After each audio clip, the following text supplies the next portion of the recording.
Hey guys, welcome to my channel, and today we're going to take a look at another horrible case with you. Have you ever pondered how a typical day could become a complete nightmare in a matter of minutes? Consider this. On this verdant tropical island, the sun is softly warming your skin, while the murmur of the waves assures you of tranquility. However, what if there is a darkness lurking around every peaceful corner, simply waiting for the ideal opportunity to emerge? A young German tourist named Miriam Bielt went on a walk to a temple on the island of Koh Si Chang on April 7, 2019. She hadn't returned by the evening, even though it was supposed to be just another quiet day of her vacation. She was seen smiling and unconcerned as she walked up the trail on security cameras. However, nobody could have predicted that that smile would vanish forever in a few hours.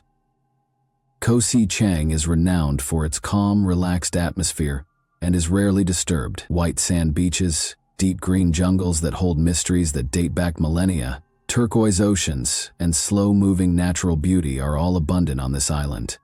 Miriam Bielt, a young German woman who chose to combine a business trip with a long overdue holiday, arrived at this remote paradise in the spring of 2019.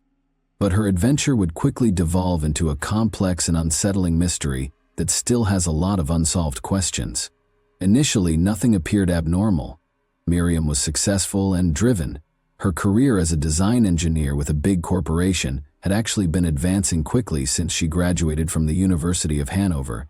Even though she was accustomed to lengthy workdays and frequent travel, this one felt unusual. Miriam finally got to witness the white dunes and pristine waters she had heard so much about when she decided to spend a few days on the remote island of Koh Si Chang after finishing her business commitments. However, when Miriam failed to appear for breakfast on the morning she was scheduled to depart, everything changed. Hotel employees were worried and attempted to call her, but her phone was inaccessible. It took hours before local officials were notified of her absence, but nobody had yet recognized how serious the situation was. Official documents indicate that Miriam had traveled to Thailand for business purposes, and her encounters with suppliers had gone well. According to her co-workers, she frequently enjoyed combining professional travel with some downtime, even if it meant traveling alone. She might have stayed on the island while the rest of her team went home because of her curiosity. Miriam enjoyed exploring the locations she went to. However, her acquaintances claimed that she had never planned on making impulsive relationships or going on dangerous trips. Nevertheless, other residents recalled that Miriam had demonstrated a strong interest in the island's less visited areas. She inquired about secluded coves and secret beaches, where one may feel completely cut off from the outside world, according to tour guides. To many who knew her, her interests seemed a bit out of the ordinary. Usually she liked to stick to a set strategy, making sure that every little aspect was well considered. Miriam had a well-planned itinerary and was no stranger to travel. She organized a day excursion to Pattaya after concluding her work in Bangkok, and then she traveled to Koh Si Chang. Similar quick trips are taken by many tourists to take in the sights and beaches. It was different for Miriam, though. She looked for locations where she could be alone herself, with nature and her thoughts, locations that weren't listed in the typical travel guides. She started her journey by traveling to the island via ferry in the morning. In keeping with her meticulous disposition, Miriam immediately leased a motorcycle and embarked on a pre-arranged journey. One of her planned destinations was an old stone temple on a hill that only the most tenacious and resilient tourists could access. Locals regarded this shrine as a remote location for introspection, tucked away behind thick vegetation. Quietly, the day began. She saw the traditional indicators of a peaceful island morning as she drew closer to the temple. A vendor was setting up fresh bouquets of calendula and jasmine at a little flower booth nearby, and she had left her rented motorcycle parked at the foot of the slope. After greeting him and purchasing a few flowers, Miriam ascended the stone stairway. She was seen on surveillance cameras carrying a little rucksack and a bottle of water as she boldly ascended the stairs. She had a slight smile on her face, as though she was looking forward to something lovely and significant. However, time went by and she never came back. Her motorcycle remained parked next to the now closed flower stall in the evening, a silent reminder of her disappearance. The fact that no one had witnessed her return down the stairs immediately alarmed the townspeople. The first person to realize something was wrong was the flower salesman, Miriam's motorcycle. She hadn't been seen all day and was still there, unaltered. He told the police about it the following day, and what had begun as a straightforward case of a missing individual quickly turned into something far more sinister. Investigators soon discovered that Miriam would never have remained on the island for very long when they started tracking her path. She had only one day in mind: lunch, a quick excursion, a few pictures, and then a trip back to the mainland. Miriam was well organized, cautious, and always did everything according to her own rules. She kept her valuables close to hand, stayed away from strangers, and checked in with her family on a regular basis. For her loved ones, the first warning sign was when she stopped sending messages. She stopped answering by noon on April 7, and by nighttime it appeared like she had just disappeared. Miriam was traveling to a temple on a mountaintop, which isn't your average tourist attraction. Even locals seldom go there, and no official trips do. The trail is lengthy and challenging, and it is encircled by dense jungle. The climb is made more difficult by the moss-covered wet stone steps. Security footage shows that no one else was around when she was hiking alone. The police repeatedly watched the camera footage in the hopes of finding some clue, but all they saw was Miriam climbing toward the temple with a steady gait, a composed countenance, and a faint smile. This little movie, the final recorded account of her existence on the island, seemed to freeze time. Police discovered a new lead as they started questioning residents. She had been spotted with an unknown male at a cafe by the dock a few days before. Although it was impossible to identify him, he appeared to know her well enough to sit with her over coffee. No one else said they saw them together, but they might have met at her hotel or on the ferry. Following that interaction, a number of unanswered issues were raised by Miriam's disappearance. What transpired on her way to the temple? Who was the stranger she was spotted speaking to? And why did she never descend again? Koh Si Chang Island woke up to a terrifying discovery on the morning of April 8, 2019. A Thai visitor was on the verge of a nightmare while hiking to the temple in the early morning in the hopes of taking in the refreshing air and peaceful surroundings. He was enjoying the silence of the jungle as he ascended the steep, stone-covered trail when he observed something strange, close to the edge of a tiny ravine, just off the path through the dense vegetation. A whitish form attracted his attention, a sight remarkably out of place amid the deep green. It became evident to him as he approached that he had discovered a young woman's body, as though someone had attempted to hide her. She was stuck between two enormous rocks that were covered in leaves and branches. There were visible bloodstains close by, and the woman's body showed evidence of physical violence. The tourist was so shocked by what he had discovered that he alerted the local emergency services right away. Concerns swiftly spread like wildfire throughout the island, as police on Koh Si Chang attempted to comprehend the situation, and within an hour cops were navigating the convoluted route to the location. Back in Germany, Miriam Bielta's loved ones were becoming increasingly anxious. She was known to be responsible and cautious, therefore it was very unusual for her to stop answering on the evening of April 7. Miriam was always in contact, particularly when she was traveling alone abroad. When they realized they hadn't heard from her the following morning, her parents, who were accustomed to her frequent calls and texts, started to worry. They reported a missing person to the local government. Investigators on the island were beginning to piece together the specifics of this concerning case in the meanwhile. Miriam Bielti, a 20-year-old German tourist, was identified as the body discovered in the ravine. Hotel staff stated that she was expected to return from the island on the evening of April 7. However, her rented motorcycle was still parked at the foot of the hill, where she had left it before heading to the temple. Authorities first thought that Miriam might have had a terrible accident, slipped, or lost her balance on the slippery path, but they soon ruled that notion out. Her injuries were too many and too terrible to be attributed to a mere fall. She had obvious cuts and bruises on her head and face, and evidence of violence and malice indicated that her death had been violent and deliberate. Furthermore, there was evidence that she had been abused prior to her death, which further clouded the case. Reviewing surveillance footage from cameras placed along the trail in the parking lot at the foot of the hill marked the start of the inquiry.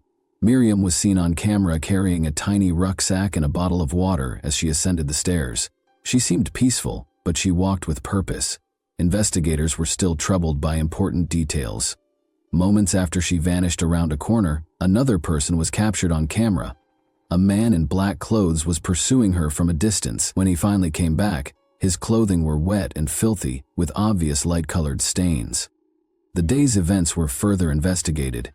The vendor at the flower stall at the trail's base recalled seeing this individual. He had seen him pull up on a motorcycle, buy a bunch of marigolds, and then follow Miriam up the route. Aside from the strange conduct of the man on his way back, it appeared to be harmless enough. According to the merchant, he appeared anxious, constantly looking around, and dismissed the question of whether everything was all right by saying he had simply slipped. His manner struck the merchant as odd, so he made the decision to write down the motorcycle's license plate as a precaution. This enigmatic man swiftly rose to the position of top suspect once the police found Miriam's body and the first hints appeared. The authorities were able to identify the bike thanks to the recorded license plate, the vendor's description, and surveillance footage. Ronicorn was the registered owner.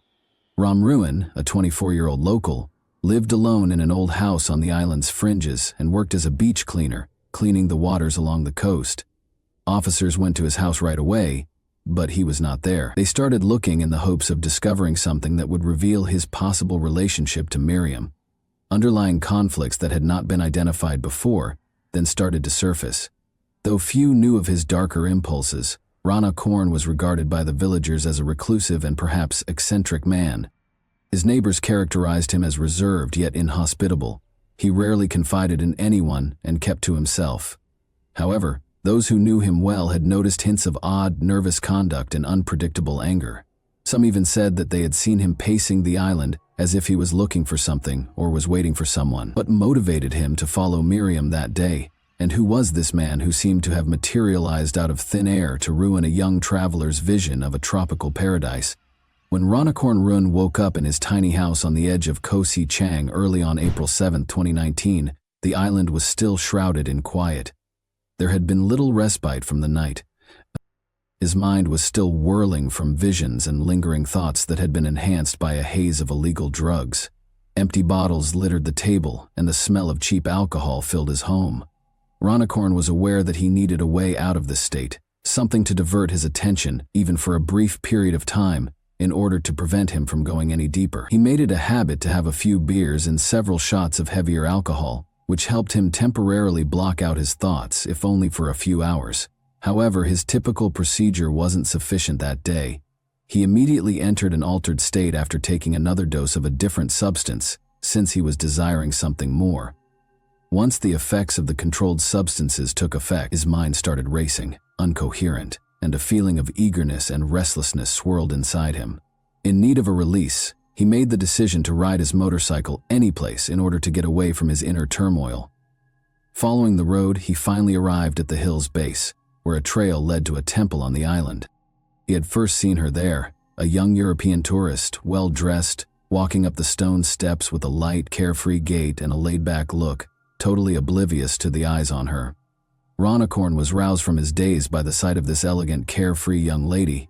He was unable to turn away and, giving in to his hazy emotions, chose to follow her. Ronicorn entered a neighboring stall at that time and bought a bouquet of marigolds in the hopes that this would make him seem pleasant and enable him to speak to the young lady.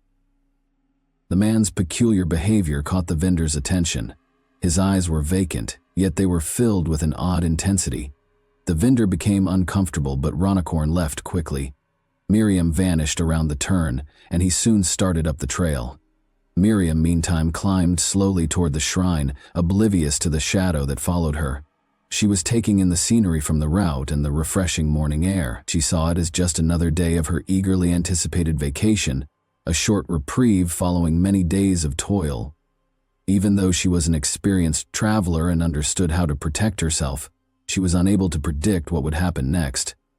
Ronicorn's capture was caught on surveillance footage. Up until the bouquet was in her hand, he initially made an effort to talk to her, acting friendly. Miriam was courteous yet wary. To her, the act of presenting flowers appeared more perplexing than hospitable. He kept after her after she thanked him and went on her way. The following events were not captured on camera, but they were later revealed by witness accounts and Ronicorn's own admission when under the influence of alcohol and other drugs. He was unable to control his urges. He offered frankly that Miriam join him at a remote location nearby, but she responded right away. She declined, and with a hint of panic in her voice, she tried to get away, accelerating. but Ronicorn insisted on keeping up with her swift steps, eventually bursting into a run. Then he felt a wave of rage welling up inside him, a rage not only at her but at himself and a life that in his eyes had long since been meaningless. He was irrational in this changed mood. He raced up to her, took hold of her arm and yanked her roughly in his direction. They were in a remote location, so no one was present to hear Miriam's screams or attempts to escape. He pulled her off the trail and into the dense undergrowth. Despite a fierce battle, she ultimately lost the battle. What started off as a conflict on the trail came to an end when her shouts faded into silence in the tree's shadows. The cops knew right away that this was no random assault when they got on the site, hours after her body was found. It was obvious that there had been a struggle from the start, as evidenced by the marks on Miriam's body and the disturbed dirt. Following the encounter, Ronicorn most likely went back the same route that the flower stall proprietor had spotted him walking by. Once more, his clothing was soiled and appeared wet, and when asked whether he was all right, Ronicorn trembled and said he had just slid. The vendor's suspicions were only raised by this odd response, and the motorcycle license plate he had taken note of turned out to be crucial to the case's resolution. Ronicorn went home that night. Even though he washed his clothes fast, the stains remained. As if nothing had happened, he turned on the TV while lying on his couch. Maybe he believed he could move past it all by behaving normally. However, that was untrue. He didn't try to hide when the police arrived at his home. He seemed to realize that this was it and was just waiting to be discovered. He made an effort to be composed during his arrest, but it quickly became apparent that this composedness was only a front for anxiety and perplexity. The cops were not surprised by his final confession during questioning, but it did expose a degree of startling cruelty that nobody had anticipated discovering during the interview on this tranquil island. Ronicorn lost it. He initially tried to deceive investigators, but his story unraveled, and he finally began to describe the events in great detail. Even the most experienced investigators were taken aback by his admissions. The events described played out like a bad dream, with a tropical paradise in the backdrop. However, a straightforward confession was not the end of the case. Every detail of what happened was necessary for the authorities. To learn exactly how the events transpired, they made the decision to perform a reenactment. They brought Ronicorn back to the scene. With his head shielded by a bag to keep the public at bay, he walked through his movements step by step, going back and demonstrating each motion. The officers intently watched every movement he made, looking for any information he might have left out of his confession. Ronicorn successfully reenacted his unsettling part, turning the recreation into a gruesome scene. By the end of it, investigators had a comprehensive picture of what had happened on that fateful day. Ronicorn Ruin's trial was seen as a litmus test for the Thai legal system as a whole. Both the local community and others beyond were shocked by the crime committed against young tourist Miriam Bielte. Authorities had to show that justice would be served, and concerns about foreign visitors' safety on islands like Koh Si Chang grew increasingly urgent. As the public watched every day of the trial and closely monitored recordings of the flower vendor's testimony, the court procedures attracted the attention of both domestic and foreign media, and Acorn's confession was unquestionably proof of his guilt. These pieces clearly depicted what had transpired, including how he followed Miriam, tried to talk to her, and then followed her along the trail until she reached a remote location where a horrible act was perpetrated by him. All the questions seemed to be answered by Ronicorn's confession. However, the hostile mood persisted in the courtroom. Even the most seasoned court reporters were clearly troubled by the circumstances of the crime and the cruelty and indifference with which he acted. But the true drama took place outside of the courtroom. Ronicorn's mother was the only one who made an effort to comprehend or at least explain his behavior. Everyone was caught off guard when she appeared in court, and her impassioned speech caused a range of reactions from those in attendance. Instead of defending her son, she apologized to Miriam's family and the community and attempted to understand how something like this could have occurred. She revealed that she had not been aware of her son's difficulties with controlled substances and that they had been separated for years. Though by no means an excuse, her statements seemed to be an attempt to find some justification for his behavior. She ultimately begged the court to punish him to the fullest extent possible, admitting that her son had lost control of his life and was a threat to others as well as to himself. Ronicorn made the admission without regret. He made no effort to provide an explanation for his actions or to apologize to the victim's family. As though narrating someone else's story, he merely described the events with a chilly, distant tone. 3 months after the disaster, a verdict was rendered, and authorities acted quickly to prevent the trial from going too long. Ronicorn Ramruan received a death sentence. His lawyer's attempts to obtain leniency were unsuccessful. There was no place for clemency, given the seriousness of the crime, the graphic details, and the public outrage. His mother's speech was one of the most emotionally charged parts of the trial. Everyone in the room was profoundly affected by her sobs, desperation, and understanding that she had lost her son, both physically and morally. She acknowledged that she was afraid he might carry out such a horrible deed as her parting farewell if he were ever freed. Perhaps the most devastating moment of the trial was witnessing her kid being taken into prison. The hardest shock of all following the verdict was realizing that he had lost his humanity forever. Kosi Chang had a hard time getting over the shock. It was once renowned for its quiet, peace, and scenic beauty, but it was now enmeshed in a horrifying tale that shook the whole nation. The residents, who took great pride in their hospitality and culture, were severely affected by this catastrophe. It damaged the island's reputation as a whole, and they thought that this would be a one-off event rather than a reflection of their cherished homeland. The victim's family received support from the entire community. People came to the location where Miriam was discovered, bowed their heads in silent respect and grief, and left flowers and candles. In addition to expressing their sympathies, their gesture demonstrated their resolve to oppose cruelty and make sure that such atrocities would never occur again. However, the incident revealed more serious problems. This article highlighted issues that many people would rather not talk about: visitor safety and the negative aspects of island life, where easy access to illegal drugs and a feeling of impunity might result in such consequences. Recognizing this, authorities acted swiftly to resolve the matter and reassure inhabitants and visitors that the islands were safe, but not everyone was persuaded. Police issued a statement after the trial, reaffirming that Kosi Chang would continue to be a safe and friendly place to visit and that such incidents would not occur again. But could anyone really forget that this site had once been the scene of something so horrible? One of the most significant and memorable events to have happened on our island will always be the tale of Miriam Bielt. Although Hanover University created a fund for aspiring engineers in her honor, guaranteeing that her name and enthusiasm for education would go on in spite of the tragedy, Miriam's loved ones will always feel the anguish of her passing, and those who knew and cared for her will never be able to forget her. So, here's something to think about. What, or who, can ensure that a catastrophe like this won't occur again? Even paradise can conceal its evil side. So, how can we be sure that our next trip won't become a nightmare? The next time you arrange a trip to a far-off destination, keep this in mind, because occasionally there are things that are best kept unseen behind the curtain of beauty. And that wraps up today's chilling story. If you enjoyed this video, don't forget to like and subscribe so you never miss a new upload. Also, let me know in the comments, what part of this story shocked you the most? Thank you for watching, and I'll see you in the next video.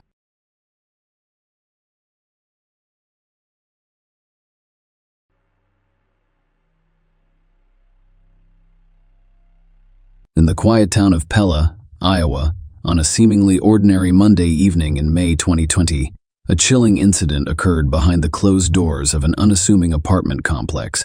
What began as a report of a domestic dispute quickly turned into a nightmare, leaving a community stunned and investigators piecing together a harrowing story of obsession, jealousy, and ultimately, a lethal act that would forever change the lives of those involved. This is the story of a tragic event that became known as a watershed moment in Pella's history, a tale of secrets, betrayal, and a darkness lurking beneath the surface of everyday life. On May 18, 2020, a fateful Monday evening in Pella, Iowa, USA, the peace of an apartment complex was shattered when the police received a distress call at 8:20 p.m. The call reported a potential domestic dispute taking place behind 101 Glenwood Avenue in Marion County, Iowa.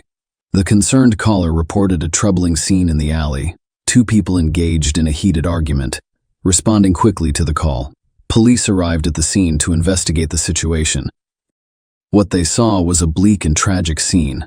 Officers discovered a dead body inside a parked vehicle. Tracy Mondabaugh, 47, has been identified. She was discovered slumped in the vehicle seat, secured by her seatbelt. Unfortunately, their efforts to help her were in vain. Tracy had already died from her injuries, and the puncture wounds on her body provided a chilling account of her death. The police discovered that she had been brutally stabbed to death. Among her injuries were a fatal stab wound to her chest and severe lacerations on her hands, painting a horrifying picture of the violence that had befallen her. Tracy Mondabaugh, a mother of 4 young children, had been living at the Glenwood apartment complex with a man named Nicholas "Nick" Boat. Tracy had recently moved to Pella from her previous home in Ottawa. Tracy's tragic death painted a disturbing picture. She was brutally murdered inside her parked car, close to her home. The assailant appeared to have attacked her before she could even unbuckle her seatbelt, leaving a community stunned and mourning, and law enforcement tasked with solving the mystery of this heinous incident. On that fateful evening, witnesses provided vital information to the police, shedding light on the tragic events. According to their accounts, a fight broke out between 2 women, Tracy, who was inside the vehicle, and another person standing outside. Surprisingly, the person outside the vehicle left the apartment complex in a gray 4-door Cadillac, leaving a scene of chaos. Eyewitnesses reported hearing a shouted phrase from someone outside the vehicle, "He does not belong to you." Based on this information, the police began to put the puzzle together, and they had strong suspicions about the identity of the person driving the gray Cadillac. The chilling events of that evening had a link to an incident that had deeply disturbed Tracy earlier in March 2020. She had told the police that she was afraid for her safety because she was dating Nick Boat, who'd recently separated from his wife, Michelle Boat. Tracy described an alarming encounter in which Michelle had followed her from Pella to Ottawa, a distance of about 40 miles. "I was overcome with fear." Tracy had even requested police assistance, asking that they meet her at a gas station for protection. Tracy and Nick's relationship had taken an unexpected, intense turn. They met through an accidental Facebook friend request in February 2020 and went on their first date on March 8. They had moved in together just a few weeks before Tracy's tragic death. Michelle was dissatisfied with their relationship. As evidenced by multiple police reports, Michelle was accused of abusing Nick prior to Tracy's death, and she had repeatedly violated a no-contact order. She was charged with domestic violence in March 2020. Nick and Tracy had both told the police that Michelle was frequently following them around town, creating a sense of fear and tension. Shortly after Tracy's lifeless body was discovered, police officers arrived at Michelle's 55-year-old home. They noticed a gray 4-door Cadillac parked outside her house with visible bloodstains. The car's engine and rotors were still warm to the touch, raising more suspicions. When the police arrived at Michelle's home, she was dressed in a robe, her hair wrapped in a towel, and she claimed to have just taken a shower. During their search, they discovered her clothing in the washing machine and a pair of latex gloves, seemingly stained with blood, hidden in the upper tank of the bathroom toilet. Surveillance footage from May 18th revealed Michelle's movements on that fateful day. Tracy died tragically less than an hour earlier. Michelle had gone to Nick's workplace at Vermeer Corporation. The video shows Michelle following Tracy into and out of the mayor's parking lot. Tracy had contacted Nick at his workplace that evening, and the footage showed that when Tracy left the parking lot, Michelle followed her closely. Both vehicles left the lot around 8:10 p.m., and the 911 call reporting an altercation arrived just 10 minutes later. Michelle Boat was charged with first-degree murder after a forensic examination confirmed that the blood found on and inside her car belonged to Tracy.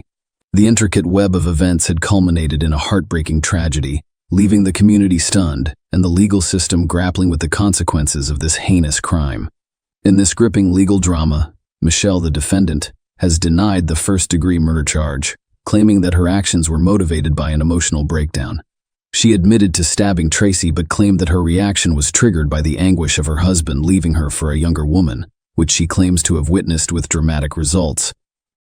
Nonetheless, the prosecution has painstakingly crafted a compelling narrative, arguing that Tracy's tragic death was not the result of a sudden emotional outburst, but of a coldly calculated plan. The prosecutor portrayed Michelle as a woman consumed by resentment, an unrelenting obsession, and simmering rage in the aftermath of her husband's departure. The prosecutor's evidence will conclusively establish that Michelle's actions were premeditated, with the hallmarks of a carefully planned intent to harm Tracy. The prosecutor insisted that justice would require no less than a murder conviction. Marion County Attorney Ed Bull, the prosecutor, revealed that Michelle meticulously tracked Tracy's movements on that fateful day. He portrayed Michelle as a hunter armed with gloves and a deadly determination as she allegedly plunged a knife into Tracy's heart, killing her. Michelle informed the court that she had followed Tracy from a Burger King drive through to Nicholas' workplace. On that fateful evening, she had observed their dinner meeting and relentlessly pursued Tracy back to her apartment complex. According to the prosecution, Michelle began her assault as soon as Tracy parked her car outside her apartment complex, inflicting serious injuries before Tracy could even undo her seatbelt. Further revelations emerged in court, revealing that Tracy's blood was discovered both inside and outside Michelle's car, a haunting detail. Tracy was found clutching a handful of Michelle's hair, which DNA analysis confirmed. The murder weapon remained elusive, but the prosecution contended that Michelle's gloves, hidden in her bathroom, held sinister significance. They claimed that the use of latex gloves on that fateful day was deliberate. To bolster their case, the prosecutor presented evidence of a calendar discovered in Michelle's home, meticulously marking each day since her husband's departure, culminating on the day she allegedly attempted to reclaim him. The prosecution revealed that Michelle had sent Tracy a warning text instructing her to stay away from Nick. The prosecution argued that Michelle's intent to harm Tracy was clear, as evidenced by the presence of incriminating items such as a knife, gloves, and binoculars in her car that fateful night. These elements, they contended, painted a picture of a planned and deliberate attack rather than a sponge. Emotional outburst occurs simultaneously. In this gripping courtroom drama, Nick testified as a key witness, telling the story of how he and Tracy met through a strange twist of fate on Facebook. His testimony revealed a story of chance encounters and blossoming romance, as he described how Tracy had inadvertently reached out to him, starting a chain of messages that led to phone conversations and their first meeting. Their first date on March 8th, when they hunted for deer antler sheds near Roberts Creek, cemented their relationship. Nick reminisced about their effortless chemistry, describing their bond as if they had been friends forever. Their relationship blossomed. In April, Nick ended his 20-year marriage to Michelle Boat and moved into an apartment with Tracy. Nick's testimony delves into the complexities of his marriage, with Michelle describing it as a tumultuous union, characterized by what he saw as borderline abuse from the start. He revealed that Michelle was constantly conveying her lingering feelings for her ex-husband, which added to the turmoil. Arguments over Michelle's parenting style and treatment of their children were common. Nick eventually grew tired of the constant conflict and informed Michelle of his new relationship, resulting in their split just 3 days after his first date with Tracy. The court heard about a troubling incident that occurred days after the separation, in which Michelle allegedly assaulted Nick and left him with visible injuries. A no-contact order was issued between Michelle and Nick, which Michelle allegedly violated 4 times. By contacting him and showing up to his workplace, Nick expressed his surprise at Michelle's persistence in wanting him to return to their family home, given the state of their marriage. "I do not understand because she has never loved me." The prosecution urged the jury to convict Michelle of first-degree murder, arguing that the evidence showed a premeditated attack with the intent to remove Tracy from Nick's life. Assistant Marion County Prosecutor Jared Harmon described the incident as intentional, malicious, and motivated by Michelle's desire to reunite with Nick. The prosecution concluded their case by arguing that Michelle's actions were not motivated by an uncontrollable provocation, but rather by her own.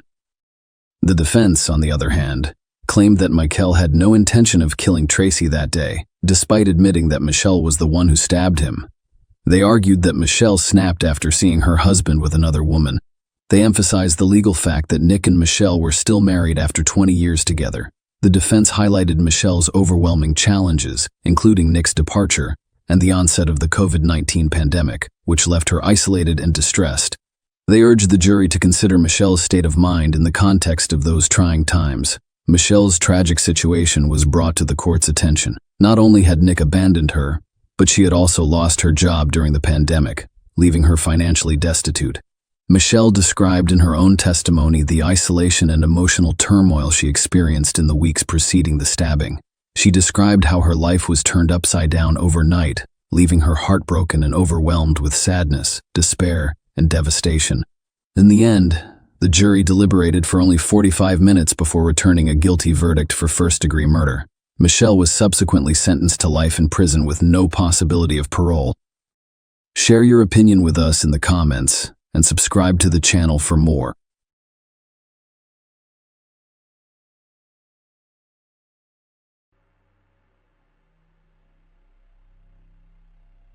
Taking the lives of one's children is more than just a heinous crime. A woman's altered consciousness under strong substances or a painful emotional state can push her to take such desperate measures. When the body is unable to cope with stress, the high-profile case of Veronica Youngblood serves as a vivid and horrific example of how a disturbed psyche, unhealthy relationships, and constant stress can have irreversible consequences. Veronica committed a horrible crime. However, during the trial, the young woman claimed that, despite her actions, she had always been a good mother and wished nothing but the best for her children. This story elicits both anger and sympathy. But to understand what drove Veronica to such a heinous and inhumane act, you must go back a few decades and see what she had to endure. Perhaps her own childhood traumas contributed to this, but that does not absolve her of responsibility.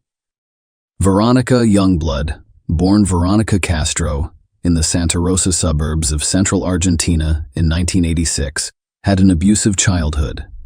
She was the eldest of 2 daughters in the family and was raised alongside her sister Mara, who was born in 1988. The girl's childhood was impoverished and difficult, but hunger and a lack of basic necessities were the worst. Her parents did not work, abused alcohol, and vented their rage on their eldest daughter, beating her nearly every day, sometimes to the point where she could not walk. Grandfather also had no warm feelings for his own granddaughters, viewing them as extra hungry mouths that needed to be fed. Veronica grew up knowing she had nowhere to turn for protection and support. She felt superfluous in her own family, with her younger sister being the only truly close person to her. When she was 14, her parents divorced and separated. Her father had no interest in the fate of his daughters. However, her mother, who was actively trying to organize her personal life, did not require children. Veronica was forced to become an escort without an education in order to support herself and her younger sister, as she saw no other option. She became pregnant at the age of 15 and gave birth to her first child, a daughter named Sharon, when she was 16. She never revealed her eldest daughter's father's name, and she probably didn't know it either, having become pregnant by one of her many clients, a member of a strange cult. Without support or assistance as a teenager, the girl joined a strange South American religious cult known as Umbanda. It was a collection of diverse beliefs and cult positions, including the foundations of Catholicism, spiritualism, and African culture. In Umbanda, it is customary to honor spirit guides who can communicate with the souls of the deceased. The cult's followers believe in reincarnation and spiritual development through a variety of practices. Veronica, an impressionable and driven girl, was quickly instilled with the peculiarities of this belief. And based on her younger sister's memories, she began to believe she could communicate with spirits and the deceased. Veronica discussed hearing voices and seeing dreams, and she believed that after death, each person's soul is reborn for a better life. Most likely, such a religious cult was fertile ground for the development of mental illness. Given Veronica's difficult childhood and her own inherent abuse of her, the other members of the cult treated her with kindness and love, which she lacked the most. So she believed every word they said about moving to the United States and meeting Ronald Youngblood. When did Veronica decide to move to the United States of America? It is unknown, but it occurred in the late 2000s when she was slightly older than 20. Taking her young daughter, she settled in Hampton Roads, Virginia. The attractive young woman took a job with an escort service company. In late 2008, Veronica met a guy named Ronald Youngblood. He was a few years older than her and a pilot in the United States Navy. Ronald and Veronica first met when he used the services of the company where she worked. Ronald appeared to be immediately drawn to this young person, as he expressed a desire to continue communicating. Soon, he insisted that Veronica leave the escort, and they began to live together. And in 2009, the couple officially legalized their relationship in one of Las Vegas's chapels, holding a small ceremony with no guests. After the wedding, Veronica's life became stable for the first time, and she was no longer afraid to look ahead and confidently make plans. She had her own home, a caring husband with a stable job who fully provided for her, and Veronica could focus on making her home comfortable. Most importantly, Ronald adopted her daughter Sharon and cared for her with love and affection. When the couple welcomed their daughter, Brooklyn, in 2013, they were overjoyed, and the eldest heiress was overjoyed to have a baby sister, Sharon Youngblood. Following the wedding, Ronald gave Veronica and her eldest daughter his surname, despite the fact that the child was not officially adopted. Nevertheless, the girl addressed him as Daddy and reached out to him. Ronald tried not to deny her anything, paid attention, and helped raise the child. Sharon grew up to be a bright, sociable, and purposeful girl. She did well in school, had many friends, and was outgoing and friendly. She was involved in sports from a young age, including being a member of the school cheerleading team and playing tennis. But the girl achieved the most success in figure skating. So it was easy to work with Sharon because she felt at ease on the ice, as if she were in his element. Throughout her childhood and adolescence, she regularly competed in figure skating competitions, winning numerous awards. She was prophesied a successful sporting career, citing the young figure skater's tenacity and diligence. Unfortunately, it was not meant to be due to an unstable family life. After several years of living together, Ronald and Veronica's relationship began to deteriorate. Both spouses had difficult personalities. They were extremely emotional and unyielding. If they were able to reach an agreement at first, neither of them was willing to make concessions now. Furthermore, the spouses began to do many evil things to each other, resulting in frequent scandals involving violent clarification of relationships, mutual accusations, and insults. Furthermore, Ronald was extremely jealous and controlling. If, prior to the wedding, he promised to forget what his chosen one did, he reminded her of it every chance he got. He claimed that he pulled her out of the mud provided for her by her child, and now he demands that she follow his rules. Family disagreements began to escalate into physical assault, with the husband and wife taking turns initiating the fight.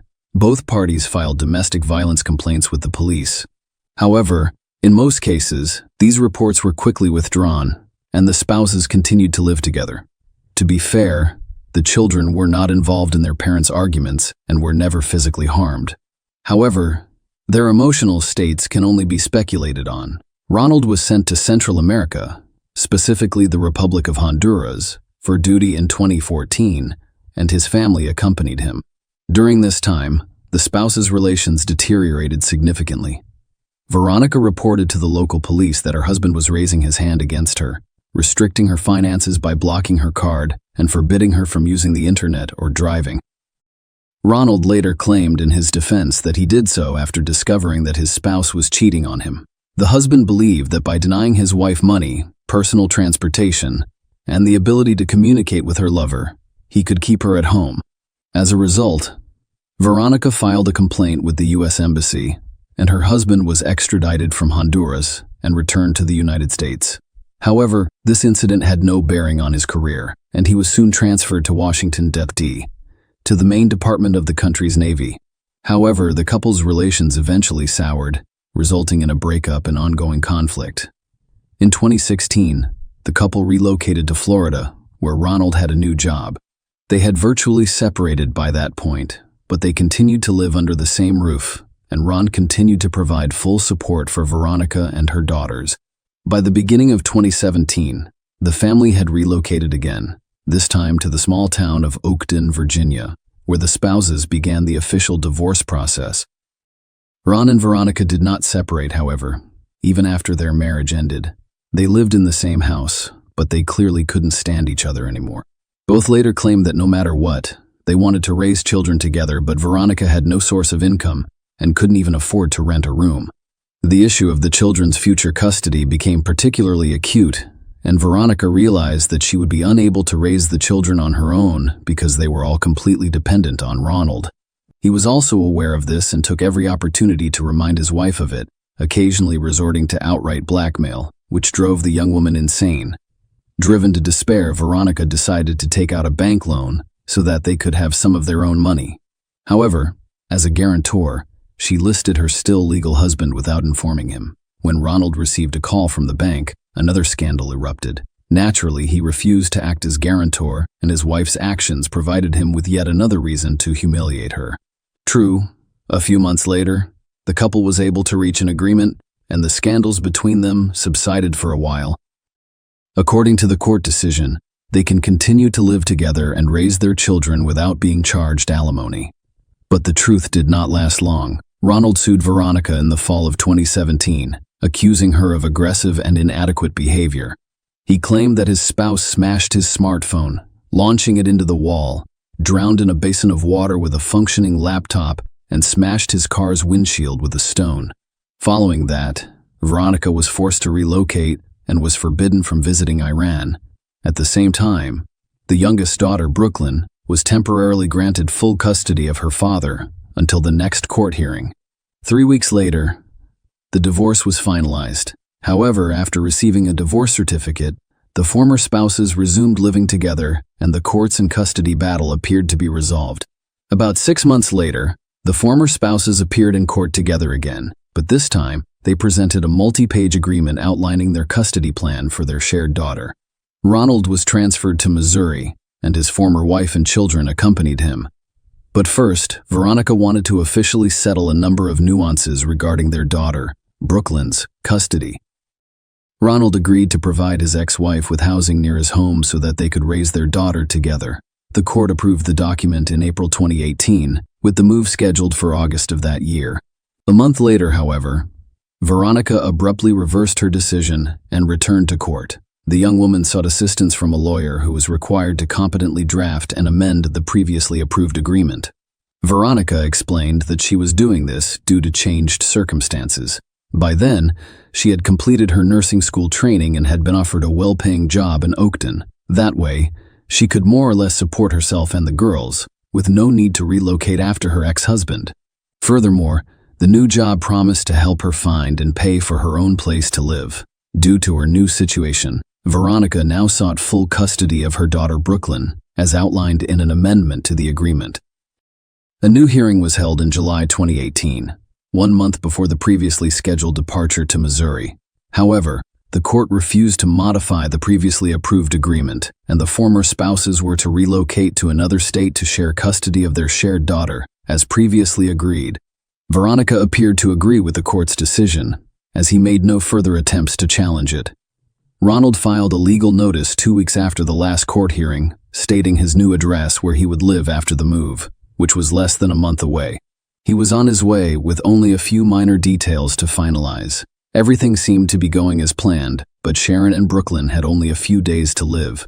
A disturbing call. The evening of August 5, 2018, Sharon, 15, called emergency services with a disturbing message.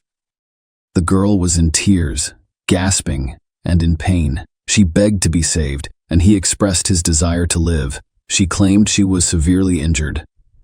When the cameraman asked what had happened, she explained that she had just been shot with a gun by her own mother. Sharon claims she and her younger sister were asleep when their mother walked into the room and shot Brooklyn. At the sound of the gunshot, the older sister awoke, literally numb from fear. She asked her mother, "What are you doing?" Veronica responded that she was taking her daughters to God. Sharon attempted to flee, but Veronica shot her in the back. She was on the verge of collapse. She made it to the next room, where she locked herself in and called for help. The operator assured Sharon that help was on the way and asked her to wait a few minutes, but then he heard the girl scream Indian despair, followed by another gunshot. Then there was a frightening silence, and the call was disconnected. The police and paramedics arrived on the scene by 10 p.m., but a horrifying picture had already been revealed. Ronald, who was on business in another city at the time, had also called 911, requesting that someone come to his house right away because his ex-wife, he claimed, had done something terrible. Veronica had already called and told him everything, but Ron refused to believe what she said. Sharon was the first to be discovered, lying on the floor with 2 gunshot wounds, one to the chest and one to the back. Amazingly, despite the massive blood loss, she still had a faint pulse and was desperately trying to survive. Sharon was quickly transferred to the nearest hospital's intensive care unit. However, despite doctors' efforts, she died the following day. Brooklyn's lifeless body was discovered in her bedroom, on her own bed. She was killed with a single gunshot to the head. The girl's father arrived about an hour later and dashed home as quickly as he could, but Veronica's whereabouts remained unknown until the emergency services received another call from one man, Bellows, who reported Veronica's whereabouts. Who is Manuel? Manuel was one of the lawyers the young woman consulted with in the spring of 2018 regarding custody of her youngest daughter. Veronica, as the lawyer later argued in court, immediately struck him as a rather serious, collected, and responsible young woman, fighting for custody of her beloved daughters. Furthermore, she was very attractive in appearance, divorced, and not in a relationship at the time. The two quickly hit it off, resulting in a turbulent love affair. Only a few months later, Manuel noticed some oddities in her behavior that piqued his interest, specifically Veronica's religious beliefs and her frightening statements about the upcoming meeting with God. At the end of July, Veronica called Manuel and invited him to her house, saying they needed to have a serious conversation. When he arrived, the young woman was home alone while her ex-husband and children were staying with Ronald's relatives. The lights were turned off in the house, but candles were lit everywhere, creating a romantic atmosphere, and there was a dinner for two on the table. She told him that she had lost the nursing position she'd been looking forward to and refused to move to another state as a result. Veronica also shocked her boyfriend when she revealed that she was pregnant by him. This information was later refuted. Manuel didn't know how to react, so Veronica tried to seduce him and entice him into intimacy. According to Manuel, nothing happened between them that night because Veronica made him feel strangely uncomfortable and threatened, as if his life was in danger. He asked her for time to consider how to proceed before hurriedly leaving her house. On the evening of August 5, Manuel heard someone ring his doorbell. He opened the door to find Veronica on the doorstep. She was frighteningly calm, with no emotion on her face at all. Veronica requested to be let into the house. But before Manuel could do so, he noticed a gun in her hands and was so terrified that he threatened to call the police if she didn't leave right away. But Veronica, with the same stony expression, responded that he could do so because she no longer cared. She then revealed that she had killed her daughters. So the police were looking for her anyway. Manuel became very scared after hearing these words, so he closed the door and rushed to the phone. While Veronica returned to her rental car, she came in and waited to be arrested. The arrest and a complete picture of the crime. When the police arrived at Manuel's house, Veronica was in the driver's seat, and next to her in the passenger seat were the loaded guns he had used to shoot her daughters hours before. The young woman did not resist. Her face remained expressionless. In addition to the gun, several full magazines were discovered in the car. Already at the station, Veronica admitted that she had purchased the gun at an exhibition 10 days prior in order to murder her daughters and then commit suicide. According to her, she decided to take this desperate step to exact revenge on her ex-husband and prevent him from taking their common daughter, Brooklyn. She also stated that her personal life did not work out and she became depressed. Apparently, the eldest daughter noticed her mother's strange behavior and suspected something was wrong, because a few days before the tragedy, she asked her directly if she intended to kill them. But what the mother said to her remains a mystery. On the afternoon of August 5, Veronica gave her daughters sweet, in which she had previously mixed sleeping pills so that the girls would not resist. When they fell asleep in their room, the mother pulled out a loaded gun and went to her daughters. She first went to Brooklyn's crib, but then raised the gun to her head and pulled the trigger. Sharon was startled awake by the gunshot, but she didn't realize what was going on until she asked her mother.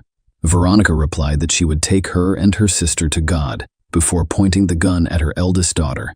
But Sharon jumped out of bed, dashed to the door, and was immediately shot in the back. She was able to run to the next room and call for help while her mother attempted to open the door. When Veronica entered the room, Sharon screamed and received a second bullet in the chest.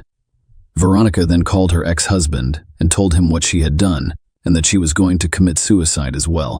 She blamed Ronald for everything, claiming that she hated him and that he had ruined her life. However, the young woman changed her mind about leaving her life for unknown reasons and went to her boyfriend's house, where she was arrested. Young blood fully admitted her guilt, and when asked what punishment she would impose on herself, the woman suggested the death penalty. It is worth noting that in Virginia, Such a measure has not been used in a long time, and Veronica was aware of this. Trial and sentence. Initially, the defendant declined the services of a lawyer and fully admitted her guilt, but she abruptly changed her testimony and decided to hire a public defender. She later claimed that she heard voices telling her to do this to her daughters, and she obeyed. Veronica also stated that she had a difficult childhood, recalling only beatings and hunger, and that her ex-husband had finally killed her faith in the possibility of finding happiness in life. She added that she did not want her daughters to face the same fate. The trial took a long time because Veronica refused to leave her cell and attend the sessions.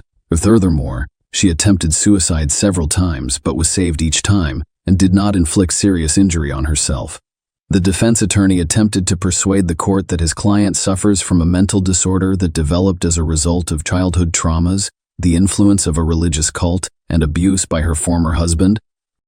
The defense lawyer also claimed that Veronica was insane during the crime and was unaware of her actions. Despite the lawyer's efforts, the court saw cold calculation in the woman's actions because she had purchased weapons in advance, promised the children sweets in exchange for sleeping pills, and then proceeded to carry out her terrible plan. Her actions were not spontaneous. They could not be dismissed as a state of affect or a severe deterioration of mental illness. The final verdict in the case was issued in March 2023.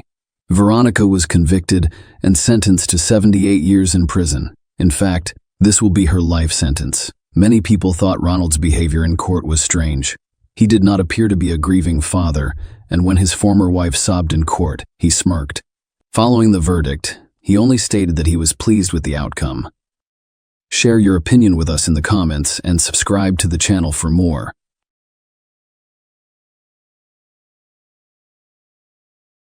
Hey guys, welcome to my channel, and today we're going to take a look at another horrible case with you. Menajay Starin, 34, a mother of 3, was reported missing by her father on May 1, 2023. Sometime in April 2023, she disappeared from her St. Paul, Ramsey County, Minnesota residence. The St. Paul Police Department's officers immediately began looking for her. They discovered disturbing information that led them to one individual, her boyfriend, 40-year-old Joseph Stephen Jorgensen. As they investigated Jorgensen's participation further, what sinister and terrifying secrets would come to light? Would we eventually learn the truth behind Manager's disappearance? We are examining Joseph Jorgensen's unsettling case today, so let's go straight to the riddle without any more ado. More than 300,000 people live in St. Paul, a thriving city in Ramsey County, Minnesota, that is teeming with both historical and contemporary charm. It promotes a feeling of community and welcomes variety.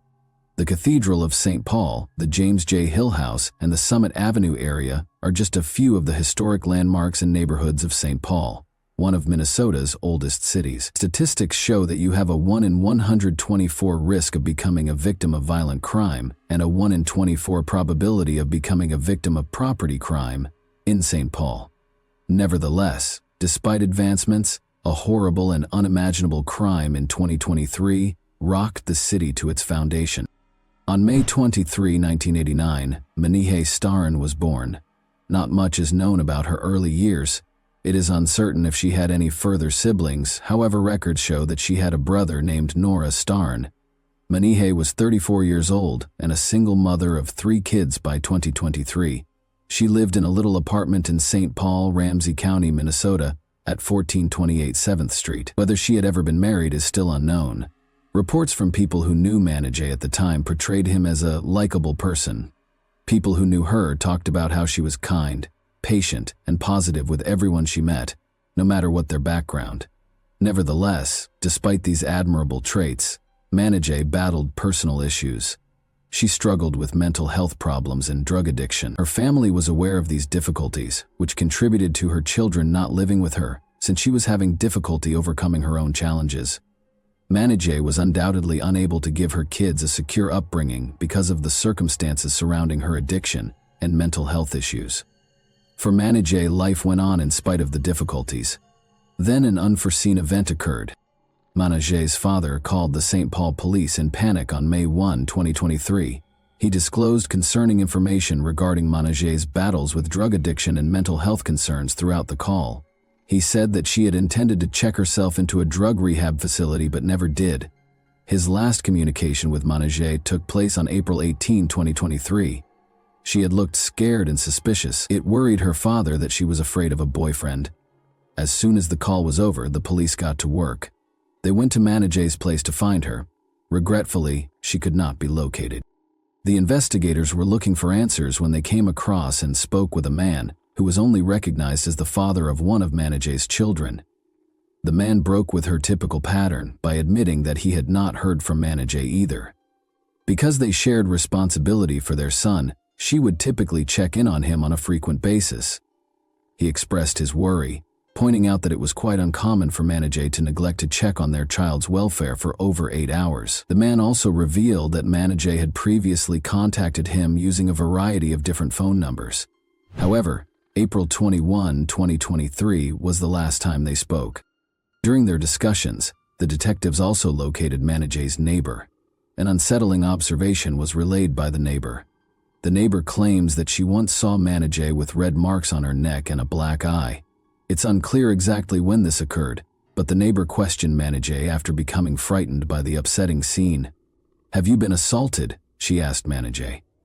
Manejé had verified the neighbor's assumptions, much to her dismay. Manejé begged against calling the police, even though the neighbor's first reaction was to do so, believing that doing so would only make matters worse. The inquiry became more complicated as a result of this discovery, and the cops were left to deal with the unsettling truth that had pervaded Manejé's life. The detectives continued their inquiry by talking to the residential complex manager of Manejé. He gave them some insightful information. They discovered that, although not mentioned in the lease, Manejé had a lover named Joe who frequently visited her residence. The manager then gave a phone number linked to Joe to the detectives. After obtaining the phone number, the investigators carried out their investigations and verified that it belonged to Joseph Steve Jorgensen, a 40-year-old man. They showed the manager Jorgensen's photo to get confirmation, and the manager recognized him as the person he knew to be Manejé's lover. The investigation underwent a sea change after this discovery, which paved the way for a disturbing and strange chain of events. One of the most important pieces of evidence was now an apartment security camera that was located close to Manejé's home. The apartment manager notified investigators on May 24, 2023, that the security footage had been discovered to document a concerning event that occurred on April 21, 2023. The video showed Manejé running out of her residence in obvious distress, with her lover Jorgensen chasing after her. He swung her around violently and led her back into the flat. There was no accompanying evidence of Manejé leaving her apartment, but the video claimed that this was the last time she was seen entering it between 5:55 and 6 p.m. on that fatal day. Subsequent analysis of the security footage showed that between April 21, 2023 and April 28, 2023, Jorgensen entered and exited the residence several times. Remarkably, it was found that Jorgensen entered the residence 28 times in all throughout this time. Furthermore, the apartment management attested to the fact that Manejé had only had one set of residence keys. According to the CCTV footage, Jorgensen used a key each time he entered the residence.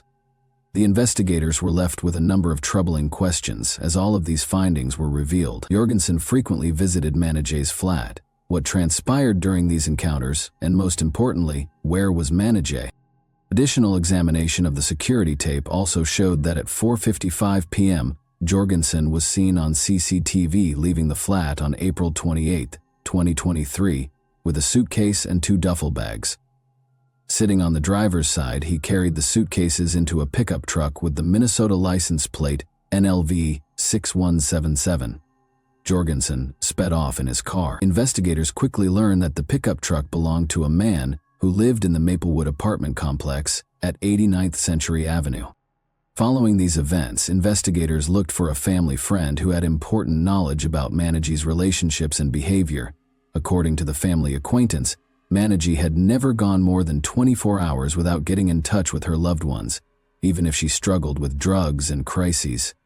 Her abrupt absence had been all the more worrisome because of this regular pattern. The family acquaintance also revealed that he had a phone discussion with Jorgensen after Manejé vanished.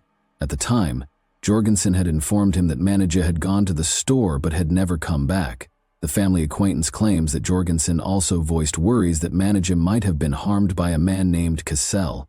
This Cassell had been characterized by Jorgensen as a suspicious person. After that conversation, the family friend disclosed that he had lost communication with Jorgensen. Equipped with this fresh knowledge, the detectives realized how serious the situation was. They were unable to overlook the fact that Jorgensen had not attempted to notify the authorities that Manage was gone. In addition, the evidence showed that after Manage vanished, no one had entered her flat but Jorgensen. Their suspicions were heightened by this information, and they focused all of their attention on Jorgensen as a potential target. The police, assisted by a property manager, made the decision to perform a comprehensive search of Manage's residence due to the developing concerns and evidence, and COP came in. Their focus was quickly captured by the disturbing findings as soon as they entered. The screen for one of the bedroom windows was lying discarded on the floor, as the police and property manager observed. A closer look around the living area also showed a television with several cracks in the screen. Prior to this discovery, the property manager attested that the screen was undamaged. The officers discovered a smashed glass panel on the microwave when they searched further. There were indications that it had been cleaned. They noticed that the bedsheet in Manage's bedroom had been partially taken off, exposing a foam cushion on top of the mattress. The disturbing scene was heightened when they discovered a massive hole in the foam pad that had been purposefully cut and removed. At the foot of the bed were red smears. These discoveries heightened the already mounting anxiety about Manage's abduction and led the detectives deeper into a maze of disturbing hints and terrifying possibilities.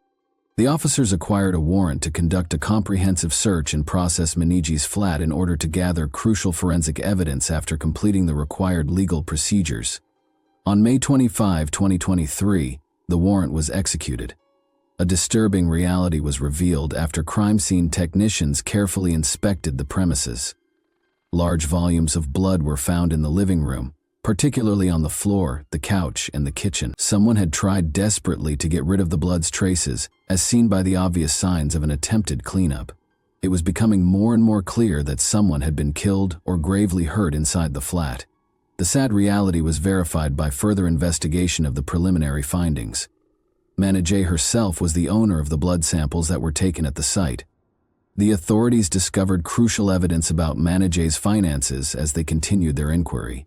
She was found to have gotten aid via an electronic benefits transfer, EBT card, issued by the state of Minnesota. With this card, people who get government assistance, like food stamps, can buy directly from merchants.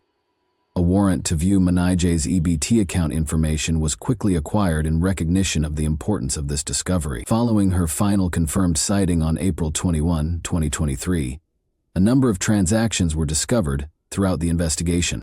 One such instance occurred on May 9, 2023, when Jorgensen made an ATM withdrawal at the Speedway, which is situated at 11th Century Avenue North in Maplewood, using Manage's EBT card. He went to the Dollar Tree store at 7150 Valley Creek Plaza in Woodbury that same day and used Manage's EBT card.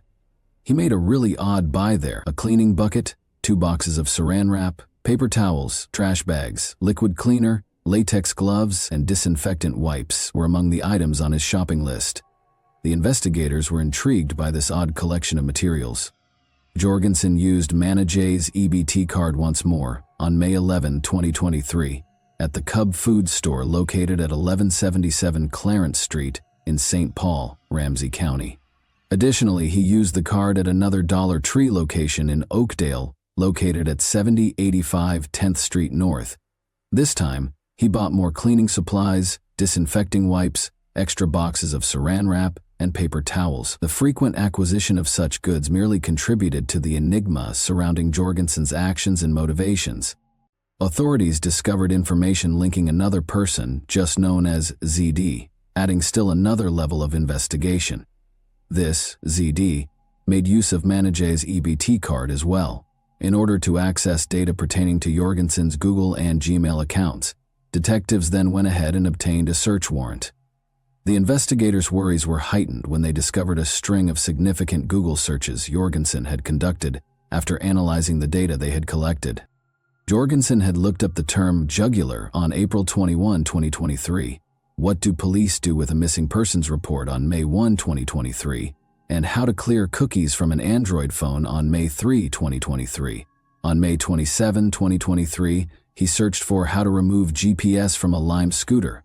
On June 4, 2023, he searched for lime for soil. At this point, it's important to note that lime, the material Jorgensen had asked about, can be used to hasten a body's decomposition process and the smells that go along with it. This fact, which the police were well aware of, made them even more concerned about Jorgensen's possible role in Manijay's disappearance. The police took decisive action in light of the strong evidence against Jorgensen. On June 26, 2023, the apartment investigators targeted Jorgensen's apartment and secured a warrant to search it. In anticipation of a potentially explosive situation, a SWAT unit stepped in to execute the warrants. Jorgensen reacted to the police confrontation at his apartment by locking himself in his bedroom. The situation became much more dangerous and urgent when Jorgensen, to the horror of everyone around him, lit a fire. The SWAT unit moved with extreme caution. In the ensuing battle, Jorgensen resisted the officers with great vigor and even tried to take a SWAT officer's gun. The officer eventually managed to capture Jorgensen. He was immediately sent to the local hospital for assessment as a precaution. This was done in order to protect his health and deal with any possible mental health issues that might have influenced his behavior. 2 other people were in the residence with Jorgensen when he was taken into custody. One of them, a girl who wished to remain anonymous, had visible signs of injury. She had a red neck, several bruises and scratches. Jorgensen threatened to harm her, saying things like, "The neighbors won't hear you scream." Later, the woman would tell the authorities that Jorgensen had strangled her. Jorgensen's roommate was the second person in the residence. The roommate had sought shelter in his own bedroom during the police-Jorgensen confrontation. Without any opposition, the roommate was likewise hauled into custody. The roommate later gave a statement in an interview at the St. Paul Police Department. He revealed that his sense of smell had been lost as a result of a catastrophic brain injury. He also disclosed a long-standing relationship with Jorgensen. Interestingly, the roommate explained, he didn't spend much time with Jorgensen or the women Jorgensen brought to the flat because he worked Monday through Friday. Officers spoke with Jorgensen's friend, ZD, after these incidents. The other man who had been seen using Manijay's EBT card was this one. It's still unknown when the interview with ZD will take place. ZD made it clear during the conversation that he did not have a close relationship with Manijay, revealing that he had only met her once or twice. ZD claims that Jorgensen told him that Manijay had been admitted to a mental health hospital when he asked about her. ZD further revealed that he assumed Jorgensen had authorization to use Manijay's EBT card because Jorgensen gave him both the card and its associated PIN. Officers also spoke with the apartment management in charge of Jorgensen's home. The manager revealed that there had been several complaints about a foul smell emanating from Jorgensen's apartment around May 15 or 16, 2023. The entire building was filled with the stench. The manager said it looked like the smell of a dead animal. The management provided further context by disclosing that on May 18, 2023, he and a maintenance worker tried to enter the flat to conduct an inspection. But in response, Jorgensen became hostile, both verbally and physically, barring them from a certain bedroom that seemed to be the source of the smell. Unfazed, the manager told Jorgensen and his roommate that they had a week to clean the apartment, and they did just that. The manager then revealed that he and the maintenance worker had seen Jorgensen pull and carry big black duffel bags out of the apartment not long after. Astonished by the scene, they had discussed the likelihood that Jorgensen was carrying a corpse. The St. Paul Police Department's Forensic Services Unit meticulously examined Jorgensen's flat in light of these discoveries. According to their report, a sizable pool of blood was found in the front closet, which was also the spot where the unpleasant smell had been detected. In addition to the blood that had soaked through the carpet and carpet pad, the scene was made even more unsettling by the presence of additional biological material and recent maggot activity. In the closet where Jorgensen had tried to ignite the fire, blood was also discovered. Officers also found 2 padlock keys in Jorgensen's residence after his detention as part of the investigation. After looking through Jorgensen's phone logs, it was found that on May 18, 2023, his phone had pinged near a storage facility located at 8881 Weir Drive in Woodbury. On May 5, 2023, someone started renting a storage space at the facility under the name of Jorgensen's roommate. Interestingly, the unit's access code was used to enter the building just as Jorgensen's phone rang in the same vicinity. On June 28, 2023, detectives quickly secured a warrant to search the storage facility after realizing the importance of this material. Investigators visited the assigned storage container 2 days after Jorgensen was taken into custody. They were welcomed by a strong and awful smell that was typical of decaying flesh as they got closer to the area. One of the padlocks seemed to suit one of the keys that were taken from Jorgensen's flat, but in order to get in, the investigators finally had to cut both padlocks. They found a number of things inside, including a small carry-on luggage, a blue duffel bag, and a huge cooler that was carefully wrapped in plastic. It is noteworthy that one of these bags was the same one Jorgensen was seen taking out of Managey's flat in the video. Furthermore, a green tote with cleaning materials similar to those Jorgensen had previously bought was discovered on top of the cooler. 2 coolers and a duffel bag were cautiously taken out of the unit while being supervised by the Forensic Services Unit. From these receptacles came a clear and overwhelming smell of rotting meat. The contents were kept out of reach until they were taken to the medical examiner's office for additional analysis because they were enclosed in several layers of plastic. A human body was discovered inside the bag and coolers after being examined using an X-ray machine. The limbs and legs were in the larger bag, and the torso was in the larger cooler. However, there was a head in the smaller cooler. The found remains were then autopsied by the Ramsey County Medical Examiner's office. The torso, the first set of remains, was carefully taken out of the huge cooler, which was heavily wrapped in several bags and layers of saran wrap. It had been carefully hidden and preserved. The head, which was also covered in many layers of saran wrap and bags, was the next group of remains to be removed. The remaining pieces of the legs and feet, 2 arms and 2 thighs, made up the final set of remains, which were then taken out of the duffel bag. Additionally, a significant amount of saran wrap had been meticulously wrapped around these bones. The medical examiner had to spend a lot of time unwrapping the corpses. The remains identified as belonging to Managey was satisfactorily established by the medical examiner after extensive investigations and analysis were completed. The Ramsey County Medical Examiner did identify the remains as those of Managey Staran of St. Paul yesterday, Thursday, June 29. Dental records and identifiable tattoos were used to prove identity. Unfortunately, it was determined that her death was a homicide once the method of death was determined. After this, investigators returned to the CCTV footage taken from Managey's apartment, paying close attention to the luggage Jorgensen had taken from the building. Upon closer inspection, it became more and more clear that Jorgensen had mutilated Managey in her own apartment, carefully separating her remains and packing them in different bags he carried. Jorgensen was charged with a number of crimes related to Managey's death. Given the seriousness of his alleged acts, he was legally charged with 1 count of second-degree murder. Jorgensen was also charged with arson for purposefully starting a fire in his residence while he was arguing with the SWAT squad members. The accusations were expanded to cover actions including disarming an officer and making violent threats. Jorgensen made a brief court appearance on the afternoon of June 30, 2023, to answer to the murder charge. He moved his head back and forth during the hearing in response to Assistant Ramsey County Attorney Eastwood's presentation of the complaint's specifics. Eastwood also asked that $5 million, 0 cents, be established as bail, and Judge Timothy Carey granted this request. Jorgensen simply gave his name when asked, remaining largely mute throughout the court hearing. To indicate that a thorough defense plan was being developed, the defense lawyer chose to postpone any discussions about bail until later.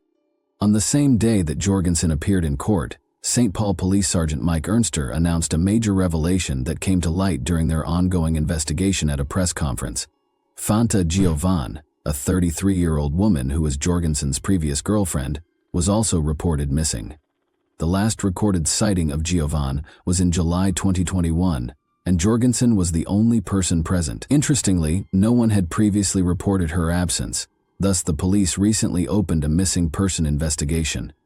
Tragically, police said at a press conference on July 7 that they had located the remains of 33-year-old Fanta Giovan in a different storage facility in Coon Rapids, which is 30 miles from the property where Staran's body was recovered and north of Minneapolis. Although more information about this second victim has not yet been made public, it is generally assumed that Jorgensen is also accountable for her murder.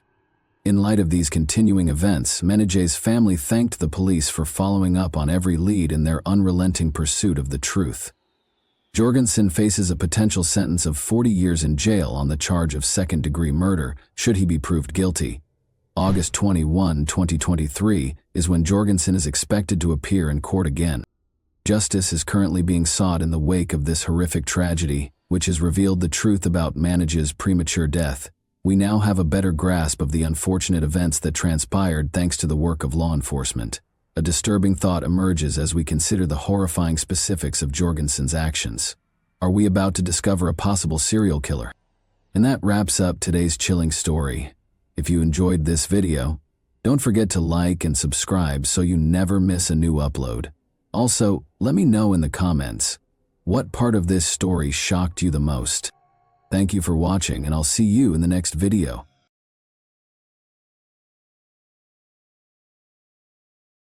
Hey guys, today we're diving into another truly horrifying case. If you want to support my channel, make sure to subscribe and stay active. It really helps me out. I'd be super grateful for that. Let's get started. Scientists concur that kids' violent conduct is influenced by their environment, upbringing, and the nature of their relationships with adults, rather than being something that is innate or hereditary. It's important to keep in mind that everyone, regardless of age, deserves love, support, care, and understanding. Of course, this doesn't apply to documented mental health disorders. Sometimes being mistreated physically and emotionally can drive someone to a very dark place, potentially making them capable of committing frightening acts. In every aspect, the Hallowell family's case is out of the ordinary and incredibly complicated. On the surface, they appeared to be a typical household, nothing unusual. Even though their neighbors and co-workers couldn't speak poorly of them, they seemed to be followed by odd, occasionally downright unsettling problems. After the mother was discovered dead in their house under suspicious and unsettling circumstances, the focus swiftly shifted to her sons. The tranquil, seemingly regular life the Hallowells had seemed to lead for numerous generations was drastically altered when investigators delved deeper into the case and discovered a number of disturbing family secrets. The Hallowell family resided in a little community in Marin County, which is tucked away in California's southwest. They had a large two-story house in the unincorporated town of Inverness, situated on the picturesque beaches of Lake Cedro. But they were by no means wealthy. 3 generations had shared the same home since the property had been in the family since the middle of the 1950s. Notably, there were only roughly 15 houses along that lake, and the people who lived there had been living next to each other for a long time. As a result, the community became close-knit, and everyone knew one another well. Strangers were uncommon, and crime was essentially non-existent. The region felt almost like a secret paradise because of the abundance of flora surrounding it. The Hallowell couple decided to adopt a baby girl whose biological parents had relinquished their rights in 1965, following years of fruitless attempts to become parents.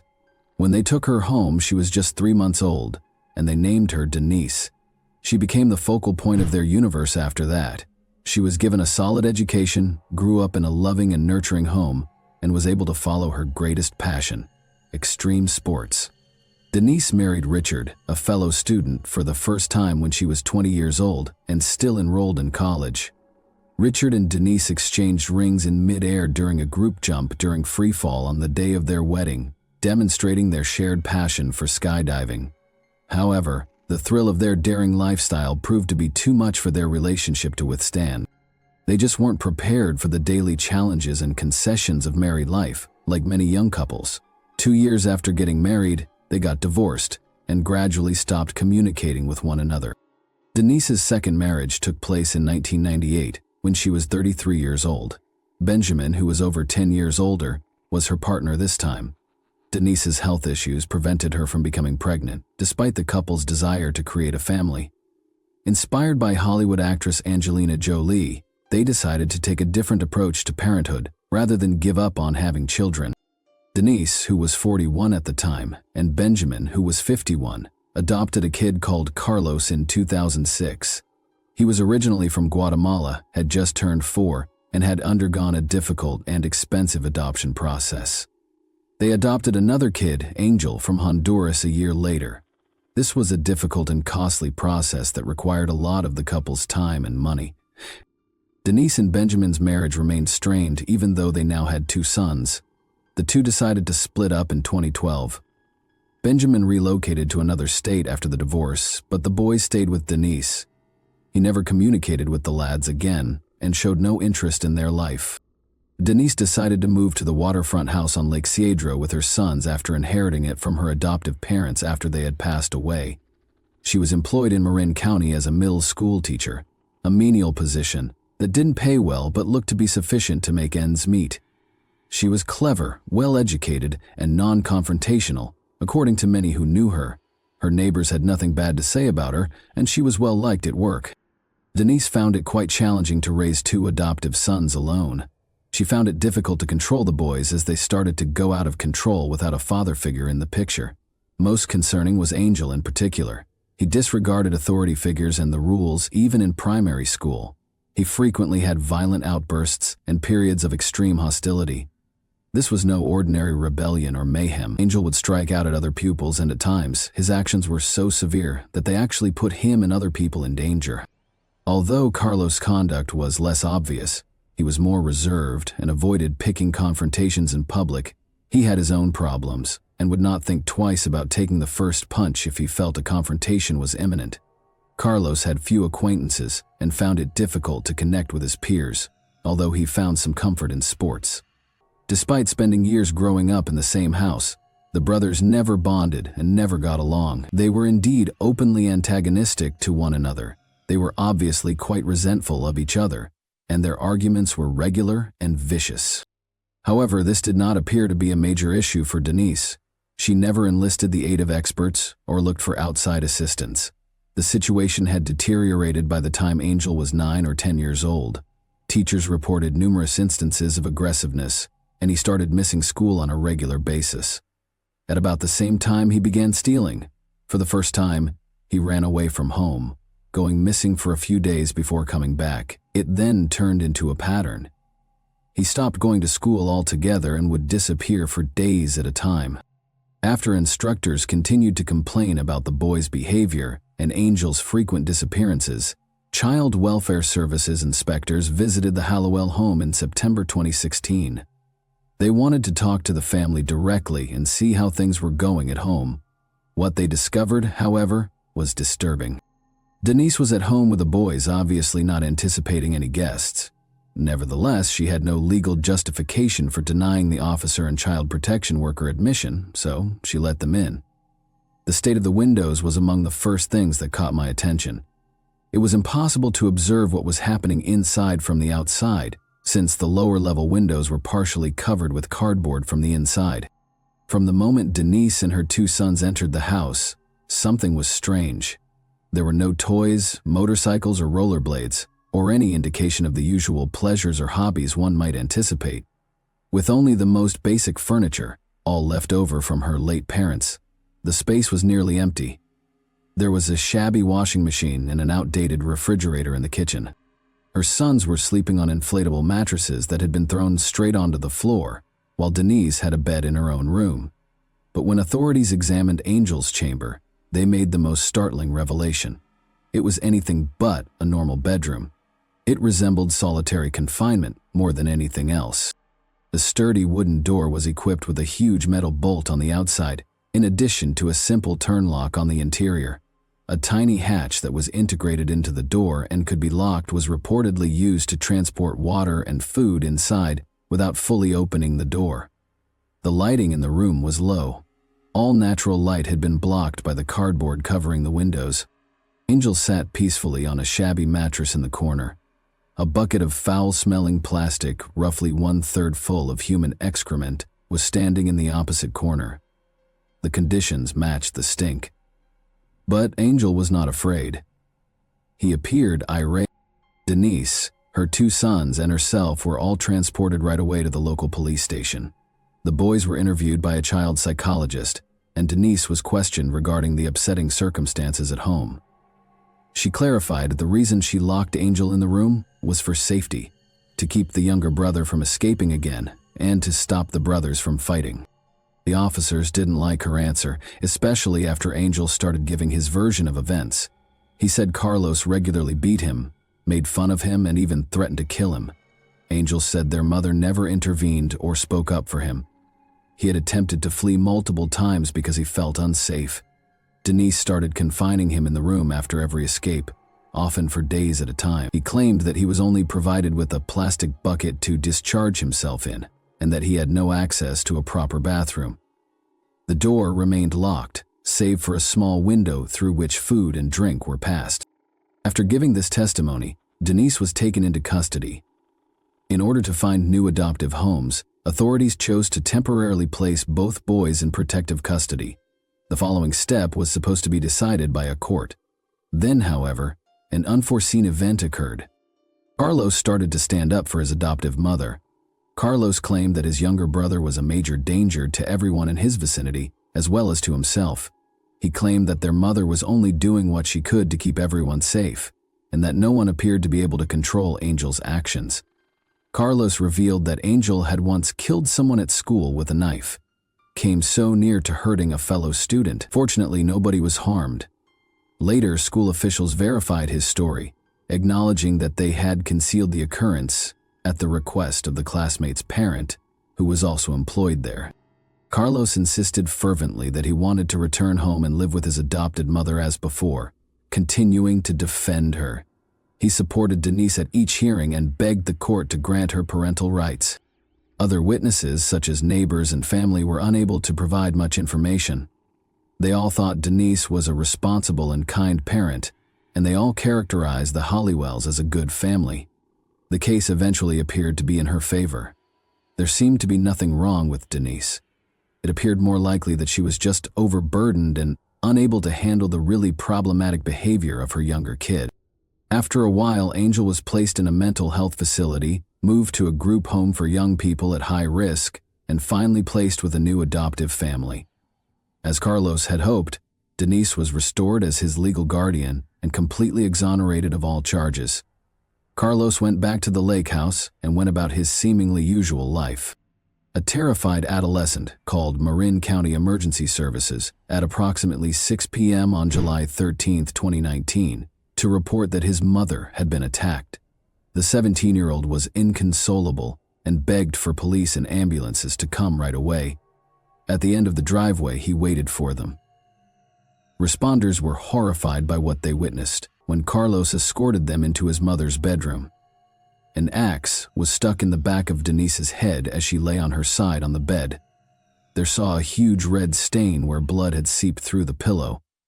She was still exhibiting some signs of life when first responders arrived, but she died on the way to the hospital in spite of their best attempts. Carlos was the sole person who saw the event, and his account left more questions than it did answers. He said he and his mother had gone to a memorial dinner and a relative's funeral in a nearby town earlier that day. Around 4:30 p.m., both of them were worn out and decided to lie down and rest when they got home. Carlos claimed to have fallen asleep fast. He awakened up to odd sounds and the sound of the dogs barking almost an hour later, at around 6 o'clock in the evening. He saw their dogs running loose in the yard and the gate to the dog run open when he looked out the window. He saw the horrific scenario as he went to see how his mother was doing out of concern.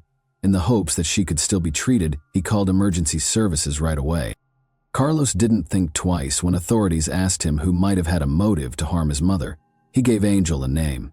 He claimed that only his younger brother truly wanted to hurt Denise because he was sufficiently enraged and resentful of her.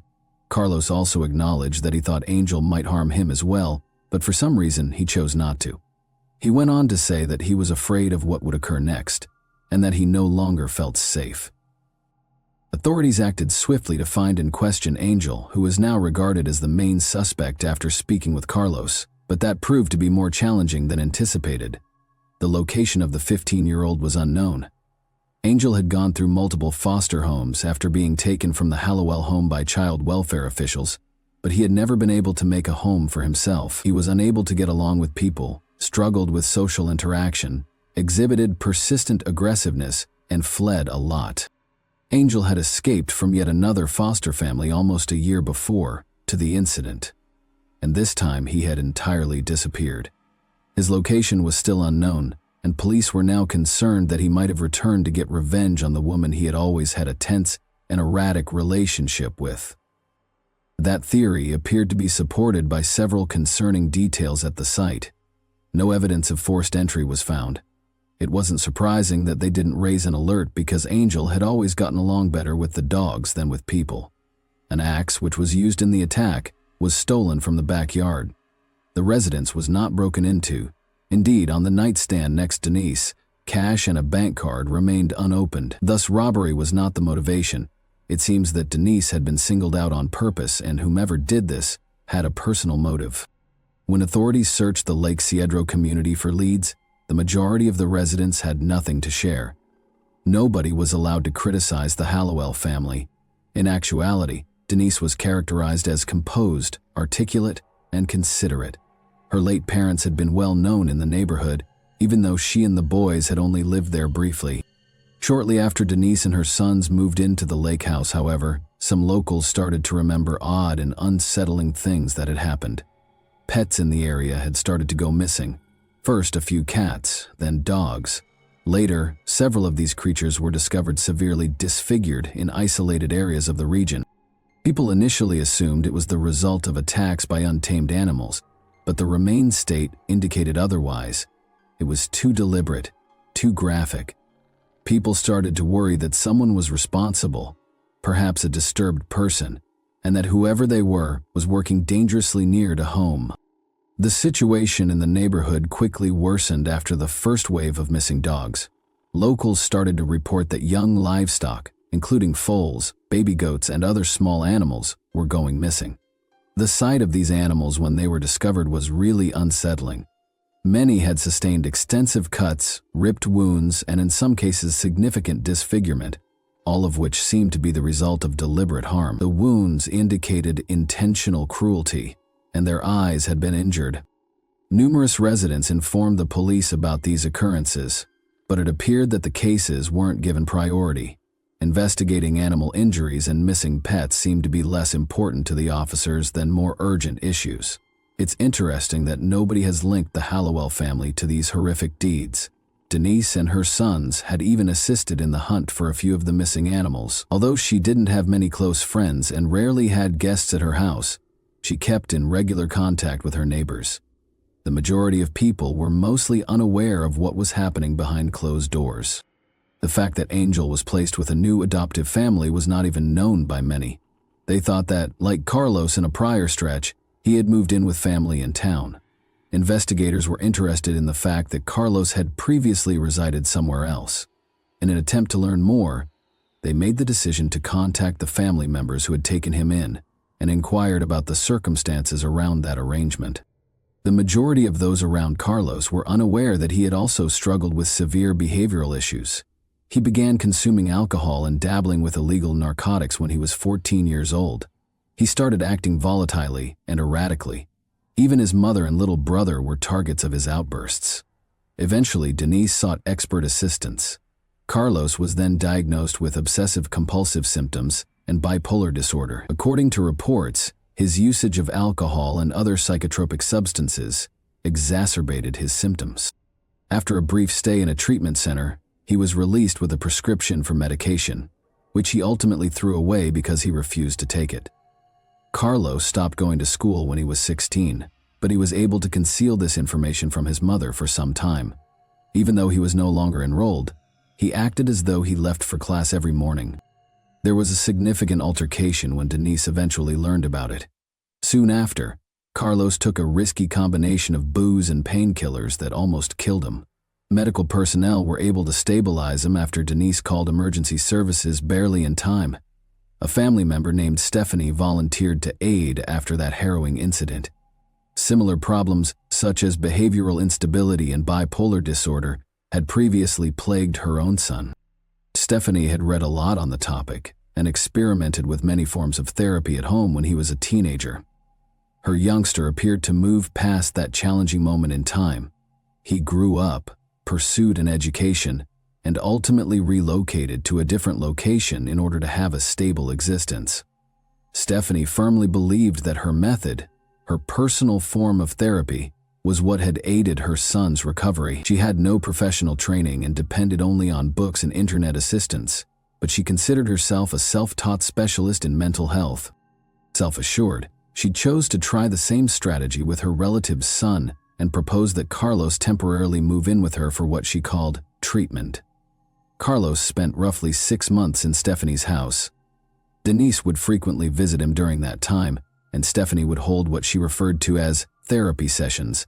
She recommended putting these sessions on video so they could be examined and evaluated for development at a later time.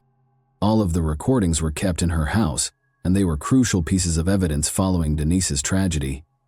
The connection between Denise and Carlos was depicted in a very unsettling light by what the tapes showed. They did not have a nurturing relationship. Denise often held him responsible for all of her life's misfortunes. She publicly apologized for adopting him, calling him derogatory names, and claiming that no one would ever love him. Denise was experiencing severe financial difficulties at the same time.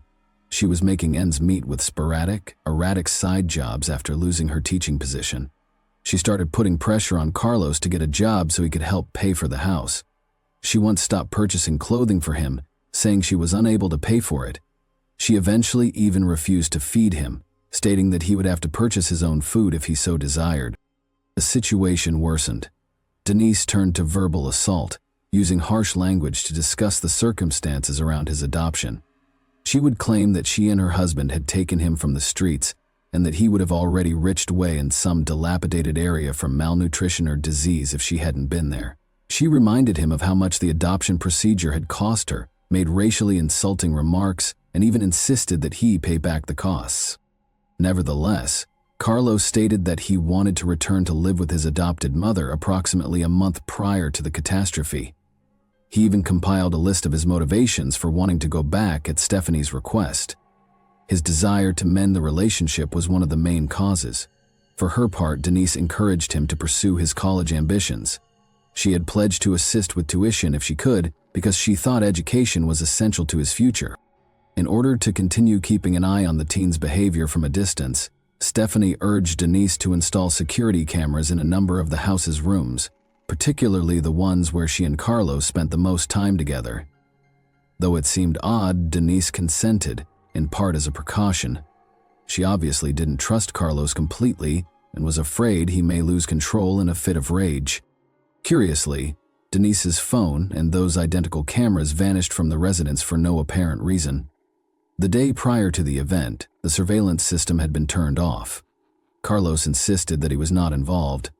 Denise took care of all that herself, he said.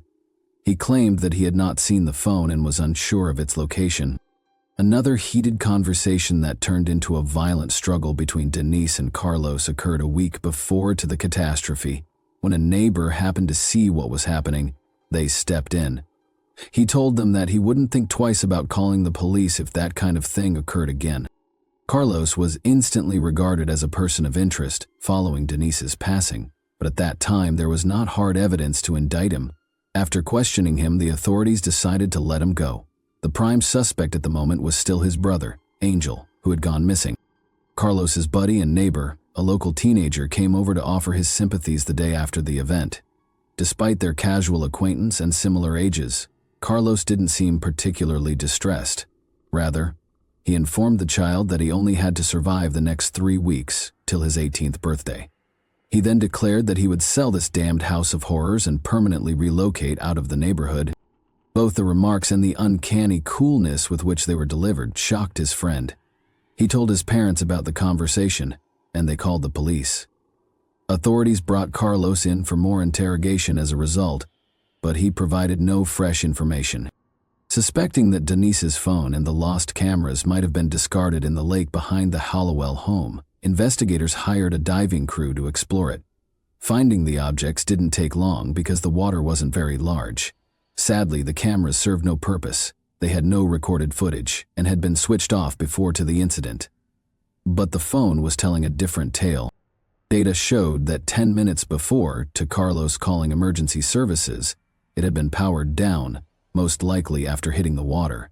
Even more significant is the fact that only 15 minutes before that, Denise had been actively texting a buddy on social media. This gave investigators a great degree of accuracy in determining the attack's approximate time. Carlos claimed to have been asleep at the time and to have only awoken when he heard the dogs outside barking. However, an examination of his personal phone use revealed a different image. Shortly before Denise was attacked, his device had been in operation. A neighbor who lives close also reported to the police that he saw Carlos outside about 5:30 p.m., making his way to the backyard shed. Carlos began to retract and became erratic in his responses when presented with this information, including the neighbor's statement. He eventually acknowledged that he had actually gone outside at that time.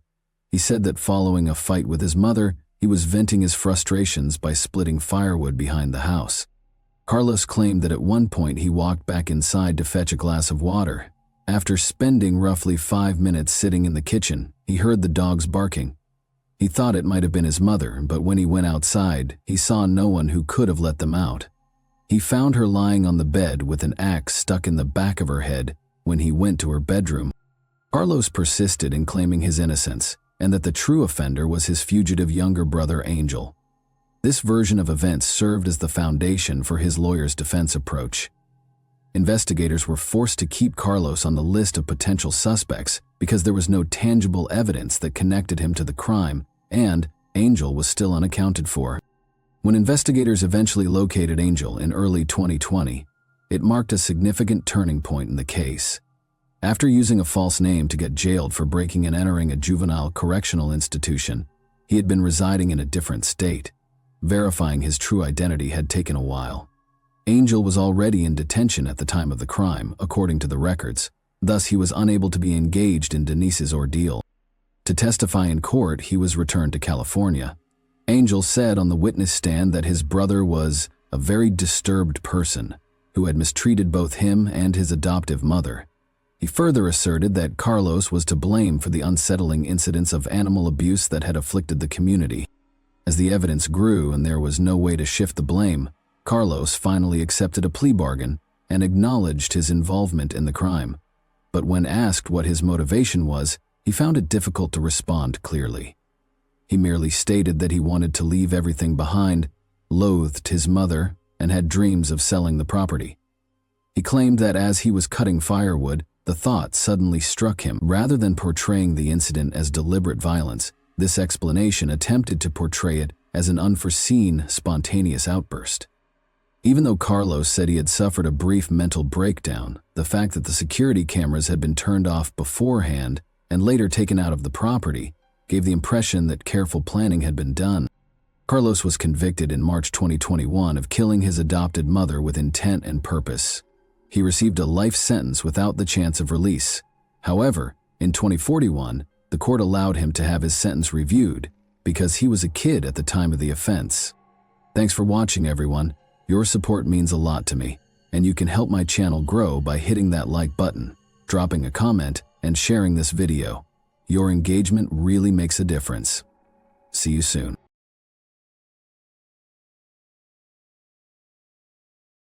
Hey guys, welcome to my channel, and today we're going to take a look at another horrible case with you.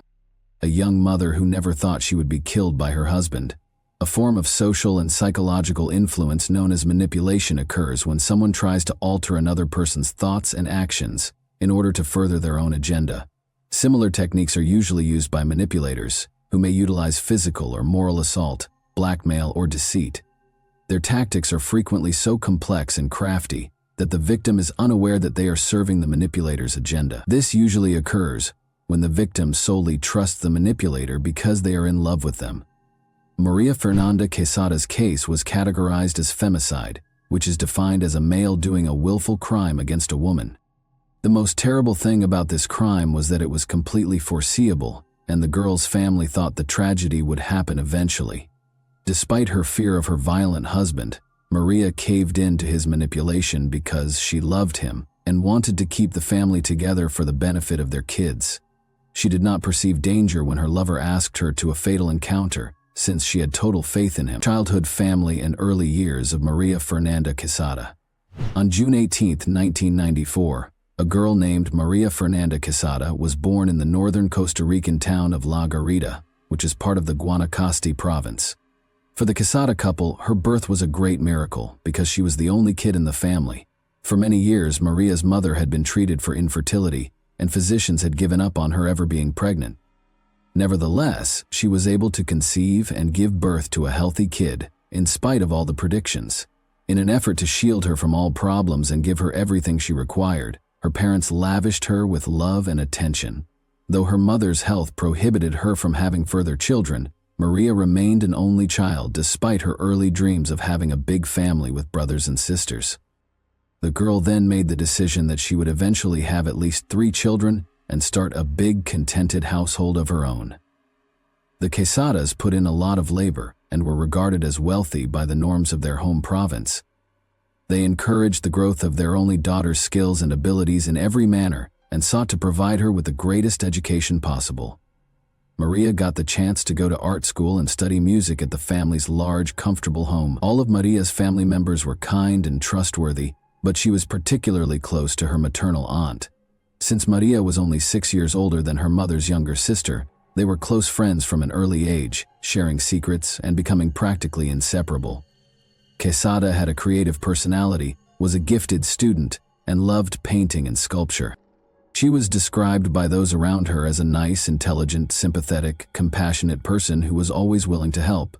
She was quite gorgeous, always had lots of friends, and connected with people easily.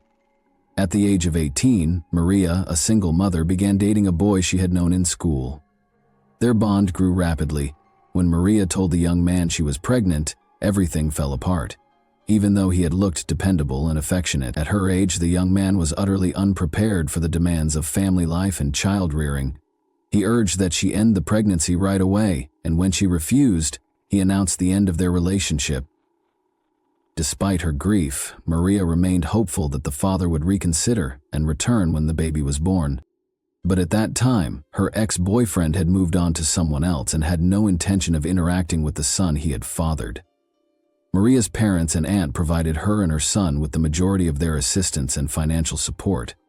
The young mother understood that she would have to support her son independently, as she couldn't rely on her family indefinitely. She started searching for methods to make a living since she wanted to enjoy her job. She soon found internet tutorials on how to make soap and wax candles for decoration. Maria, who is artistic, was intrigued to this exercise and thought it had a lot of promise. Maria pushed herself into producing soap and candles by hand and selling them online. She took customized orders for personalized soap and candles based on each customer's tastes and set up social media groups to promote her products. Her business took off right away. Her orders increased quickly along with her social media following. She aspired to become a master craftsman and kept honing her technique in the hopes of earning enough cash to start her own store. Maria also began earning a respectable living by providing online classes on how to make soap.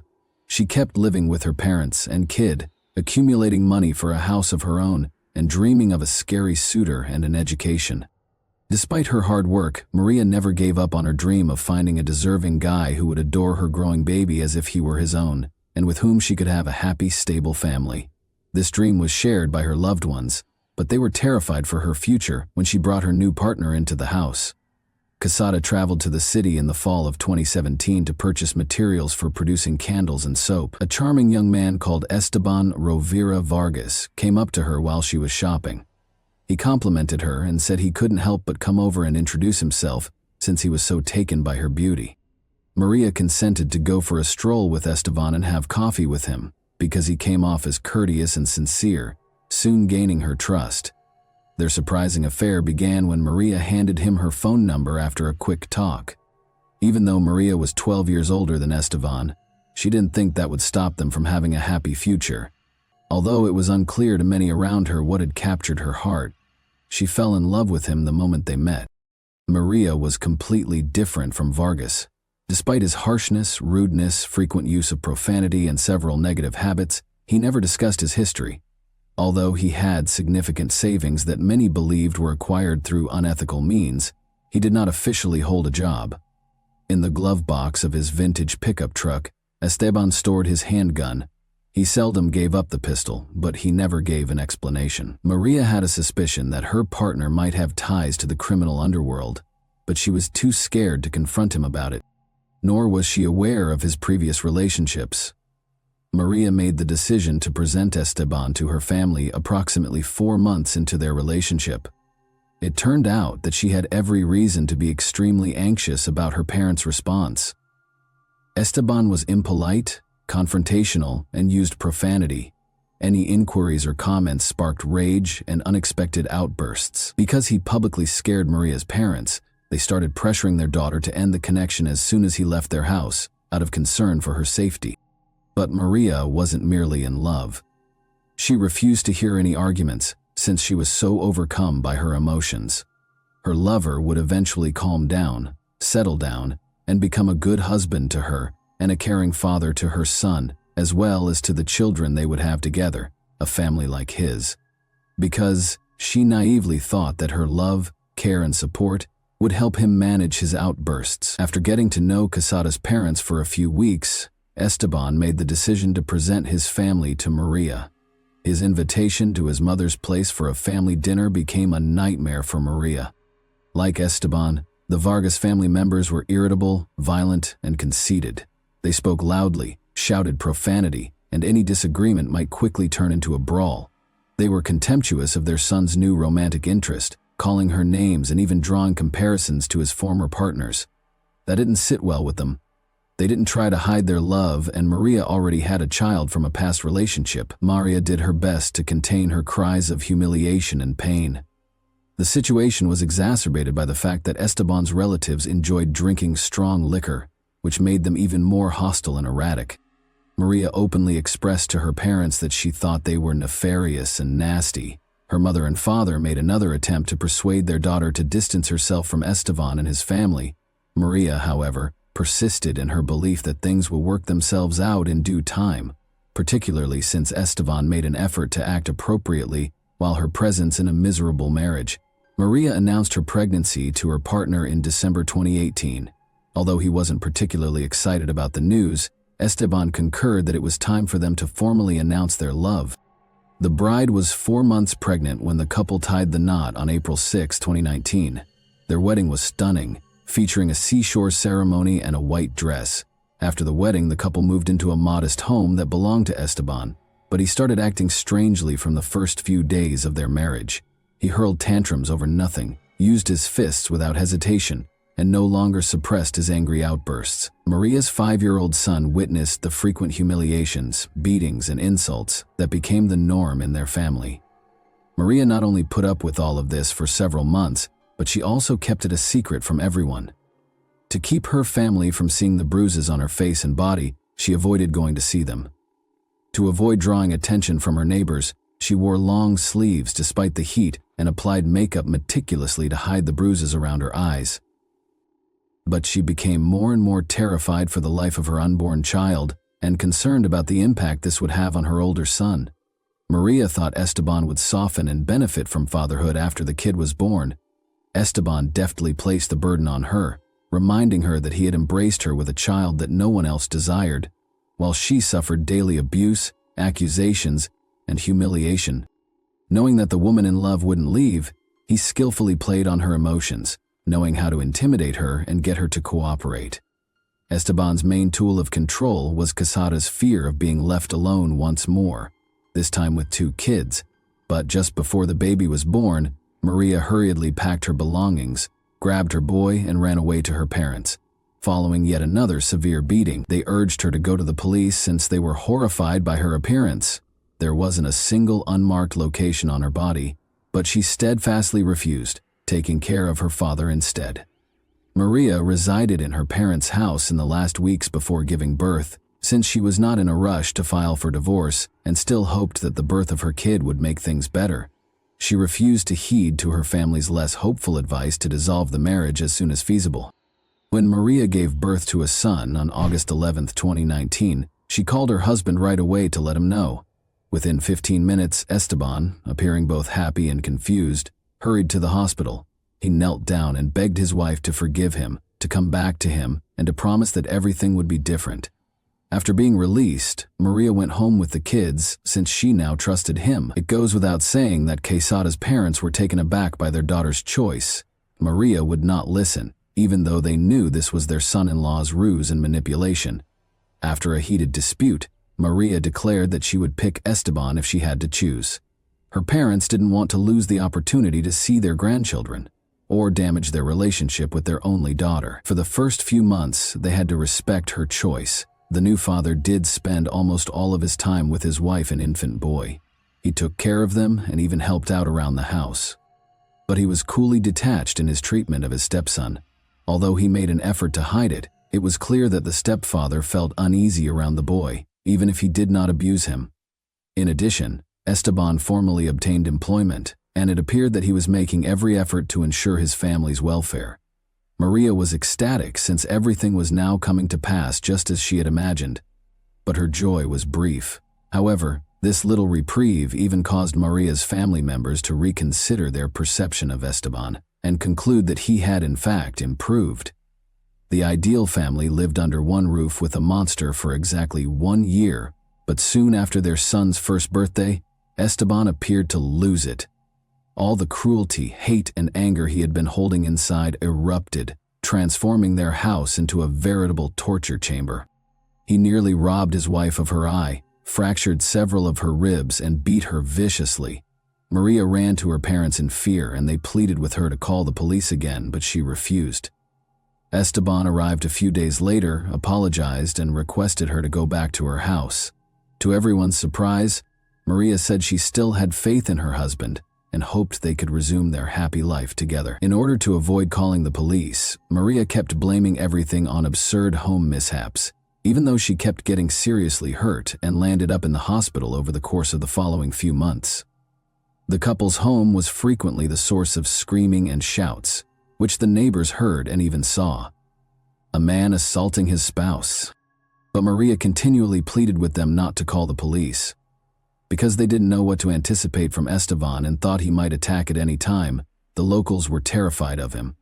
Not until the situation reached a breaking point in November 2021 did Maria call the police out of fear for her life and her son's safety. She and her kids returned to her parents' house because she could no longer share a household with a despot, a manipulator, and an outright sadist. She also succeeded in getting Esteban to sign a restraining order that forbade him from approaching her and the boys. Doctors noted multiple bruises, contusions, and abrasions of various healing stages on her body, which showed systematic and severe beatings, and Quesada documented the injuries. Vargas frequently abused his wife and threatened to hurt her, according to her family and neighbors. The court thus prohibited him from approaching his wife and making contact with their child without her permission. Esteban, meanwhile, continued to visit Quesada's home despite the restraining order. Every time he waited for Maria to go outside and insist on speaking, she would quickly return inside to avoid him. She eventually only left the house with family members because she was afraid of her husband attacking her, being brutally attacked, and having her children taken away. Almost immediately after Maria filed for divorce, the couple had to deal with the difficult task of allocating their assets and determining who would get custody of their kid. She filed a domestic abuse case, which was backed up by witness accounts from family members and neighbors, as well as medical papers detailing her injuries. By doing this, she wanted to be granted sole custody of the child. Esteban obviously had his own agenda, and on March 3, 2022, he visited his still lawfully married wife's parents' home in defiance of the court order. He asked to talk to Maria, appeared totally composed, and acted courteously. He persisted despite her parents' attempts to reject him. Maria herself showed up at the door a few minutes later and consented to speak with him in private. Although it's unclear exactly what Esteban said to her, he was quite persuasive, and Maria consented to accompany him to their shared house in order to resolve some matters. Furthermore, Esteban persuaded her that he missed the child and desired to spend time with him, so she brought their son along. Maria reassured her parents that nothing negative would happen, despite their strong opposition to their daughter and grandson traveling anyplace with this dangerous man. The last time her parents saw their only daughter alive, she took the child and climbed into Esteban's car. In the car, the couple began to argue. By the time they arrived at their home, The neighbors could hear and see Esteban shouting and screaming profanity at Maria. When the couple and their little boy entered the house, the situation worsened. The shouting continued, and soon there were loud noises that sounded like dishes and furniture being shattered. Then Maria's frantic appeal for assistance was heard, followed by the sound of a sobbing kid. A man across the street hurried over to assist after neighbors alerted emergency services. The front door swung open as he got closer, and Esteban, covered in blood, emerged on the threshold. He had a blood-stained knife in one hand and the sobbing toddler in the other. His face was contorted in anger, and his eyes were wild.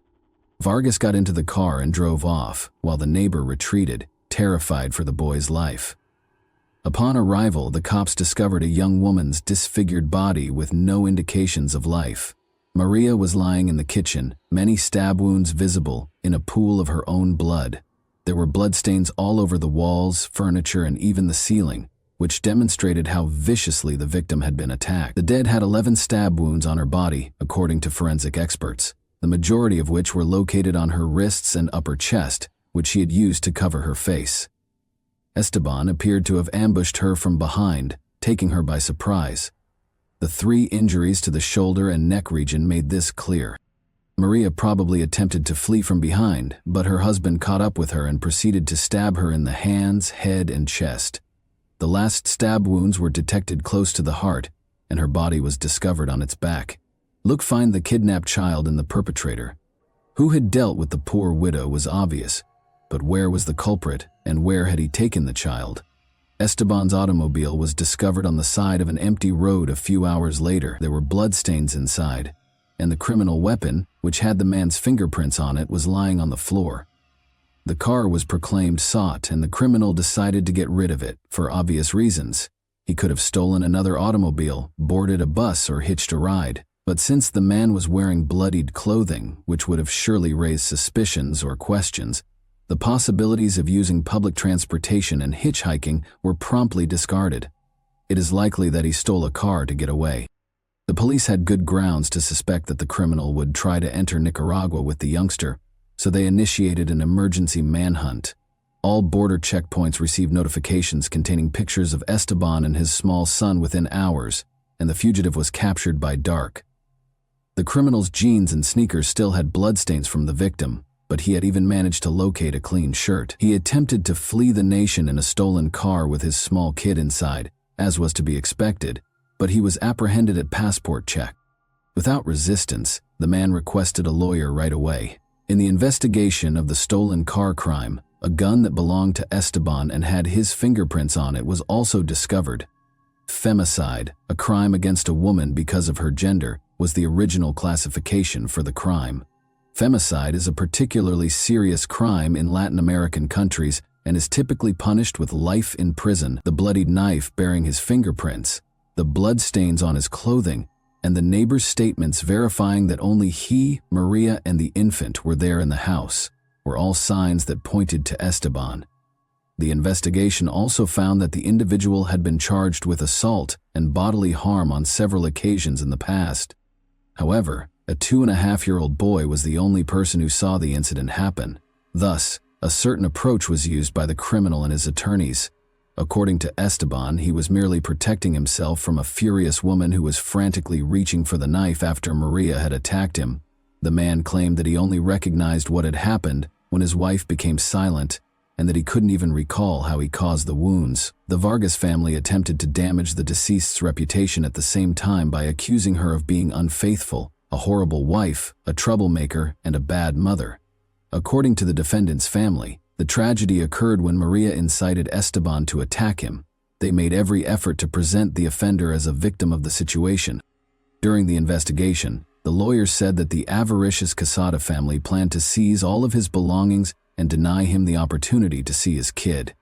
The victim's body, which had been buried a week after the crime, had to be exhumed.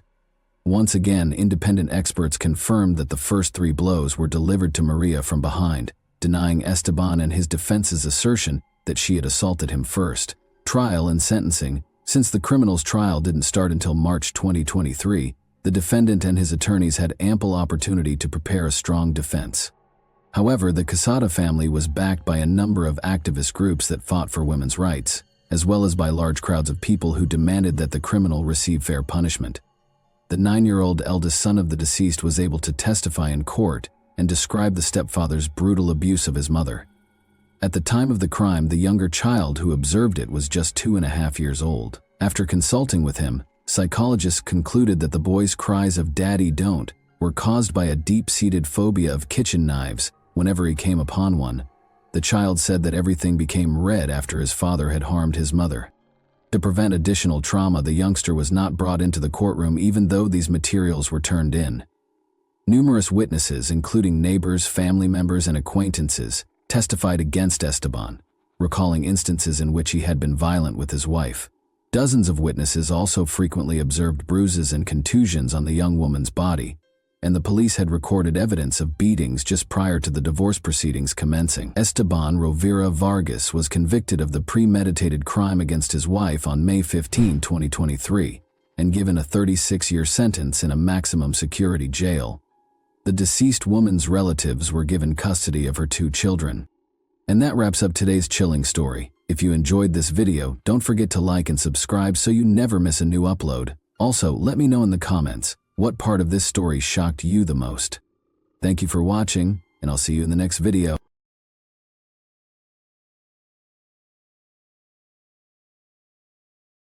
Hey guys, welcome to my channel, and today we're going to take a look at another horrible case with you.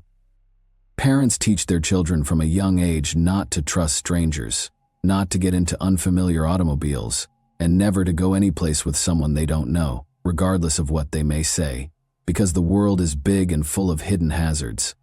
Regrettably, people with bad intentions frequently exploit both the trust of the innocent and the precarious circumstances that some adults find themselves in. Young medical student Mia Esteban went to a party with her pals.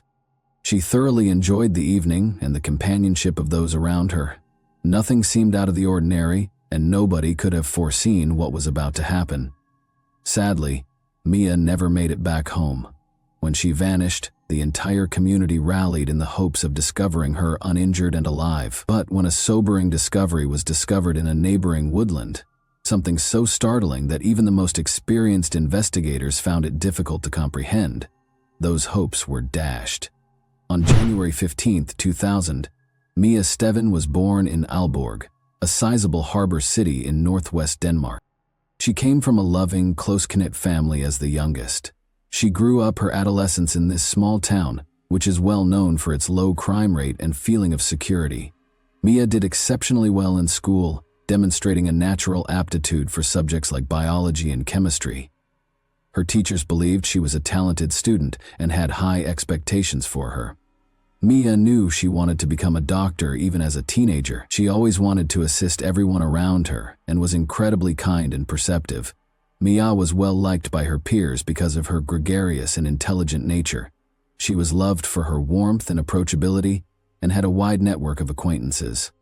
Attention was also drawn to her elegant manner and remarkable looks. While still in school, she started modeling, participating in several campaigns, and winning people over wherever she went. Because of her uniqueness, Mia frequently had admirers fighting for her attention. Mia achieved her dream of enrolling at Aalborg University's Medical program, one of Denmark's most esteemed universities. After graduating, she kept modeling while attending school, doing fashion publications and commercials. Mia maintained a close relationship with her family by continuing to live at home with her parents in spite of her achievements and increasing independence. Mia was in her second year of college when the COVID-19 epidemic struck. The limitations and lockdowns drastically altered her life. Social media, phone conversations, and video chats took the role of her face-to-face connections with pals when classes shifted to online. A vibrant, gregarious, and outgoing young woman found the lockdown period to be rather difficult. Because of this, Mia Esteban anxiously got ready for her first party in years when all restrictions were finally relaxed in early February 2022. Unfortunately, that night would be her last on February 5, 2022. For the first time in almost 2 years, there were no social restrictions due to the pandemic on Saturdays in Denmark. College students in particular were ecstatic to be able to enjoy the nightlife they had sorely missed. Parties were organized all around the nation because it was a reason to celebrate. He was really looking forward to the night. She made a call to her friends and meticulously planned the location for their eagerly anticipated night out. She went through her clothes at the same time, selecting an ensemble that would draw attention to her body and set her apart. This was more than simply a trip to the pub for her. It represented the return to everyday life. She wanted to celebrate her recent completion of her second-to-last semester at university with close friends she hadn't seen in a while. She put on makeup, fixed her hair, and wore a stylish black dress and high shoes. She added a cropped leather jacket and other sophisticated accessories to finish off her ensemble. Even though it was cold in February, she looked gorgeous. Mia thought her friends would drive her home after the event, but as the evening wore on, plans changed. Young people anxious to make up for missed time crowded the bars and clubs throughout the city's central streets that evening, but it was so chilly that the streets themselves were almost deserted. After spending several hours catching up and having a good time, Mia and her pals began the evening in a bustling pub. They later relocated to a local tavern, and an hour later they changed locations once more. The group evolved as they went from bar to pub. A few friends went home, others encountered pals and joined other groups, and they were replaced by new acquaintances. The evening was of course full with dancing, laughter, and copious amounts of alcohol. Witnesses claim that although Mia drank wine, she wasn't too drunk. She talked to everyone around her, laughed and danced. The companions she had first arrived with made the decision to depart by 3 a.m, but Mia decided to stay, telling them she would find her way home eventually. She was spotted conversing with an unknown man who seemed interested in her at the moment.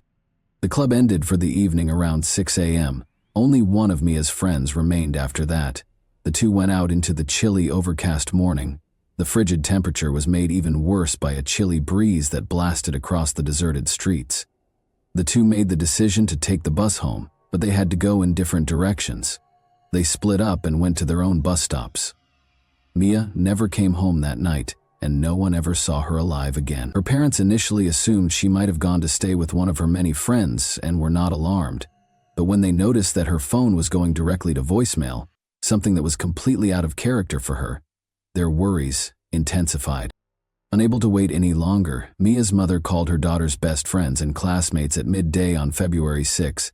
One by one, they all responded with the same response. They couldn't get in touch with Mia, and they hadn't seen or heard from her since the previous evening. Her parents were so alarmed that they rushed to the local police station and reported her missing. They were concerned that law authorities may postpone their search by waiting the customary 24 hours. Because Mia was an adult and had attended a party, they were relieved that the police took the matter seriously and started looking into it right away. Investigators began by speaking with every friend and acquaintance Mia had made at the different pubs that evening. Although Mia had been drinking, witnesses attested that she wasn't too drunk. They also gave a thorough explanation of her attire, which included a light jacket and a stylish evening gown. Investigators initially thought she might have died from the weather because it was so chilly in February. They promptly ruled this out, though, because no further relevant reports had emerged. Security footage from the bars and clubs Mia had frequented was examined by police. Although Mia seemed to be in a good mood and turned down her friends' offers to bring her home, nothing else in the video seemed suspicious, and the packed venues made it nearly hard to follow one specific person. The enigmatic man Mia had been spotted dancing with that evening quickly came into focus. Finding him and questioning him was crucial. Luckily, it was easy to identify him. He was an aspiring athlete with a bright future who was a fellow student at Mia's institution.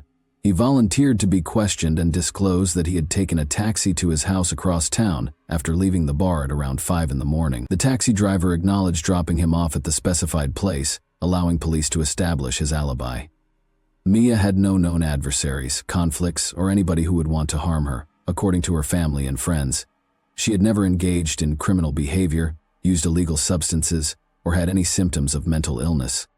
Although no one in her network had ever heard of a stalker or obsessive admirer, this prompted investigators to think about the possibilities.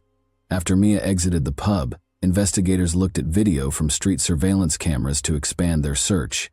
She and her companion had left the venue together, and after walking roughly 300 feet, they paused to bid each other farewell. Each then made their way to their designated bus stops.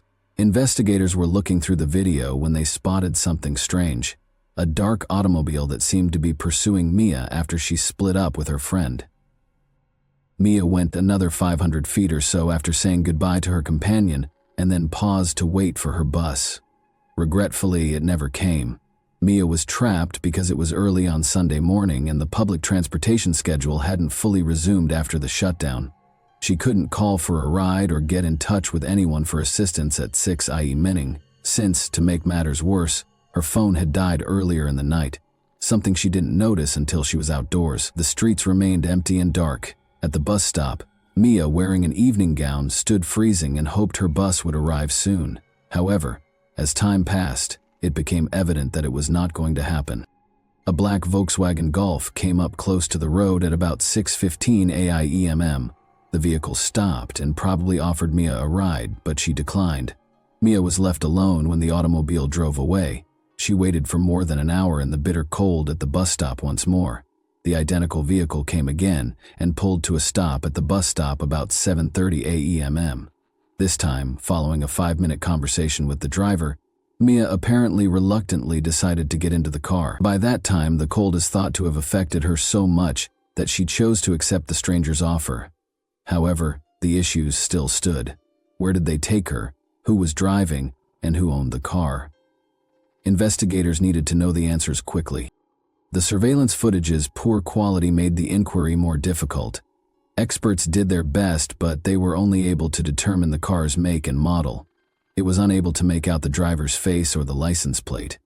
Detectives looked over footage from nearby cameras to follow the car's movements, and shortly they got a break. The Volkswagen Golf was seen parking close to a 24-hour convenience shop a few blocks from the bus stop. Luckily, the car's license plate was photographed by the high-resolution camera in this business.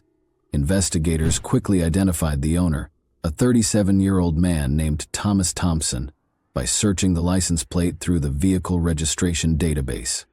The nightlife area where Mia and her pals had been going out was close to Thompson's home. Adam, a 30-year-old roommate of Thompson's who had previously drawn the attention of the police, lived with him in his leased house. Both men had a history of infractions, including posing as police officers in a scheme. The stakes were considerably higher this time, even though they had previously simply been fined for their acts. Both males were arrested so they could be questioned. Adam, however, had a strong alibi and was quickly freed. The day before Mia vanished, he had left town to see relatives, and he didn't come back until February 8. This information was confirmed by investigators, and Adam was exonerated. Thomas Thompson was the main suspect in the inquiry. To get a better picture, investigators started by looking into his past. Born in Kolding, Denmark in June 1985, Thomas was raised in a modest household. His parents moved him to live on his grandparents' tiny farm in the southeast countryside when he was a teenager. Thomas enlisted in the military after high school, where he signed a contract and established a solid career. He finally rose to the rank of sergeant while serving in highly troubled regions of the world. After leaving the military in 2015, he went back to school and graduated with a degree in engineering. Thomas had been employed as an engineer at a nearby industrial firm and renting a house in Aalborg in recent years. He was characterized as a competent, quiet, and hard-working professional by his coworkers and superiors. He was quite reserved, though, hardly ever disclosing personal information or developing strong bonds with coworkers. Thomas's legal background was problematic. He had been charged with violent altercations, domestic violence, and injury on multiple occasions. He was nevertheless able to reach an out-of-court settlement in every case. According to his ex-partners, he was irritable, hostile, and dangerously violent. Thomas appeared to lose control during angry outbursts, acting in a way that worried others around him. Some even thought he could be able to commit a major offense. Thomas obviously had a darker side that he found difficult to control. However, did that imply that he may have singled out Mia, hurt her, and perhaps even committed a crime against her? More importantly, where was Mia? In his car, Thomas, for his part, said nothing. An integrated GPS system was discovered by investigators. They looked at the data, hoping to track his movements that evening. They found that Thomas had attempted to turn off the GPS tracking on February 6 at around 2 in the morning. The attempt, however, resulted in a glitch, and the machine started to record position data every 30 seconds rather than shutting off. According to the GPS, Thomas left his house at 2:45 a.m., and drove about the city for several hours, apparently searching for a target. This mistake made it possible for detectives to piece together his actions in great detail. He stopped close to the bus stop where Mia was waiting at around 6 in the morning and had a quick conversation with her. For the next hour and a half, he drove away after she turned down his offer of a ride. Before heading back to the bus station, Thomas kept driving in a directionless manner through the streets. Mia was clearly freezing by this point and perhaps desperate. Apparently believing she had no other option, she grudgingly got into his car. Before driving into a remote road, the vehicle departed the city and drove through a few tiny neighboring villages. GPS data revealed a series of short pauses near each other in the wooded region, followed by a lengthy wait, during which the vehicle stayed motionless for approximately an hour. Search dogs and an operations team were sent to the location. They soon found that Mia's phone was broken. Nearby, they discovered a ripped necklace she had been wearing that evening, followed by a hair clip. Additionally, pieces of her clothing and strands of her long hair were discovered tangled on the branches of trees in the area. The scene presented a bleak image. As someone hurried after her, Mia appeared to have attempted to flee into the woods, tripping, losing objects, and hooking herself on branches. But hundreds of feet farther into the jungle, the most terrible discovery was still to come. Areas of disturbed dirt were pointed out by the search dogs, indicating that something had just been buried. Investigators found human bones after excavating beneath roughly 3 feet of loose dirt. 231 pieces of the remains were broken apart, some of which were left on the surrounding land. To the dismay of her loved ones, the victim could only be identified by DNA testing. It was established that Mia was the owner of the remains. Law enforcement was forced to issue a public statement as news of the gory discovery swiftly spread to the media. The community was reassured that the dangerous criminal had been caught. Terrifying details were uncovered via forensic analysis. Bone marks indicated that a power saw-like instrument had been used to dismember the body. Given the condition of the remains, pieces of tissue displayed signs of having been bathed in a chemical solution, perhaps in an effort to destroy them or get rid of any DNA traces. It was challenging to pinpoint the precise cause of death. Medical examiners, however, thought mechanical asphyxiation was the most likely cause. Most likely a rope or tiny strap, rather than bare hands, had been used to strangle Mia. Although Thomas Thompson's car had been partially cleaned, blood traces were discovered. Mia's blood was identified through DNA analysis. Her body looked to have been dismembered, and more blood traces were found throughout his house, especially in the toilet. Thompson first attempted to defend his actions when presented with the evidence, saying he had no malicious intent and had no plans to hurt anyone. He claimed that he tried to turn off his car's GPS because he was being stalked by a dishonest police officer who was extorting him, but he was unable to give his name or any supporting documentation. Thompson also related how he saw a woman in light clothing at the bus station early that morning and offered her a lift out of courtesy, but she declined. Then, he said, he drove off to run other errands. On his way back about 90 minutes later, he noticed the same woman, who was now obviously chilly, still at the stop. He claims that this time she agreed to take him for a ride. Thompson described how the young woman was drunk, acted flirtatiously, and supposedly promised intimacy in return for his assistance. He said they took his car out of town to a remote location where they had consensual sex. Thompson then claimed that Mia unintentionally tugged on the car door handle during this interaction, causing the door to swing open. He stated she died instantaneously after falling out and breaking her neck. In a panic, he tried to protect himself by getting rid of her body rather than calling the police. Doubts were immediately raised by the story. The strewn personal belongings and strands of Mia's hair discovered in the woodland were among the many discrepancies that detectives pointed out. When questioned further, Thompson changed his account, saying that Mia accused him of being abusive, threatened to file charges, and started to sober up after their encounter. He claimed that despite his attempts to soothe her, she went into a frenzied state, escaped the automobile, and dashed into the woods. According to Thompson, he followed her out of concern that she may freeze to death and planned to take her back to the car so he could drive her home. He claimed that she stumbled during the pursuit, struck her head, and instantly passed away. After he took her body home, Thompson confessed to dismembering it in his bathroom and soaking the remnants in chemicals in the hopes that they would completely dissolve. But after a few hours, the procedure had little impact. The remnants, which were still whole, now smelled bad.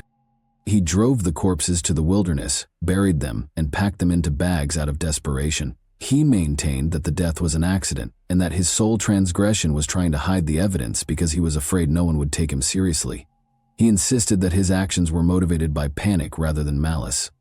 Further investigations at Thompson's property turned up incriminating evidence behind his house, despite his contradictory claims. Investigators discovered a temporary solution, burn hole, with some dirt and rubble covering it. He had tried to destroy Mia's pocketbook, personal things, car floor mats, and blood-stained clothes there. The majority of the goods were severely destroyed, but her purse was largely undamaged, including the thin strap that still contained remnants of Mia's skin cells and blood. This strap was the tool used to strangle her, according to forensic authorities. The prosecution's claim that Thompson had acted maliciously and with premeditation was successful. He planned his actions ahead of time, as evidenced by the fact that he had made a conscious effort to turn off his car's GPS system. According to the prosecution, he was a predator who went hunting that evening and eventually targeted a young woman who was alone and in danger. His perfect victim was Mia, who was cold and alone. The second time he contacted her, she accepted his offer of a ride since she was so desperate. Thompson's claims of innocence were further weakened by his conflicting explanations and attempt to remove evidence.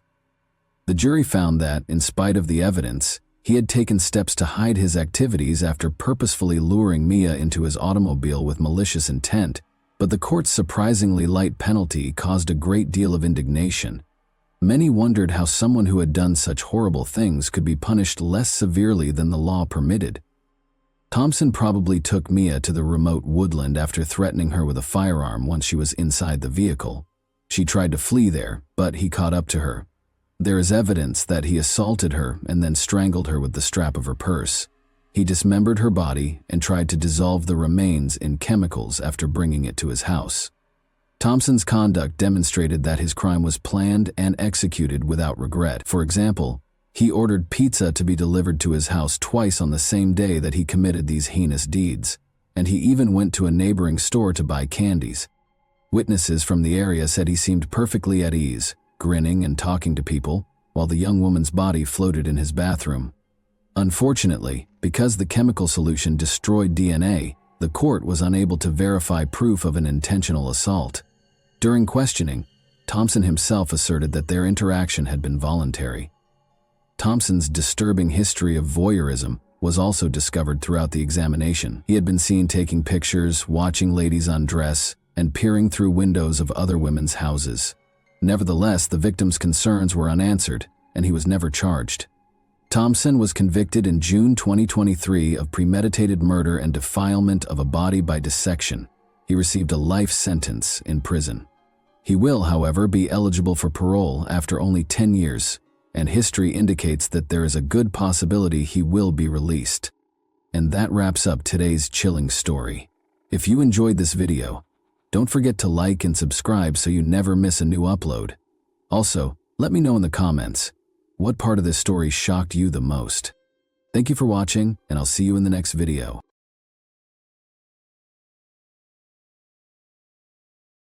Hey guys, welcome to my channel, and today we're going to take a look at another horrible case with you. On the pleasant evening of October 30, 1975, it was summer in the Belhaven, Greenwich suburbs. The night before Halloween, Martha was doing her best to persuade her mother to let her go out for mischief night, where she and her friends would pull harmless practical jokes around the neighborhood.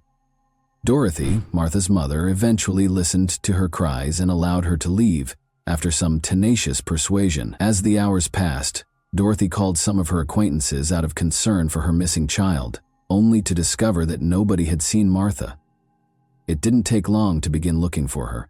Martha would be discovered bludgeoned to death with a golf club over 200 feet from her home beneath a pine tree. What took place on the evening of October 30th?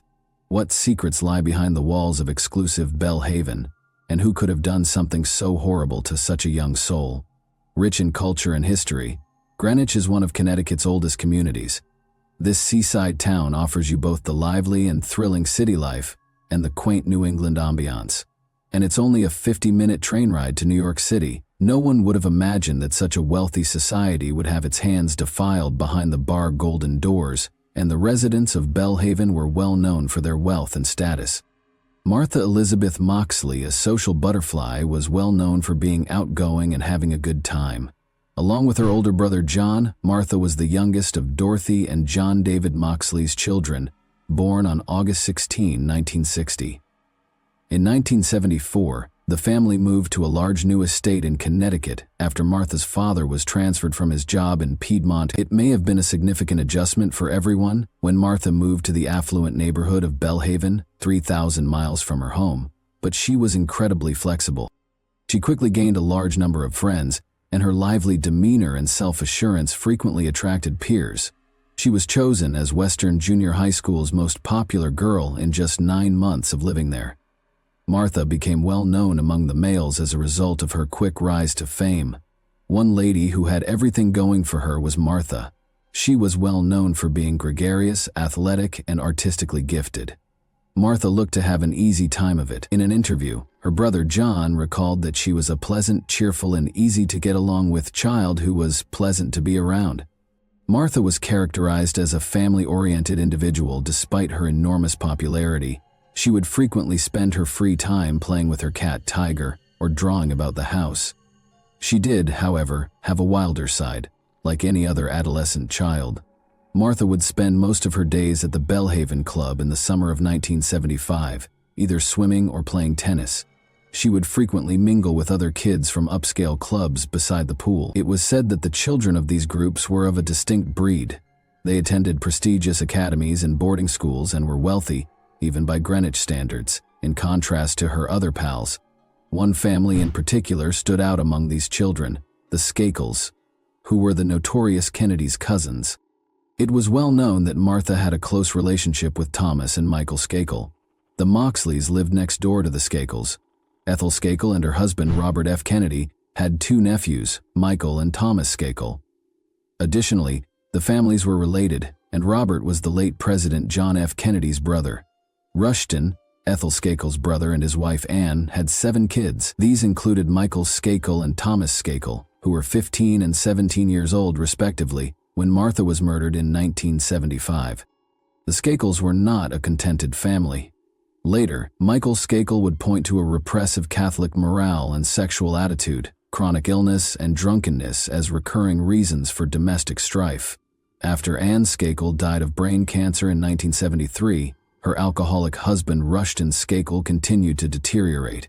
He frequently left the kids unattended at home, with unrestricted money and little supervision. According to Michael Skakel, his mother's passing caused an even greater degree of disorder to take over our home. They were only 150 yards away from the Moxleys. Because there was no parental supervision, the Skakels frequently had a steady stream of teenagers at their house. In the privacy of Belhaven's gated enclave, Martha was enjoying her best summer days. She smoked, had a few beers, and occasionally sneaked out throughout her adolescent years. Martha wrote about a few incidents that occurred during these holidays in her diary. A lot of them were about the Skakel boys. Martha was particularly worried about the improvements Thomas was giving her. On that date in 1975, she wrote, "Dear Diary, me, Jackie, Michael, Thomas, Hope, Maureen, and Andra. When driving in Tom's car, I was practically sitting on Thomas's lap because I was only steering. He kept putting his hands on my knee, then I was driving again, and Tom put his arm around me. He kept doing stuff like that." Martha also left a message for Michael on September 19, 1975, stating, "Michael was so totally out of it that he was being a real asshole in his actions and words. He kept telling me that I was leading Tom on when I don't like him except as a friend. I said, well, how about you and Jackie? You keep telling me that you don't like her and you're all over her. He doesn't understand that he can be nice to her without hanging all over her." It was clear that Martha felt conflicted about the Skakel brothers and frequently questioned whether she should leave their home. Although she continued to worry about her personal comfort and safety, nobody could have predicted what would happen next. The Hour of Mischief, October 30, 1975. Martha tried to persuade her mother to allow her to go out with her friends. Martha did everything she could to win her mother's approval, while her father, John, was away on business. Dorothy finally caved in to her daughter's persistent pleading and allowed her to spend the night out. Bellhaven was a safe neighborhood. Since everyone entering and leaving the area was thoroughly screened, crimes were extremely rare in such a secure area. Along with her pals Helen and Jackie Jeffrey, Martha went out. In order to meet with Kennedy cousins, the three of them headed to the Skakel's house. As the night wore on, midnight finally arrived. Dorothy's worry didn't kick in until 2 in the morning because she was accustomed to her daughter occasionally skipping her curfew. She initially believed Martha might have simply spent the night at her friend's house. When she called Sheila, Martha's best friend, to ask where she was, she discovered that she hadn't seen Martha since 9:30 p.m., which was around the time when all of the children returned home. When 3:30 a.m. arrived, Dorothy was so anxious that she called Thomas Skakel, their neighbor, who gave Sheila the same response. She eventually gave up about 3:35 a.m. and ended up phoning the cops for assistance. Almost soon, the local Greenwich officers were dispatched to the Moxley residence. Dorothy and they quickly looked around the neighborhood and found nothing unusual. In the end, the officers reassured Dorothy and requested her to wait until morning. However, just before they left, they forwarded Martha's information to all the stations in the area so that they may be on the lookout for any Martha sightings. Dorothy quickly dozed off while she waited for her daughter to arrive by the window. When Dorothy hurried to Martha's room the next morning, October 31, 1975, she discovered her bed was vacant. A strong, eerie feeling had begun to wash over her as the cops were brought in once more. She was aware of a problem. Dorothy was unable to wait, so she and her son John began to search the area. The first place they looked was the Skakel home. Dorothy had never visited her neighbor's house in the 15 months that they had been here, and the first thing she saw there was their hostile dog. She knocked on the door, somewhat frightened by the terrifying experience, and Michael, the younger Skakel sibling, opened it shortly after. Dorothy insisted on finding anything, though, so she asked to peek at the camper parked outside. She thought Martha might have merely slept off in the camper's back, but when she looked inside, she discovered it was also empty, shattering her hopes. By this point, the local community had heard of Martha's disappearance, and the police, accompanied by friends and neighbors, had arrived to examine Bellhaven's grounds. Shortly after, shaking with terror, Martha's friend Sheila hurried to the Moxley home. She struggled to find the right words to express what she had just seen while crying. Sheila begged Martha's mother to dial 911 in order to get assistance. She claimed that Martha is not moving and that a horrible incident had occurred. They needed assistance since she had been attacked. Jean, Dorothy's companion at the moment, requested her to remain still while he returned to see what had transpired. Jean arrived at the scene and discovered something horrifying. The missing teen was laying face down beneath a large pine tree at the border of the Moxley property, 200 feet from her home. The shattered golf club was protruding straight through the back of her neck, and the back of her head was bludgeoned. Martha's slacks and underwear were pushed down to her ankles, and her clothing was covered in bloodstains. A broken 6-iron golf club was found close to the teen, and it was used to repeatedly hit Martha in the head. The club was discovered broken into 3 pieces due to the power of the contact. Except for the handle's grip, the parts of a broken golf club were scattered on the ground close to her body. When the body was found, the police officers were taken aback. In the past 30 years, Greenwich had not seen a violent crime case, much less one as horrible as this one. Given the gravity of the issue, the local police were ill-equipped to deal with it. A crew from the Connecticut County Station was assigned to conduct a more in-depth inquiry. Martha's body was transported for an autopsy. After forensics at the scene tried their utmost to collect as much evidence as they could, the autopsy revealed no signs of sexual assault, and the first cause of death was determined to be the blunt force of her head. Later on, it was found that young Martha Moxley lived out her days as a virgin. In order to determine the precise timeline of the homicide, Greenwich local police officers began collecting alibis from every witness they knew while the inquiry was still underway. The Skakel brothers were the first on the list. Both lads gave their separate alibis for the time of the murder when they were questioned by the police on the same day. Thomas Skakel told investigators that he last saw Martha outside his home at 9:30 p.m. He claimed that after saying farewell to her, he immediately went inside to watch The French Connection with Kenneth Littleton, the family's new live-in instructor. Soon after, Thomas returned to his room to finish a paper on Abraham Lincoln for school. However, His teachers denied ever assigning such a task. Eventually, 2 polygraph tests were administered to Thomas. Thomas cleared the second one, but the first one's findings were still unclear. Michael Skakel said investigators that he had driven to his cousin Jimmy Turn's residence at approximately 9:15 p.m. and returned at approximately 11 p.m. Although they lacked concrete evidence to establish Michael as a suspect, the police were instantly suspicious of his statement. In the fall of 1976, Kenneth Littleton, then 24 years old, was also the subject of an investigation. Before leaving the residence, he reported to the police that he heard sounds outside sometime between 9:30 and 10 p.m. Michael, his older brother, Thomas, and 2 other Skakel boys were not at home when Littleton checked on the 7 Skakel children, according to Detective Solomon's statements.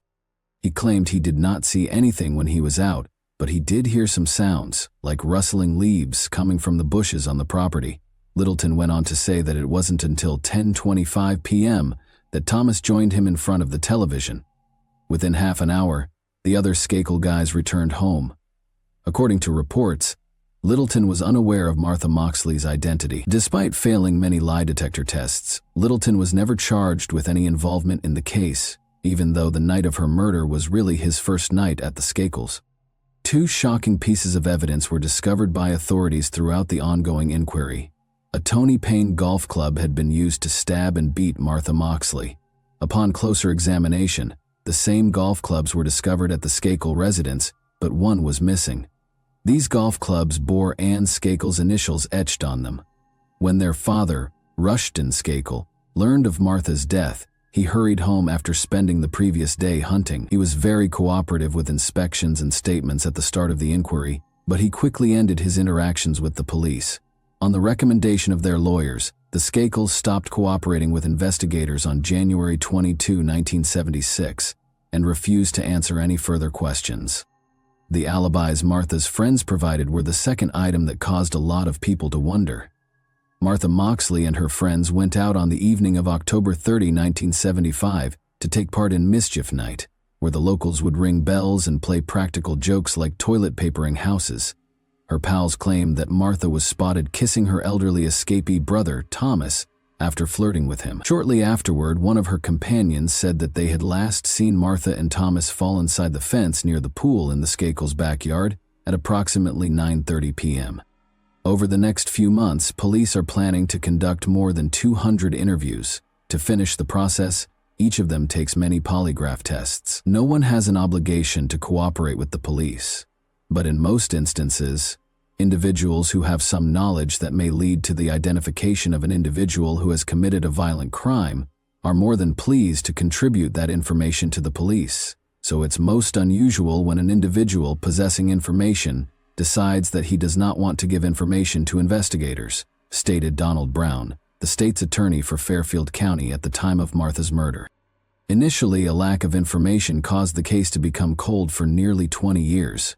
Following a suggestion that William Smith Kennedy, another member of the Kennedy family, might have been involved in the murder, Martha Moxley's case was revived in 1991. Although his ties to the Martha Moxley case were eventually severed, William was on trial for assault charges, and the entire incident ultimately resulted in the case being reopened with fresh leads. Dr. Henry Lee, a famous forensic pathologist, was brought in by the police the same year. Technology was not available in 1975, but Dr. Lee was able to use it. Clothes discovered in the Skakel family's trash soon after the murder were among the things Dr. Lee looked at. Dr. Lee concluded that the hair belonged to a Caucasian male. "We found some hairs and fibers. Some of the hair is microscopically similar to hers, other hair is dissimilar to hers." He was unable to produce a match since he lacked a hair sample from any of the potential suspects. However, Dr. Lee was able to offer a potential explanation for Martha's murder after looking through the photos taken at the crime site. Someone attempted to apply force, as seen by the blood stain on her body. It implies a murder with a sexual motive. Michael soon emerged as the case's main suspect. Rushton Skakel reportedly engaged a private investigator shortly after to discreetly clear his family name. He hoped that material would surface that would raise doubts about other individuals, including Kenneth Littleton, a past suspect, but his scheme failed miserably. The Martha Moxley investigation now involved private investigators Jim Murphy, a former FBI agent, and his sidekick, Willis Billy Krebs, a former lieutenant in the NYPD. It was discovered that both Tom and Michael Skakel had lied to the police when the two men questioned them about what they had done the night of Moxley's death. It was actually closer to 10 p.m. when Thomas Skakel last saw Martha outside his house, not 9:30 p.m. Additionally, Thomas and Martha did some inappropriate things outside of his house before he returned inside.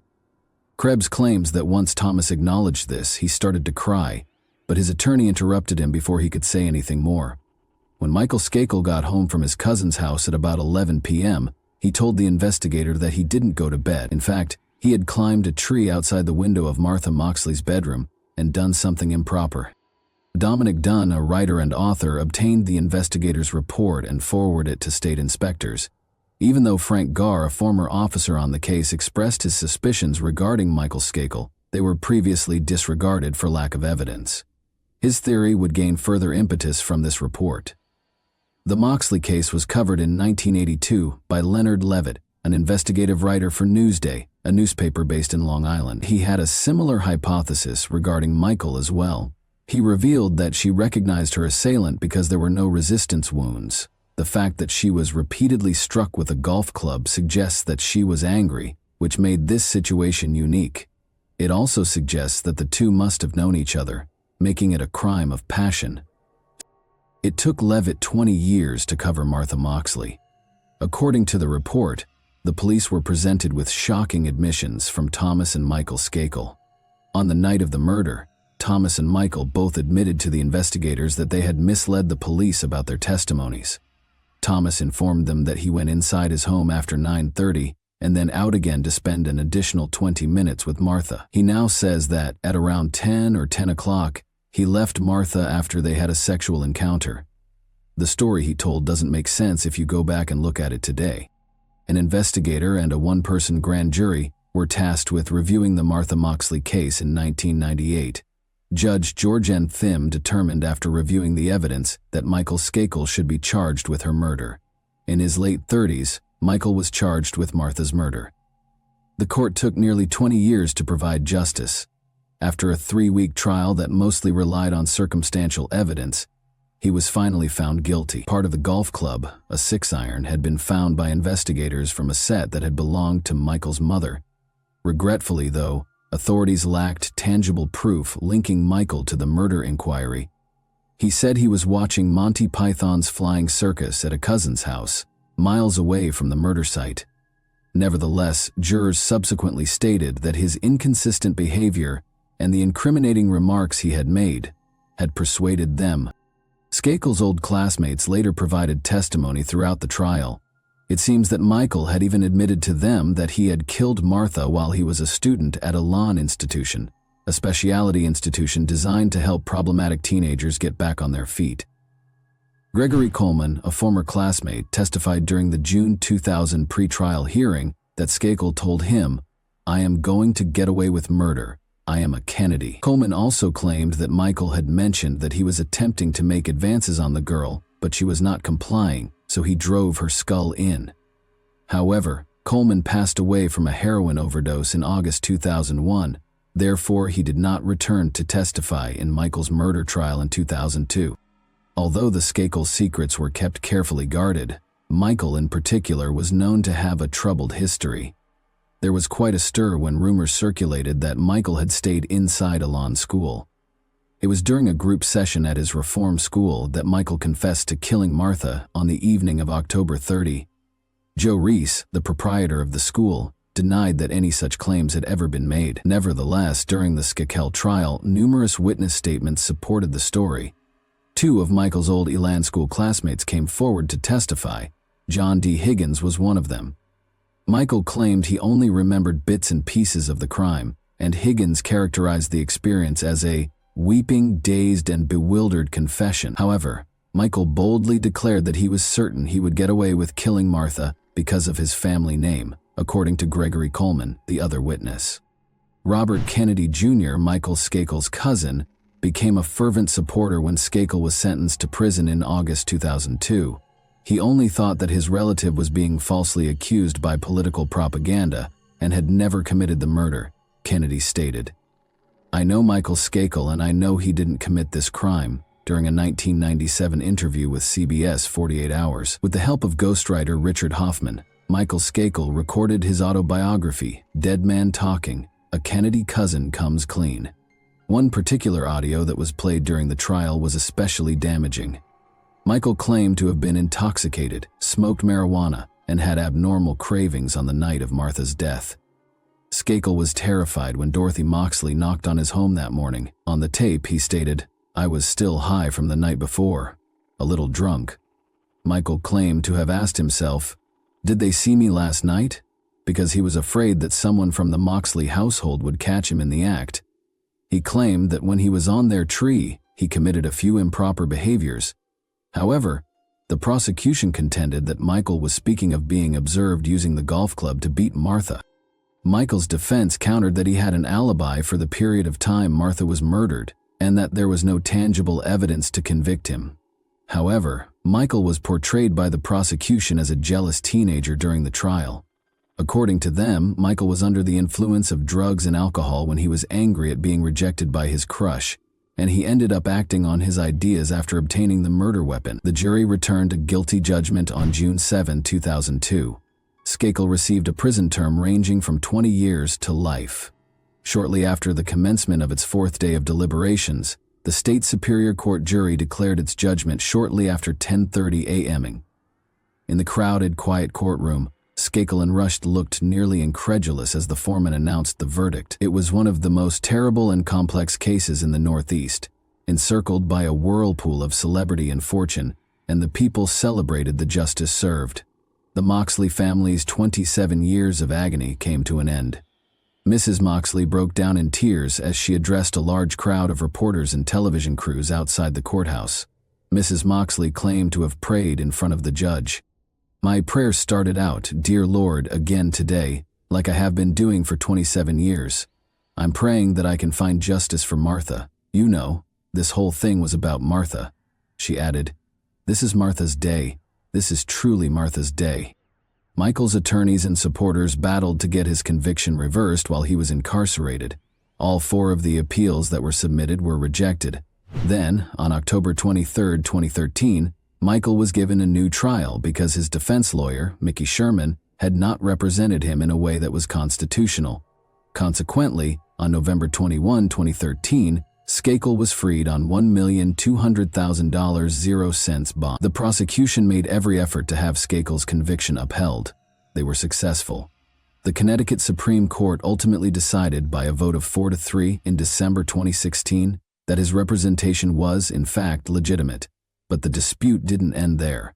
In a subsequent 4-3 verdict in May 2018, the court overturned its earlier result, finding that Mickey Sherman, Michael's attorney, had not presented any proof of Michael's alibi at the initial trial. Retrying Michael is still an option for the prosecution, although it will undoubtedly be challenging given the deceased witnesses and other issues. In a statement released, Michael's legal team commended the court's ruling, stating that it had made the correct choice. Michael, who insists he is innocent, has been wrongfully imprisoned, according to the attorney. But the Moxleys are still convinced that Michael is guilty, Dorothy declared. "I have no doubt that he did it." After hearing the evidence against Michael Skakel, the jury in the 2002 trial returned a verdict that John Moxley, her 59-year-old son, claimed still gave him comfort. "There's a comfort level on our part that we know what happened," he stated. Now 55, Michael Skakel resides in Westchester County, New York, with his aunt. In addition to trying to get over the trauma of his previous conviction and incarceration, he spends his day caring for his 15-year-old son, George. Legally, he must request permission from the court before leaving Connecticut or New York. "I'd like to put this nightmare behind me so I can begin to have some semblance of a life with George, without all of this hanging over my head," he wrote in his email. "I lost 11.5 years of my life. I miss George's childhood altogether. I know I will never get those years back. But I feel lucky to spend time with George now." For more than 40 long years, Martha Moxley's death was a constant source of anxiety for the Greenwich neighborhood, as well as her family and friends. Although many still maintain that the verdict against Michael was contrived, The state of Connecticut did not receive fair justice for Martha's death, and a mother lost her daughter as a result. Many people think that because of his wealth and connections, Michael left as a free man. John David Moxley, Martha's father, fought for his daughter's justice until his death in 1988. Even now, the Martha Moxley affair continues to bring the Kennedy family notoriety. The 2016 book Frame Up: Why Michael Skakel Spent Over a Decade in Prison for a Murder He Didn't Commit was written by Robert F. Kennedy Jr. Martha's 84-year-old mother, Dorothy Moxley, said she was at a loss for words after reading the book. She went on to say that in her whole life, truth had never been so perverted and controlled. She continued to suspect Michael of killing her child. A whole chapter of Kennedy's book was devoted to defaming Martha's father, John. He made many accusations against the Moxley family and questioned his whereabouts on the night of the murder. And as of December 2019, Michael Skakel is still at liberty. The people of Greenwich will always remember Martha Moxley. Before she could fully mature from her adolescent years, a young, attractive girl was deprived of her youth. The Kennedy men have buried victims of tragedies before. Although there is still a lot of conjecture surrounding this case, we offer our sincere sympathies to the family of the dead. The trial between Michael and the Moxley family was a war fought by the entire United States. And that wraps up today's chilling story. If you enjoyed this video, don't forget to like and subscribe so you never miss a new upload. Also, let me know in the comments what part of this story shocked you the most. Thank you for watching, and I'll see you in the next video.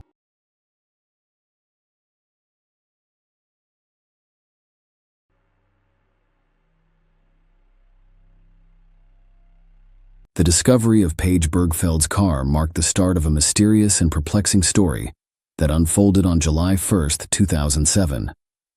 On that day, the missing Paige's red Ford Focus was discovered. However, the location and condition of the car raised numerous questions and serious concerns. The car was in a remote location that Paige rarely visited. It was also completely engulfed in flames, implying that something terrible and unusual had occurred. The county district attorney had been looking into this case with great interest, and his preliminary findings indicated that the fire around the car was deliberate. The fact that nothing else in the area had burned supported this conclusion. The strange incident with Paige Bergfeld's car was only the beginning of a much more complicated story. Paige's family and friends will remember June 28, 2007 as a special day. The young woman left her 3 children with her friend Carol Linderholm and left early in the morning on this ordinary day. Nothing pointed to trouble, and no one could have predicted what would happen next. Paige was a responsible mother who always called or came to pick up her children on time. This time, however, a warning was issued, but Paige never returned to pick up her children. Concerned friends and family members began attempting to contact her, but their efforts were futile. Jazz, the eldest of her children, took the initiative to look for the missing woman. She insisted on searching with Carol after sending several messages to her mother's phone and receiving no response. Jazz reported to the police station that her mother had not returned for her. This 911 call was critical in the beginning of the police investigation in the search for Paige Bergfeld. Paige's loved one's concern grew with each passing hour.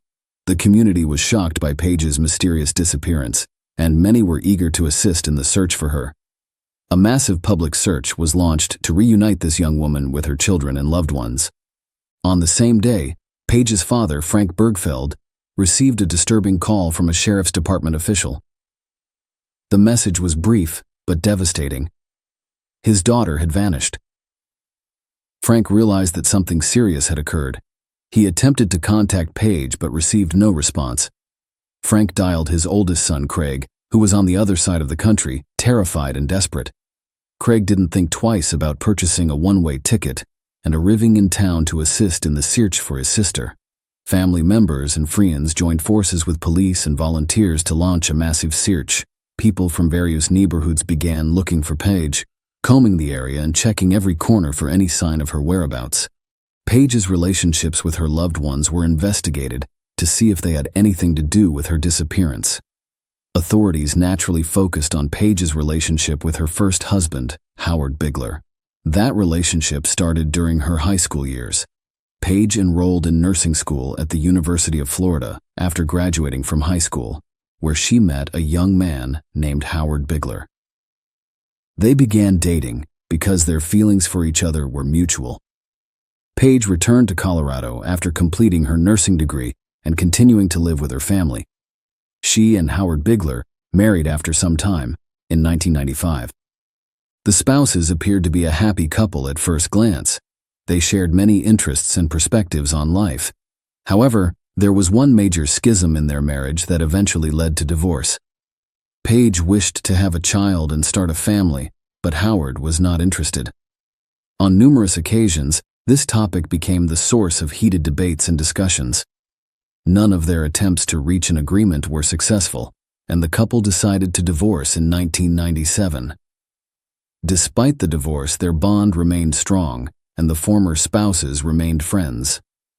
Paige later married Rob Dixon, but their marriage was also annulled. Paige reconnected with Howard after her divorce from Rob. Paige's first husband claimed to be one of the last people to see her alive on the 28th. They met in Eagle County, Colorado for personal reasons. They spent Thursday together before splitting up and returning to their respective cities. Howard confirmed that they kept in touch by phone after the meeting. In addition, when Howard learned of Paige's disappearance, he immediately contacted emergency services. He expressed his deep concern and belief that something terrible had happened to Paige while speaking with the operator. He observed that she would never abandon her children without a reason. Cell tower data confirmed the phone recording, indicating that Howard was in the Denver, Colorado area on the day Paige vanished, which is several hours away from where she vanished. This gave officers a reason to remove Howard from the suspect list. Paige's relationship with her second husband, Rob Dixon, was thoroughly investigated by police, who quickly uncovered numerous events that raised questions and warranted further investigation. Paige had reported Rob to the police twice for harassment during their marriage, it turned out. Paige took a job at a Denver strip club after her divorce from her first husband, where she met Rob Dixon, a wealthy man who had inherited a large fortune through his family's business. Paige and Rob married in 1998 after falling in love with each other. Paige's dream of becoming a mother was realized when the family moved to a luxurious home in Colorado. After a few years, the couple had 3 children, who became the most important thing in her life. Paige and Rob were immersed in the world of luxury and led a well-to-do lifestyle during their first years of marriage. Suddenly, however, things started to fall apart, and the reason for this was Rob's financial difficulties. Some of his family's businesses had serious problems, and as a result, the family's financial situation deteriorated to the point where Rob was forced to declare bankruptcy. The financial collapse triggered a major family crisis. Paige had called 911 twice by 2004 because family tensions had reached critical levels.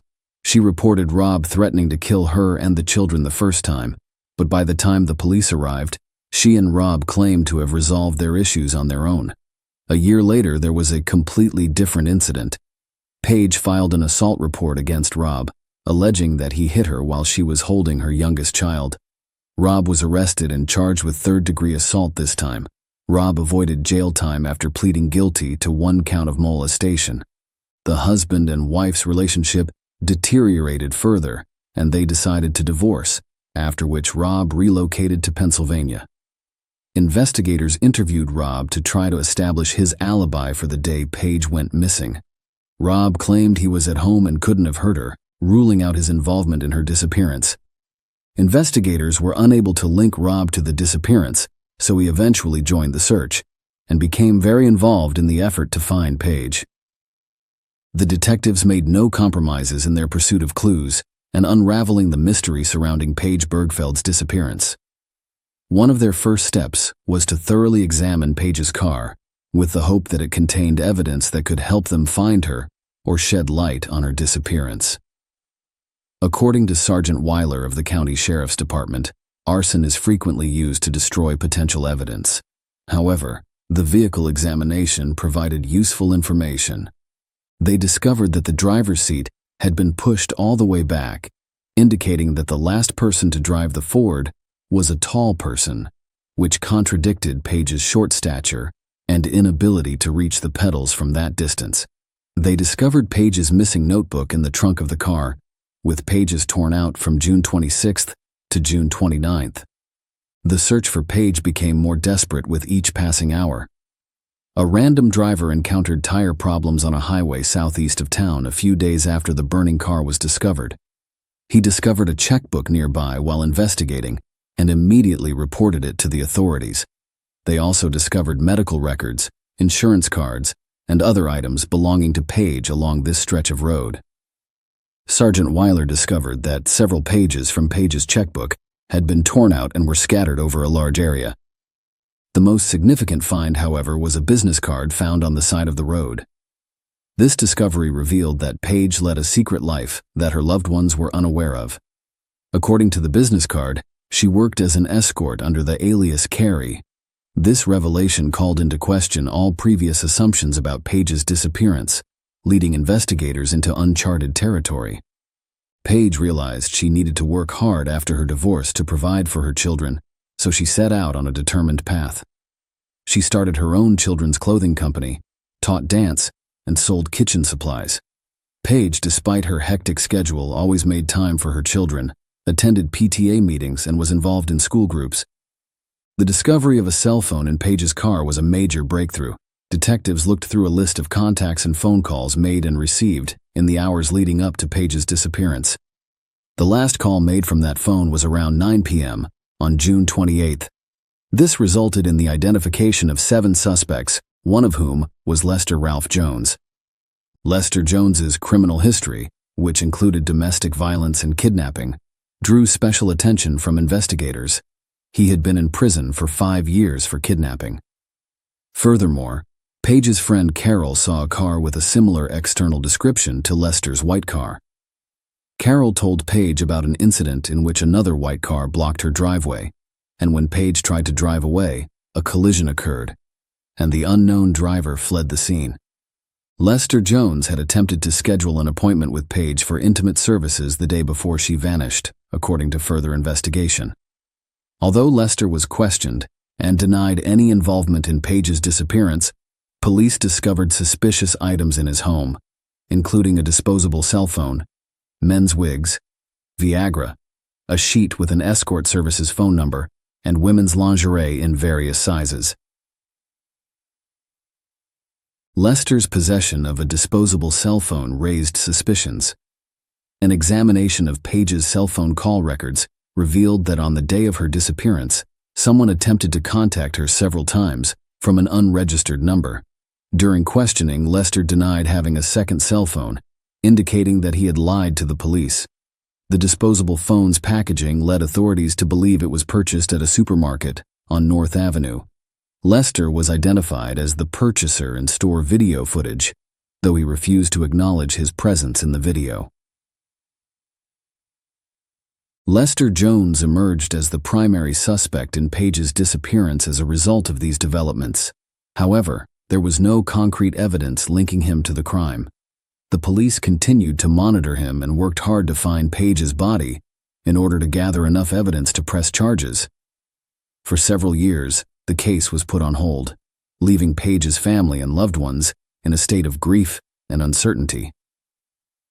A significant breakthrough occurred in 2012 when a hiker unintentionally discovered human remains in a Delta County ravine, very close to where Page's personal belongings had been discovered 5 years earlier. A DNA test was performed, which confirmed that the remains belonged to Page.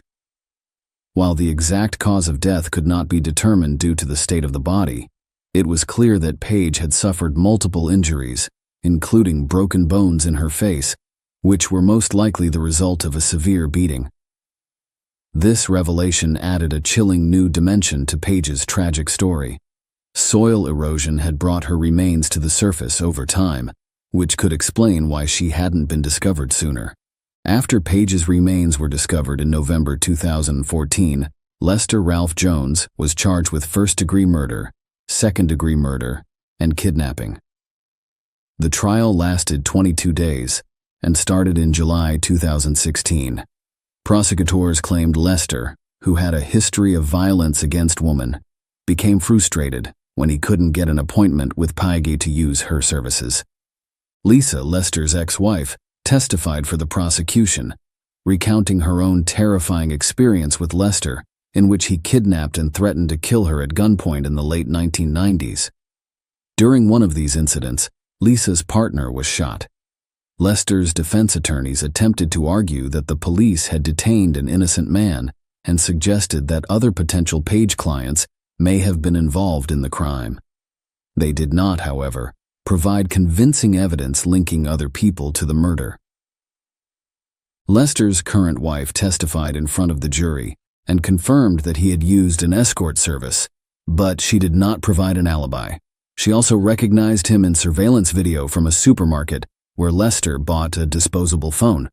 The jury was unable to reach a unanimous verdict on September 9, 2016, resulting in a mistrial.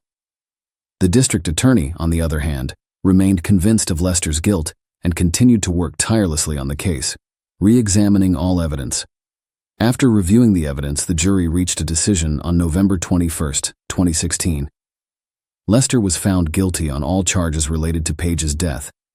The judge sentenced him to life in prison without the possibility of parole. Paige's final farewell was held on April 28, 2012, and her obituary described her as a beautiful and radiant woman with a sun-like smile. Her tragic death left an indelible mark on the hearts of her family and friends, and her 3 children had to deal with the loss of their mother, who had been a source of support and encouragement to them.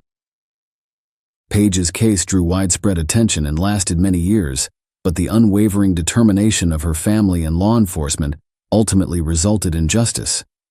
Lester Ralph Jones was convicted and sentenced to life in prison without the possibility of parole, ensuring that he could no longer cause harm to others.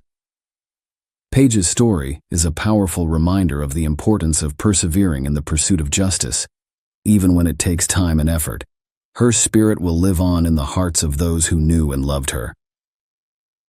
Share your opinion with us in the comments and subscribe to the channel for more.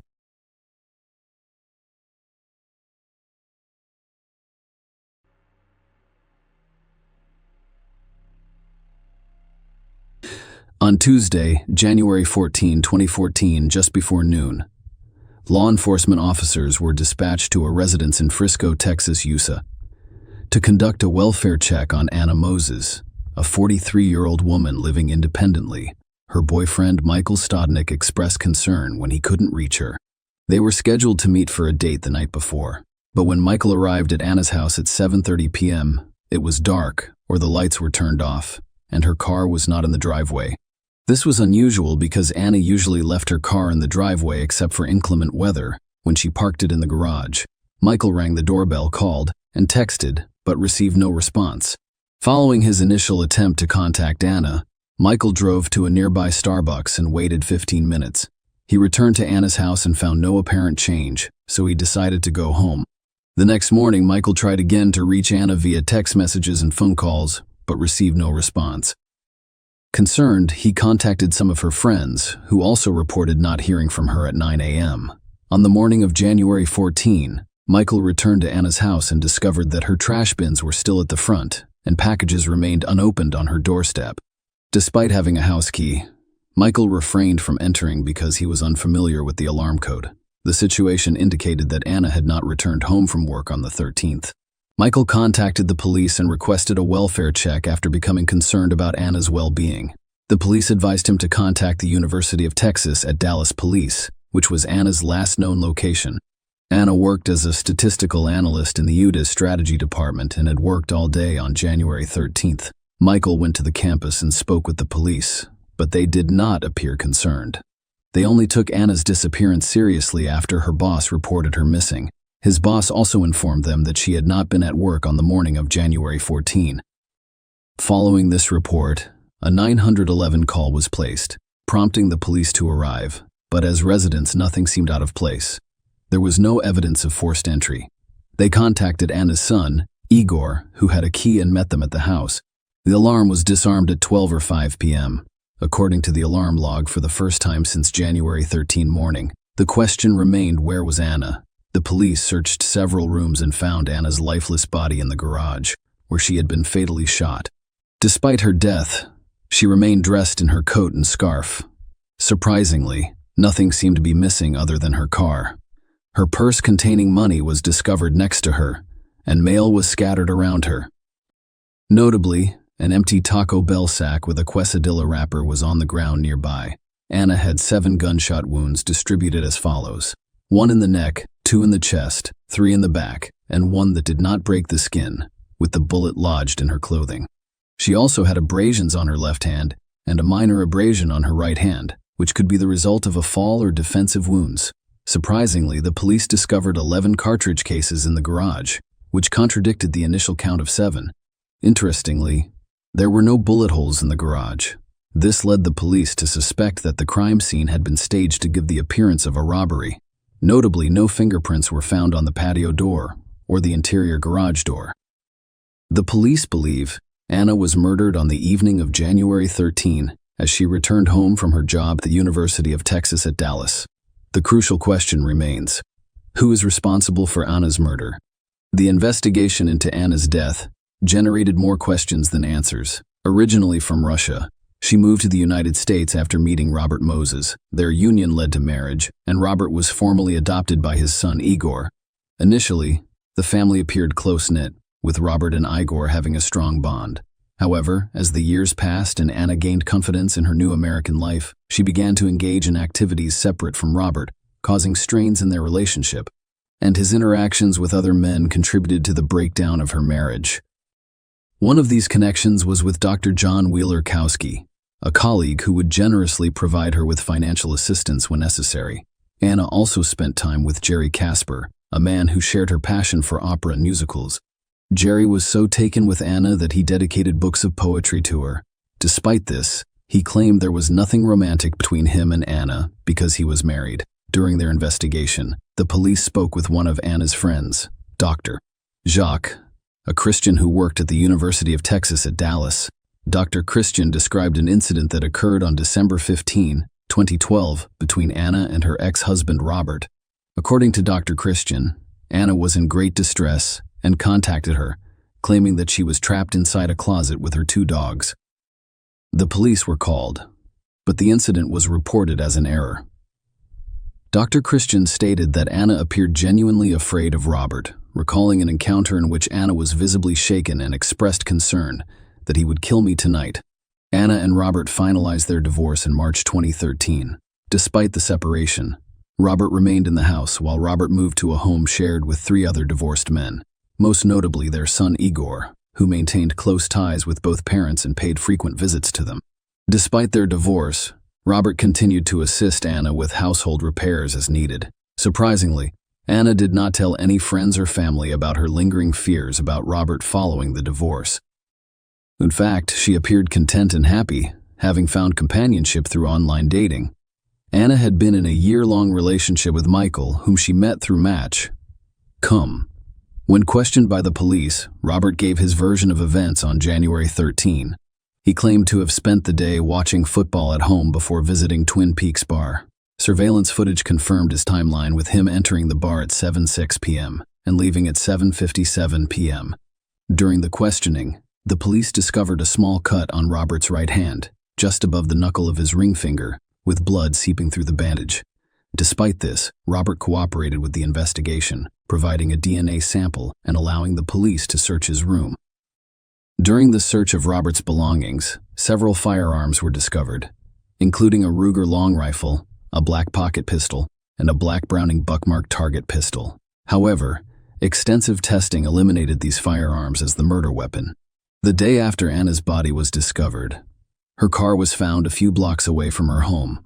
Upon inspection, the police discovered blood on the driver's seat, as well as muddy footprints on the car's hood and on top of the vehicle. Inside the car, a Red Bull can on the backseat passenger side and a cigarette butt on the floorboard raised suspicions because Anna was not known to smoke or drink energy drinks. The police believed that the blood found in the car was consistent with the type of injury on Robert's right hand. Subsequent DNA testing revealed that the blood in Anna's car matched Robert's DNA sample. When asked about the blood, Robert initially claimed ignorance, saying he couldn't think of a reason for its presence. He later admitted to being in Anna's car on January 28, 2015, explaining that he was fixing a broken water pipe in the garage at the time.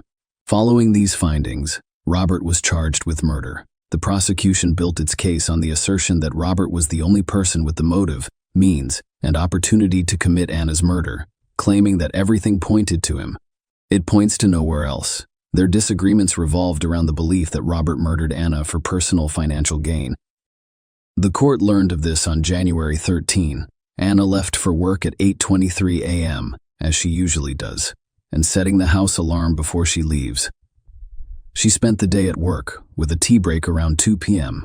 Alongside Dr. Wheeler-Kowski, Anna finished her workday at 5 p.m., her usual departure time. At 5:02 p.m., video surveillance captured her walking into the parking garage at work. At 5:07 p.m., Anna drove away from the garage, stopping at a Taco Bell drive-thru to buy a chicken quesadilla. Crucially, surveillance near an elementary school near Anna's house captured a car resembling Anna's passing by at 5:44 p.m. This begs the question, if Anna drove home, was someone waiting for her inside the garage? The prosecution's case was heavily based on establishing the timing of Anna's death, which the police claimed occurred between 5:50 p.m. and 5:50 p.m. and 5:55 p.m. Testimonies in court included statements from people who live on the street where Anna's car was discovered. Stephen Brockway testified that on January 14, around 1 p.m., at 1:40 p.m., he and a friend were moving a trailer and there were no cars parked nearby. He returned around 3 p.m. and noticed an SUV parked there. Another neighbor reported seeing a blue Chevrolet truck on the street around 5 p.m. and 6 p.m. Based on this information, the police concluded that Anna's car was most likely left there after 6 p.m.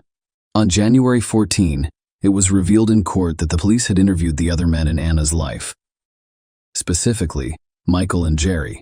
Both men willingly provided DNA samples for investigation, but Michael denied possessing any firearms. Jerry, on the other hand, admitted to owning a 9mm Glock and a 2-point target pistol. Although the police did not recover these weapons, the court learned from toll records that Jerry left his Arlington workplace around 5:18 p.m. on January 13 and exited the Renner Road toll booth at 6 p.m.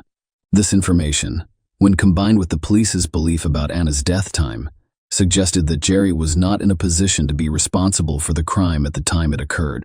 These details were presented to the court in order to rule out any other possible suspects. The court was informed that Dr. Wheeler-Kowski had been excluded as a suspect based on toll records confirming he was in Garland Robert on his way home at 5:47 p.m. Furthermore, the type of firearm he owned, a .40 caliber Glock, did not match the gun used to kill Anna. DNA testing of the Red Bull can and cigarette butt found in Anna's car revealed that the DNA belonged to an unknown male. Despite entering the profile into the combined DNA index system, there were no matches. The prosecution emphasized the financial motive, claiming that Robert stood to benefit financially from Anna's death. A review of his financial records revealed that several credit cards were nearly maxed out. During police interviews, Robert allegedly expressed a strong interest in Anna's finances. Michael informed the police that shortly after Anna's death, Robert inquired about her financial situation and approached Anna's mother to inquire about the location of Anna's jewelry. Dr. Christian testified that she overheard Robert saying that it would be beneficial if he lived in Anna's house to avoid the cost of maintaining 2 homes. Tatiana Heber, another Anna friend, described Robert as a businessman who was interested in Anna's bank accounts, passwords, and other documents. The court learned that Frank Shuvra, Anna's independent executor, advised Igor to set up a trust, but Robert told him to deposit the money in a bank account. Instead, Igor was named the beneficiary of Anna's $750,000 life insurance policy. On February 4, 2015, Anna's estate deposited $25,000 into Robert and Igor's joint bank account. Igor claimed that the money was used to pay off the car he was driving, which Robert had previously owned and had since transferred to Igor. The proceeds were also used to pay off Anna's mortgage. The defense claimed that in their focus on Robert, the police failed to thoroughly investigate other men in Anna's life. They stated that the items discovered in Anna's car, as well as the footprints, did not match Robert's DNA, and that the weapon used to murder Anna had yet to be found. In Robert's defense, it was argued that he was not financially impacted by Anna's death.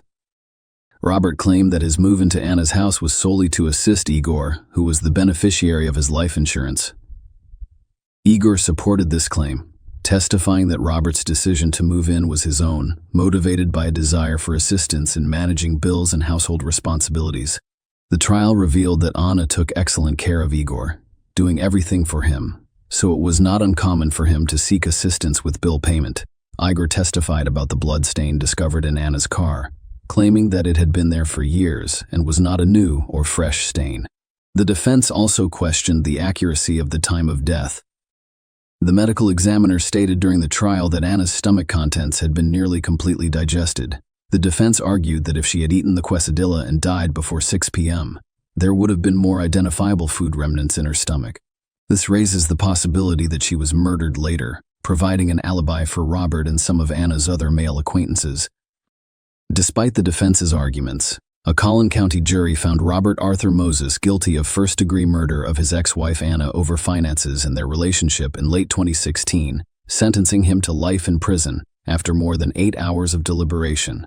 In court, prosecutors referred to the then 64-year-old as a calculating killer, claiming that Anna, 43, was targeted and ambushed at the time she died.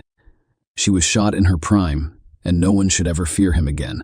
Following his conviction, he filed an appeal to challenge the court's decision. Robert's appeal focused on a lack of evidence, claiming that the conviction was based solely on conjecture and speculation. The appeal centered on specific pieces of evidence, including the chicken quesadilla from Taco Bell and the unexplained large sum of money in Anna's savings account at the time of her death. Concerning the chicken quest idea, the appeal focused on Dr. Williams' testimony, which challenged the established time of Anna's death. Dr. Rohor acknowledged that if Anna had eaten a chicken quesadilla on her way home at 5:45 p.m., it is reasonable to expect the stomach contents to be partially digested after being shot 10 minutes later. However, he testified that he could not recognize any type of food in Anna's stomach contents, casting doubt on the timeline's accuracy. The appeal argued that the uncertainty about the digestion of the chicken quesadilla calls into question the accuracy of Anna's time of death, implying that she was killed after 7 p.m. Is true, this assertion would provide an alibi for Robert, who was reportedly at the Twin Peaks bar at the time. Furthermore, the appeal highlighted Anna's substantial savings account, emphasizing the significant increase in funds over a 23-month period, despite the fact that her spending records showed she spent the majority of her income. The appeal faulted the police for failing to investigate the source of the funds. However, the state appeals court rejected Robert's arguments regarding the quesadilla. The court stated that no one knew what happened to it, or if Anna consumed it. Regarding Anna's savings, the court noted that prosecutors brought it up during the trial, claiming that some of the money came from a former romantic interest who wanted to help Anna. Despite the appeal, the court upheld Robert's conviction, and he is still incarcerated. The rejection of the appeal upholds the previous judgment and preserves the trial outcome. Share your opinion with us in the comments and subscribe to the channel for more.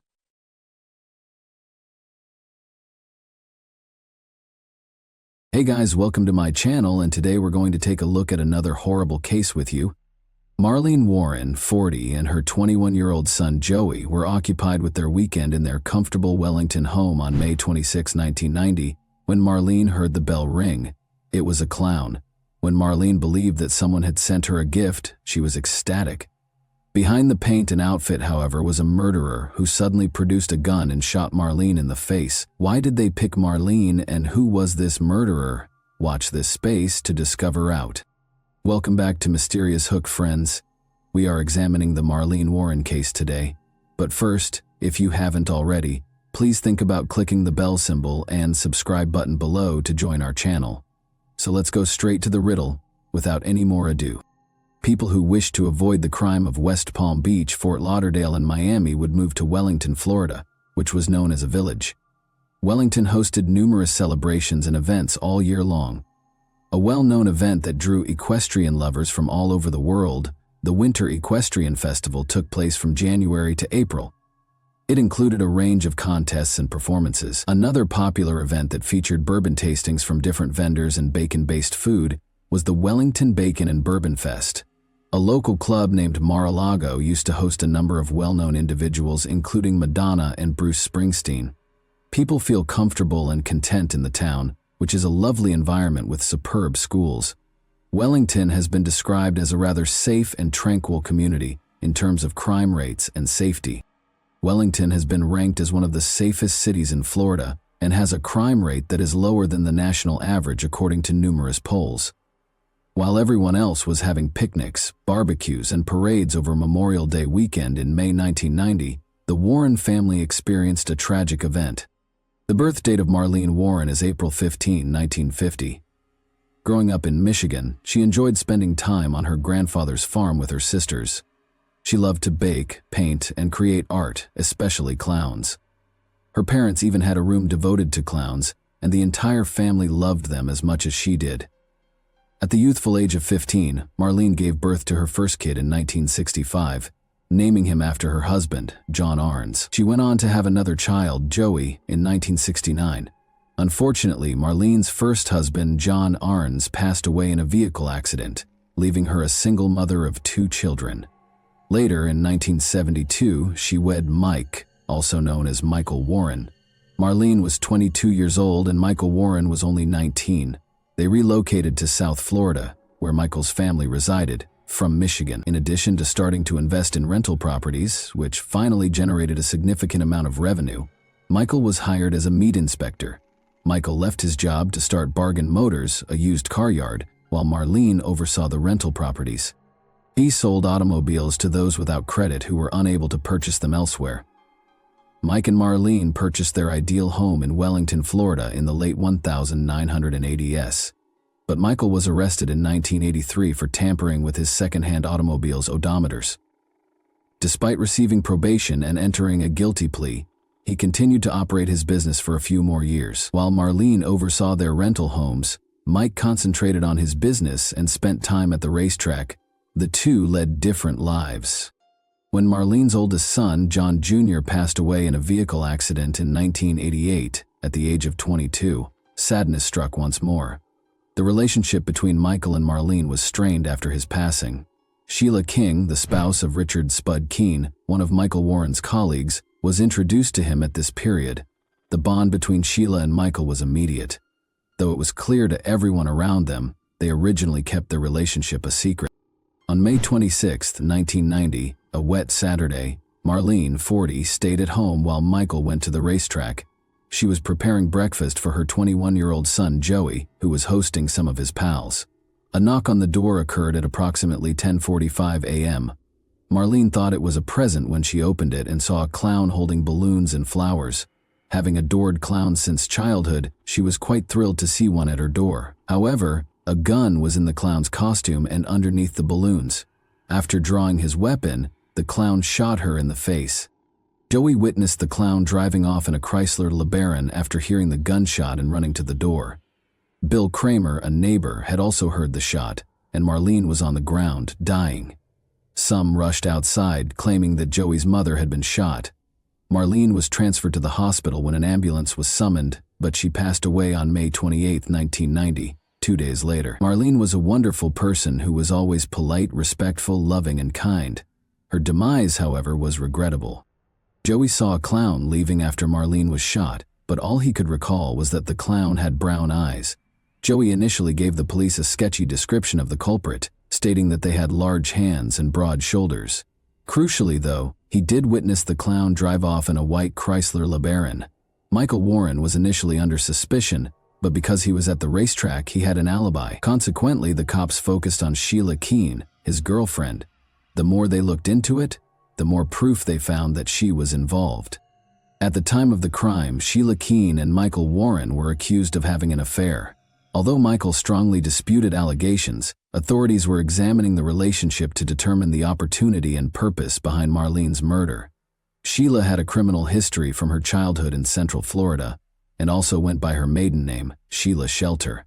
Sheila was renowned for being incredibly gorgeous, assertive, and even wild. Her long hair was frequently compared to that of Crystal Gale's. Sheila had a criminal history from an early age, which included charges of stealing and shoplifting. Her mugshot from a few years later showed her grinning, as if the arrest had not bothered her. According to those who knew her, Sheila had surrounded herself with negative influences and older males since she was a little girl. Richard "Spud" Keene, a former member of the Ku Klux Klan who had served time for drug trafficking, was her husband. Sheila was 20 years younger than Richard. In order to be near him when he was incarcerated, Sheila even relocated to Georgia. Richard began working with Michael Warren after Sheila's husband was released from Georgia prison and they returned to Florida. The three ex-offenders soon started hanging out and doing shady things together. In one such instance, Sheila pretended to be a sex worker in order to meet a person in a motel room who had bought a car. The automobile was repossessed by armed Richard and Michael while she was inside. The buyer was also seen being held at gunpoint by Sheila, and the three of them escaped. Richard gradually slipped into the background as Michael and Sheila became closer. Sheila rented an apartment in Pine Ridge, and because Michael spent so much time there, the locals thought she was married to him.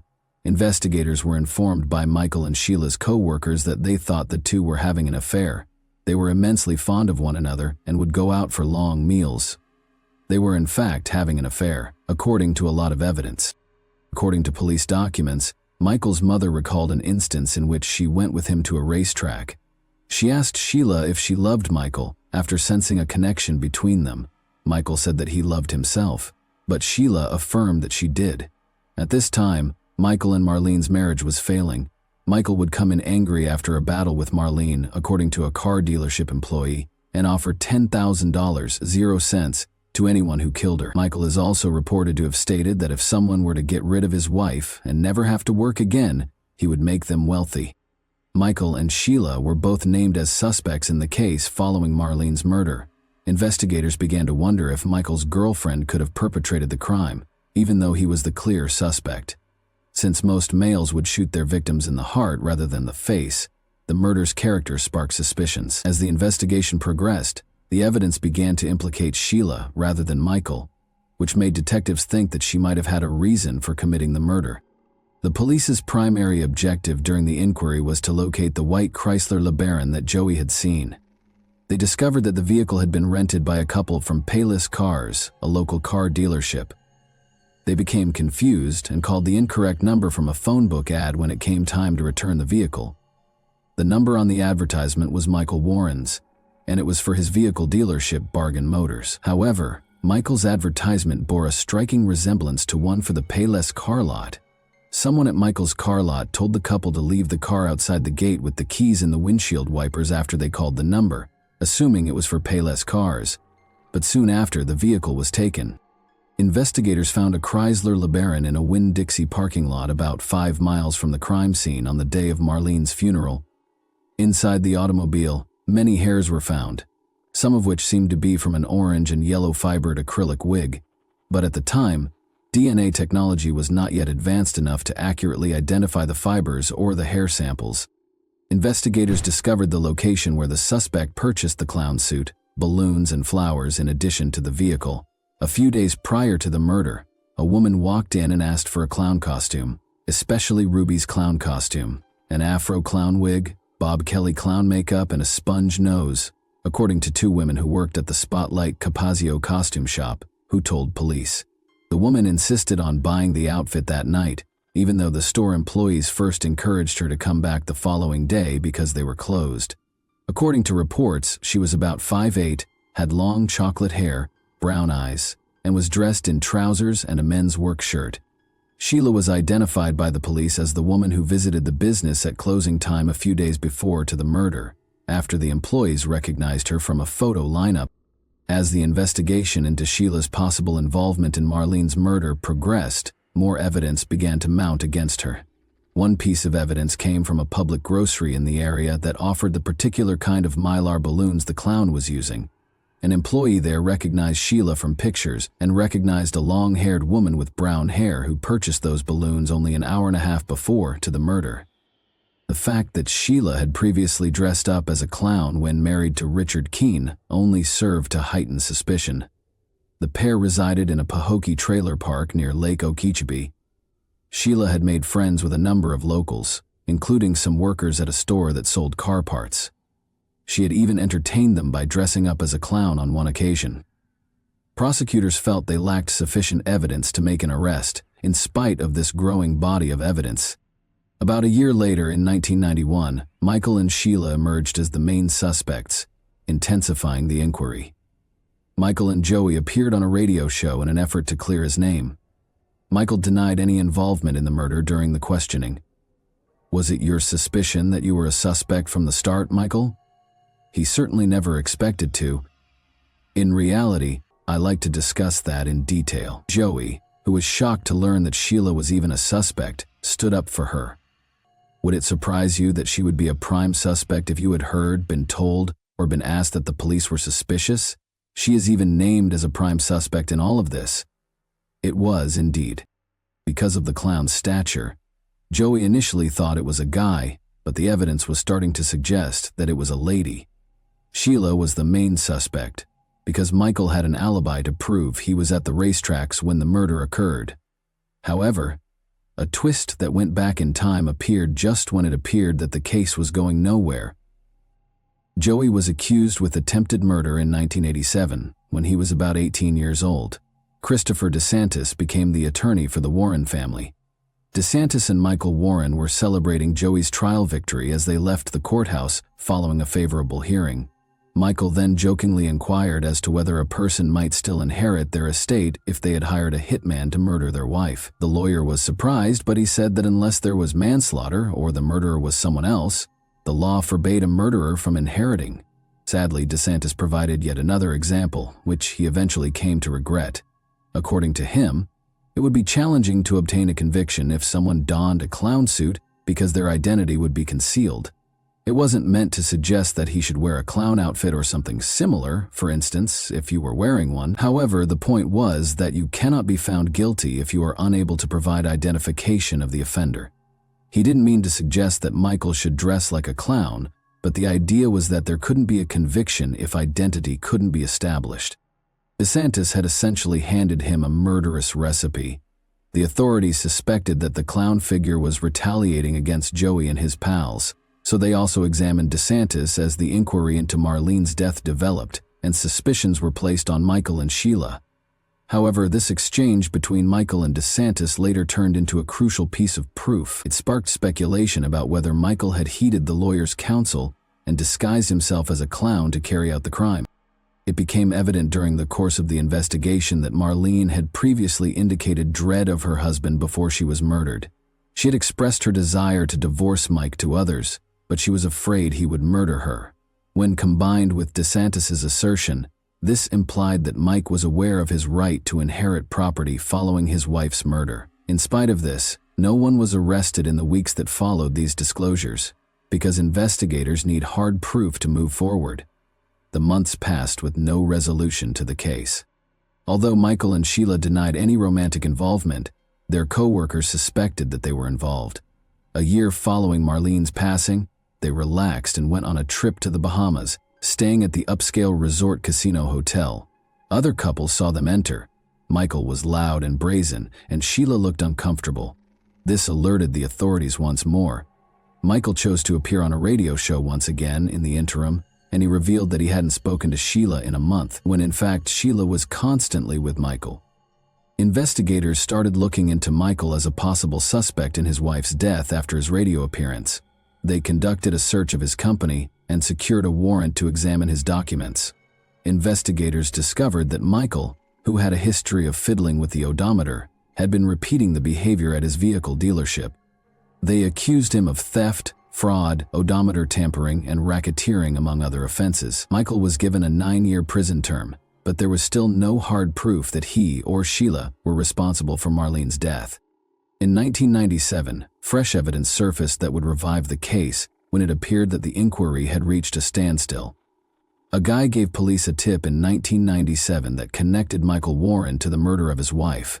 According to the informant, who was the son of a recently deceased Bargain Motors employee, his father made a startling admission to him as he was near death. The informant claims that his father informed him that if he pulled up a car that was immersed in water, all the solutions to the case would be revealed. In addition to claiming to know who plotted the murder and where the clown suit and pistol were stored, he even provided the precise position of the car.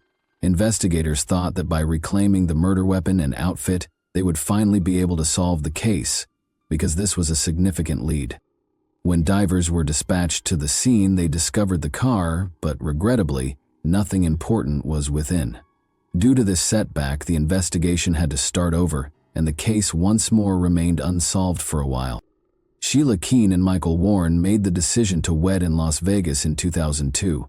Although the case was still open and the investigation into Marlene Warren's death had stopped, Marlene's parents were certain that Sheila was the murderous clown. Sheila was once again a top suspect when the investigation was reopened in 2013, especially because of her marriage to Michael. The Wellington clown murder is one of the cold cases that the Palm Beach County Sheriff's Office is looking into thanks to a grant. To examine the evidence and speak with witnesses, they assembled a task team comprising representatives from the FBI and the state attorney's office. The indictment was obtained thanks to the task force's submission of fresh evidence for DNA analysis. This contained DNA samples from Sheila and Michael as well as other suspects in the case. The potential DNA samples discovered in the clown wig and additional hair strands within the Chrysler LeBaron were also added. Investigators were able to approach the case from a new angle thanks to the data gleaned via analysis and interviews. Mike and Sheila had made a fresh start in the little Virginian town of Abingdon, where they had completely changed who they were. Their neighbors described them as amicable and in love, and Sheila had even changed her name to Debbie. They appeared to be leading a nice life. Just across the line in Tennessee, they had even opened a well-known fast food restaurant named the Purple Cow. Michael and Sheila were eventually located at the restaurant by investigators. Even though they were primary suspects, they were still working and leading normal lives. They were neither fleeing nor attempting to hide. They appeared to be doing well and to have finally moved on from their past. Despite the fact that Michael Warren was typically seen as a joyful and easygoing person, not everyone had a positive opinion of him, particularly following an incident with one of his neighbors that revealed a different side of him. When questioned about his decision to steal some rocks from his neighbor's property without permission, Michael reportedly said that they ought to be considerate of one another. Asking for permission beforehand would have been the neighborly thing to do, the neighbor retorted. Then Michael insulted the neighbor, using a nasty phrase and labeling him skinny. The neighbor refused to back down and referred to Michael as a bully. A sinister mystery lurked in the background of Michael and Sheila's ostensibly perfect lives in Abingdon, Virginia. Sheila, who her co-workers called Debbie, told a terrifying story about how she had escaped punishment for murder in Florida while intoxicated one evening at a party. In the meantime, investigators in Florida worked tirelessly to solve the case, using the most recent DNA technology to identify a possible suspect in Marlene Warren's murder. The evidence suggested that Debbie, also known as Sheila Keene Warren, was the one who had carelessly revealed her lethal secret to her gullible co-workers. Mike and Sheila were stopped by the police on December 26, 2017, while they were returning from Vermont to their hometown of Abingdon in their Cadillac SUV. Sheila was taken into custody without question. Rather, she inquired as to if her spouse was also being taken into custody. Sheila was detained because she was charged with first-degree murder with a firearm, a crime that had gone unresolved for 27 years. Sheila had avoided arrest until that day, even though she had been a main suspect from the start of the investigation. She could now be sentenced to life in jail. A mugshot was taken when a video of Sheila being taken into the police station was caught. She is shown grinning in the mugshot, which is similar to the one from when she was initially detained as a teenager. It was disturbing to see the disparity between the seriousness of the act she was being charged with and her casual demeanor. Sheila Keene Warren vehemently denied any involvement in the crime, according to her attorney. She believed in her own innocence, as evidenced by the many letters she penned while there. Even though the murder weapon was still missing and 27 years had passed, and the clown's first description was that of a man, the state of Florida was certain they would get a conviction. Following her arrest in 2017, Sheila had been detained pending trial while detectives worked to strengthen their case against her. Ultimately, on April 25, 2023, Sheila, 59, entered a guilty plea to the charge of shooting Marlene Warren while disguised as a clown. Her attorney insisted she was innocent, but he thought her guilty plea strengthened her case. She might have received a minimum sentence of 25 years in prison if the jury had found her guilty. But because she entered a guilty plea, her term was lowered to just 12 years. Interestingly, Sheila's attorney even proposed that because of her outstanding behavior while inside, she might be released as early as 2024. The investigators were able to solve the case after Sheila confessed. However, do you believe Sheila meant what she said, or was she merely trying to find a way to get her sentence reduced? And that wraps up today's chilling story. If you enjoyed this video, don't forget to like and subscribe so you never miss a new upload. Also, let me know in the comments, what part of this story shocked you the most? Thank you for watching, and I'll see you in the next video.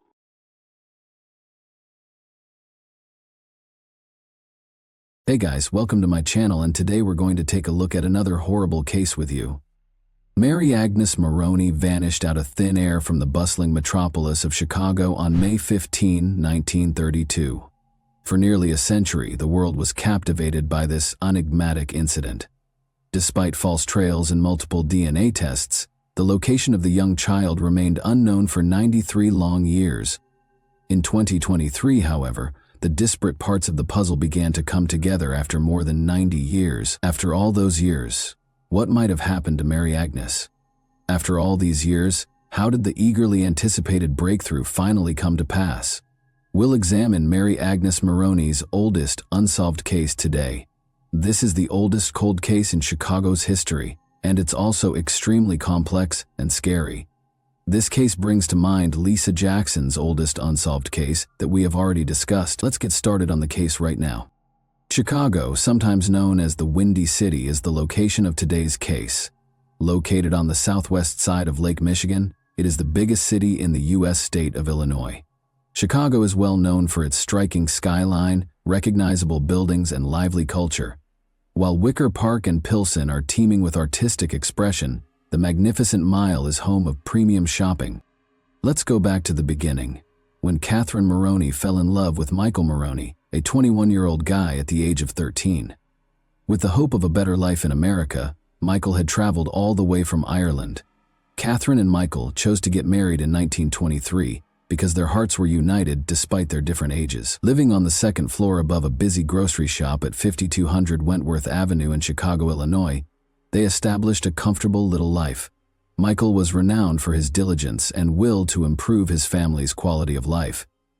On May 9, 1928, Catherine celebrated her 17th birthday and gave birth to a stunning baby girl with fascinating bright blue eyes, whom she called Mary Agnes Maroney. Another bundle of happiness arrived the following year in 1929 and was given the name Anastasia Maroney.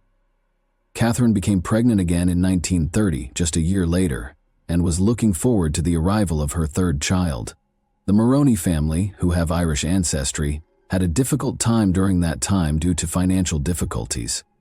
This occurred during the Great Economic Depression, which started in the U.S. and had tremendous impact on the entire world. The Maroney family, like many other families and businesses, experienced financial troubles. The father, Michael, was unable to support his family of four after losing his job and earning only $15.00 a week from hand billing. Michael put an ad in the Chicago Daily Tribune in a last-ditch effort to acquire assistance and a better job. In order to help his family through those difficult times, he hoped that someone would offer him a job or other support. Newspapers at the time had specific sections where families and individuals could seek help from organizations, philanthropic groups, or kind-hearted persons. In the hopes of receiving a response, the Maroney family put their need for assistance in the press. Regretfully, 3 arduous weeks went by with no assistance yet. However, a good-hearted man called Edgar Gilpin, a male nurse and philanthropist, saw their ad and replied on Wednesday, May 13, 1930, shortly after young Mary Agnes's second birthday. He was prepared to lend the poor Maroney family his support. Giving Michael a suit and shoes to help him get a better job was his way of offering him some assistance. The Maroney family was ecstatic and appreciative of this modest but significant help. Their address was made public to other needy families after they accepted the offer through the organization.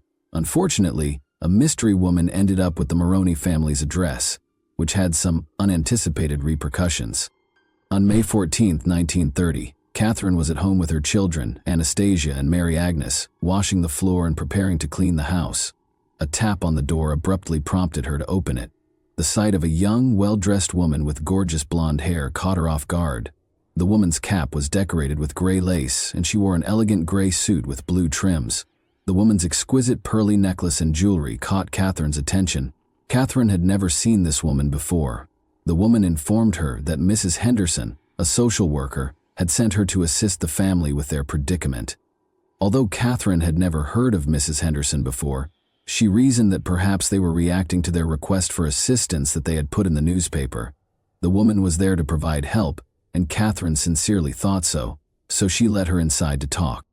Fresh vegetables for the Maroney family, which she had purchased at the grocery store across the street from Maroney's home, were among the many groceries the woman delivered.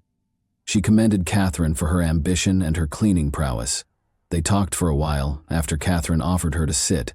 The woman listened intently to Catherine's story of family troubles and appeared amiable and willing to assist. Knowing that someone was at last available to assist her family brought Catherine peace and relief. The woman was sweet and compassionate, and she spoke with kindness. She appeared intelligent and educated. The woman's face instantly lit up with delight when she saw young Mary Agnes playing on the floor while they were conversing. Even though Catherine's two children, Mary Agnes and Anastasia, were at home, the woman's attention was fixed entirely on Mary Agnes, demonstrating her admiration for the charming and endearing youngster. During their conversation, the woman revealed that she had tragically lost her own daughter the previous year. Catherine felt sorry for her, but then the discussion took an odd turn. It was a strange request from the woman. She requested permission to bring young Mary Agnes to California for a brief visit. Mary Agnes will return, looking quite different, as chubby as a little butterball, she promised Catherine. Since California was a long way away and the woman was someone she didn't know at all, Catherine was uncertain. Thus, Catherine made the decision to forbid her young daughter from going with this stranger. The woman then promised to return the next day and offered Catherine a $2.00 note. Despite her confusion, Catherine was persuaded by the woman's demeanor and finally permitted Mary Agnes to accompany her. Catherine asked the woman for her name before she departed, and after a brief silence she said, "My name is Julia Otis." Catherine enthusiastically told Michael about Julia Otis's visit when he got home from work. Michael soon discovered, though, that Mary Agnes was not home. Catherine informed him that she had permitted Mary Agnes to travel to California with Julia Otis when he inquired about the whereabouts of their young daughter. Although Michael started to worry about their daughter, they made the decision to hold off and hope that Mary Agnes would return the following day. The Maroney family enjoyed a satisfying dinner that evening, something they hadn't done in a long time. When Julia Otis brought Mary Agnes back the following day, on May 15, 1930, Mary Agnes immediately ran into her mother's arms and gave her a hard hug. Julia brought some great news for the Maroney family along with extra food.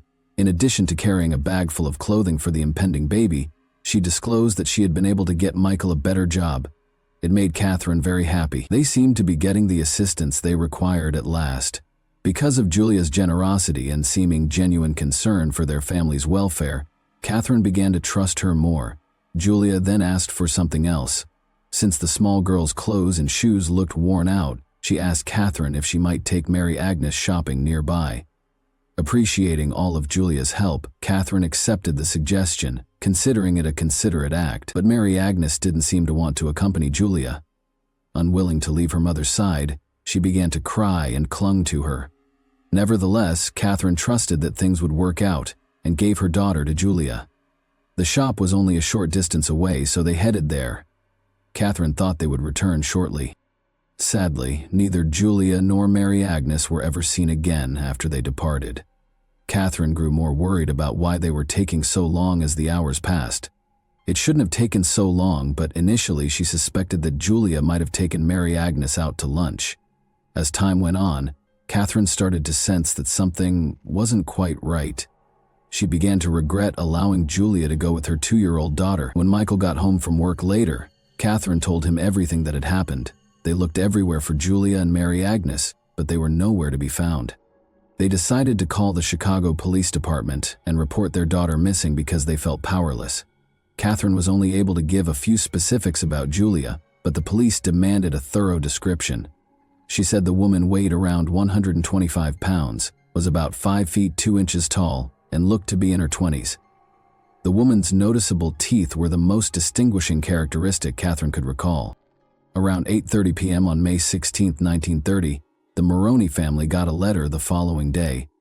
This letter contained a notation indicating that it was sent out at 4:30 p.m. and was written on a unique paper. A $5.00 bill was enclosed in the package, which was dispatched via a special delivery service. The letter said, "Please don't be alarmed. I've taken your little girl to California with me. I have hired a special nurse to care for her. We'll be back in 2 months. By that time, you will be on your feet again and will be able to care for her." She didn't even cry. "She is outfitted like a princess. In the meantime, I'll do everything in my power to get you on your feet, and don't worry about anything else. When you receive this letter, we'll be headed to California." Catherine quickly described the letter to the police, fervently hoping they would be able to find Mary Agnes. In search of Mary Agnes boarding a train with the lady Catherine had described, the police searched every area of Chicago's train stations. However, they seemed to have vanished like a cloud of smoke. A small girl with blonde hair, who may have been Mary Agnes, was discovered by the authorities on a train headed toward Kansas with a woman and a nurse. However, it appeared as though all three had vanished when the train arrived in Kansas. None of them could be located by the police. Witnesses shared their accounts of a woman who appeared to fit Julia Otis's description as more people became aware of the letter. An employee of Goblet's department store, which is situated on Ashland and Chicago Avenue, about 8 miles from the Maroney residence, came forward. She said a woman like Julia had used a brand new $50.00 cash to purchase a number of baby clothing. It's interesting to note that Julia had given Catherine these exact identical outfits for her impending baby. Another woman came forward and told the authorities that she had seen an odd thing happen at a downtown Chicago business on May 15, 1930. She caught sight of a mother with a small child who appeared nervous as she dictated a letter to an elderly woman. This was remarkable because she might have written the letter herself. The older woman's identification was discovered by the police. It's unknown if Julia had a relationship with the older woman or if she used her to write the letter, perhaps to hide her handwriting. Another letter, this one from Mrs. Alice Henderson, was sent to the Maroney family on May 19, 1930. She said she was Julia Otis's cousin. Julia had suffered a great deal of grief lately, according to Alice's letter. Both her husband and her child had died within the past year. Julia was emotionally straining and possibly on the edge of a breakdown, according to Alice, who also expressed how lonely she felt. To improve her mental health, her physician suggested a trip to California. Because Julia considered Mary Agnes as her lost kid, she had made the decision to bring her along. Alice believed that this would relieve Catherine of some of the child care duties so that she could concentrate on the new baby. She promised that after Julia recovered, she would return Mary Agnes safely. Additionally, Alice stated that she would keep helping the Maroney family. In addition to providing the authorities with this letter, Catherine described an incident that occurred on the day Mary Agnes was abducted. An old man who claimed to be a social worker stopped by after Julia had departed. When Catherine mentioned calling the police and begged him to wait, he hurried off and disappeared, despite Catherine's suspicion that he could have information regarding Julia. Amid all the concerns regarding Mary Agnes, Catherine had forgotten about this perplexing encounter. This unexpected disclosure intrigued the detectives, who questioned why Catherine hadn't brought it up earlier. She stated that she had forgotten this strange meeting with the enigmatic man, since she was under so much stress. Something strange was also discovered by the police. On consecutive days, 2 distinct women sent 2 letters that appeared to be written by the same individual. The police were intrigued by this. They started to worry that the Maroneys might be concealing something more sinister. They believed that the family might be fabricating tales to hide a more sinister reality. They even entertained the idea that Mary Agnes's parents may have accidentally injured or even killed her. Catherine and Michael were arrested by the police on May 20, 1930, and questioned over the potential murder of Mary Agnes. But the pair never wavered from their account of their daughter's abduction. They were questioned for an hour before being permitted to return home. Mary Agnes was not found by the police, and as time passed and no fresh leads were found, the case's development slowed. But a year later, in 1931, in Rockford, Illinois, something important occurred. Just when the town could have begun to forget about Mary Agnes, the case was seen from a new angle after this finding. In Rockford, Illinois, on Thursday, July 23, 1931, approximately 14 months after the kidnapping, a girl who resembled Mary Agnes was spotted. An elderly Native American woman called Martha Thompson was seen wheeling a cart. A 3-year-old white child was in the cart and they were both traveling west. For this reason, the police chose to question Martha. She clarified that she intended to become a member of a circus. The young child appeared content and plump, and she didn't appear to mind the attention. Like Mary Agnes, she had blue eyes, blonde hair, and a tan skin. According to Martha, the young girl was abandoned by her mother, Florence Fuller. The authorities refused to let Martha care for the girl until they were able to verify who she really was. To find out if the baby was their lost Mary Agnes, the authorities contacted the Maroney family. In the hopes that the young girl would become their cherished daughter, Michael and Catherine traveled 89 miles to Rockford to meet her. However, Catherine started to have her thoughts after seeing the young girl. Something didn't stack up when Chief looked closely at the girl's body and teeth. Something seemed lacking to her. Catherine gave it some thought and decided that this girl was not their daughter. The fact that Mary Agnes had a red mark on her arm, while the girl they met in Rockford did not, was one of the identifying characteristics. She was obviously not their daughter because of this disparity. Michael and Catherine were devastated by this news once more. The police searched extensively but were unable to locate Mary Agnes. Numerous newspapers carried articles about the case over the years in the hopes of finding fresh leads, but regrettably, as time passed with no fresh information, the investigation stalled and the case cooled. Mary Agnes had been missing for 22 years. Michael and Catherine had grown a large family during this period, with 5 boys named Michael Jr., Patrick, George Harold, and William. Additionally, they had 2 daughters, Catherine and Anastasia. To preserve Mary Agnes's name in the public eye, the media would periodically report on her, particularly when other kids vanished. Edna Wright, a writer for the Chicago Daily News, was working on a routine piece about missing persons in the city in 1952. She discovered the case file pertaining to Mary Agnes's disappearance while conducting her investigation. Edna chose to visit with the Maroney family to obtain a recent photo of their kids after reviewing the paperwork. She saw something significant as she glanced at the pictures. Every member of the family looked alike. She was drawn to this resemblance. In an attempt to locate a woman who looked like the Maroney children, Edna then forwarded copies of the family photos to a California newspaper. At this point, the woman would be about 24. Edna thought that this woman might be Mary Agnes, who had gone missing.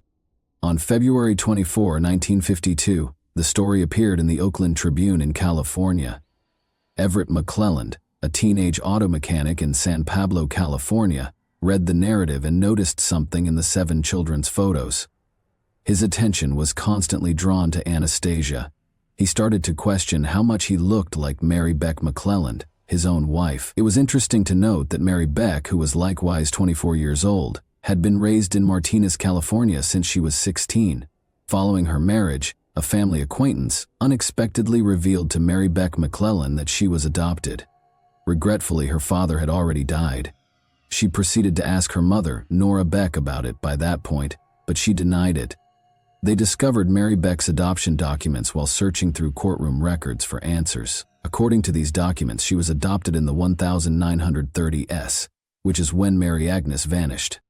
Everett became certain that his wife might be the lost Mary Agnes as a result of this revelation. He was so excited by the prospect that he wrote to the Oakland Tribune in California to express his opinion that his wife might be the long-lost Mary Agnes and that she looked a lot like the Maroney family. They had to rely on other techniques that were primarily theoretical in nature, since they lacked the technology to perform DNA testing as we do today. Michael, Catherine, and Mary Beck's families provided blood samples, which were subjected to over 124 tests. Additionally, they examined and contrasted their face traits. To compare them, they even created models of Mary Beck's teeth and those of the Maroney family. They examined their dental impressions carefully. The palm prints and fingerprints of Mary Beck were also compared to those of the Maroney family by fingerprint experts. It was likely that Mary Beck was Mary Agnes, because all of these tests and investigations revealed that she shared numerous family characteristics with the Maroney family. Mary Beck visited the family she had been estranged from for a long time in Chicago on September 4, 1952. Catherine, at 40, had hoped that Mary Agnes, her eldest daughter, would return home. Mary Beth and Catherine's eyes welled with emotions when they met, and a photo was snapped of them giving each other a close embrace. After waiting for 22 years, it appeared that the enigma had finally been solved, but Mary Beck's adoptive mother Nora was adamant that Mary Beck was adopted rather than abducted. Nora clarified that she had known Mary Beck for a long time prior to their formal adoption, having served as a foster mother. Through a Californian physician, another individual, Dr. E.W. Mary, asserted that he had given birth to Mary Beck on November 17, 1927, and that she was adopted after spending the first 2 years in an institution. In addition, a crucial fact that had been overlooked was revealed. Mary Agnes had surgery to repair a hernia on her belly button, leaving a scar. Mary Beck did not have this scar. The Maroney family accepted Mary Beck as a member of their family in spite of all the ambiguity and misunderstanding. Because of their striking resemblance, Mary Beck and Anastasia became fast friends. They even shared the same shoe size and wore identical outfits. Although Catherine had a favorable opinion of Mary Beck, she had concerns about whether Mary Beck was actually Mary Agnes, her lost daughter. Catherine was adamant in a newspaper interview that Mary Beck was not the daughter she had been hoping for.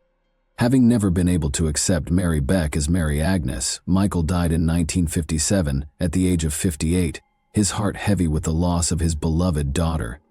Catherine also suffered from a debilitating depression that persisted for years.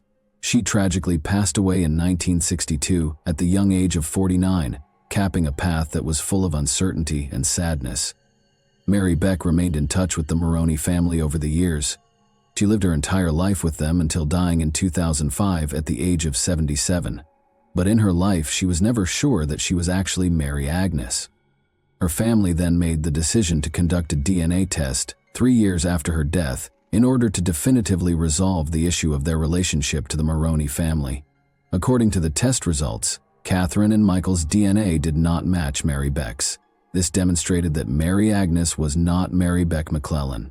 The lawsuit continued to be open for the following 14 years. In spite of all of this, Jose Rodriguez, a detective from the Cook County Sheriff's Office, was finally assigned to look into the Mary Agnes case on June 10, 2023. All of this was a component of a missing persons search initiative headed by Sheriff Tom Dart. Together, Dart and Rodriguez set out to solve this century-old riddle. In Chicago's history, it was the oldest missing person case. They sought their original police reports to start their investigation. They made the decision to track down as many Maroney family members as they could in order to compile a family tree. Rodriguez revealed that he began looking for Mary Agnes's relatives who weren't listed on the family tree. He soon came into an online forum where someone had described themselves as a Maroney and made contact after they conducted their search online as well. An intriguing lead was discovered by the investigator. They made the decision to request DNA samples from several Maroney family members who had accounts with DNA testing services such as Ancestry. The family surprisingly consented and voluntarily provided the DNA for analysis. Detective Rodriguez searched the test results for any unknown names that might be related to the Maroney family. Curiously, he found Lori Hart, who was later identified as the Maroney family's third cousin. When he contacted Lori, she told him that Terry Arnold was the only survivor of her grandmother's 3 children. Detective Rodriguez presented Terry with the DNA findings and all of the information he had collected that demonstrated her ties to the Maroney family when they first met. Terry was incredulous. She had always believed that her grandmother's family was Polish. The detective must be wrong, she felt certain. But after giving it some thought, she consented to have a DNA test to learn the truth. Terry was genuinely shocked to receive the DNA findings. It was surprising to learn that she was primarily Irish. The results were even more surprising since they revealed substantial genetic ties between Terry and many of the Maroney cousins Rodriguez had found, indicating that Terry was, in fact, a Maroney family cousin. According to Terry, her mother's name was Jeanette Burchard, born on April 14, 1928, when Detective Rodriguez asked her who might be the true Mary Agnes. There were some unexpected changes in Jeanette Burchard's life. She was raised with strong Catholic principles by her stepfather, Frank Darris, and mother, Jeanette Solar Darris Anderson. After receiving a good education, Jeanette worked as a committed nurse for more than 50 years. In the 1940s, Jeanette wed Edward Jennings, and the two of them had 3 kids. After going through the highs and lows of life for decades, she fell in love again and wed Earl Bouchard. Since then, her daughter Terry Arnold and both of her husbands have died. Another terrible element to Jeanette's life is the fact that she was the mother of Edward Clifton Jennings Jr. and Barbara Joan Jennings, both of whom tragically died. Because she occasionally traveled to Chicago, where her life's puzzle was half hidden in an intriguing twist, Jeanette always had a special connection to the city. There was a persistent question that was never fully addressed when Jeanette's stepfather, Frank Darris, made a suggestion that the lady who reared her wasn't her original mother. Throughout her life, Jeanette was puzzled by this enigmatic remark. She tragically passed away in 2003 at the age of 73, never getting the opportunity to reunite with her departed family. The Cold Case Unit finally declared that Mary Agnes Maroney's oldest case was closed after 93 years of waiting. There were several conversations between the Maroney family and Arnold, Mary Agnes's daughter. They both emphasized how much they enjoyed getting to know one another. Arnold even showed her new cousins photos of her mother. She is adamant that her mother would have welcomed the opportunity to be a member of this large family and enjoyed the feeling of inclusion. Arnold is certain that her mother would have jumped at the chance to join the Maroneys and experience the happiness that comes with this new relationship if she had been living today. How do you feel about this case? What was the true identity and motivation of Julia Otis, the person who abducted Mary Agnes Maroney? And that wraps up today's chilling story. If you enjoyed this video, don't forget to like and subscribe so you never miss a new upload. Also, let me know in the comments what part of this story shocked you the most. Thank you for watching, and I'll see you in the next video.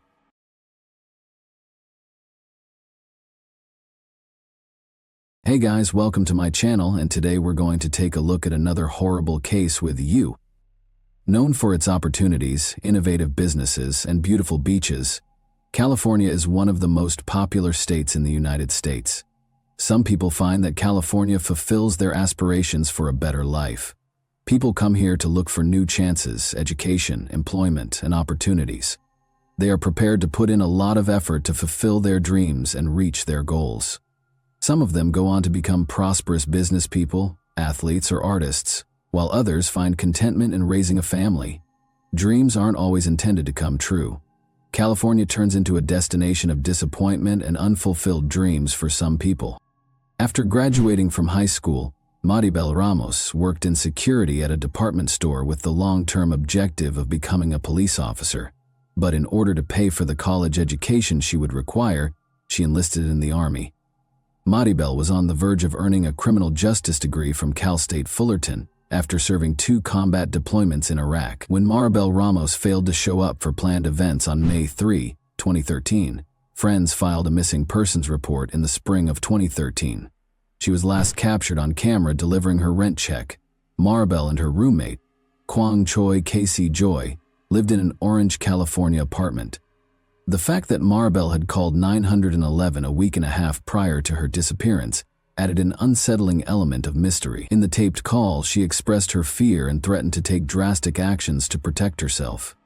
After 8 years of service, Maribel Ramos, a 36-year-old veteran of the U.S. Army, wanted to return to civilian life. She had the will and perseverance to accomplish her goals, since she knew what she wanted to do.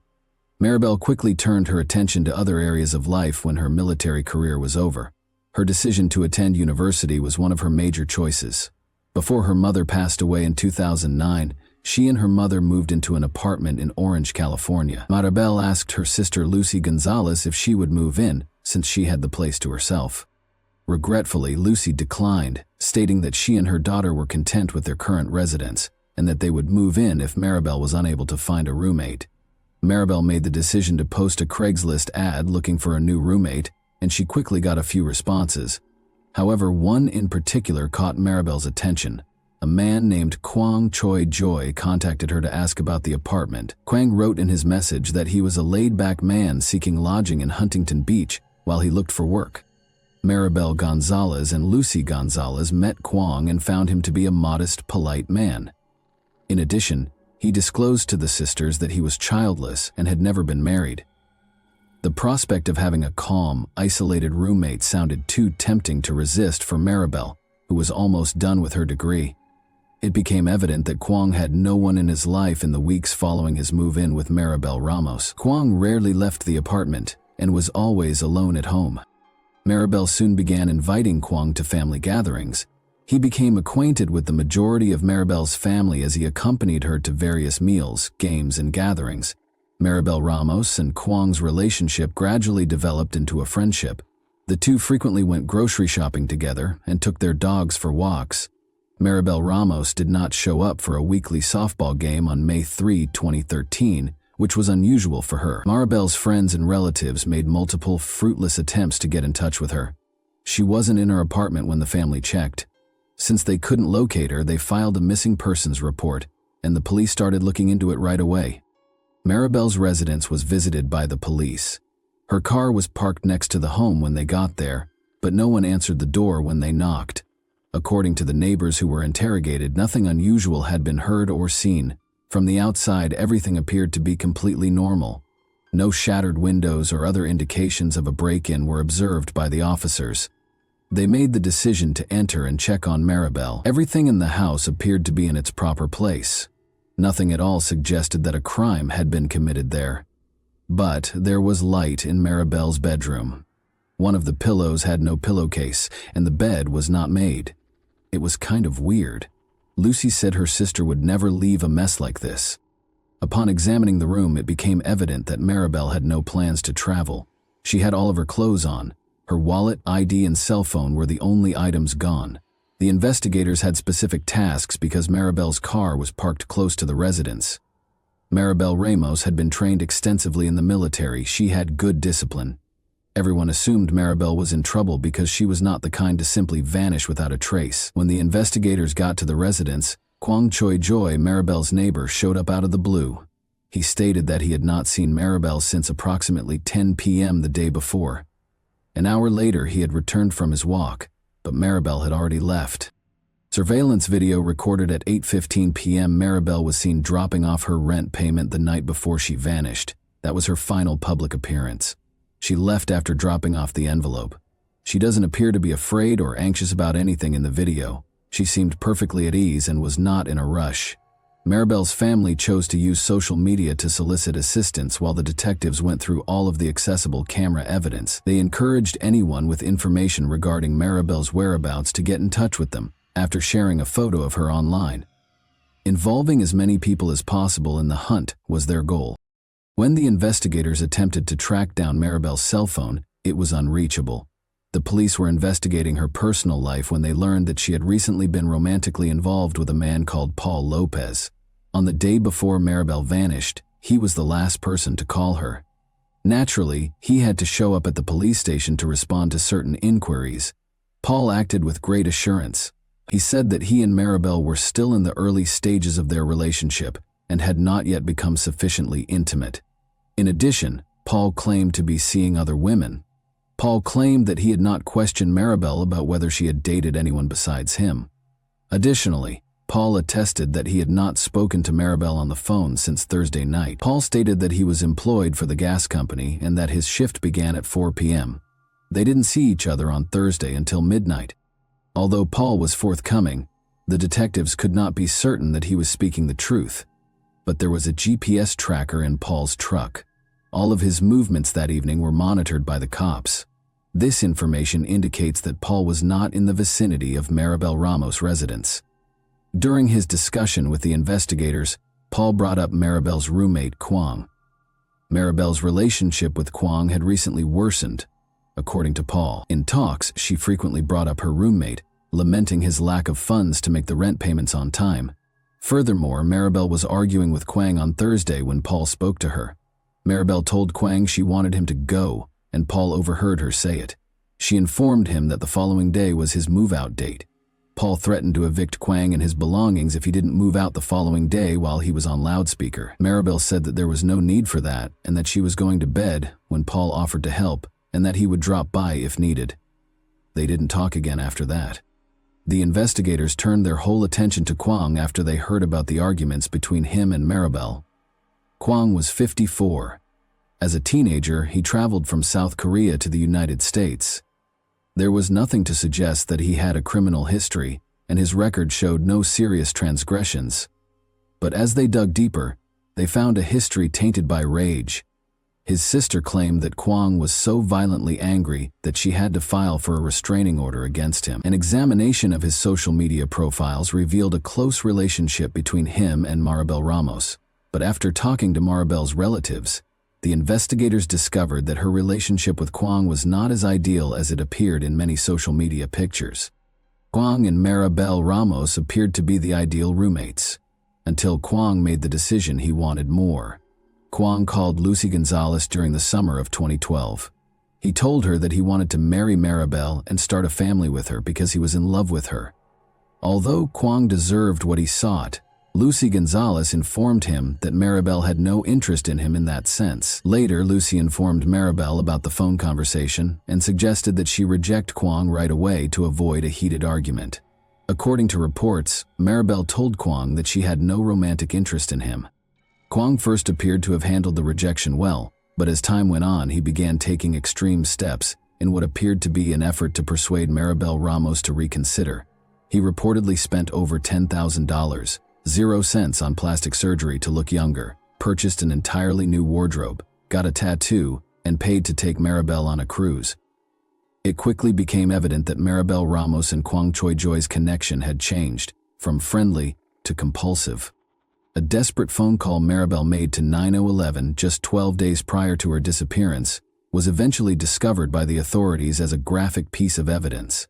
In the call, which was recorded 12 days prior to Maribel Ramos' disappearance, Maribel stated that she felt unsafe around her roommate, saying, "I'm just calling to let you guys know that if something happens that I did it because I was trying to defend myself." Given her strong physical training, it was clear that there were reasons why Maribel was afraid of Kwang. Maribel served 2 combat tours in Iraq, as was previously mentioned. This might have contributed to her psychological issues. Military members deal with a lot of challenges, which frequently impacts their civilian lives later on. The detectives called Kwang in to question him in order to determine what transpired between Maribel and him. He appeared affable and at ease. Kwang claimed that he was deeply concerned about Maribel's disappearance because she was a close friend.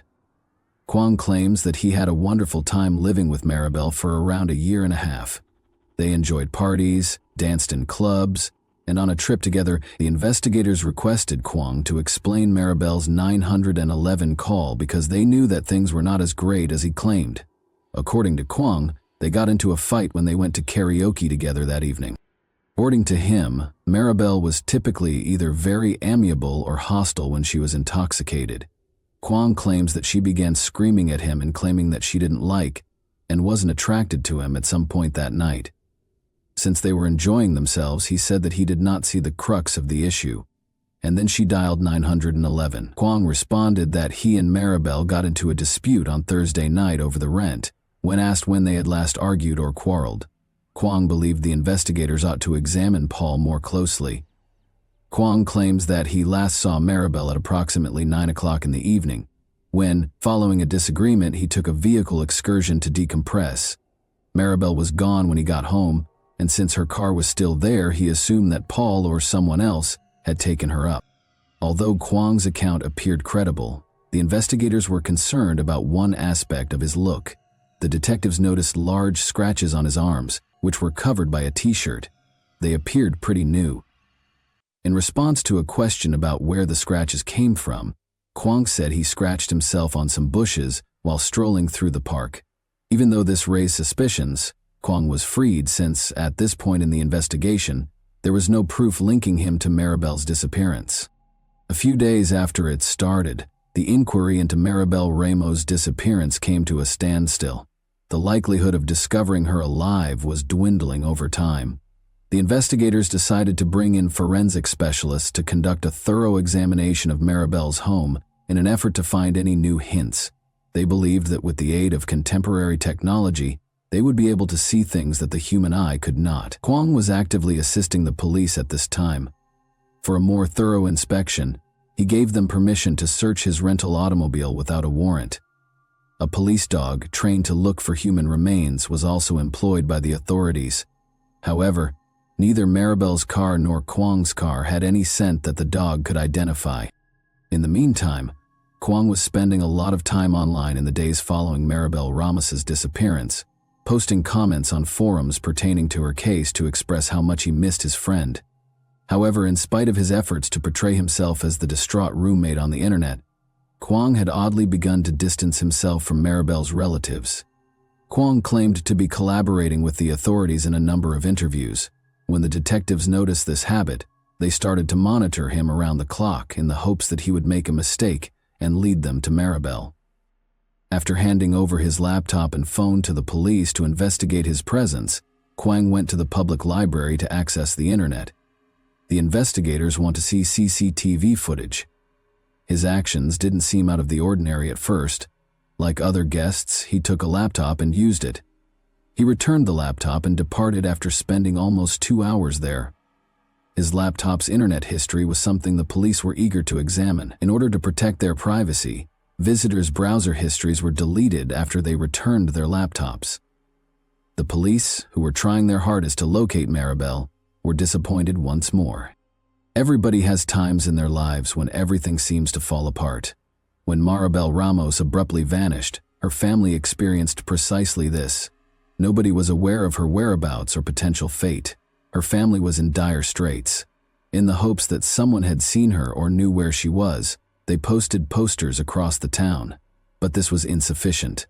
The family understood that in order to get the message out, they needed to employ contemporary technology. They set up a social media page explaining the circumstances and requesting assistance from anyone with information about Maribel. The family's social media activity quickly caused a lull in the investigation.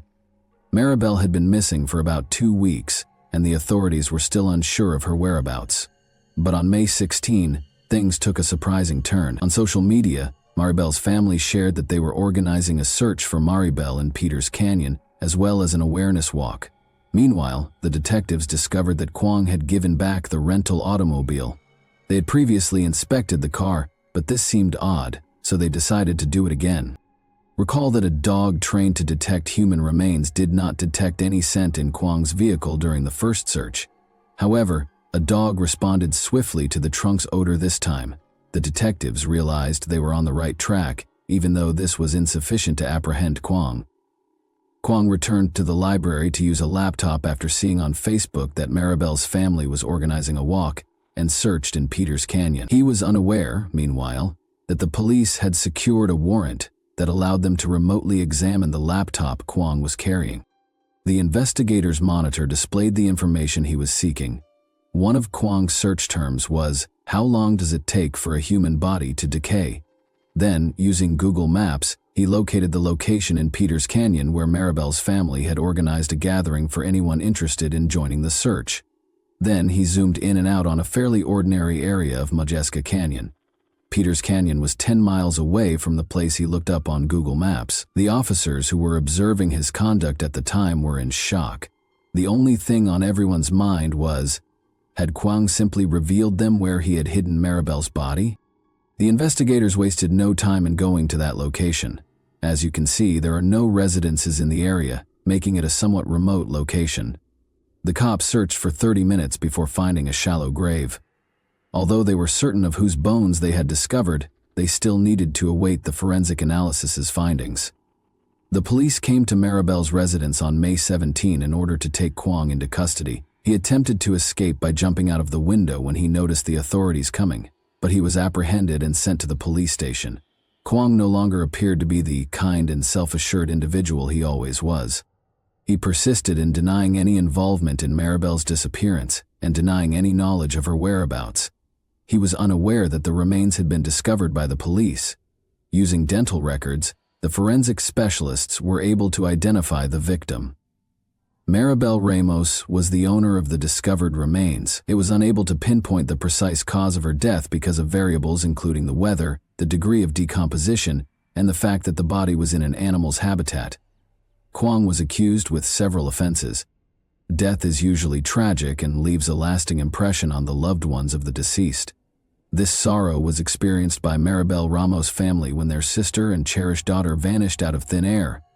They had no idea where she might be or what had transpired. They made a social media page explaining the situation, posted flyers across the city, and solicited assistance from anyone who might have information on Maribel. However, the family's hopes were dashed 2 weeks after she vanished. Despite experiencing sorrow, suffering, and hopelessness, they managed to find the fortitude to go on. They love Maribel and remember her. The trial was held in 2014. The authorities could only conjecture as to how Quang might have killed Maribel Ramos because her remains were too decayed to establish her cause of death. Joy, according to the authorities, was in love with Maribel Ramos, who had other feelings for him.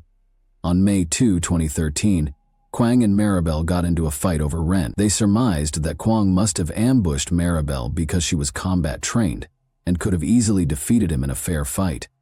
According to the detectives, he smothered her while she was sleeping after sneaking into her room in the middle of the night. After that, he drove her to a distant place while placing her body in the trunk of his rental car. He had to navigate through stretches of barbed wire there, which caused his hands to get scratches. There was a chance that Quang had moved Maribel's body more than once because the police dog did not pick up the scent during the first check of his vehicle. But there was no proof to support this notion. Forensic evidence linking Quang to the crime was scant. But during his trial, the jury was told how Quang had developed an obsession with Maribel, how she had called the police to tell them she was scared of him, and how Quang had used Google Maps to locate the precise location of her grave. During the trial, Quang entered a not guilty plea. "I miss Maribel more than anyone. I think about it. I've been here about 440 days in jail. I think about it almost every day." He added that he had never Googled the location of the gravesite in Modjeska Canyon. "Family wants me to apologize, which I cannot apologize for something I haven't done. Maybe someday truth will come out. Maybe I'll just die inside prison." "No," he replied. Quang claimed that although they went on a single vacation together, they slept in different beds. "In my assumption, I was set up straightforward. We always maintained we were good friends. We were platonic friends. She was like my sister," he stated. He said he didn't know who killed Maribel when questioned about it. During his opening statement, Adam Vining, Quang's attorney, termed him strange but maintained that his client was not involved in Maribel's death. "A crime will be proven here," stated Adam Vining, "and the crime that will be proven here is improper disposal of a body." According to Vining, Ramos was prone to paranoia after returning from years of fighting PTSD. He also suggested that she might have passed away from a medical issue. Prosecutors concurred that the case was circumstantial. Quang's online search at a public library, which focused on the exact location where Maribel Ramos's body was discovered, was the crucial piece of evidence. Quang Choi Joy was convicted of second-degree life deprivation on July 30, 2014. His sentence ranged from 15 years to life in prison. Quang insisted on his innocence in dozens of letters to the judge. And that wraps up today's chilling story. If you enjoyed this video, don't forget to like and subscribe so you never miss a new upload. Also, let me know in the comments what part of this story shocked you the most. Thank you for watching, and I'll see you in the next video.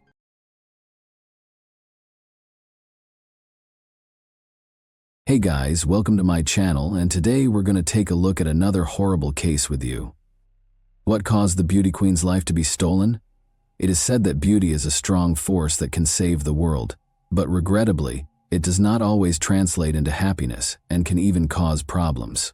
Gorgeous girls are constantly the focus of attention and typically have a large following. But in addition to admirers and customers, famous beauties and crowned beauty queens are surrounded by a large number of jealous people, well-wishers, and obsessive stalkers who sometimes act erratically.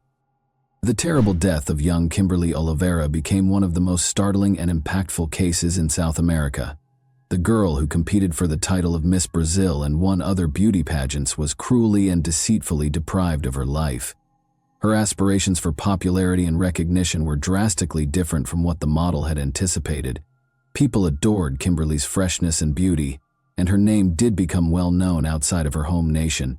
Both the numerous heights she may have still attained and the horrible way she passed away in her prime period appalled them at the same time. Kimberly Oliveira was who? On February 26, 1998, Kimberly Karen Mota de Oliveira was born in the small, charming Brazilian town of Manacapuru, which is part of the state of Amazonas municipality of the same name.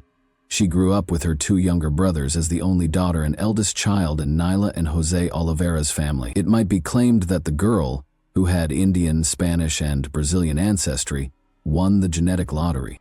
Her stunning appearance attracted the attention of everyone in her vicinity like a magnet. Kimberly was petite and feminine, with a brilliant smile, thick, opulent hair, and perfect skin. With both adults and peers comparing her to an angel, the beauty was accustomed to widespread attention, affection, and admiration. She loved swimming, participated in dancing and gymnastics from an early age, and was very particular about her looks and demeanor. She learned foreign languages, went to the theater frequently, read a lot, and did exceptionally well in school at the same time. Kimberly, who was already in her teens, started taking part in beauty pageants where she won prizes and posed for ads and clothing catalogs. Given that her mother, Nayla, was also a well-known beauty in her younger years and had won multiple titles, including Miss Manicure, she was certain in high school that she wanted to tie her life to the modeling industry.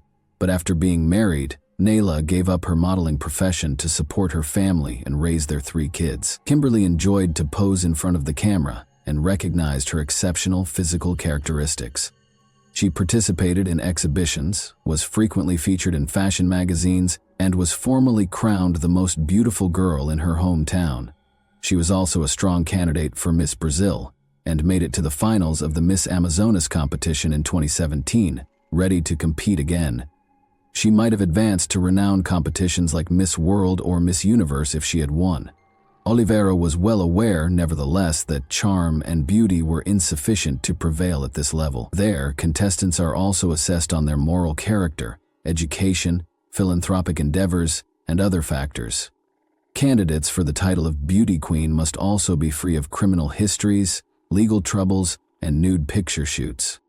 Kimberly avidly supported sports, good eating, and a healthy lifestyle on her social media sites. She also shared pictures from different photo shoots, talked about her life, and just engaged with her increasing fan base.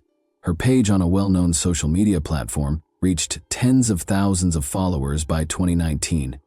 The model wanted to inspire and motivate her followers by being a role model. She made the decision to go to college when she was 19 with the goal of becoming a dentist by enrolling in medical school.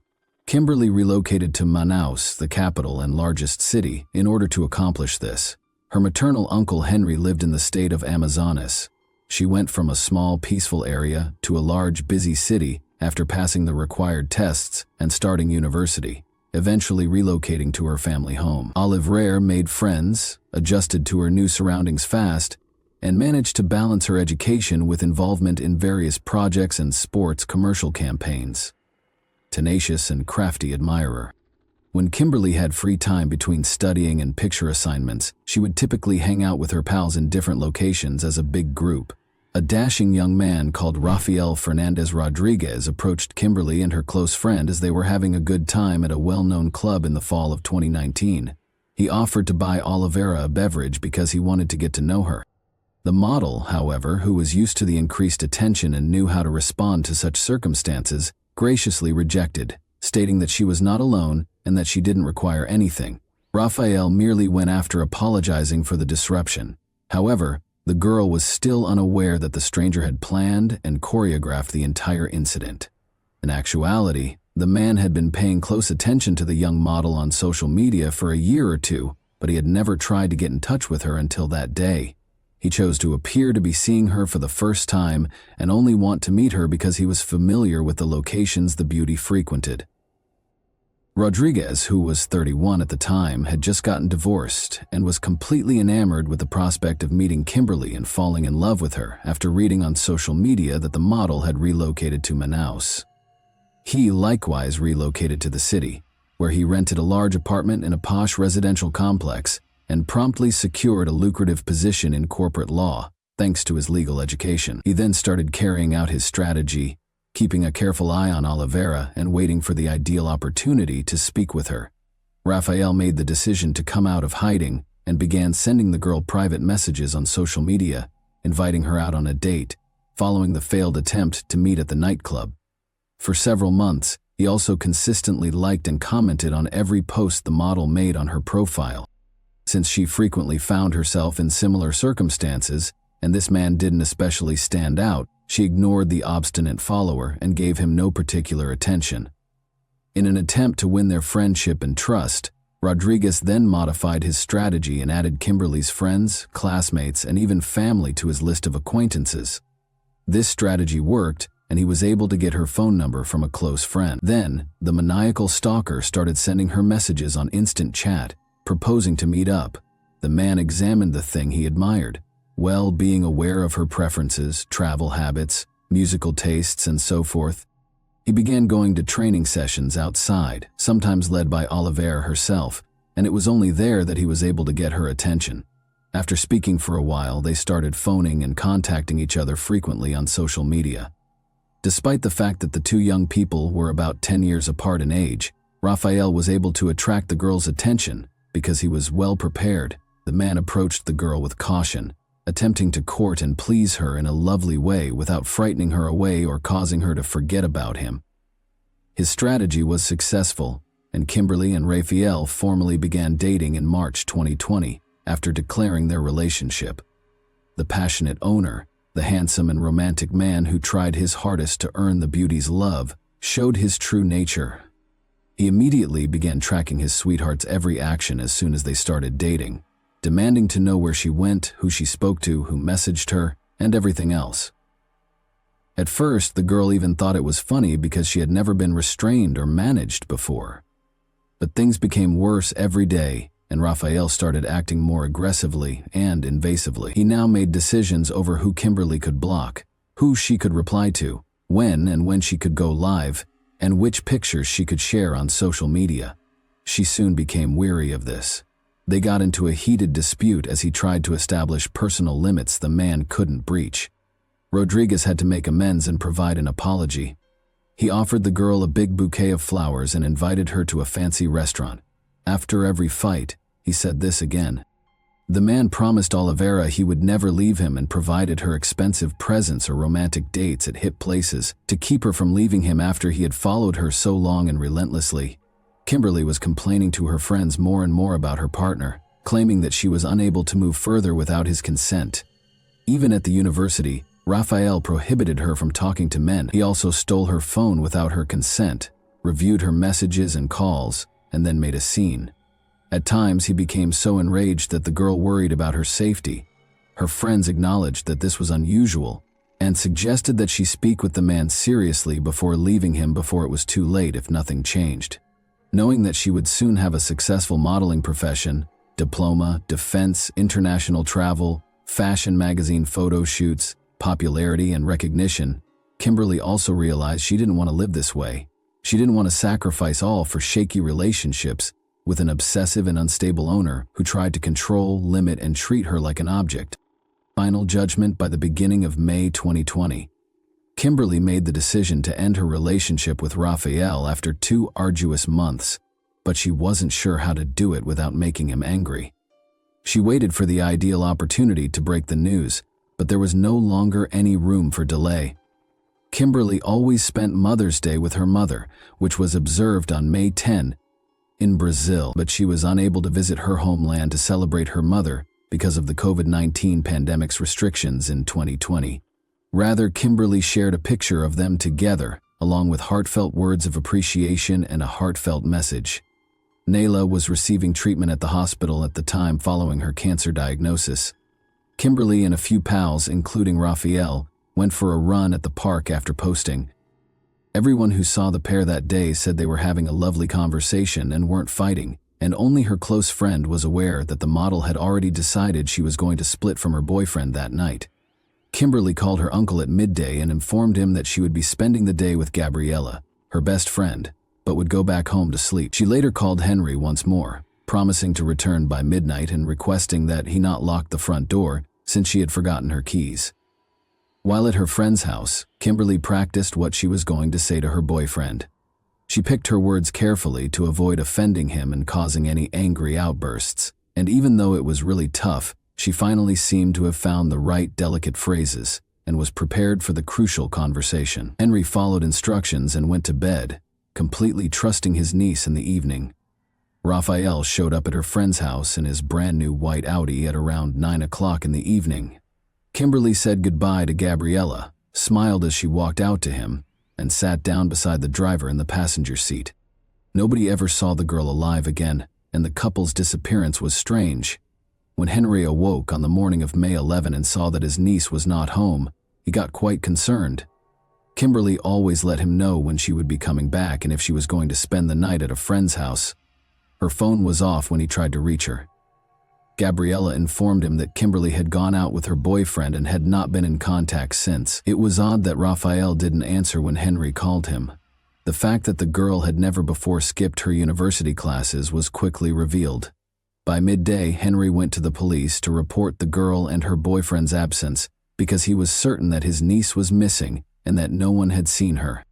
The authorities, however, simply sneered at him, claiming that Olivera and her partner were adults who could travel anywhere they pleased without anybody knowing. The missing girl's pals and Henry started their own search. Raphael's flat was their first stop, but nobody answered the door. Additionally, his car was not in the parking space. Kimberly's loved ones knew she would never go missing without alerting anybody, even though everything suggested the two had actually gone somewhere together. In the evening, Henry informed his sister Nayla of the situation over the phone. He couldn't wait any longer because his relative, who was suffering from a serious illness, had been attempting to get in touch with her daughter all day and had a suspicion that something wasn't right. Since Kimberly avoided trouble, didn't maintain bad company, and didn't have any hazardous habits, he tried to reassure her that nothing negative could have occurred to her. Kimberly's pals started sharing her pictures on their social media profiles and in other groups. Give up inquiring about the whereabouts of the girl and her boyfriend Raphael. The teenage model was well known, so when word spread that she had vanished, thousands of followers joined the hunt. But that didn't work either. Unsettling finding in a locked apartment. The police didn't start investigating until May 12, almost 2 days after the pair vanished. Raphael's apartment was the subject of a search warrant, since it might hold information regarding the young people's location. However, everyone was astonished by what the authorities found when they broke through the locked door and entered the building. Sadly, there was nothing that could be done to save Kimberly, who was in one of the rooms. The young girl's lifeless body was covered with a sheet and lay on the bedroom floor in a big pool of her own blood. Additionally, the bed had multiple huge blood stains, and practically every room had blood smears and traces on the carpets and floor coverings. In order to prevent anyone from suspecting that a body was in the flat, the criminal clearly fled after realizing that his attempts to conceal the evidence were ineffective and turned the air conditioner on full blast to slow down the body's decomposition. 4 stab wounds, 2 to the neck and 2 to the chest, were discovered on the victim's body by the forensic specialists. The huge kitchen knife that was used was found in the adjacent room, along with the criminal's unmistakable fingerprints and bloodstains. The offender simply threw it on the ground without making any attempt to remove it or remove any traces. The girl was probably attacked unexpectedly because there were no defensive wounds or indications of a struggle on her body. She was killed on the floor after being struck in the neck, severing her carotid artery, but it seems the attack took place on the bed. The owner of the residence was missing, along with his documents, bank cards, car keys, and a few personal belongings. The condition of the room suggested that he had departed quickly. Raphael was reclassified as the main suspect in the heinous crime, even though he had previously been listed as missing. However, where can we search for him, and is it possible that he has already left the country? Find the elusive perpetrator. The forensic analysis verified that the missing Rodriguez's fingerprints were on the crime weapon. Any lingering suspicions regarding the man's guilt were eliminated when it was discovered that the apartment was occupied solely by the criminal and the victim at the time of the incident. Police stations all around the state received alerts about Raphael right once, and social media was used extensively to spread the word that a dangerous criminal was being sought and to ask for any information regarding his whereabouts. The white Audi that the man was driving was also searched for. Detectives examined every report from watchful residents because they knew that every minute mattered. In the nearby state of Karakarui, a white Audi was discovered smashed in a ditch on the side of the road on May 13. It turned out that the suspect owned the vehicle. Raphael was seen speeding on surveillance footage. He apparently lost control. The vehicle went off the road and flipped over. The extent of the driver's injuries and his whereabouts were unknown, though. After an unsuccessful attempt to cross the border, there were rumors that he may have hitched a ride to the Venezuelan border and then fled there. It was quickly discovered that the individual hurt in the collision had, in fact, been taken to a nearby town by a passing vehicle. After removing nearly all of the funds from his account, Rodriguez took a taxi to the closest bank and then continued on to the border town of Boa Vista. He then made an attempt to flee prosecution by walking across the border into Venezuela. Luckily, limitations brought on by the deteriorating COVID-19 scenario prevented him from leaving the country. They wouldn't let the man pass. Detectives discovered that the suspect opted to hide in the forested area while waiting for the situation to calm down, instead of returning to Boa Vista, a city of around 300,000 people, and trying to blend in. The fugitive was located in a small hut deep in the forest, nearly hidden by the surroundings, after a few days of searching. But things didn't go as planned with the arrest. Men brandishing machetes, whom Rodriguez had hired from the local community for personal protection, and lavished them with cash, unexpectedly attacked the cops. Thankfully, there was no violence. The authorities warned the bodyguards that helping the criminal might have major legal repercussions for both them and Raphael, as they displayed their badges and indicated that they were there to capture a dangerous criminal.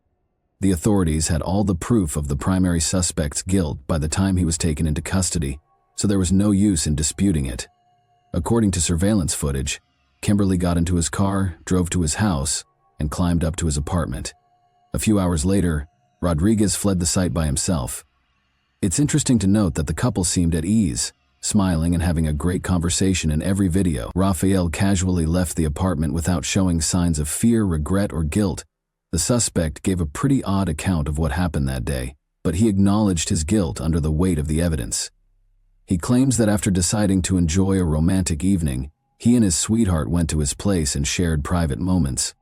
After that, Raphael decided to examine Kimberly's phone while she was taking a shower and discovered that she had been conversing with other men on social media.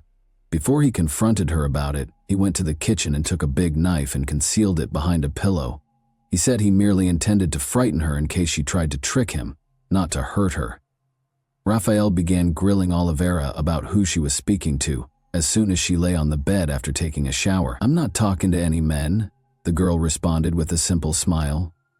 Rodriguez was furious about this. He became aware that his sweetheart was making fun of him and lying. Reaching for the knife, he swiftly struck her heart twice. Without having time to comprehend or fight back, the victim tumbled from the bed onto the floor, where the assailant struck her neck twice more, killing her. Raphael tried to hide the evidence after realizing what he had done, but he soon realized it was pointless. He just covered the body with a sheet and turned the air conditioner on full blast to make the room as chilly as possible, slowing the decomposition process, because he couldn't remove the body from the apartment undetected, and the suspicion would still be on him. Witness statements. Gabriella, Kimberly's closest friend, gave a witness statement in which she gave an entirely different account of what happened. That night, she said, Kimberly had finally made the decision to quit her relationship with her violent and mentally ill partner. Knowing that one incorrect word could make Raphael furious, she had taken her time crafting her response. Knowing that Kimberly's behaviors were always unexpected, Gabriella argued that Kimberly would never have joked about messaging other guys or been intimate with a man she intended to leave. Rodriguez's ex-wife, another witness, attested to his cruelty and his unpredictable outbursts of rage that affected everyone in his vicinity. Their divorce was primarily caused by his hostility. Raphael's mother, Fatima, was his sole advocate, claiming that he was a wonderful man who never intended to hurt anyone. She blamed her boy's immorality on Kimberly, her ex-daughter-in-law, and everyone else. After the trial, Rodriguez's father realized what a monster he had created, but he did not survive to witness the sentencing. By standing in front of a train, the old guy decided to take his own life. His widow maintained that it was an accident, claiming that her husband fell onto the rails by accident after feeling ill. Surveillance footage, however, unequivocally demonstrated otherwise. By obtaining fresh psychiatric assessments, The defendant's legal team continually postponed the case and promoted the narrative of his insanity. Raphael was ultimately found to be competent to face trial for his horrible deed. Almost a year and a half after the heinous incident, the trial started in October 2021. Raphael was given a remarkably light sentence of just 14 years in prison, which was later lowered by another year, despite the overwhelming proof of his guilt. The defense's successful claim that their client committed the crime while in a rage was the reason for this result. As a result, he was given a much lower sentence rather than life in jail. Nyla Oliveira, Kimberly's mother, died on October 28, the day of the sentencing, following a protracted fight with cancer. From her hospital bed, where she was in critical condition, she had watched every court session via video call. Her heart stopped a few hours after the verdict was declared.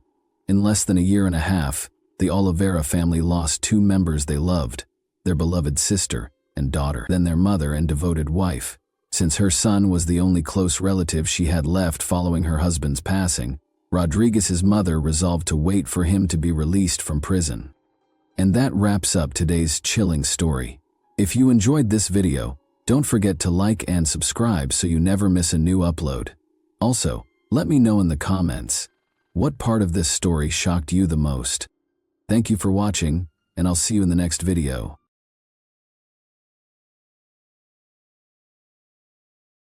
Hey guys, today we're diving into another truly horrifying case. If you want to support my channel, make sure to subscribe and stay active. It really helps me out. I'd be super grateful for that.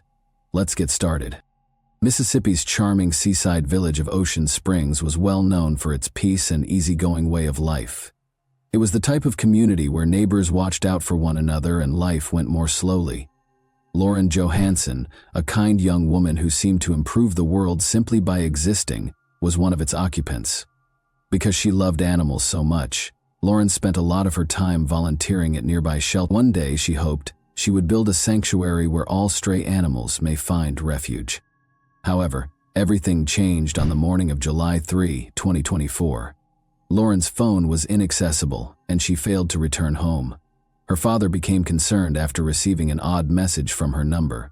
The events that transpired next exposed the flaws in the system that was supposed to serve and protect. On October 30, 2001, Lauren Johansson was born in Ocean Springs. Numerous tourists were drawn to the town by its wide beaches, oak-lined walkways, and scenic surroundings. But to Lauren, Ocean Springs was more than just a vacation spot. It was home. She was able to experience her family's love and support there, which helped to mold her into the kind and responsible person she is today. Lauren was lovingly raised by her parents, Robert and Tamala. She was born with two older sisters, both of whom had serious health issues. Lauren actively participated in their care from an early age, helping her parents with everyday duties. She developed a great feeling of duty and compassion as a result of this event. She constantly tried to lessen the hardships of people around her and showed a remarkable ability to care for others, even as a young child. Early in life, Lauren developed a deep affection for animals. From pets to wild animals, she was fascinated by all types of wildlife. This love was fostered by her parents and developed into a calling over time. Lauren began volunteering at nearby animal shelters when she was a teenager.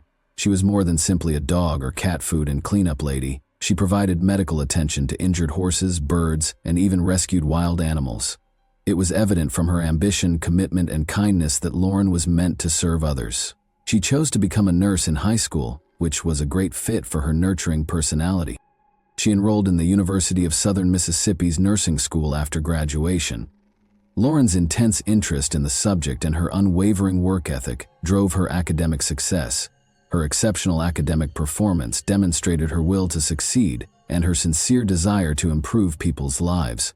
Lauren's aspirations went far beyond being a nurse. She had dreamed of establishing an animal rescue and rehabilitation center since she was a young child. She meticulously saved every dollar she made for this purpose.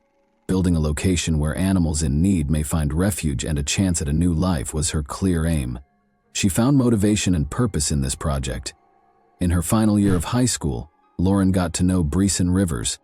Bryson was popularly perceived as the ideal man, since he was charming and had exceptional athletic ability. They met at a school function where they had both volunteered. A casual talk quickly developed into a passionate partnership. Lauren was deeply impacted by Bryson, who was a year older than her. He was born on February 9, 2000, and was raised in a big, deeply religious family. His parents emphasized the importance of close connections, church attendance, and family values. Bryson was supposed to assist in taking care of his younger siblings because he was the oldest. His seemingly perfect image in high school was a result of the discipline and sense of duty that this upbringing established in him. Bryson was a standout student and athlete who constantly had high grades and was commended by teachers for his concentration and hard work. He was a standout on the school team and a favorite among his friends because of his athletic ability, especially in football and track and field. While friends appreciated his perseverance and capacity to succeed, teachers saw immense promise in him. His relationship with Lauren appeared to be ideal from the outside. They seemed to work well together and were both driven and ambitious. Lauren took pleasure in Bryson's apparent support and frequently expressed how considerate and kind he was. Bryson responded with praise of Lauren, making her feel appreciated and going with her to significant occasions. However, concerning trends started to show up over time. Bryson showed signs of a need for control early on in their relationship. At first, it sounded like cute requests to talk longer or to find out how Lauren's day went. But these requests quickly turned into demands, and Bryson became more and more envious of the males in Lauren's life, including her classmates and friends. Claiming it was for her own benefit, he started to insist that she limit her contacts with people he didn't particularly approve of. Lauren's acquaintances observed little yet noteworthy behavioral shifts. She began going to fewer social events and frequently avoided talking about her relationship. She explained away Bryson's growing domineering behavior by pointing to the strain he was under from school and training for the military. Lauren stood up for Bryson, highlighting his love for her, even when his actions became harsh. Bryson's attempts to control Lauren increased, along with his jealousy. He frequently played on her feelings and used guilt to persuade her that his behavior was acceptable. Lauren would argue whenever she tried to set limits, and Bryson would respond by assuring her that everything he did was for their mutual benefit. As this conduct became more commonplace, Lauren noticed that she was adjusting to his expectations more and more. Bryson's influence grew stronger throughout the years. He created a dynamic that made Lauren feel reliant on him by deftly alternating between demonstrating concern and applying emotional pressure. She missed the red flags of an unhealthy relationship because of this pattern. Despite warnings from worried friends and family, Lauren consistently justified his actions, claiming that he was a decent man going through a difficult time. When Bryson first became physically aggressive during an argument, things became more heated. He became louder as he accused Lauren of not giving him enough credit. Then, in order to prevent her from leaving the room, he grabbed her wrist. This was the first time his actions had clearly gone too far. Despite being terrified, Lauren later told her friends about the occurrence and justified it by claiming that Bryson had been agitated and didn't intend to harm her. As they observed Lauren's reserved manner, her pals grew more concerned. She had been candid about discussing good times, but now she avoided talking about her relationship. Her family members voiced their worries, particularly after she disclosed that Bryson frequently chastised her for her actions, saying that was the reason for their arguments. Lauren brushed off her closest friend's attempts to persuade her that his treatment of her was wrong, referring to it as a short-term issue. The way Bryson behaved in public raised yet another red flag. If he felt Lauren was getting too much attention, he would frequently cut her off in talks or make scathing comments. One instance happened when Lauren thanked a server for their service on a night out with pals. Bryson was annoyed by this insignificant gesture, and he used the remainder of the evening to express his annoyance by making passive-aggressive remarks about her. Robert, Lauren's father, also started to notice changes, and although he had never seen Bryson act aggressively, he had a gut feeling that something wasn't right. He made multiple attempts to talk to Lauren, but she refused to admit that there were any issues, claiming that her father was unfairly criticizing Bryson and being unduly protective. The culmination of the matter was when Lauren stopped talking about her feelings with anyone. She would either quickly shift the topic or defend Bryson by claiming that his actions were due to stress, fatigue, or frustrations at work whenever her friends or relatives brought up her relationship. She started to think that it was her duty to keep him from losing his temper. For Lauren, these aggressive and manipulative behaviors formed a vicious cycle. She eventually gave in to Bryson's influence and grew more and more cut off from people who could have been of assistance. Her loved ones could see her internal conflict, but they were powerless to change her choices. Unaware that she had already resorted to emotional and psychological dependence on her boyfriend, Lauren thought she could manage the problem independently. Bryson and Lauren organized a trip to Nashville in December 2023. Lauren was on winter vacation from college, while Bryson was on leave from the military. While Bryson saw the vacation as an opportunity to show himself as a kind partner, Lauren saw it as a chance to escape her everyday routine. They intended to unwind together, tour well-known sites, and take in the city's vibe for a few days. The journey began without any problems. They visited well-regarded restaurants, strolled the streets, and investigated nearby landmarks for the first few days. Bryson felt at ease and delighted in their time together, but there was tension between them beneath the surface. Despite feeling the weight of his expectations, Lauren ignored the warning signs. In order to watch a football game that was significant to Bryson, the couple made the decision to go to a nearby tavern on December 11. Bryson, a former athlete, was a devoted supporter of his team and would not miss a game, not even on vacation. The evening was uneventful at first. They ordered drinks, watched the game, and sat at a table. Although there was a tinge of fatigue in her eyes, Lauren seemed at ease. When Lauren needed to use the restroom, the atmosphere suddenly became heated. She asked a server for directions and did what he instructed. Bryson's unjustified suspicion was aroused by an innocent coincidence a few minutes later, when the same waiter occurred to walk down the same corridor. Lauren saw that Bryson's attitude had altered when she went back to the table. He appeared tight and annoyed without any justification. He also alluded to alleged adultery and charged her with purposefully vying for the waiter's attention. The dispute swiftly became heated, and despite Lauren's efforts to soothe him, Bryson became irate and raised his voice. Later, witnesses observed that although Lauren seemed to be attempting to defuse the situation, Bryson persisted in his charges. The couple eventually made their way out of the bar and toward their nearby parked automobile. The tension between Lauren and Bryson reached a breaking point as soon as they got into the automobile. Bryson stole Lauren's phone, stopping her from calling for assistance, and locked the doors, making it impossible for her to flee. He started screaming at her, his rage quickly turning into physical violence. Despite her cries and frantic attempts to defend herself, Bryson began to strike her. Lauren tried to get attention by hammering on the windows and honking the horn, but sadly no one was present to listen or assist. Following a few minutes of mistreatment, Bryson ignored Lauren's cries for her release and turned on the ignition before heading into empty streets. He threatened to leave her body in the woods where no one would ever discover it, which was a terrifying idea. He finally stopped into a deserted parking lot where the attack went on. Lauren attempted to retrieve her self-defense weapon from her backpack in a last-ditch effort to defend herself. But before she could get the bag back, Bryson saw it and snatched it out of her hands. Lauren was subjected to constant brutality for about an hour during the incident. In addition to hitting her, Bryson made unsettling threats while becoming frighteningly detached. Recordings from Lauren's phone showed him icily remarking at one point that the swelling was beginning to make her head seem like a bowling ball. Bryson called his mother during the attack, which led to Lauren's surprise rescue. In the background, Lauren yelled, pleading with Mom to call the police. Even though Bryson's mother didn't know the precise location of law enforcement, she knew something was seriously off and called them. In the meantime, Robert, Lauren's father, located her using a family monitoring program on their phones. The officers heard Lauren screaming from inside the car when they got there. Bryson was still holding her as the officers opened the door. Lauren was bruised and covered in blood. There were obvious evidence of serious damage on her face and torso. Bryson was immediately detained. Lauren was taken to the hospital, and she was hardly able to speak. Medical personnel were astonished by her injuries. It was evident what she had been through from the numerous bruises, swelling, and other indications of severe suffering. Lauren declined to file charges in spite of everything, stating that she didn't want to jeopardize Bryson's life or military career. Bryson constantly attempted to get in touch with Lauren while she was being held, taking advantage of unknown loopholes in the jail's rules.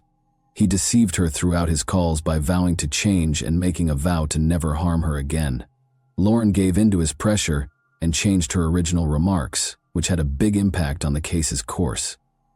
After being arrested, Bryson Rivers was detained pending trial on assault charges. The court granted him the chance of bail in spite of the seriousness of the accusations and the overwhelming evidence against him, which included Lauren's testimony and audio recordings. At first, $250,000 was his bond, which kept him in custody while his case proceeded. Bryson appealed the bail amount 6 months later with the help of his legal team. The bail was reduced to $150 when the judge granted the motion. Many, including Laura's family, were taken aback by this ruling since they thought that a lower bail would encourage more aggression. Bryson's mother did, however, pay the sum, and he was let free pending trial. Bryson was subject to wearing a GPS email ankle monitor to track his movements as part of the terms of his release. He was not allowed to leave Nashville, to go near Lauren, or to try to get in touch with her in any manner. However, these conditions were not appropriately implemented because to bureaucratic mistakes. The stringent limitations were not completely disclosed to the officer who took Bryce into the monitoring center. As a result, there were no limitations placed on the GPS monitor to stop him from leaving the city, and it was incorrectly programmed.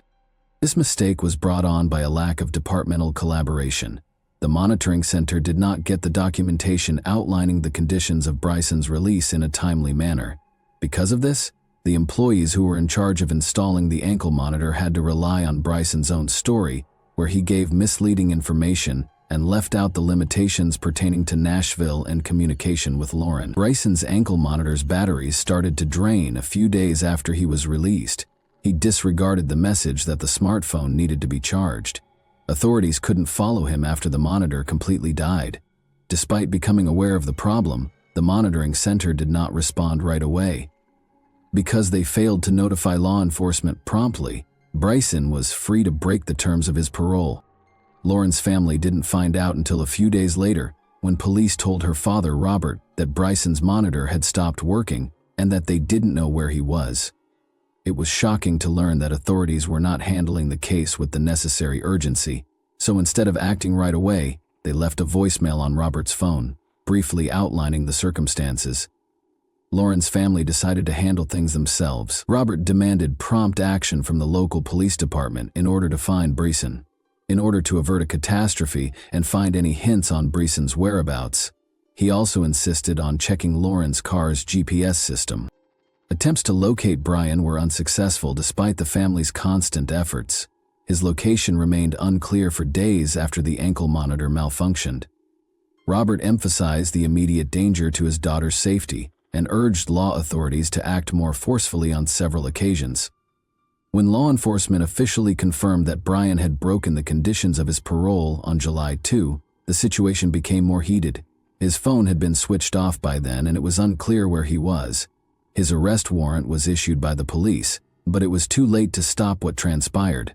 Robert, Lauren's father, attempted to reach her on the day she vanished, but his calls were not returned.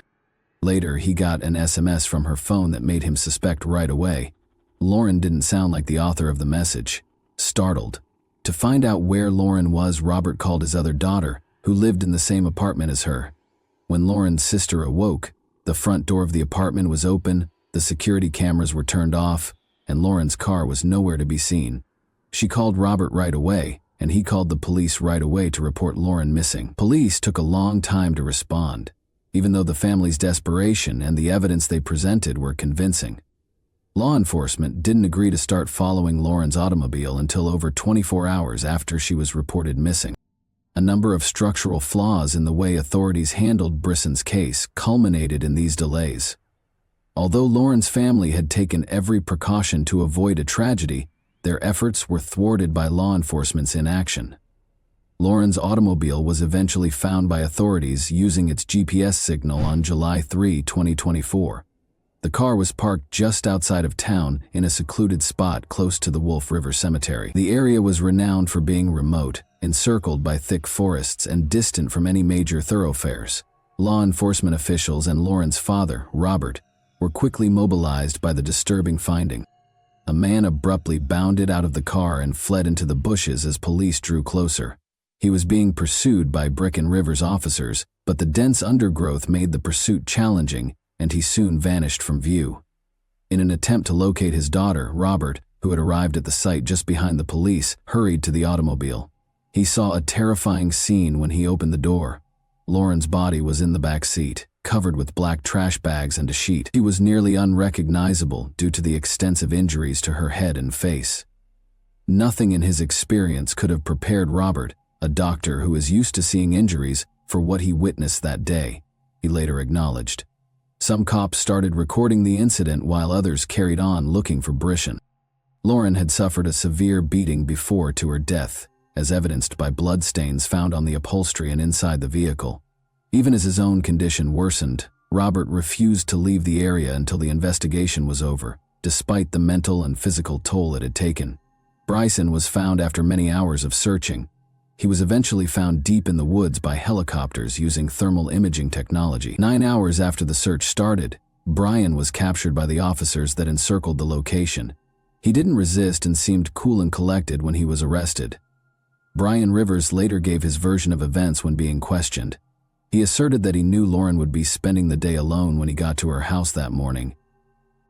She had been ignoring his calls for a few days, which had increased his ire and misgivings. Brisson found it hard to believe Lauren was attempting to put her distance from him. He waited for her to leave the home and then went out to speak with her. He claimed that Lauren attempted to leave and refused to talk to him about anything. Brisson then took hold of her arm and pushed her into her vehicle. Despite Lauren's protests, he locked the doors and got behind the wheel. In order to avoid being overheard, Brian said that he had taken Lauren to a secluded area outside of the city, but the discussion soon descended into a dispute. Brian's ire was only heightened when Lauren insisted on being released and threatened to call the police. He started screaming at her, saying she had betrayed him. Brian pushed Lauren back into the seat when she tried to open the door to get out. This was a pivotal event in time. The situation became unmanageable after he hit her. According to his account, he was attempting to soothe her but ultimately resorted to physical force, striking her again after the attack until Lauren lost consciousness. Brisson claimed that after first attempting to resuscitate her, he chose to dispose of her body after learning she was dead. He put her in the back seat of the car after wrapping her in a blanket he had taken from the trunk. After driving farther into the countryside, Brisson pulled over at a deserted spot close to Wolf River Cemetery. With Lauren's body inside, he left the car there with the intention of coming back later to remove any remaining evidence. But before he could execute his scheme, the police, who were monitoring his activities, found the car. Widespread public indignation was triggered by the news of Lauren's untimely murder and Brisson's detention.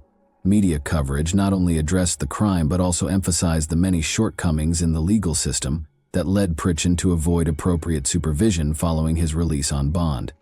In the midst of their sorrow, Lauren's family made a public appeal for the community to solve the structural problems that led to this tragic event. Additionally, Brisson's mother, who covered his bail, came under heavy fire.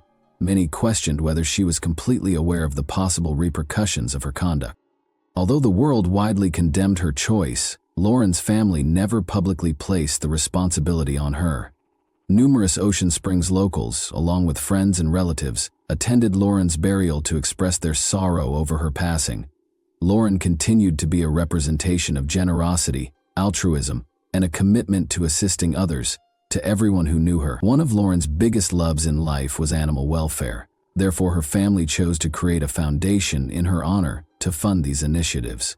Under the meantime, Brisson's trial preparations were under progress. The court adopted an especially severe attitude because he was already being investigated for his prior assault on Lauren. But the public was outraged at the sheer fact that he had been given bail in the first place. Many demanded changes to bail regulations in order to stop future tragedies of this nature. In December 2024, Brisson Rivers was put on trial. He was charged with attempted evidence destruction, first-degree murder, and kidnapping. A verdict has not yet been rendered in the ongoing trial. Lauren's tragedy expanded beyond a single family's tale. It spurred important discussions on the system's response to victims of domestic violence and the significance of addressing early warning indicators. Her experience is a sobering reminder that disregarding the first warning indications of danger can have disastrous results. Despite witness accounts, tangible proof, and audio recordings of the attack, one of the most important concerns is why. Following his initial arrest, Briston was permitted to post bail. Due to a lack of departmental cooperation, this judgment not only damaged public confidence in the legal system, but also allowed the offender to carry on with his activities. Fauci. Lauren's death was the result of a series of mistakes, including a failure to enforce bail conditions and a delayed response to Bryson's GPS monitor breakdown. The accused people's monitoring mechanism has also drawn criticism. The shortcomings in current procedures were brought to light by Bryson's GPS device's incorrect configuration, the disregard for low battery warnings, and the delay in acting upon his disappearance. This tragedy could have been avoided if authorities had acted quickly after the equipment malfunctioned. Thanks for watching, everyone. Your support means a lot to me, and you can help my channel grow by hitting that like button, dropping a comment, and sharing this video. Your engagement really makes a difference. See you soon.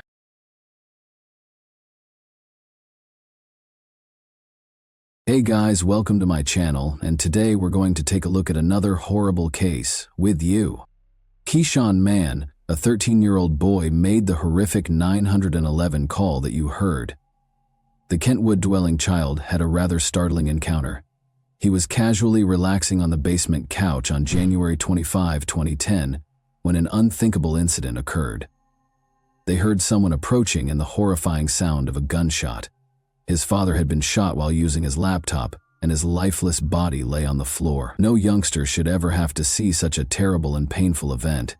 What secrets and ulterior intentions drove the man to be brutally murdered in his own house? How did the police resolve the case in the end? We'll examine Keyshawn Mann's convoluted case today. On January 25, 2010, this case brought us to Kentwood, a quiet town with a population of about 54,000 people, tucked away in a beautiful environment and renowned for its calm attitude and close-knit community. It provides a delightful fusion of natural beauty and suburban living. Kentwood offers a warm atmosphere for both families and single people, with its tree-lined lanes and amiable locals. Despite its peaceful exterior, Kentwood conceals a number of secrets that will soon be revealed. Everyone appeared to be going about their everyday lives as usual in the town of Kentwood on January 25, 2010. However, the police department was notified by an unexpected 911 call around 6 p.m. The initial caller sounded frightened, as though a horrible incident had occurred. His voice betrayed the fact that he was a scared teen in dire need of assistance. They had no idea that this upsetting call was only the start of a bizarre and startling chain of events. The police began questioning people in an effort to learn more specifics about what had happened. The police were aware that the victim might have attempted suicide despite the confusion. They thus made an effort to verify their suspicion. The cops wanted to speak with an older person to gain more specific information because the call was becoming intense and they needed to know what had truly transpired. Given that he had previously stated that everyone was present, it seemed odd that no one was home all of a sudden. The individual began to express a troubling suspicion that he had at the time of his father's passing. When he rushed upstairs after hearing the noises of someone racing from upstairs, he discovered his father's lifeless body and a scene of bloodshed. Amidst their astonishment and perplexity, a question persisted in everyone's consciousness. If the father wasn't the one fleeing, then who was, and where had he disappeared to? The cops hurried to the 5800 block of Pine Vista Street in Kentwood as soon as the call ended. Keyshawn Mann, a 13-year-old boy who had courageously contacted out to report his father's death, met them when they arrived. He was accompanied by his two younger siblings. One of them was 8 years old and the other 12. Fear and despair were mixed together in Keyshawn Mann's eyes. He described to the police the horrific events that transpired, including how he heard a gunshot and hurried upstairs to discover his father, 35-year-old Jermel Stokes, dead within seconds. Blood was scattered around the room, making the crime scene a terrifying image. After quickly securing the location, the police started to investigate Jermel's body. At the rear of his skull, they discovered a bullet wound. Interestingly, his body showed no further bruises or indications of violence. This implied that the murderer's only goal was to take Jermel's life without inflicting more damage or violence. The murderer believed his mission was accomplished and departed the area as soon as he had shot him. The detectives observed something strange as they closely inspected the wound. The wound from the shooting was bigger than what they usually saw. This information implied that the murderer had discharged the weapon very close, almost at point-blank range. It became clear that Jamel was deeply engaged in his work on the laptop at the dining room counter, oblivious to the imminent threat. Since Jamel made no move to flee or protect himself, it was suspected that the murderer might have been someone he knew. Victims typically attempt to defend themselves out of reflex when faced with such closeness. This paved the way for an inquiry to reveal the facts about this heartbreaking and unsettling crime. In an effort to uncover any clues the murderer may have left behind, the police inspected the residence and the whole crime scene. They found 2 handguns when they searched Jamel's room's cabinet. Although they thought both firearms were Jamel's, one of them looked unsettling because it had traces of gunpowder and a missing bullet, indicating it had been shot lately. The other rifle looked undamaged and was loaded. This sparked suspicions because it didn't seem likely that the murderer would have had time to place the gun back in the closet before departing if he had used it to murder Jamel. Keyshawn Mann's claim that Jamel was gunless during the 911 call raised additional doubts.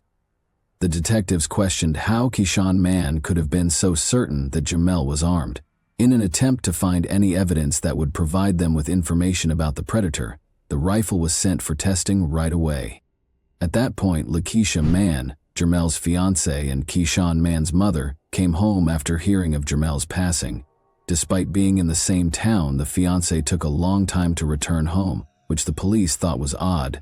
If the spouses learn of their partner's death, they typically return quickly. In an attempt to learn more about Jamel's past, potential enemies, or any clues as to who might be responsible for his death, the investigators made the decision to question her, but she said she didn't know anything about his past. It was discovered that Keyshawn Mann was Jamel's stepchild rather than his biological kid. The investigators felt as though something was being hidden because of the contradictory responses and unclear facts. They understood that they needed to learn more about the family's history. According to the authorities, Keyshawn Mann's mother had a tumultuous divorce from his father, her first spouse. But the public was not privy to the specifics of their relationship. She was a single mother who yearned for respect and love, which is how she met Jamel Stokes. He became her son's friend and father figure, especially Keyshawn Mann. Lakeisha and her 3 sons quickly moved in with Jamel after they made the decision to advance their relationship. However, Jamel already had children from several different women. According to paternity and child support paperwork, he had 4 and 9-year-old children with one lady, 10 with another, and 11 and 12 with a third. According to state police records, Jamel was previously charged with a felony in 1993 for carrying a concealed weapon. In 2003, he also entered a guilty plea to a misdemeanor charge of taser possession. Aiming for a new beginning and a blended family, Jamel started a new chapter in his life with Lakeisha and her 3 sons, despite his difficult past. His new family life appeared to be going smoothly. Jamel tried to build a close relationship with Keyshawn Mann as a stepfather, despite the fact that he was not his biological child. He filled the vacuum created by Keyshawn Mann's biological father's absence by acting as a father figure. Since there had been no prior reports or information indicating any problems or conflicts, there were no signs of any troubles inside the family. At first, the police inquiry into Jamel Stokes' murder revealed no background or apparent reason that could account for the terrible incident. No suspicious information or hints regarding the family were discovered. The case was obviously mysterious because no one was a suspect, even if it wasn't immediately apparent.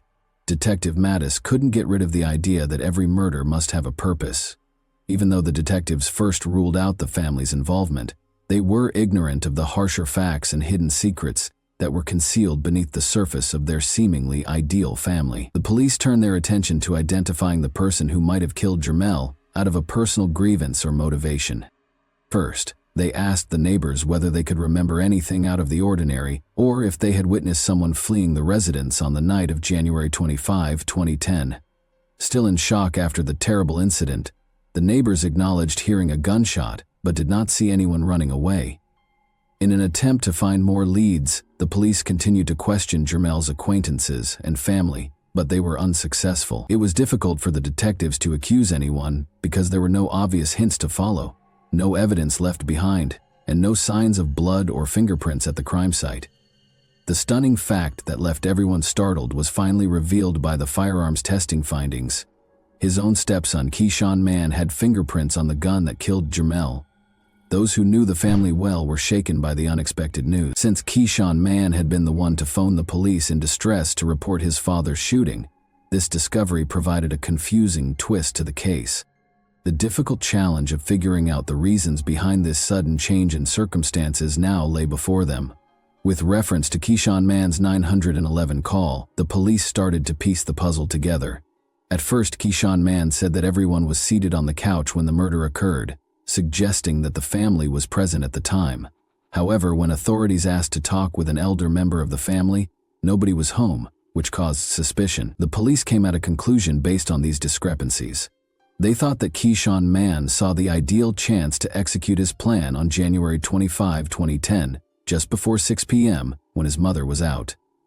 Silently, he took his gun out of the cabinet, fired at his father, and put it back where it belonged. Unaware that his decision to put the gun back would be used as strong evidence against him, he called the police in a panic and fear to report the murder of his father. They had not yet learned the reason behind Jermell's murder, though. To gain a better understanding of what transpired on the night of the murder, the police went back to the residence on Pine Vista Street in Kentwood and spoke with Keyshawn Mann in a different room. To their astonishment, Keyshawn Mann acknowledged that he had been playing with the rifle. When they asked him directly if he had killed Jermell, he clarified that he called the police because he was so terrified after inadvertently pulling the trigger. But something wasn't quite right. Keyshawn Mann had disputed that there was a gun in the house when the 911 call was made. However, after speaking with him, it became evident that something was off. Why would he confess to playing with a pistol after initially denying possessing one? The police didn't think it was an accident. They thought Keyshawn Mann killed his father on purpose. However, they chose to consult a licensed psychiatrist in order to speak with him because of his youth.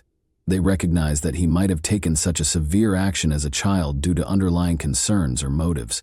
When he was questioned about why he killed his stepfather during the therapy session, the other side of the story came to light.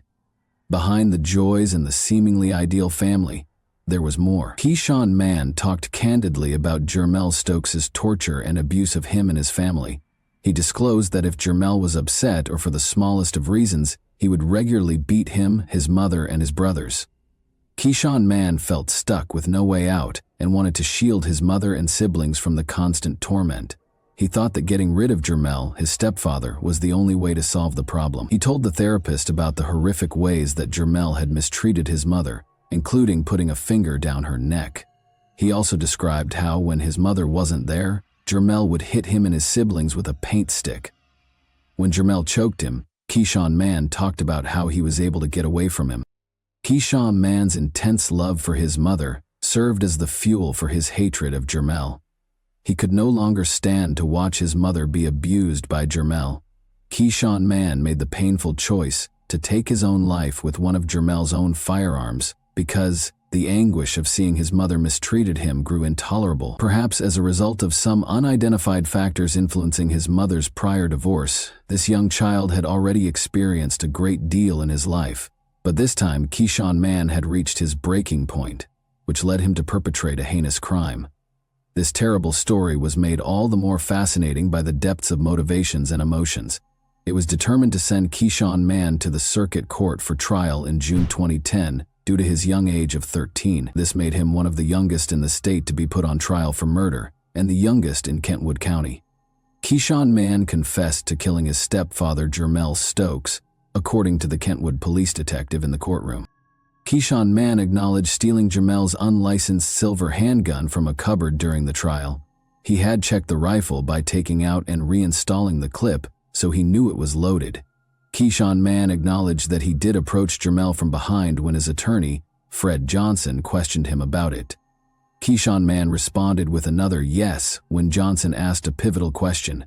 You understood that pulling the trigger could result in someone's death? This made it abundantly evident that the shooting was not an accident because he had previously abused his mother. A close friend of Keyshawn Mann from Park Ridge Academy, whose name was kept secret because of his youth, appeared in court as a witness prepared to make shocking disclosures. He informed the jurors that Keyshawn Mann had brought a firearm to high school on January 25, 2010. He told him about his plans and showed him the gun. A 21-page report from the Children's Trauma Assessment Center was shown in court. It included information from Keyshawn Mann's therapy sessions in which he confessed to the crime and disclosed the shocking cause behind it. The therapist claims that Keyshawn Mann felt that the only option to shield himself and his family from serious abuse and possible harm was to kill Jermell. According to the therapist, Keyshawn Mann's experience was brought on by a home setting that was occasionally chaotic and dangerous, as well as ongoing exposure to intense violence. Even the mother of Keyshawn Mann admitted that she occasionally worried that Jermell might murder her or her boys. Fred Johnson, Keyshawn Mann's attorney, stated that he believes the shooting was mostly caused by the domestic violence that was allegedly occurring in the home. He thought the therapist's conclusions, though, were arbitrary and might not be solid enough for the trial. He made it clear that Keyshawn Mann was afraid, worried about his mother, and felt guilty. According to Johnson, Keyshawn Mann knew the effect his acts had on his mother and sincerely regretted them. Since there had been no previous calls to the police or Child Protective Services about the family's abuse, the police and prosecutors questioned the validity of the evaluation report. According to police interviews, discipline in the home was imposed by Keyshawn Mann's mother, Lakeisha Mann, wearing t-shirts that said "Beloved Melly," a nickname for Jermell. Some of his relatives denied that he had ever mistreated Lakeisha Mann or the children. Did no one know whether there had been abuse? And secrets of that nature don't remain that way in the closet. Jose Moore, JL's uncle, rejected the allegations as baseless. Investigators were unable to determine a specific motive for the crime, according to Kent County Prosecutor Bill Forsyth. Everyone concerned found it uncomfortable because there was no recognized motive for the murder. After hearing the case and carefully weighing all the evidence, Judge Daniel Zemaitis found Keyshawn Mann guilty of second-degree murder for the death of Jermell Stokes and sentenced him to serve the next 8 years until he turns 21 at the Muskegon River Youth Home, a juvenile facility about 110 miles from Grand Rapids. Keyshawn Mann would be released in 2018 if he finished this term, but there was also a chance that he would receive a different punishment, one that would involve transferring him to an adult jail for at least 162 months or life. Some of Jermell's family members were unhappy with the proposed agreement because they believed Keyshawn Mann's sentence was not harsh enough.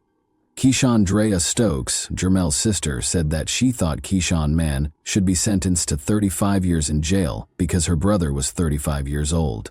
Justice, in her opinion, was not being done. Annette Moore, Jermell's aunt, also expressed her belief that Keyshawn Mann's return to normal life was an unfair decision. She didn't think Keyshawn Mann was mistreated, but she did think he committed a significant offense and should be sentenced as an adult. Moore expressed her displeasure with the current sentence's fairness, but since the verdict had already been rendered and could not be overturned, acceptance was the only option. But 3 years later, on February 13, 2013, 16-year-old Keyshawn Mann showed up in court for a progress report on his stay at the Muskegon River Youth Home. He was performing better than the facility average, according to reports. He was able to go to counseling sessions and classes while he was in a guarded area. On a scale of 1 to 5, the youth home's officials gave his performance a 4 and observed that he was improving significantly. They even noted that Keyshawn Mann had demonstrated suitable coping mechanisms by managing his emotions, disappointments, and rage in a constructive way. During his brief court appearance, Keyshawn Mann apologized for his behavior and thanked his family for their support. He made a big mistake, he admitted, and he made it clear that he was determined to learn from it. According to his lawyer Johnson, Keyshawn Mann was committed to giving it his all no matter what. Keyshawn Mann was scheduled to complete college credit classes after graduating from the Youth Home Educational Program as a junior. As 21-year-old Keyshawn Mann celebrated his birthday and his release from the Muskegon River Youth Home on December 6, 2017, after serving more than 7 years in prison for second-degree murder, birthday balloons floated in the Kent County courtroom. Keyshawn Mann was released. Keyshawn Mann was granted his freedom by Judge Daniel Zemaitis, who was supervising his progress at the periodic review sessions. At the final hearing, the judge spoke to Keyshawn Mann and said he was certain he was ready to start a new chapter of achievement in the community. When the judge gave the announcement, Keyshawn Mann and his mother Lakeisha exchanged heartfelt embraces as friends and family crowded the courtroom. Vicky Seidel, the assistant prosecutor for Kent County, commended Keyshawn Mann for setting a good example for other youth in the program. She claimed that he had carried out his duties and characterized him as an example for the inmates. For almost 18 months, Keyshawn Mann had been enrolled in online courses at Mid-Michigan Community College. According to his family, he had plans to continue his education, possibly attending Grand Rapids Community College in 2017. Kent County Probation Officer Dan Corey reports that Keyshawn Mann's meeting with his father, Jermel Stokes, to resolve the matter went smoothly. Mr. Stokes said he hoped Keyshawn Mann would have a fruitful life. Though it had been a tough 7 years, Keyshawn Mann agreed that his life had significantly improved. He conveyed his appreciation for the chance to improve himself, given that Keyshawn Mann was only a small boy at the time. Jermel's aunt also pardoned him for his behavior. She felt that Keyshawn Mann should be given the opportunity to start over, since she understood that his actions were motivated by fear. How do you feel about this case? Do you believe Keyshawn Mann should have been given another chance? And that wraps up today's chilling story. If you enjoyed this video, don't forget to like and subscribe so you never miss a new upload. Also, let me know in the comments what part of this story shocked you the most. Thank you for watching, and I'll see you in the next video.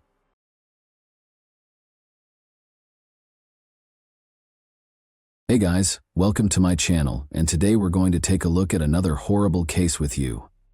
The case of Loretta Jones leads us to Price, Utah, in the United States. With fewer than 9,000 residents according to the 2010 census, Price is the biggest city in Carbon County. The majority of its citizens own their homes, giving them a suburban feel. Price is a stunning area for outdoor activities and is well known for its cavernous gorges, expansive deserts, and intriguing rock formations. Statistics show that there is a roughly 1 in 56 probability of becoming a victim of crime in Price. Our story starts here, in this quiet village.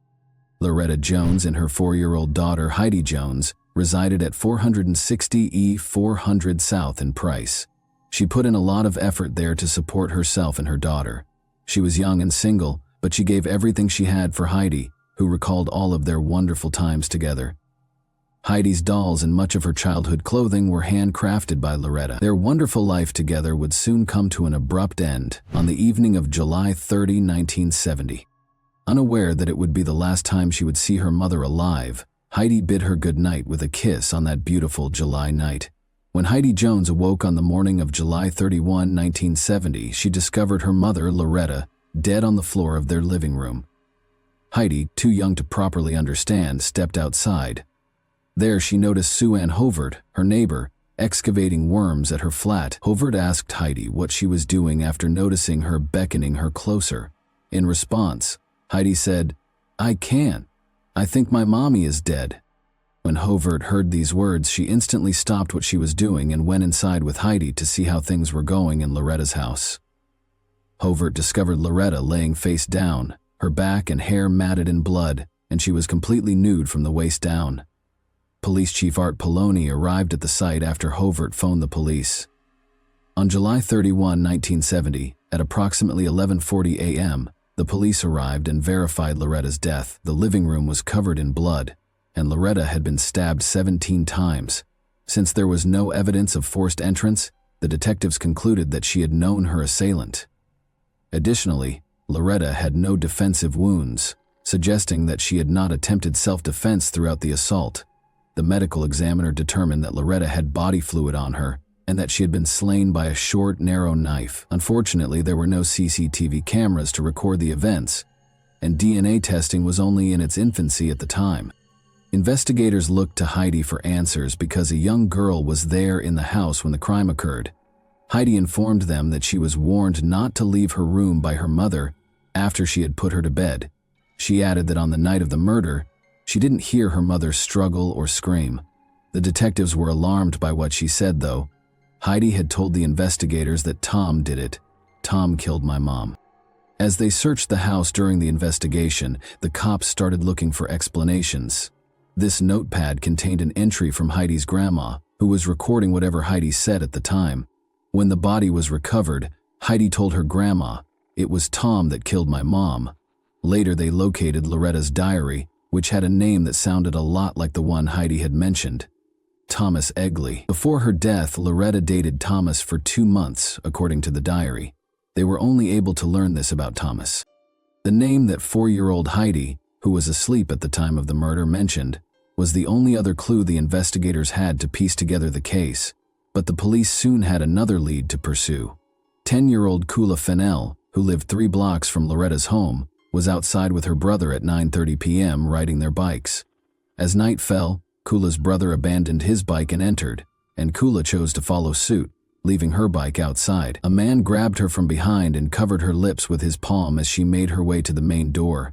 Fortunately, Kula was able to release her mouth from the assailant's hold and scream loudly. The man ran away in fear. Kula could see her assailant and the path he took. She informed the cops that he ran toward Loretta's residence.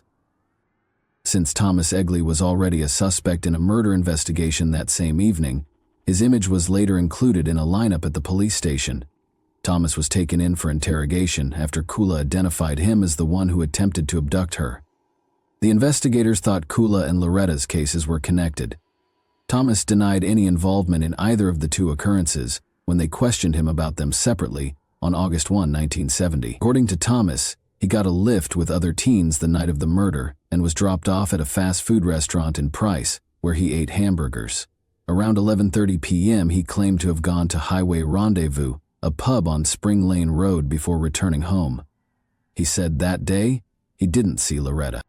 When the investigators went to the pub to inquire about if they actually saw Thomas that evening, the proprietor acknowledged seeing him. He had red spots on his shirt and appeared frightened and shaky, she observed. Thomas informed the detectives that since he had been painting all day, the red specks on his shirt must have been paint. The detectives took samples of Thomas's hair, blood, and fingerprints, as well as the clothes he claimed to be wearing that evening, regardless of what he stated. They felt they had sufficient grounds to arrest Thomas as a result, and they did. While Thomas and his fiancée, who was 8 months pregnant, were staying at a motel in Helper, Utah, Thomas was detained.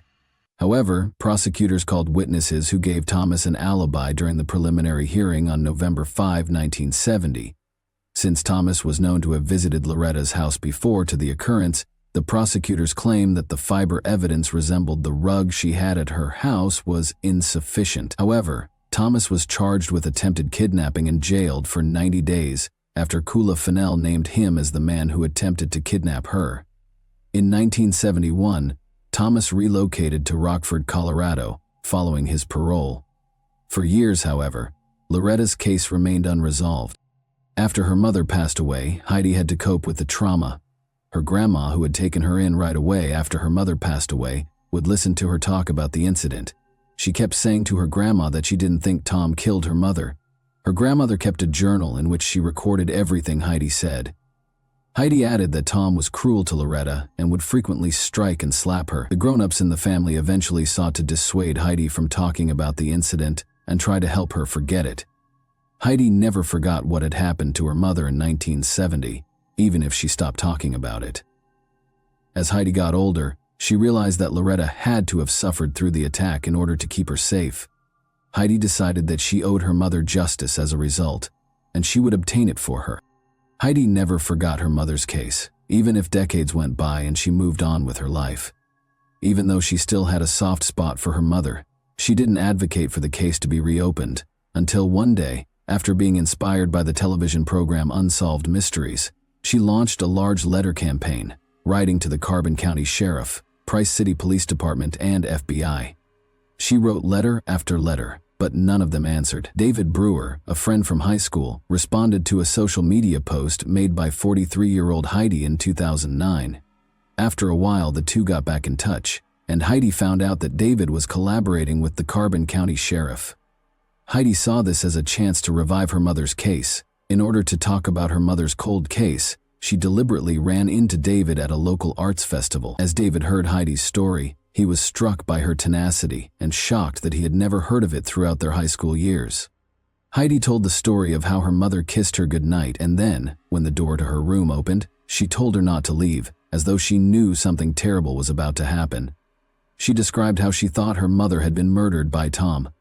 Despite her hazy recall, Heidi vaguely remembered what appeared to be Tom forcing her mother to have sex with him or stabbing her, but she missed her mother's cry. David chose to assist after hearing her story. At last, Loretta's case was reopened. The odds were stacked against David Brewer when he began working on the case. He attempted to use the crime files, but they were no longer there. He just had Heidi's hazy recollection and previous media attention. For additional interrogation, David located Thomas, who was residing in Rockford, Colorado. In response to his question concerning the evening of July 30, 1970, Thomas described his meals and activities for the day, but stated that he was unable to recall Loretta's name. Although David was certain that Thomas might be the murderer at that very moment, he was forced to depart without making an arrest, since there was insufficient evidence to indict him. In order to question her, David Brewer also located Thomas's ex-girlfriend, Marcia Hidalgo. When Thomas arrived home late on the night of the murder, Marcia informed David that he immediately showered while still clothed. When Thomas got home from the laundromat the following day, a number of his clothes were gone. Marcia claims that Thomas told her that he gave hamburgers to a woman and her daughter when she questioned him about his whereabouts. Despite his inability to understand the material, David grew increasingly certain that Thomas killed Loretta. Exhumation was the final remaining choice after David had exhausted all other options. After David expressed his opinions, Heidi unexpectedly stated that she would even fetch a shovel to dig the grave herself if it would bring justice for her mother. He wasn't sure how Heidi would feel about exhuming her mother's body. Heidi sobbed several times as they carried out the exhumation, but when the body was excavated, they found that the entire body had been ruined by water, which prevented them from getting the necessary evidence. In spite of this, they inflated the results for the public, saying they had discovered fresh evidence that offered a lead. After the news spread widely, David soon got a call from a woman named Linda. Linda clarified that she made the decision to contact the detectives after recalling the details of the exhumation she had seen on television. She informed David Brewer that Loretta had used her blood to write the murderer's name. David was shocked and inquired as to how she knew this, given that the police had forbidden anyone from entering the scene of the incident. Linda clarified that throughout her high school years, when the murder occurred, she resided at Heidi's grandmother. Heidi's grandfather instructed Linda and one of Heidi's aunts to go to Loretta's house and pack Heidi's things the day following the event. Linda claimed that after the police let them in, she spotted a capital T and a O with her own eyes. This was a significant development in the case, but they required a picture of the crime scene to support their claims. David visited with Heidi and gave her the update. He complained about how difficult it was to locate any pictures of the crime scene because they were all gone. Heidi instantly recalled that a picture might be in a box of items her grandma had stored for so long. Everything connected to the case, including the notebook in which her grandmother recorded everything Heidi had said about the case, was discovered when they searched her grandmother's home for the box. The picture of Heidi standing close to her mother's body shape was the most eye-catching thing. Although the image was unsettling, it ended up being really helpful. The letters T and O were in Heidi's and her mother's blood in the picture. David Brewer started assembling the pieces. He noticed in the journal that Heidi had talked about how cruel Tom had been to her mother and how she had informed everyone that Tom was to blame. The most significant detail was that while fighting for her life, Loretta was attempting to write her killer's name with her blood, but she was only able to write O.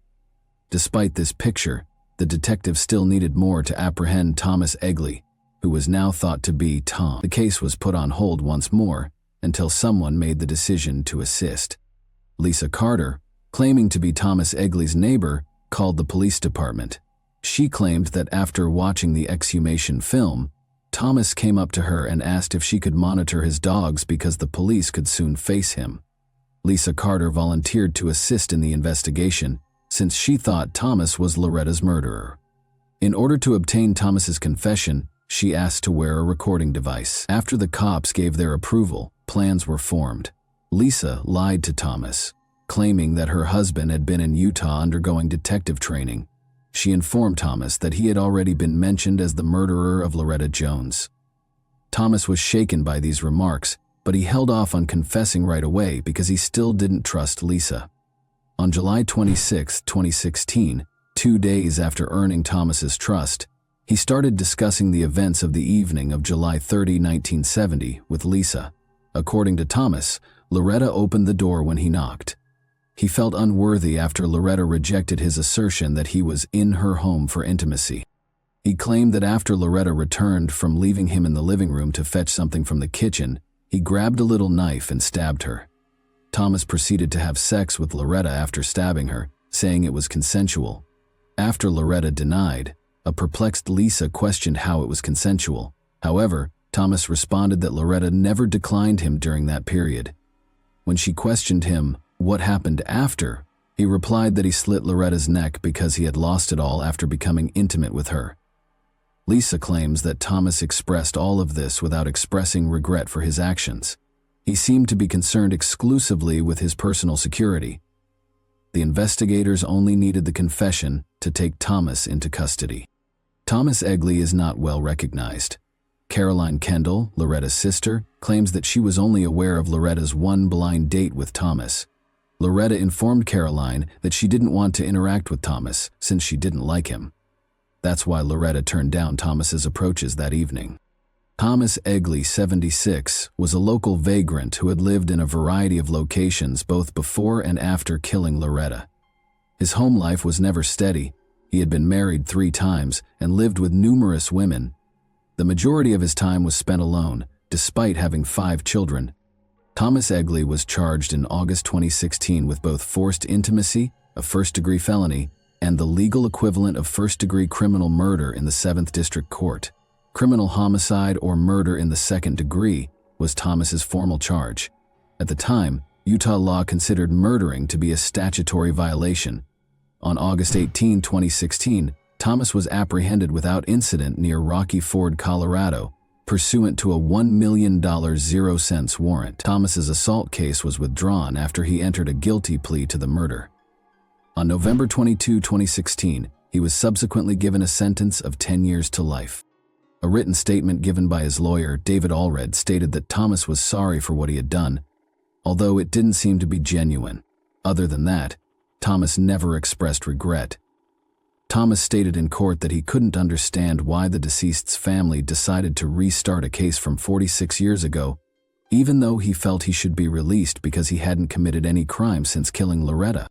Even after 46 years, Thomas didn't appear to regret what he had done. Thomas claims that when he killed Heidi's mother, he was unaware that she was present. Because Loretta was aware of this, she never resisted or yelled as he was stabbing her. If Thomas had known Heidi was present, he probably wouldn't have spared her. He protested to the judge after being sentenced that he didn't like his incarceration, which was Salt Lake County's state prison, since it didn't let him have visitors. He might appeal, the court informed him. Heidi, who suppressed her pain for more than 40 years, had the chance to express her entire thoughts to the person who killed her mother. She talked about how painful her mother's passing was, and how she hoped Thomas Egley would stay in prison and never have to see his loved ones again. Even if he were eligible for parole after 10 years, she also promised to ensure that he never walked free. Heidi referred to it as justice, even though others called it closure, claiming that nothing could provide her with the relief and closure she required. For her, it was crucial that justice was done. As this tragic tale of Loretta Jones's passing draws to a close, we are reminded that not all wounds, particularly those of the heart, can be healed with time. Additionally, we are reminded of the evil that exists inside our nature. We are left with the intriguing question of why Thomas Egley decided to orphan Heidi at such an early age, given his clean slate with the law. Before we leave, I would like to ask you a brief question. How did you feel about the way Loretta's case was initially handled? Considering everything that was accessible to them at the time, do you believe that law enforcement could have performed better? And that wraps up today's chilling story. If you enjoyed this video, don't forget to like and subscribe so you never miss a new upload. Also, let me know in the comments what part of this story shocked you the most.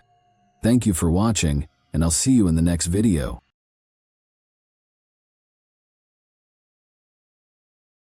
Hey guys, welcome to my channel, and today we're going to take a look at another horrible case with you. Without love, trust, and basic respect, what sustains a marriage?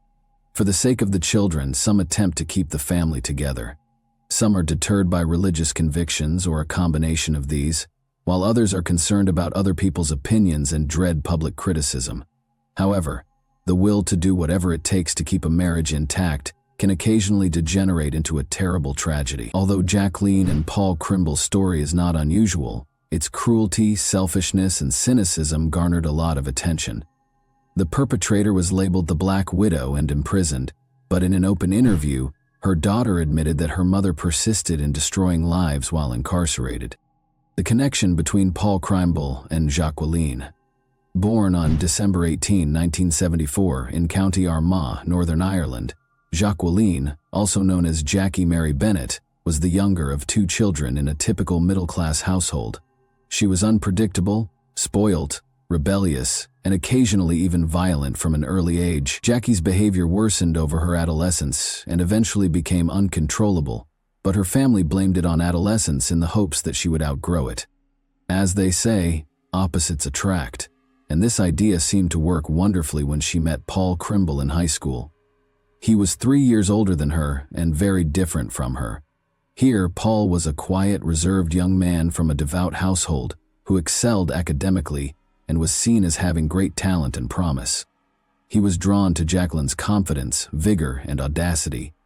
She was the first female he had a serious crush on, and perhaps the only one. Paul was welcomed by Jackie's parents, who supported her decision since they thought he would help their daughter become more composed, logical, and sensible. Her family accepted Paul like a member of the family from the moment they met, and at times it seemed that they treated him better than Jackie herself. Paul's parents, however, were wary of his decision, but did not dissuade the young pair from dating.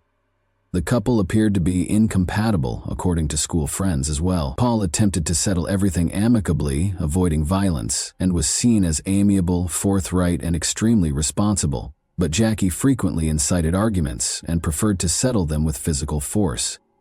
A courteous, sensible, and mature young guy above his years, he was always dependable and always willing to provide a helping hand to others. When Jacqueline became pregnant at the age of 17, she informed her boyfriend that she was in her last year of school and that Paul, then 20 years old, was already enrolled in college. Paul said he was ready to marry her and assume full responsibility for her and the child as soon as he found out. Although Jacqueline wasn't prepared for parenthood or child-rearing, ending the pregnancy was unavoidable. Such a serious offense would not be tolerated by Paul or his pious family. Jackie accepted Paul's formal proposal when he purchased a ring. In 1992, the couple celebrated with their closest friends and family at a small wedding. Remarkably, just a few days prior to the occurrence, Hall told his best friend that he and Jacqueline were too dissimilar, questioned whether her sentiments were genuine, and was even scared of her because of her erratic behavior. Additionally, the groom questioned whether he genuinely loved her or if he was merely feeling obligated and sympathetic. However, he had nothing to compare because he had never dated other girls. After paying close attention, his friend attempted to talk Paul out of getting married by telling him that it would be the worst decision he ever made and that he would be miserable for the rest of his life. Paul was adamant, though, stating that he couldn't abandon a girl who was expecting his child. In addition, he thought that becoming a mother would improve Jacqueline's personality by making her softer and more composed. Paul had generally hoped for the best, but he was unaware of how mistaken he was. Life in the family without affection. The young couple's first child, a daughter named Danielle, was born at the beginning of 1993. Jacqueline gave birth to their son 6 years later. After the birth of their second kid, Adam Paul made sure his family had all they needed, because he was their only provider. In 2000, the offenders moved into a comfortable 3-bedroom townhouse in Armagh after deciding they needed a larger residence. Paul was making a good living as a senior mechanical engineer by that time. However, his wife claimed to prefer work and did not bother herself with it, running the home and bringing up the kids, but she was also not very good at either. Jackie was a short-tempered, greedy, and lazy person who frequently acted aggressively, even with her kids. Jacqueline attempted to find employment when the kids were a little older, but she was never able to hold down a position for very long due to her combative and argumentative personality. In addition, she went out to bars almost every evening to consume alcohol while her husband stayed at home with their son and daughter. Mrs. Crimble was not a particularly amiable lady, even when she was sober, and she became a true rage when she was drunk. In addition to starting arguments, she also got into fights, cursed, and acted inappropriately around different males. Nobody could foresee what she would do next, and she reacted aggressively to any comments or suggestions to act more humbly. Family, friends, and neighbors knew what was going on and truly felt sorry for Paul and the kids, who were the ones who were most negatively impacted by Jacqueline's actions. Many people were aware of the young woman's misadventures and made an effort to stay away from her because the family resided in a tiny, peaceful town. Her husband and kids were impacted by her negative reputation, and they had to deal with the fallout from their classmates. Jackie didn't try to disguise her crazy lifestyle. Her frequent visits to entertainment venues, however, made the staff and other patrons nervous because they knew that her presence would undoubtedly result in a brawl or altercation. Because she may strike out at any time, Jacqueline held her family in constant fear, although Paul made an effort to keep his mouth shut. His friends, family, and co-workers saw that he was uncomfortable with his wife or even just talking about her. Paul was frequently told to leave this woman, but he was afraid of losing the opportunity to see his kids. Jackie would instantly threaten to cut him off from their son and daughter in the event of any disagreement. She also threatened to use her friends against him. These were males she frequently saw at bars who were willing to break the law to protect her. In these circumstances, Paul typically gave in to his wife and said nothing. The unexplained assault on Sunday morning, June 20, 2004. A terrified woman begged for assistance by calling the emergency services. She said that she and her husband were ambushed in their home by 3 strangers who beat them, tied them up, tried to rob them, and then took their car and her husband with them. When Jacqueline Crimble called, police and emergency personnel hurried to the address she gave.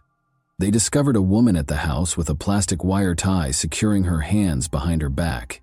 But since her legs were unbound, the authorities assumed she had partially freed herself. Notably, despite the victim's initial claims that the attackers had beaten and bound them, she had no wounds or bruises on her body. Luckily, the couple's kids weren't home because they were sent to be with their paternal grandparents for the weekend. Jacqueline claims that she and her spouse had gone to a pub on Saturday night to unwind. After midnight, they went home after drinking. But just as Paul was opening the front door, 3 people sprung into the shadows and shoved them inside.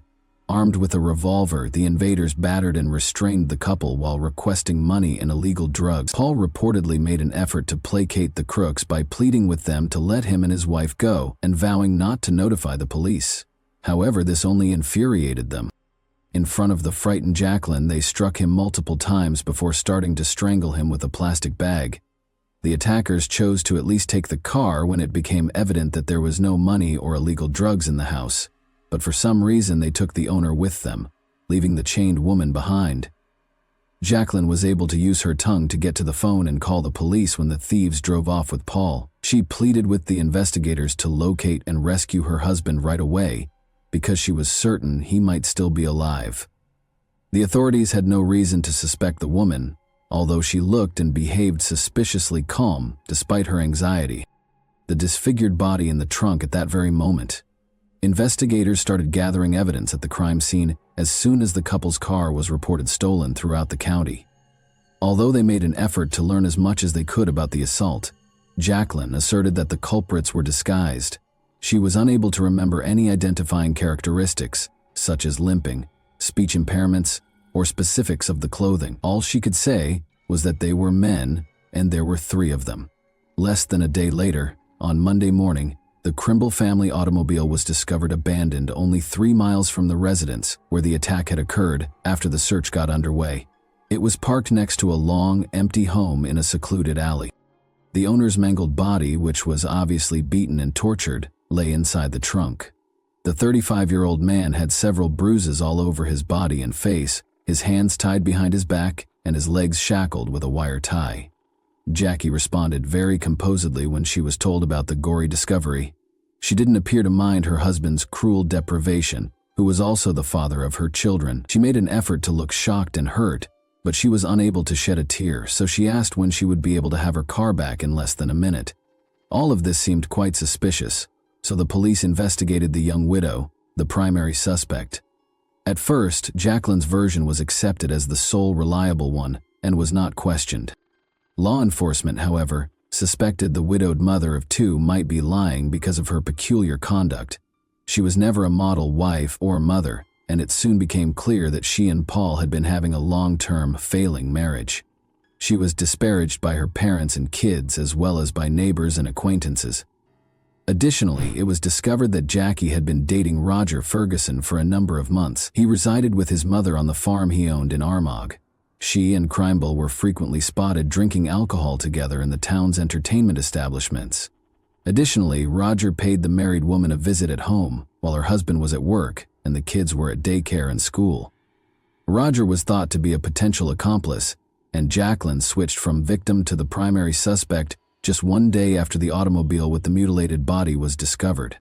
The woman seemed far more focused on getting her automobile back than she did on being a heartbroken widow. In addition, her story of being attacked by a group of armed addicts sounded unbelievable. Where had they gone after leaving the car with a body in the trunk? And this was the first time something like this had ever happened in the sleepy town. It was also odd that the enigmatic crooks were able to leave no evidence behind. No other eyewitness reported seeing dubious visitors around the community. But nearly everyone who ever had contact with the victim had bad things to say about her. Furthermore, it was quickly discovered that the dead had an insurance policy, and in the event of his death, his wife could anticipate receiving a hefty settlement of £300,000 sterling. In this instance, a legitimate motivation that could account for the crime had emerged. Jacqueline said she was able to use her tongue to dial a button phone and make a help call during the crime investigation. In fact, there were traces of her saliva on the gadget when it was taken for inspection. Investigators did see, however, that the phone was on the coffee table, face down, with her hands bound behind her back during the first examination of the crime scene. If it had been in that position from the beginning, she could not have switched it over after the call or called for assistance. The couple's home computer search history showed odd searches. When Jacqueline was queried explicitly about the months-long search for information on life insurance payout amounts and procedures in the case of the policyholder's death, she claimed to know nothing and implied that maybe Paul would be interested. Roger Ferguson had a strong alibi and was thought to be a possible collaborator in the crime. According to his mother, he stayed at home the night since he wasn't feeling well, and at 1:30 in the morning, she was looking through the home medicine cabinet for a remedy for his stomach problems. The old woman's evidence was compelling, but her son was not yet taken off the suspect list. When police used the signals from the suspect's cell phones to monitor their whereabouts on the night of the crime, they found that Roger had not been home as his mother had reported. As an alternative, he spent many hours at the Crimbulls' home. He also kept up his friendship with the widow, and the day after Paul's funeral, he was spotted with her at a bar. The fact that Roger and Jacqueline went to a car dealership together to check at SUVs and ask about payment arrangements for such a costly purchase was another oddity. Even more strange was the presence of Roger's mother. Roger's mother was probably aware that the authorities assumed the lovers had already decided how they would spend the insurance payout following Paul's death. Jackie said during questioning that she never cheated on her husband and that she didn't intend to hurt him, but soon after no one believed her. Jacqueline had begun working as a caregiver in a nursing home prior to the disaster, but she was fired after just a few weeks because of her persistent lying and arguments. She continued to act as though she was going to work or having night shifts while staying at Ferguson's residence, though, and kept this a secret from her husband. Paul encountered one of his wife's former co-workers who unintentionally told him everything about the lie. His attempt to speak with his wife just led to further arguments.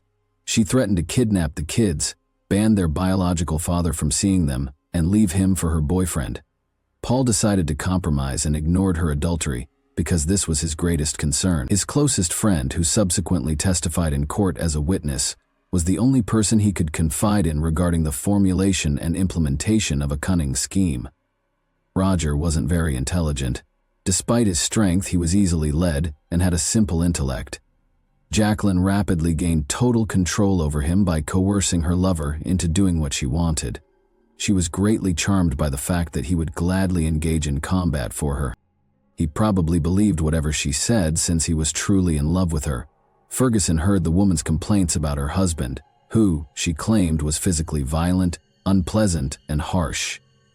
All of this was undoubtedly false, but the lover detested Paul more and more with each grievance, thinking that he was the primary source of Jacqueline's suffering and oppression, and the primary barrier to their happiness together. She instilled in his mind the notion that by getting rid of her spouse, all of their issues would be resolved and they could live together while earning a sizable income for a pleasant lifestyle.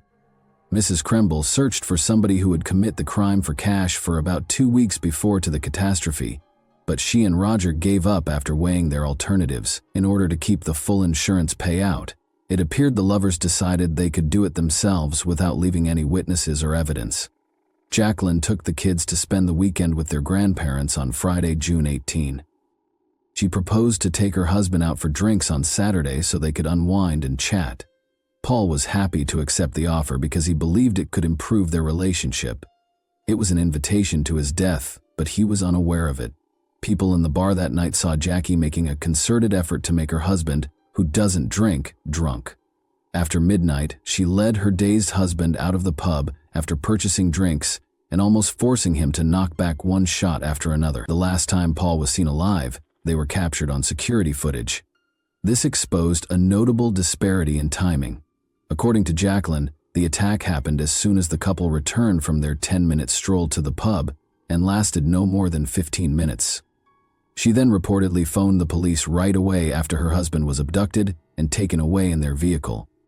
But it took over an hour and a half from the moment they were caught on camera until the police were called. Investigators thought the offenders used this time to hide their tracks and set up a third-party attack scene. Furthermore, it seems that Jacqueline purposefully made her husband intoxicated, so he would be powerless to refuse. She said that after kicking Paul while he was on the ground, the crook started to strangle him by covering his head with a plastic bag and taping it in place. The type of injuries on the deceased's body supported her story, but by that point, the authorities had irrefutable proof that the attackers were her and her lover, Ferguson. Following a protracted and exhaustive investigation of the crime scene, investigators discovered a partially obliterated imprint of a man's shoe, the tread pattern of which matched Roger's shoes, that had clearly been attempted but unsuccessfully cleaned. However, this evidence can be regarded as circumstantial. Other, more important evidence against the criminal couple was discovered in the kitchen trash, though. A partial fingerprint of Roger's was found on the cable tie that bound Jacqueline's hands, and a cigarette butt with Roger's saliva was discovered. Ferguson's fingerprints were also discovered on the ropes that bound the deceased's hands and feet, and traces of both lovers' perspiration and oil were discovered on the bag that was used to suffocate the victim. A minor acquaintance of Roger's named Colin Robinson was also discovered to have participated in this heinous act by the investigation. On the night of the attack, Roger called him and asked for his assistance with an unidentified task. In order to avoid drawing attention to himself, the teenager drove his car, abandoned it at the end of the street per Roger's request, and walked to the house. Colin wanted to flee when he saw what was occurring, but Roger coerced him into helping transfer the body to the car and load it into the trunk by threatening him with a knife. They then took the vehicle to an empty location and left it there. The terrified young man first denied any involvement in the incident, but during the second interrogation he broke down and started confessing. Trial and punishment. The course of the investigation was several months. They collected indisputable proof throughout this period, spoke with every witness, and got the third criminal to confess. But the offender's trial didn't start until the spring of 2007, nearly 3 years after Paul Kremble was deprived of his life on May 7. The widow received a 20-year sentence after Jacqueline and Roger were found guilty of a premeditated crime with the goal to earn insurance money, in prison, while her accomplice and lover were sentenced to 18 years. Colin Robinson, the juvenile accomplice, received a 3-year term for helping the offenders and trying to hide the truth. Roger's aging mother was likewise unable to avoid accountability for perjury and giving her son a fake alibi. In retaliation against her own children, the woman was only granted a year of probation due to her senior age and severe health issues. Jacqueline persisted in ruining her family's lives while she was incarcerated. Everyone who knew her personally was relieved when she was put in jail, and she was upset that no one stood for her in court. According to her own mother, individuals such as Jackie ought to be permanently removed from society in order to prevent them from hurting others. It's interesting to note that Jacqueline destroyed all of her late husband's possessions and pictures a few days after the funeral, making the house completely devoid of any reminders of him. Somehow, Danielle was able to preserve a few pictures of her father. Her mother was unaware of them, and she kept them on her bedside table. Paul's children received the £300,000 in insurance settlement for which he was slain. Overnight, Danielle and Adam lost both of their parents, but their problems didn't stop there. Their mother was insistent that the children should not be raised by either her parents or the parents of the dead husband. The children were placed in foster care as a result of her efforts to deny them guardianship rights. Danielle was only 11 years old, and her brother Adam was only 5 years old when the tragedy occurred, even though they had living grandparents. From prison, Jacqueline tried to control her children while maintaining her parental rights. She specifically wanted them to use various forms of pressure to publicly declare her innocent. For instance, she said that if they came to see her in prison, she would sign off on their school trips. However, she misled them during the visit by refusing to sign the document and insisting they testify in her favor. Consequently, only the brother and sister were unable to accompany their class on weekend outings. Danielle is currently 31 years old, resides in Basingstoke, works at a daycare, and is seeing an engineer named Simon Bryce. Her 25-year-old brother relocated to London and has a decent degree. With Jacqueline's upcoming release next year, her adult children are extremely concerned that their mother would keep doing everything in her power to ruin their lives. And that wraps up today's chilling story. If you enjoyed this video, don't forget to like and subscribe so you never miss a new upload. Also, let me know in the comments, what part of this story shocked you the most? Thank you for watching, and I'll see you in the next video.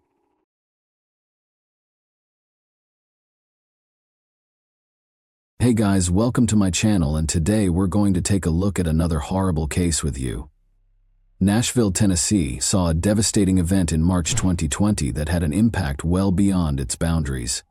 In addition to upsetting the local community, Holly Williams and William Lanway's tragic deaths sparked a national dialogue on the widespread problems of mental health disorders, domestic violence, and the destructive effects of turbulent relationships. The horrific circumstances surrounding their deaths, the investigation that followed, and the story's wider ramifications for domestic violence awareness will all be covered in this film. More than just a narrative of loss, this one is a potent warning that emphasizes how crucial it is to spot the warning signs of abusive relationships and how urgent it is to get help. Come along with us as we work through the intricacies of their lives and the lessons this tragedy has to offer. 31-year-old Holly Williams was well known for her vivacious demeanor, contagious laugh, and compassionate disposition. She was characterized as a cherished friend, sister, and daughter who made everyone around her happy. Holly's life was full of possibilities, and she had goals and dreams. Beneath her cheerful facade, though, Holly battled relationship issues, especially with her ex-boyfriend William Lanway. Holly, who grew up in Nashville, has strong ties to the area. She was supported through thick and thin by her close-knit family. Friends remembered Holly's love of adventure and her enthusiasm for life. She loved being outside, traveling, and savoring time spent with those she cared about. Sadly, her connection with William would turn out to be a major obstacle, overshadowing her lively personality. Born in 1988, William Lanway had a tumultuous history filled with unpredictable and violent conduct. A few years before to their untimely deaths, he and Holly started dating. At first, their relationship appeared to be normal, full of the promise and excitement that come with youthful love. But as time passed, their relationship's dynamics started to change. Holly's family and friends observed that William had a history of jealousy and was possessive. There were several breakups and reconciliations as a result of their unstable relationship. Holly tried to put some distance between herself and William, but he found it difficult to accept their breakup, which resulted in increasingly troubling conduct. In their relationship, Holly's loved ones observed indications of emotional abuse. William repeatedly displayed domineering behavior by keeping tabs on Holly's social connections and demanding to know where she was. There were rumors that William was verbally insulting Holly, which made her feel even more alone and afraid. Holly frequently confided in her friends about her difficulties and her worries about William's instability and fury. Understanding the terrible conclusion of their story requires knowledge of the history of domestic abuse in their relationship. The pair had previously been the subject of multiple domestic disturbance calls handled by law enforcement. Holly claimed to have felt intimidated and worried about her safety in these situations. One significant instance occurred in early 2020 when Holly went to the police after William had followed her around and showed up at her house without permission. In violation of her attempts to establish space, he even made repeated attempts to get in touch with her via social media and phone conversations. As William's actions worsened, Holly's worries grew, and she started to worry more about her safety. Holly tried to put herself out of the situation, but she was entangled in a web of intimidation and emotional manipulation. Friends saw that Holly frequently felt bad about leaving William because she was afraid of his reaction and possible injury. She frequently battled the dread of reprisals, which is a typical occurrence for many people in violent relationships. Holly's circumstances become more vulnerable in the days preceding the disaster. Holly was reported missing on March 1, 2020, when she did not come home from a night out with friends. When they were unable to get in touch with her, frightened relatives became concerned for her safety and called the police. The police soon discovered Holly's turbulent connection with William when they started their inquiry. Red flags were raised right away when friends and relatives shared information about Holly's anxieties and previous encounters with William. Given William's violent and domineering past, the authorities were aware of the possible threat Holly posed. Police were notified by a 911 call about a disturbance at a nearby hotel on March 3. According to witnesses, William and Holly got into a furious dispute. Even though the police were called to the location, both people had already departed by the time they got there. This interaction brought to light the growing strain in their relationship. Holly's acquaintances reported that she had been missing for a few days on March 4, 2020. Concern for her safety increased as alarm bells began to ring. In the past, Holly had shared her worries about William with her friends, which made them think that something horrible might have occurred. When a construction worker found an abandoned automobile at a Nashville construction site on March 5, 2020, the inquiry took a disastrous turn.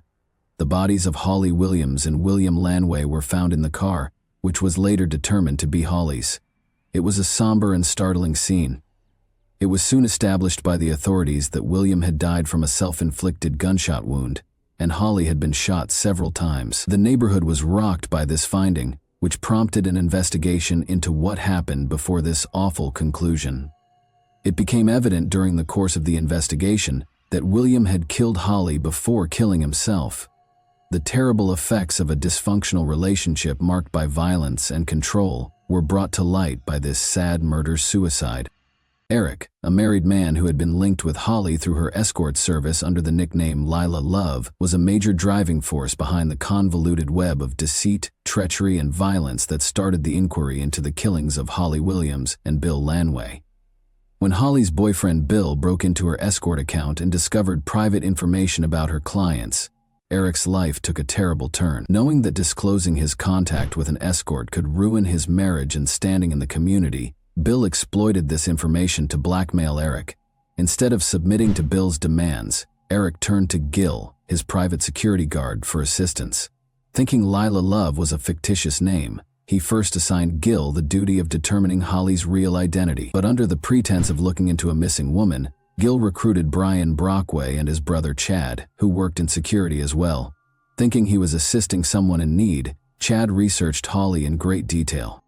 As the inquiry went on, it became evident that Eric's problems were not being caused by Holly. He was being extorted for money by Bill. Another security contractor, Adam Carey, finally faced Holly head-on after recognizing the complex dynamics at work. Adam chose to convey messages to Holly and Bill after unraveling the network of blackmail, and on March 11, 2020, he followed Bill to a grocery shop. Eric made a crucial choice that evening after Bill called him, likely to demand more money. Eric gave Adam and Brian permission to murder Holly and Bill if needed. The murders occurred on March 12 in Nashville, where Brian and Adam flew to shortly after. They were seen departing together at around 11:40 p.m. on security footage taken from Holly's residence. Gunshots were heard shortly after departing, and persistent yelling suggested a parking lot ambush. According to the video, Holly was unintentionally shot during the commotion, and Bill was singled out for his blackmailing actions. When Brian and Adam realized Holly was still alive, they shot her once more to be sure she wouldn't live. The killers dumped Holly's car in a landfill after the killings, then drove to Memphis, where Adam dropped Brian off at the airport before heading back to North Carolina. As if the murder for hire were a routine service, Eric inexplicably left a positive evaluation for Gil's security company, Speartip. The FBI looked into Eric's finances more after this internet review raised suspicions, and found that he had paid the murderers almost $1 million, 0 cents. Detectives spent 2 years trying to make sense of a lot of dead ends in the case. Since Eric could easily argue that he had hired the security team to look into Holly and Bill's identity rather than to kill them, they were looking for concrete proof that would connect him to the killings. Chad Brockway, who had first helped collect information on Holly without realizing the scope of the investigation, was the person the police chose to speak with. Chad went undercover to get further information after discovering the truth and consented to assist the authorities. When Chad reached out to Adam in his undercover capacity, he was startlingly candid about his readiness to carry out murder for pay. After the conversation verified that Adam was aware of the murder-for-hire procedure, Chad and Brian met at a restaurant while Chad was wearing a wire. After being quiet at first, Brian later boasted about the killings, claiming that he had overpowered Bill and that Adam was eager to kill Holly. This startling discovery exposed the murderer's lack of regret and created a troubling portrait of them. To stop Brian, Adam, and Gil from escaping, the authorities planned their simultaneous arrests on December 10, 2021, but they held off on arresting Eric right away because they wanted hard proof that he planned the killings. Investigators offered Gil a proposal after the three guys were taken into custody. He could lessen his own charges if he assisted them. In order to get Eric to disclose his objectives, they came up with a scheme for Gil to phone him and pretend to ask for more money. In passing, Eric stated that he would prefer to completely remove Adam and Brian's threat rather than just pay them off. He gave the police the crucial piece of evidence they needed to charge him when he said they had to be sure they wouldn't be back in 6 months. Shortly after, on his way back from a hunting trip, Eric was arrested. Gil entered guilty pleas to murder for hire, abduction conspiracy, and kidnapping resulting in death. By December 2022, he fulfilled his promise to testify against the other three while awaiting punishment. In November 2023, Eric, Adam, and Brian's trial was held in a tumultuous courtroom, with each defendant having their own attorney. According to their argument, Gil deceived Eric into hiring them, and the killings were accidental rather than the result of planned acts of violence. Gil's thorough evidence, however, refuted their assertions and emphasized that the first goal was only to frighten Bill and Holly. After deliberating for 2 weeks and 7 hours, the jury found Adam and Brian guilty of conspiracy to commit murder, conspiracy to commit kidnapping that results in death, and conspiracy to commit kidnapping. Eric was convicted of both conspiracy to conduct kidnapping and conspiracy to commit murder for hire. Hearings are scheduled for 2024, and each could receive a life sentence. Following this tragedy, the people of Nashville came together to support Holly's friends and family. To commemorate Holly's legacy, vigils were conducted during which family members told tales of her generosity, tenacity, and influence on their lives. The community's dedication to increasing awareness about domestic violence was demonstrated by the overwhelming support. By sharing her experience on social media, Holly's family pushed for increased understanding and assistance for victims of domestic abuse. They underlined how important it is for people in comparable circumstances to realize they are not alone and to get help. Discussions concerning the need for better support networks for victims of domestic abuse were sparked by the terrible circumstances surrounding Holly's death. This case was also used by advocacy groups to support training programs that increase public understanding of the warning indicators of domestic violence. To raise awareness of the value of identifying unhealthy relationships and offering assistance to those in need, they planned seminars and events throughout Nashville.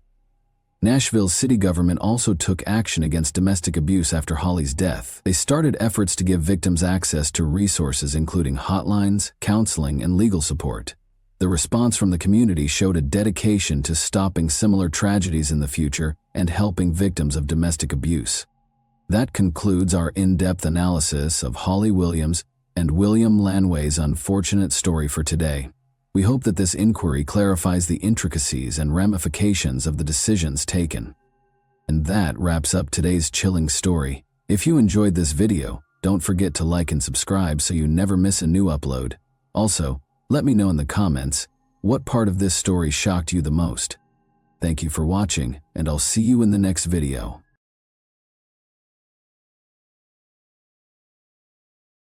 Hey guys, welcome to my channel, and today we're going to take a look at another horrible case with you. Ebolia Ryan, 47, a mother of 3, had been anticipating spending the holiday season with her kids on December 1, 2014. Her plans were tragically derailed, and she was never able to spend her favorite season with her loved ones. On December 4, 2014, 3 days after her murder, the Abu Dhabi Police Department made an arrest in the city, ending their ceaseless investigation into the ruthless killing. After the arrest, it became clear that this case wasn't as straightforward as it first appeared, and an unexpected motivation was discovered, which put the authorities on high alert once more. Who was this woman who had been arrested by the Abu Dhabi police? What may she have done that would have put the investigators under a time crunch? The woman who was taken into custody was Alaa Badr Abdullah al-Hashemi, age 38. Her husband, Mohammed al-Habashi al-Hashemi, and their 6 children resided in the United Arab Emirates, where she was born in Yemen. When Alaa chose to carry out a terrible act, her youngest kid was just 10 months old and her oldest was 10 years old. All of her children, young and naive, were ignorant of the evil plans their mother harbored. Alaa began implementing her ideas on Monday, December 1, 2014. In accordance with one understanding of hijab, she put on her black gloves and covered her face with a veiled niqab, a typically black covering worn by Muslim women to cover their faces. Just before 1 p.m., she left her home. Alaa went to the well-known boutique mall on Al Reem Island in Abu Dhabi that same day. Alaa was very unconcerned, even though she knew that the mall had fully operational CCTV cameras and that security was keeping an eye on her. She refused to go back or leave the mall without completing her tasks. Around 1:13 p.m., Alaa went into the mall and rode the elevator. Alaa spoke briefly with a security guard after stepping out of the lift and making her way to the mall's restroom, where she ran into Ibolia Ryan, a 47-year-old lady. After some waiting, Alaa struck with full power and fatally stabbed Ibolia while she was by herself. Shortly after leaving the restroom, Alaa ran back to the lobby and climbed into the elevator.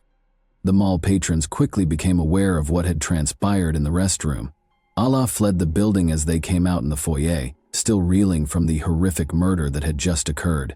Even though boutique mall security was typically strict, Alaa was able to evade the guards. Fortunately, the security footage had caught every step she made. The terrible incident was reported to the Abu Dhabi Police Department by the mall security, and as soon as investigators got on the site, an investigation into Ibolia Ryan's murder was started. Born and raised in Romania, she was a kindergarten teacher who was Hungarian-American. Before going through a divorce, she and her husband Paul Ryan moved to Sopron, Hungary in 2006 with their twin sons Adam and Aiden and daughter Tamaya. Ibolia followed her career wherever it took her when she and her spouse parted ways. Ibolia had a varied teaching career over the following few years, working in 4 different countries including the US. She had been living in Abu Dhabi for about a year, with Abu Dhabi being her final destination. In addition to teaching there, she also played the role of a loving mother to her twin boys, ages 11 and 12, who shared their Abu Dhabi home with her. Tamaya, Ibolia's 13-year-old daughter, was then residing in Vienna, Austria, with her father, her ex-husband Paul Ryan. In the United Arab Emirates, Ibolia had dedicated her life to the field of education. Despite being in an unfamiliar place, she adapted to her new surroundings rather well. In addition to the traditional duties of teaching, she also took on the role of mentor, greatly advancing the professional development of her colleagues. She was well known for her unwavering commitment to her career, and it was clear from her actions that her primary goal was to guide her students toward a brighter future. Ibolia was a lighthouse of compassion and generosity, embodying a feeling of purity in our world.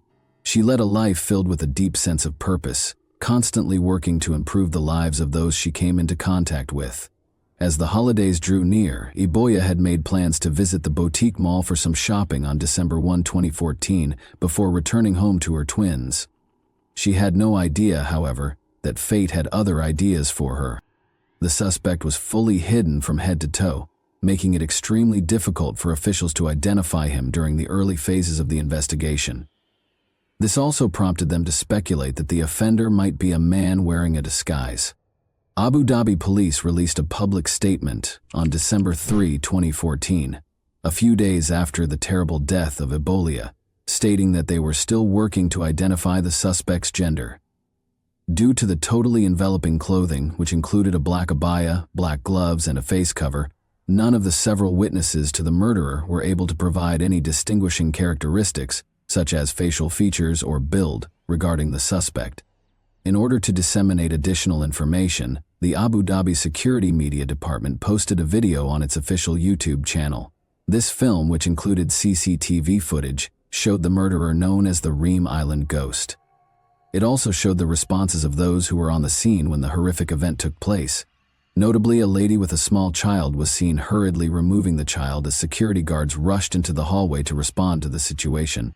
The video demonstrated that spectators were more alert, paying close attention to activity in the toilet area. An important piece of evidence was the surveillance film, which also showed the shrouded suspect picking up a newspaper, likely to hide the weapon, and walking toward the bathroom. About 90 minutes later, the suspect in the assault rushed back into the lobby, causing chaos among the customers who quickly scattered. As a security guard headed for the bathrooms, the accused assailant ignored a woman's attempts to obstruct her in the middle of the tumultuous event. After racing into the elevator, the suspect eventually ran away. A disturbing image of bloody footprints coming from one of the restroom stalls was shown on the film as it ended, providing a sense of the violent and gory nature of the murder. Ebola, the unfortunate victim, was fatally stabbed, according to law enforcement sources. At the crime site, detectives also found a kitchen knife, which they verified was the murder weapon. When the detectives questioned the witnesses, they discovered that the two ladies had also argued violently before the murder. However, none of the detectives could tell if the attack on Ebola was premeditated or the product of an argument gone too far. Both the official police reports and the CCTV film gave a thorough description of the culprit after the initial offense was committed. The suspect, wearing a niqab, was observed going back to her car before leaving the area. Detectives were shocked to discover that the suspect had then moved on to a residence in the Abu Dhabi Corniche, where another disturbing series of events took place. The suspect entered the premises with a tiny black luggage, as seen by the surveillance cameras at this position. She continued on to the apartment of a 46-year-old Egyptian-American physician living with his wife and 3 children, who is only known as MH. She dropped the suitcase outside their house and hurried out of the building. Additional information about the suspect was disclosed by the police footage. Detectives could see blood on the suspect's driving wheel and the black suitcase, which was the same one she allegedly brought to the doctor's apartment in the video. This terrifying visual evidence underscored the seriousness of the suspect's conduct as she moved from one murder site to another, adding still another level of intricacy to the story as it developed. Luckily, the bag was discovered by the doctor's son on his way to the mosque for prayer in the evening. He informed his family that he had noticed something odd in front of the house. They requested assistance from a security guard, who then called the police. It was a bomb, and the cops were able to identify it and disarm it before it exploded. A woman wearing gloves had entered the house minutes prior to the event, according to the security guard. She had a black luggage in tow. She went to the floor where the doctor's family resided, he said, and a few minutes later she hurried out of the building. Detectives claim that the improvised device was constructed from readily available basic materials. The bomb's components, a tiny gas cylinder, adhesive, nails, and a lighter, were designed to cause serious harm when detonated. The detectives continued their investigation to find the murderer, but they did not disclose many specifics regarding their progress or actions. The perpetrator was apprehended by Abu Dhabi police early on Thursday, December 4, 2014. The murderer was found to be Ala Badr Abdullah al-Hashemi, 38. General Sheikh Saif bin Zayed Al Nahyan, the UAE's Deputy Prime Minister and Interior Minister, announced that the suspected niqab killer had been taken into custody by security and law enforcement for the savage murder of American teacher Ebola Ryan. He emphasized that the perpetrator was apprehended within 48 hours after being identified in less than 24 hours, but the investigators wouldn't reveal how they were able to identify Allah. It was clear from looking through Allah's search history that she had developed radical views as a result of the things she viewed online and the individuals she followed. She wanted to harm someone from another nation at random, but she had no explicit plot to harm any American. Allah didn't try to conceal any information and was very direct when stating the cause of the attacks. Allah acknowledged that the only reason she picked Ebola and the doctor was that they were Americans. In addition, Allah informed the case's detectives that she had done such heinous crimes because her husband, Mohammed al-Habashi al-Hashemi, had been arrested and detained by the police for interrogation on suspicion of having ties to terrorist organizations. She intended to avenge the police for stealing her spouse and instilling fear of danger in outsiders, particularly Americans, British, and French residents. These horrific events followed earlier assaults on Saudi Arabian citizens from Western nations. These attacks were widely publicized, which caused concern in the commercial and international security groups. Furthermore, U.S. embassies in the region had issued warnings just weeks prior to Ibalia's stabbing because certain websites were inciting attacks, particularly against American teachers. Due to its extremely rigorous anti-terrorism security, Abu Dhabi was mostly seen as a safe area for foreigners to work. However, as a result of these incidents, foreign residents of Abu Dhabi started to get concerned about the rising crime rate against foreign nationals. According to the Emirates authorities, Ibalia's death was the result of a terrorist attack carried out by a single individual who was swayed by extremist ideologies found online. Alaa didn't know either of her victims, the police stated. She didn't have any personal issues. She just carried out those acts because of the victims' nationalities. Since terrorist strikes are rare in the United Arab Emirates, this caused anxiety among Abu Dhabi residents, both locals and visitors from other nations. When investigators discovered a statement from Abu Muhammad al-Adani in September 2014, speaking on behalf of the organization identifying itself as the Islamic State of Iraq and the Levant, they discovered even more concerning detail regarding Ibalia's murder. Abu Muhammad al-Adani called on the Muslim community to target Westerners and those from any other nation who were responsible for the attacks on their group. Specifically, he said, "Hurt them in any way you can."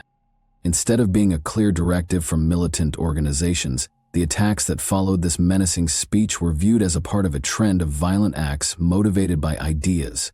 The killing of a French tourist named Hervé Gordel in Algeria, the 2014 ramming attack in Saint-Jean-de-Luz, and other assaults on Americans and Danes in Saudi Arabia were more examples. Abu Dhabi officials did not take terrorist incidents lightly. A significant portion of the city's operations depended on the labor of several foreigners, and tourism sustained its economy. Security officials sent a clear warning to any other prospective terrorists in the UAE about the dire consequences of any planned strikes, in order to ensure that the violence stayed isolated. Prior to the attack, Alaa had been browsing terrorist websites online, where she learned how to construct explosives and commit murder, according to an unnamed UAE security official who spoke to Emirates news agency WAM. Additionally, the investigators were eager to investigate the likelihood that Alaa was not acting alone. In an interview with ABC News, the police stated that they had detained several individuals at Alaa's residence, but they were unsure if they were directly responsible for the assault. Alaa disclosed to the investigators that Mohammed al-Habashi al-Hashemi, her husband, had previously provided support to militant organizations. He forced her to view and listen to tapes of Osama bin Laden and other group leaders. Although her home was described as a base of operations, it was unclear if she belonged to any organizations. Alaa was also found guilty of using an online account to disseminate information that disparaged and damaged the nation, according to additional research. Alaa was also found guilty of providing money to Al-Qaeda, a Yemeni terrorist group, knowing that it would be used to finance terrorist activities, according to the news outlets that reported on her arrest. Judge Falah al-Hajeri stated that the United Arab Emirates, with all of its benefits, had been and would remain a safe and stable place on June 29, 2015, before to issuing the ruling. It is an illustration of how people can coexist peacefully and harmoniously. Some new criminal methods that have not been seen before in the UAE have been used in recent years to scare and hurt people, he said. By doing destructive things, the intention was to upend the nation's system and endanger society. It was crucial to examine and handle these acts as strictly as possible when they posed a threat to the country's general stability. In order to combat and eradicate terrorism, a new anti-terror law was created. The judge directed law enforcement to shut down the online account Alaa had been using to contact with terrorist groups and to seize all of the evidence in his case. Later, on June 29, 2015, the Federal Supreme Court in Abu Dhabi found 38-year-old Alaa Badr al-Hashemi guilty of killing 47-year-old Ibalia Ryan and condemned her to death. The decision could not be appealed because it was rendered by the Supreme Court. Allah's destiny was thus predetermined. Allah asked the court to give her psychological support during her trial. She claimed to have been seeing ghostly figures and experiencing weird experiences. Taking this into account, the court ordered that Allah undergo psychiatric testing. The findings, however, demonstrated that Allah was fully conscious of her acts and that her mental state had no bearing on them. Surrounded by 4 police officers, Allah remained emotionless when the court announced the verdict and sentence. She waved to her brother and father and smiled as she left the court. Ahmed al-Dahani, the State Security Prosecution's Attorney General, declared on Monday morning, July 13, 2015, that the Federal Supreme Court's State Security Circuit's decision, number 73 of 2015, regarding Ala Badr Abdullah's execution, had been carried out with President Khalifa bin Zayed Al Nahyan's approval. The officials did not, however, reveal the manner of Allah's execution. In remembrance of Ibuli Arayan, members of the expat community in Dubai attended a candlelight memorial and talked about the impact her untimely passing had on them. For Ibulia's friends, family, and the teaching community, finding closure was a challenging process. Her ex-husband Paul Ryan, with whom she had 3 children, also expressed his opinions about the decision. In order for Paul to take Ibuli Arayan's body back home and pay for their kids' school, a recruitment agency that assisted in getting her to Abu Dhabi launched a fundraising effort. A few weeks later, the fund was taken over by the Ryan family, who used it to support Ryan's family in Romania. Ibulia's murder, according to General Sheikh Saif bin Zayed Al Nahyan, was incompatible with the UAE's core principles. The teachings of Islam and the authentic Arab heritage were the sources of these ideals. He said that the UAE firmly believed in these moral principles, both domestically and internationally. He also expressed his sadness at witnessing such acts in a nation that is renowned for its safety and security. Mohammed al-Habashi al-Hashemi, Allah's husband, was later charged with major crimes in 2015 for allegedly plotting to bomb tourist destinations and assassinate a local politician. During a hearing at the Federal Supreme Court in December of that year, the identity of the leader Mohammed intended to kill was kept a secret. Mohammed adamantly maintained his innocence and denied any involvement in the charges against him. 2 attorneys, one selected by the government and the other by Mohammed's family, were representing him. When asked to comment on Mohammed's circumstances, both attorneys sidestepped reporters. Mohammed faced 7 charges, one of which was plotting to destroy the capital's Yas Marina Formula One racetrack and an IKEA close. He allegedly had plans to assault an American military base and tourists. Additionally, police discovered information that connected Mohammed to the terrorist groups ISIS and Al-Qaeda.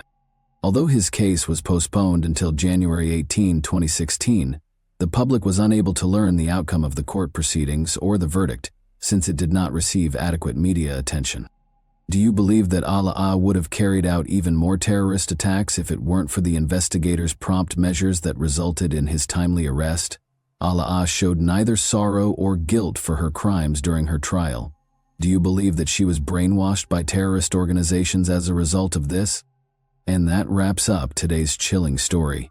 If you enjoyed this video, don't forget to like and subscribe so you never miss a new upload. Also, let me know in the comments, what part of this story shocked you the most? Thank you for watching, and I'll see you in the next video.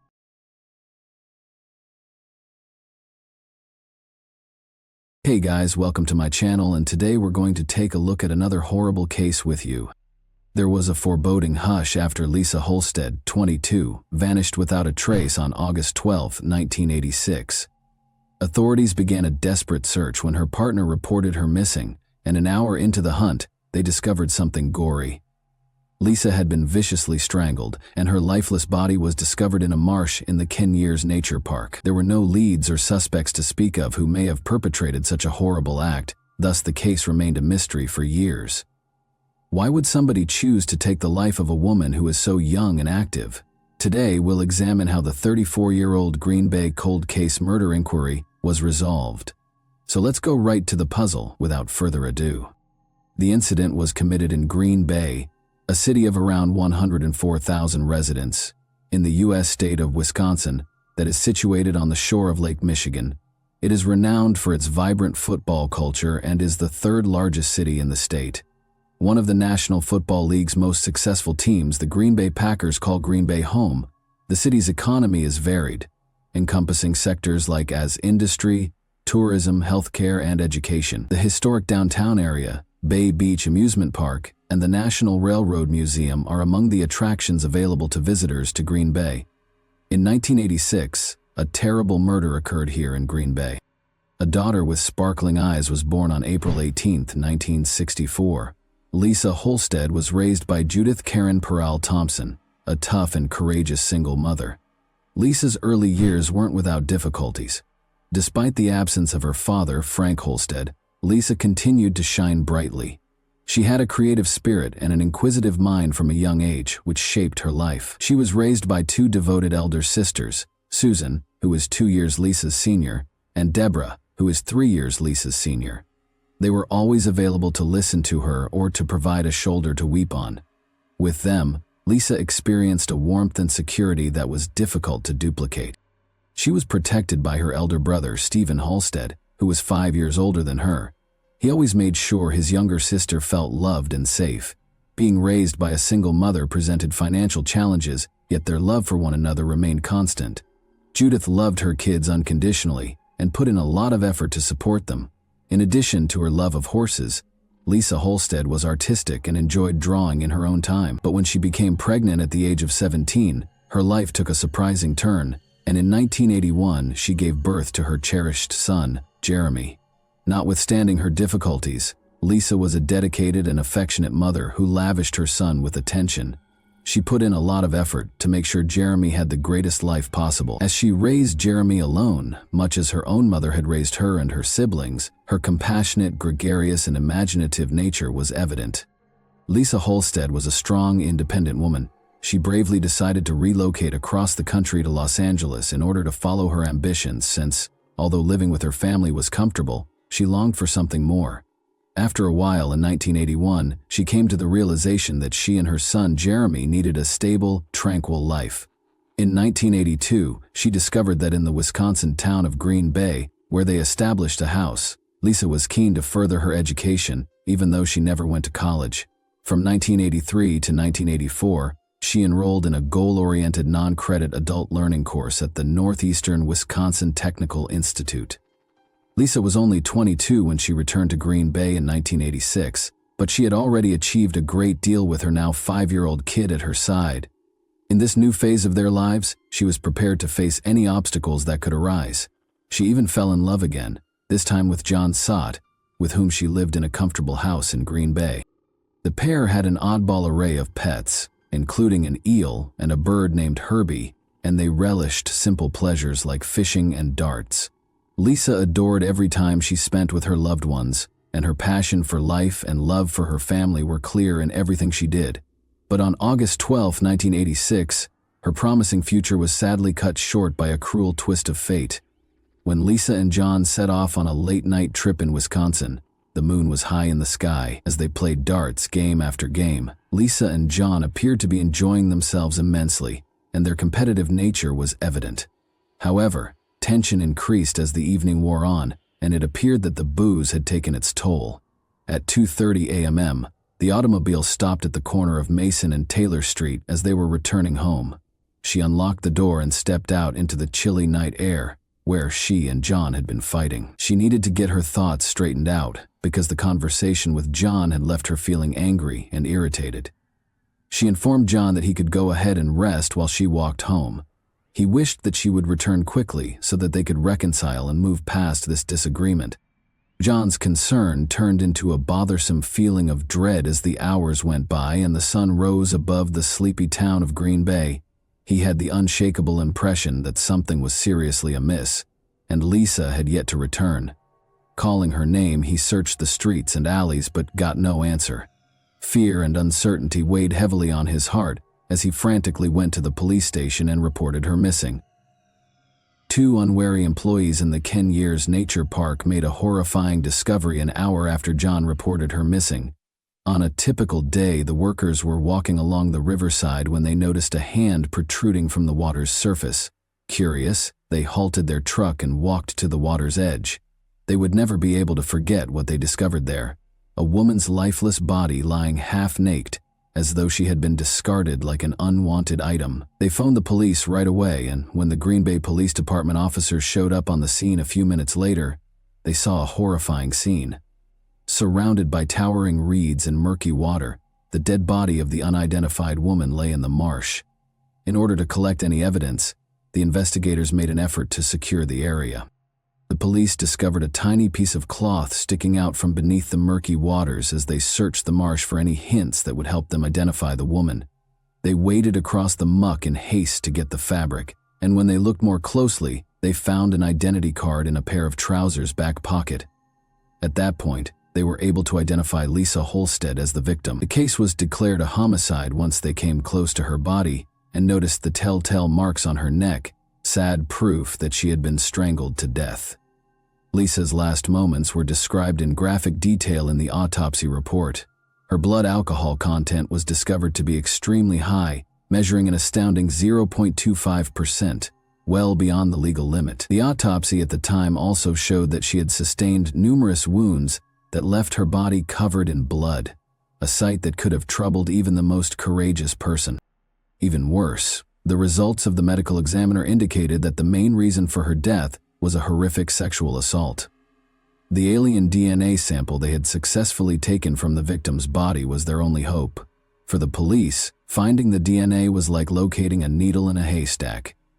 They didn't have a suspect to match it to, but they felt it was an important piece of evidence.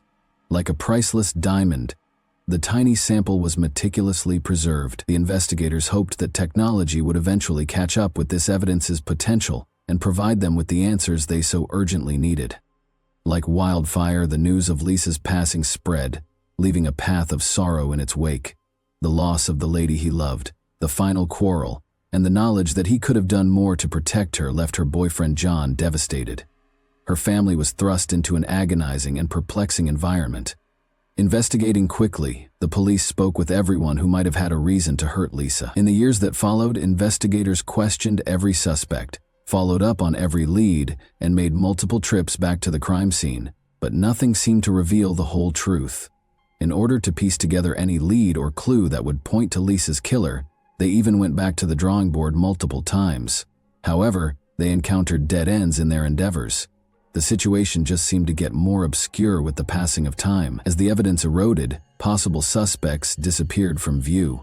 After more than 30 years, the case was finally archived and sat collecting dust on a shelf. However, hope was rekindled in 2020, after the case had been unsolved for 34 years, when GBPD detective David Graff reopened the case and took the lead in the investigation with unwavering resolve.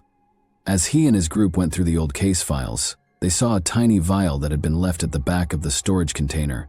Inside was the culprit's DNA, which held the secret to solving the case. It was time to use the most recent forensic technologies to investigate her heinous murder.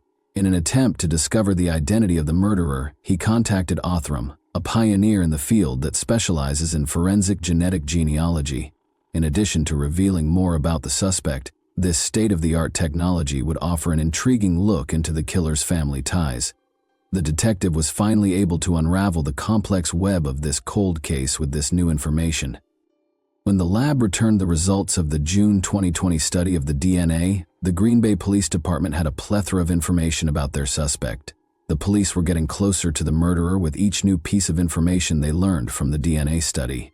The police began meticulously tracking down the person's distant relatives' family trees, building a network of connections piece by piece, until they had 10 or 15 distinct family trees. They searched databases and websites as the investigation went on in an effort to identify groupings of people who might be connected to the victim.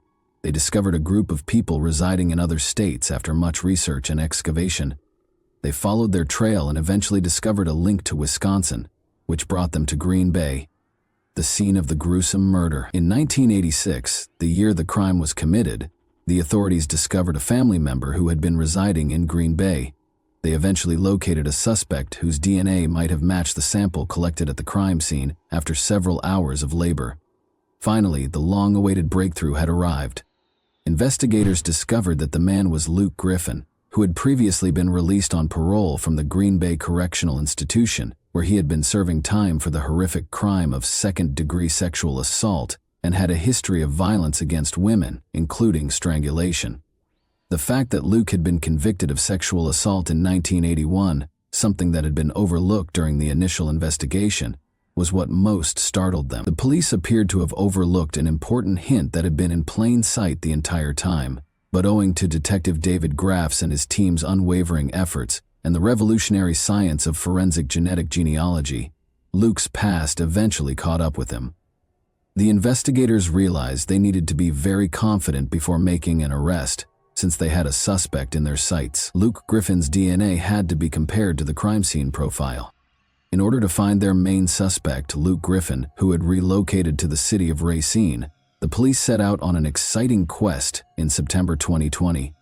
In an effort to find evidence against Griffin, the Green Bay detectives teamed up with the FBI, DCI, and Racine County officials to place him under surveillance. Luke was being pursued, and the authorities had no intention of letting him escape their grasp. They followed him to another Wisconsin town, keeping tabs on everything he did. They were observing him on September 18, 2020, when they noticed him sloppily throwing a cigarette butt on the ground and throwing some beer cans in a dumpster. He had no idea that these seemingly unimportant deeds would ultimately bring him to ruin. The cops swiftly gathered the abandoned objects and returned them to the lab for additional DNA testing. On September 29, 2020, the results were released, and the officials were overjoyed. The DNA matched exactly with that recovered from the crime scene more than 30 years ago. The sound of handcuffs snapping into place was heard as Luke was led from his house on October 28, 2020, at approximately 6 in the morning. As the police car drove away with Luke to Brown County Jail, neighbors whispered to each other and peered out from behind their curtains. Luke sat stonily in the interrogation room, denying any role in the killing. Luke eventually admitted to having a sexual contact with the victim as the intensity of the questioning increased, but he said that his recall of the night was vague at best, blaming his confusion on his drug and alcohol use. As the crime's specifics emerged, it became evident that Luke's drunkenness had impairing his memory, making it impossible for him to remember what had happened before Lisa died. The once elusive culprit has been apprehended. His trial was scheduled for 2021. As Luke Griffin entered the courtroom with guards at his sides, it was crowded with reporters, the victim's family, and interested bystanders. When he sat down at the defendant's table, all eyes were on him. As the trial got underway and the prosecution presented their case, Luke's future was in jeopardy. The jurors paid close attention, taking in every nuance of the evidence. Speaking to the jury about what transpired that fateful night in 1986, Luke explained that he had just stopped at McDonald's and then traveled a route that just so happened to pass by the location where Lisa's body was subsequently found. However, the weight of the crime he had committed seemed to press more heavily on his shoulders with each syllable. The evidence against him grew stronger during the trial, until at last the jury was forced to render a verdict. After a protracted and taxing legal struggle, Luke was detained on a first-degree homicide charge, and his bail was set at $1 million, 0 cents. Luke took the shocking choice to enter a no-contest plea to the allegation of homicide by reckless conduct on January 27, 2023. As the judge read the decision, the courtroom was once again heated. Luke's lawyer, Peter Hain, pushed for a lighter term, pointing to Luke's bad health and the 2 years he had previously served in prison. Hain's plea, however, was rejected by Judge Timothy Hinkfuss, who claimed that Luke's negligence and refusal to accept responsibility had only served to further harm Holstead's family. Hinkfuss continued by explaining that the maximum term he could impose was constrained by the statutes in effect at the time of the crime, and that homicide by reckless conduct, a Class C felony, is currently punishable by up to 40 years in Wisconsin. When Luke was convicted of the murder and charged with first-degree intentional homicide, the crowd gasped collectively. For the prosecutors, who had devoted their lives to bringing justice to the victim's family, it was a bittersweet victory. Luke Griffin, 67, received a sentence of 10 years in jail on March 27, 2023, which was the maximum punishment permitted by the 1986 sentencing statute. After completing 2/3 of his term, Luke is eligible for release. Additionally, 2.5 years of time served were granted to him, meaning that he is eligible for parole in less than 6 months and might be released in 4.5 years. Judge Timothy Hinkfis of the Brown County Circuit Court stated that the case's legal battle had been fiercely contested since 2020. Although Judge Hinkfis accepted that the maximum penalty was grossly insufficient, she also acknowledged that Lisa Holstead's murder was a horrible and vile conduct that was limited by the laws in force at the time of the incident. David Lassie, the district attorney for Brown County, urged its imposition, pointing to the seriousness of the offense and its effect on the victim's family. For 34 years, he evaded justice and refused to accept responsibility. According to Lassie, that has had a major effect on the family. The hearing demonstrated the family members' emotional effect, and they made it plain that no penalty could bring back their beloved Lisa. When 5 members of Holstead's family stood before the bench to give their witness testimonies, the courtroom was a hive of emotion. As they described the suffering and trauma they had experienced for more than 30 years, their voices faltered with sorrow and rage. Speaking with passion, a sister, brother, niece, son, and granddaughter described the effects the long cold case had on their family. They expressed their dissatisfaction with the maximum penalty possible and talked about the vacuum left by their mother, grandma, and beloved sibling. When Lisa's brother Stephen Holstead spoke to the man who had hurt his family so much, his voice was full of emotion. He looked directly at Luke as he said, "The pain it caused our family cannot even be described to you." They depicted Lisa as a kind and caring mother to her small kid, saying, "Many tears. I've thought about Lisa all these years. Every day spent 13,377 days since you murdered her." The family talked of Lisa's trustworthy and gregarious personality, as well as her creative energy and love of music and art. Although they admitted that they didn't have many pictures or videos of Lisa, one family member brought a framed photo of her to the stage, and another played a clip of her singing when she was younger. The Lisa Holstead case serves as a monument to both the strength of tenacity and the astounding advancements in forensic science in recent years. Even though it may have appeared like an intractable enigma for decades, justice was eventually served thanks to the relentless efforts of law enforcement and the application of state-of-the-art forensic procedures. What punishment do you believe Luke should receive for his offense? And that wraps up today's chilling story. If you enjoyed this video, don't forget to like and subscribe so you never miss a new upload. Also, let me know in the comments, what part of this story shocked you the most? Thank you for watching, and I'll see you in the next video.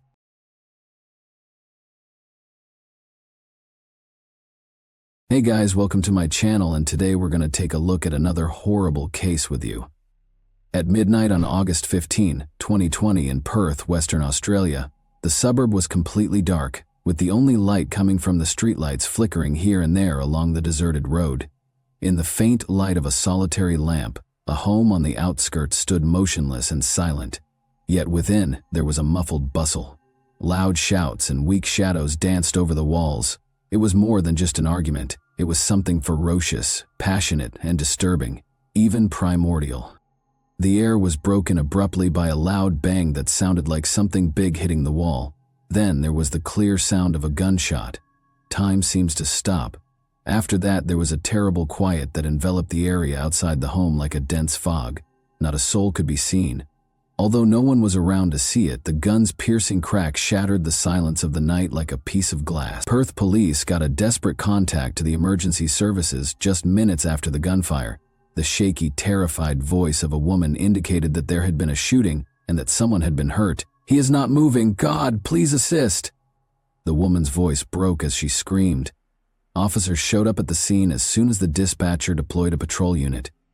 Minutes later, a woman standing on the front lawn, clearly shaken, was visible through the flashing lights.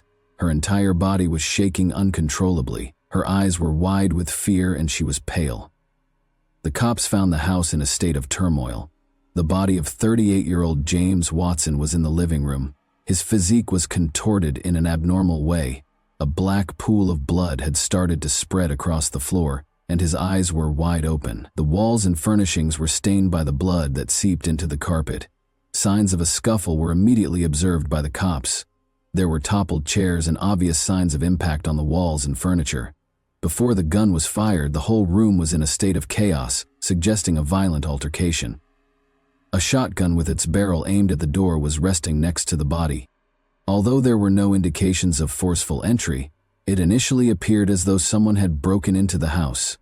In order to gather evidence, officers roped off the scene and dispatched forensic and investigative teams. They could see that this was no ordinary crime.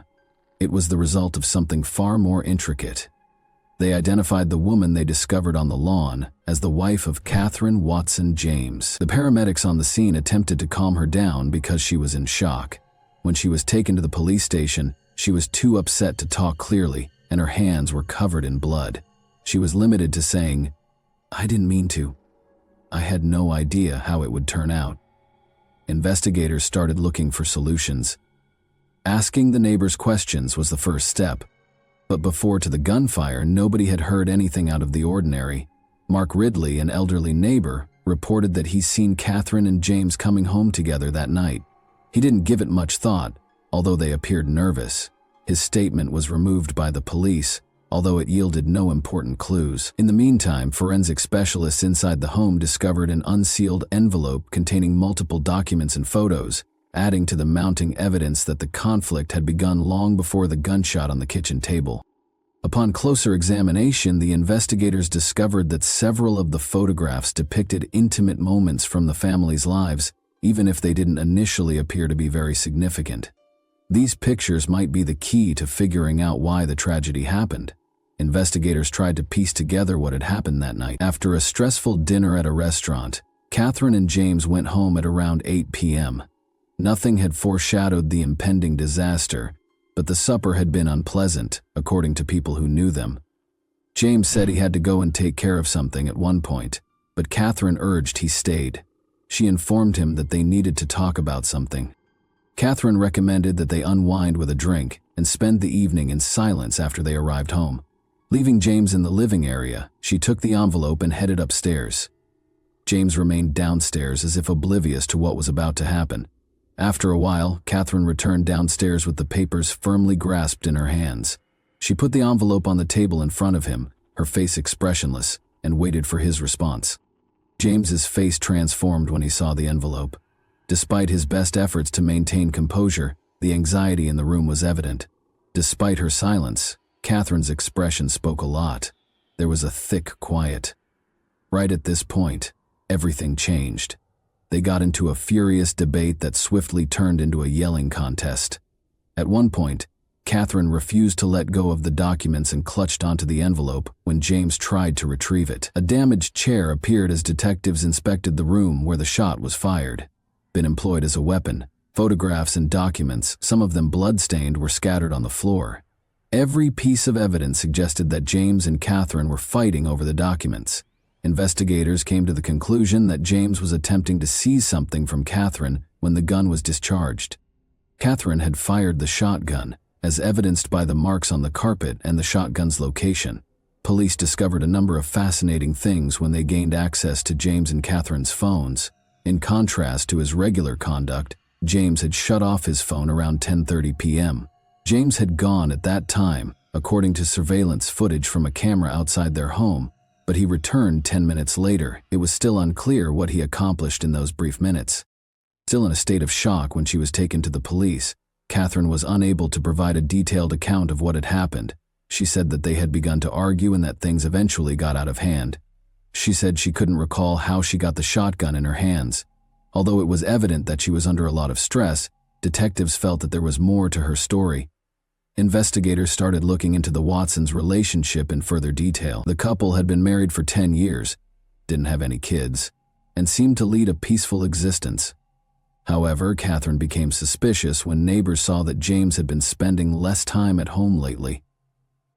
Even close friends and neighbors had seen the strain in their conversations, while no one knew exactly what was going on between them.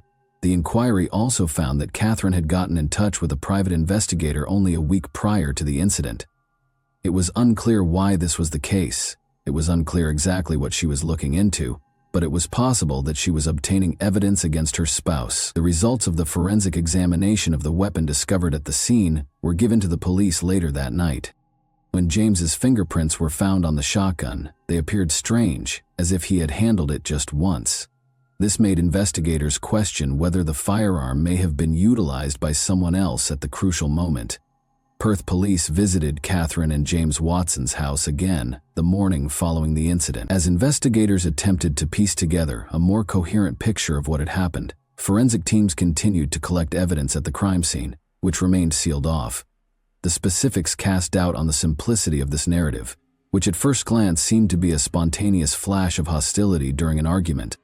The investigation's main detective, Richard Hale, made the decision to go over the surveillance film once more to make sure nothing had been missed. There was a little discrepancy between the frames of the video, which showed James leaving the house at 10:30 p.m. and coming back 10 minutes later. He was seen talking to someone in a car parked by the curb in the video. The face of the person James was speaking to was indistinguishable from the shadowy figure that the camera captured. Hale started looking into who might have been outside the house at that time, after realizing that this might be a significant lead. Detectives kept questioning Catherine in the meantime, but her mental condition remained unpredictable.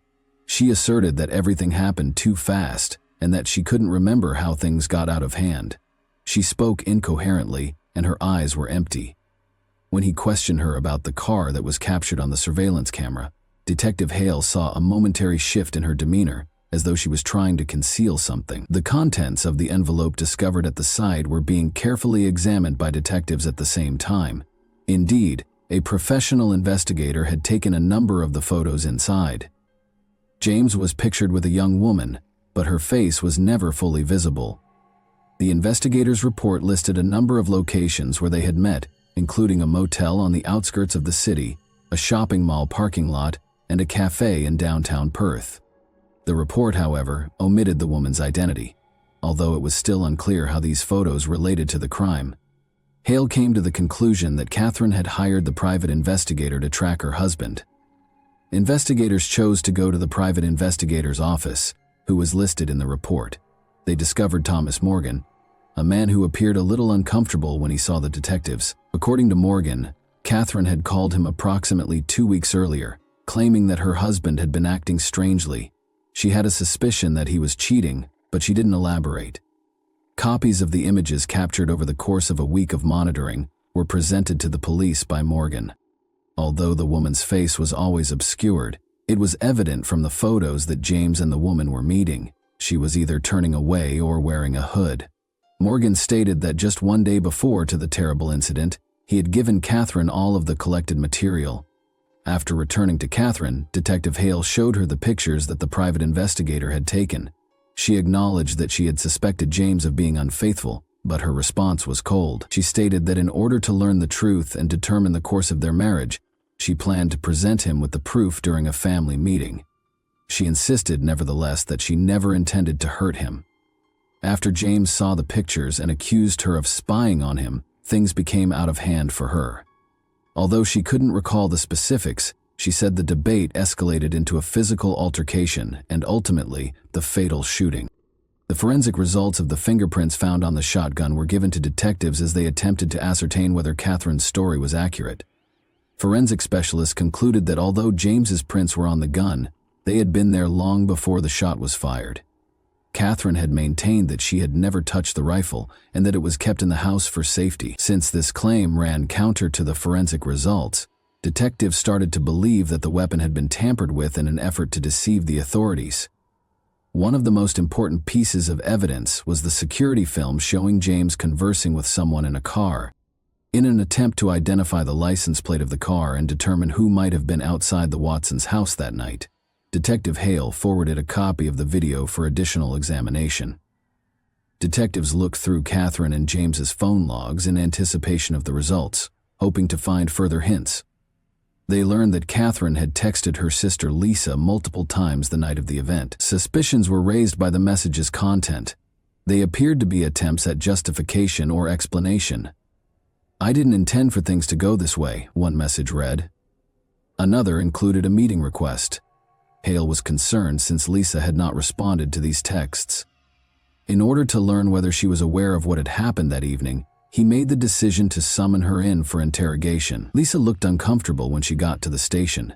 She acknowledged that although she hadn't spoken to Catherine the night of the event, she had done so the day before. They had talked about an impending family get-together, Lisa said. She claimed to have been at home all evening and to have no knowledge of what had transpired. Her apprehensive manner and tentative responses, however, gave the detectives cause for concern.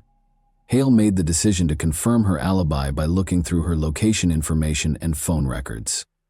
The results of the surveillance video analysis were given to investigators while the interrogation went on. Lisa was the owner of the license plate on the vehicle, parked outside the Watsons' residence. Their suspicions were aroused by this information, so Hale altered his questioning strategy throughout the interrogation and asked Lisa pointed questions regarding her whereabouts that evening. She initially attempted to justify her actions, but under duress she eventually acknowledged that she had been outside the house when James left.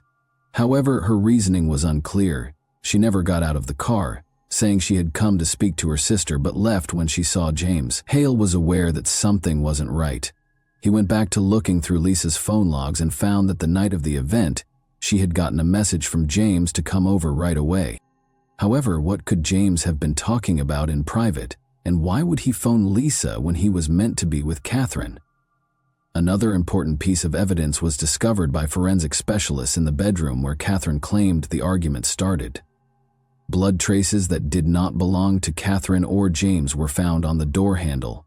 Detectives began to think that a third party had been involved in the fight as a result of this. Lisa's blood was identified through a DNA study. Despite Lisa's prior protestations, investigators now obtained evidence that she had been inside the residence. Lisa was presented with the fresh proof by the police. She attempted to excuse herself by saying she had simply come to keep Catherine safe, but she became alarmed and attempted to flee as James and Catherine began to argue. She maintained that she didn't know who fired the gun and had nothing to do with the crime. But as the interrogation went on, her tale became more complicated. Investigators were starting to feel that Catherine and Lisa could be concealing something. There were still too many unresolved problems, but they had a notion that James's potential affair might have led to a dispute between the sisters. Hale made the decision to temporarily release Lisa, requesting that she stay in town. He had the feeling that the mystery was almost solved, but that one crucial piece of information was still lacking to reveal the whole truth of that evening. Detective Richard Hale and his colleagues went back to the Watson residence the next day to conduct a more comprehensive examination. It became evident with every fresh clue that this was no ordinary crime. Hale believed that there was much more going on here than a tragic family dispute. Once more, the cops searched every room for information that could help them solve the case. They looked carefully at the pictures in the envelope. Although the woman's face was obscured and blurry in the private investigators' images that Catherine had commissioned, the detectives thought they were essential to the motivation. Because they were unable to identify her with certainty, this made the inquiry more difficult. Hale made the decision to re-interrogate Lisa, this time as a possible suspect rather than a witness, while the forensic team carried on with their investigation. Lisa agreed to cooperate despite her anxious appearance. Hale decided to present in a more straightforward manner. Given the blood analysis results on the door handle, he questioned her about why, if she had stated she never left her car, her blood was discovered inside the residence. Lisa attempted to clarify once more, but her responses lacked conviction. Although her explanation looked tenuous, she implied that she might have unintentionally scratched herself as she entered the residence. Though he was positive there was more to her story than she was revealing, Hale opted to give her some time after realizing that pressing any farther would not be fruitful. Investigators examined Lisa and James's phone logs in the interim. James had sent Lisa a number of texts shortly before he passed away, which they discovered. One text said, "Come over immediately," while another gave the meeting place. Hale thought James had a feeling something catastrophic was going to happen because of the frantic, almost desperate tone of the communications. He gave his staff instructions to look more closely at their previous exchanges to determine whether any encounters or messages were comparable. Investigators also started looking through James's social media and email accounts, discovering a series of exchanges between James and Lisa that went back several weeks. During these conversations, James and Lisa talked about some important actions that needed to be done immediately. The messages alluded to a strategy, but they were ambiguous. Hale began to piece together that James and Lisa's relationship went beyond a simple familial tie. Catherine continued to feel stressed as the investigation progressed. In an effort to shed further light on what had happened that evening, detectives made the decision to question her again. Catherine was hesitant to talk about her sister when Hale started inquiring about her connection with Lisa. Although they had been close, she said that in recent months their relationship had soured. Although Catherine didn't elaborate, she did imply that there had been disagreements in their family, not all of which had to do with James seeing an opening. Hal put more pressure on Catherine, asking if she was aware that James had been seeing Lisa. She didn't respond when he showed her the messages on James's phone. She stated that she was unaware of these meetings, and that the only reason she had a suspicion was that James might be disloyal to Lisa, but not to another woman. Hale recognized then that either Catherine was purposefully concealing the truth, or she really didn't know anything. The detectives changed their emphasis and chose to look into Lisa's house. After obtaining a search warrant, they went to her home to collect additional evidence. They discovered a notebook including notes from phone conversations and meetings with James throughout the search. Names, dates, and places were listed, including the residence of Catherine and James. This demonstrated that Lisa might have been organizing her visits in addition to being aware of James's every move. Hale started to believe Lisa was a major contributor to what had occurred. After more investigation, a picture of Lisa and James together at the beach was found in Lisa's home. They looked really close, and the photo seemed to be fresh. This turned into a crucial lead. Hale now understood that James and Lisa were in a romantic connection, one that Catherine had purposefully disregarded or had not detected. In the meantime, forensic specialists finished examining the shotgun. Lisa's fingerprints were found on the weapon, according to the results, but they were left behind after James's. Because of this, investigators concluded that Lisa handled the shotgun after James had already suffered injuries. Hale started to worry that Lisa might have altered the scene of the crime in order to deceive the investigators. Investigators also discovered video from a hotel where James and Lisa had first met. Before Lisa departed and James remained, the footage shows them conversing and debating things. Their close-knit conduct was another evidence of a relationship that Catherine was not aware of. The idea that Lisa and James were part of something more complex, and that their covert relationship had been a significant factor in the events leading up to that terrible night, was reinforced by this. Hale made a snap decision. Calling Lisa back to the station, he showed her the additional evidence: photos, videos, and fingerprints. This time, Lisa made an effort to maintain her composure, but she broke under strain. Indeed, she had been seeing James behind Catherine's back, she acknowledged. She clarified that she never meant to ruin her sister's marriage, but that their affair had begun more than a year prior. Everything was kept under wraps until Catherine hired a private investigator after she started to suspect James of adultery. Hale persisted, inquiring as to what Lisa and James had talked about that evening. According to Lisa, James had requested a meeting to discuss the best way to tell Catherine the truth. However, things rapidly spiraled out of control. She acknowledged that she hadn't meant to meddle when she had entered the residence, but when she went inside after hearing the yelling, she discovered Catherine and James struggling. She claims that she attempted to stop them but was unable to do so in time. Investigators started confirming her account, but every piece of evidence suggested Lisa was inside the house when the crime was committed. Her presence was verified by fingerprints, blood analysis, and surveillance footage. Comments: it was still unclear if she was a direct participant in the altercation or just a bystander. Hale, however, was positive that she was concealing more than she was admitting. Investigators looked into James and Lisa's financial records in the interim. They learned that James had made a sizable transfer to Lisa's account just prior to the incident. The cause for it was still unknown, although it appeared to be payment for something. Hale started to believe Lisa was part of a bigger scheme, possibly even planning the crime. The forensic squad gave cops a breakthrough later that night. In the bedroom of Catherine and James, they had discovered Lisa's phone concealed beneath the mattress. The detectives' suspicions were validated when they discovered text messages on the phone. James and Lisa had been preparing to attack Catherine and set her up for it. Various aspects of the plan were covered in the communications, but for some reason, things didn't work out as planned. Hale ordered Lisa to be detained after realizing they had enough evidence to arrest her. Later, when she was being questioned, she backed into a corner and acknowledged that there had been a plot. She said that if she didn't assist James in getting rid of Catherine, he would expose her. She maintained, though, that the gunshot was an accident. and that she never meant for things to escalate to this point. Hale was aware that he was getting close to cracking the case, but there was still a crucial question. If Lisa and James had conspired to plot everything, why did it go wrong, and who actually fired the shot? Detective Richard Hale believed that the puzzle was finally coming together. But there was still a critical point that needed to be answered. Why had James and Lisa's plan failed? And who had actually pulled the trigger? Although Lisa's confession and the evidence gathered suggested a plot, the specifics were still unknown. Lisa insisted throughout the interrogation that she was not involved in the crime and never meant to hurt James. She attempted to persuade the cops that their initial strategy was only to fabricate an event to give the impression that Catherine had assaulted James. However, she claims that as things got out of hand, she was left on the sidelines, not knowing what to do when the conflict started.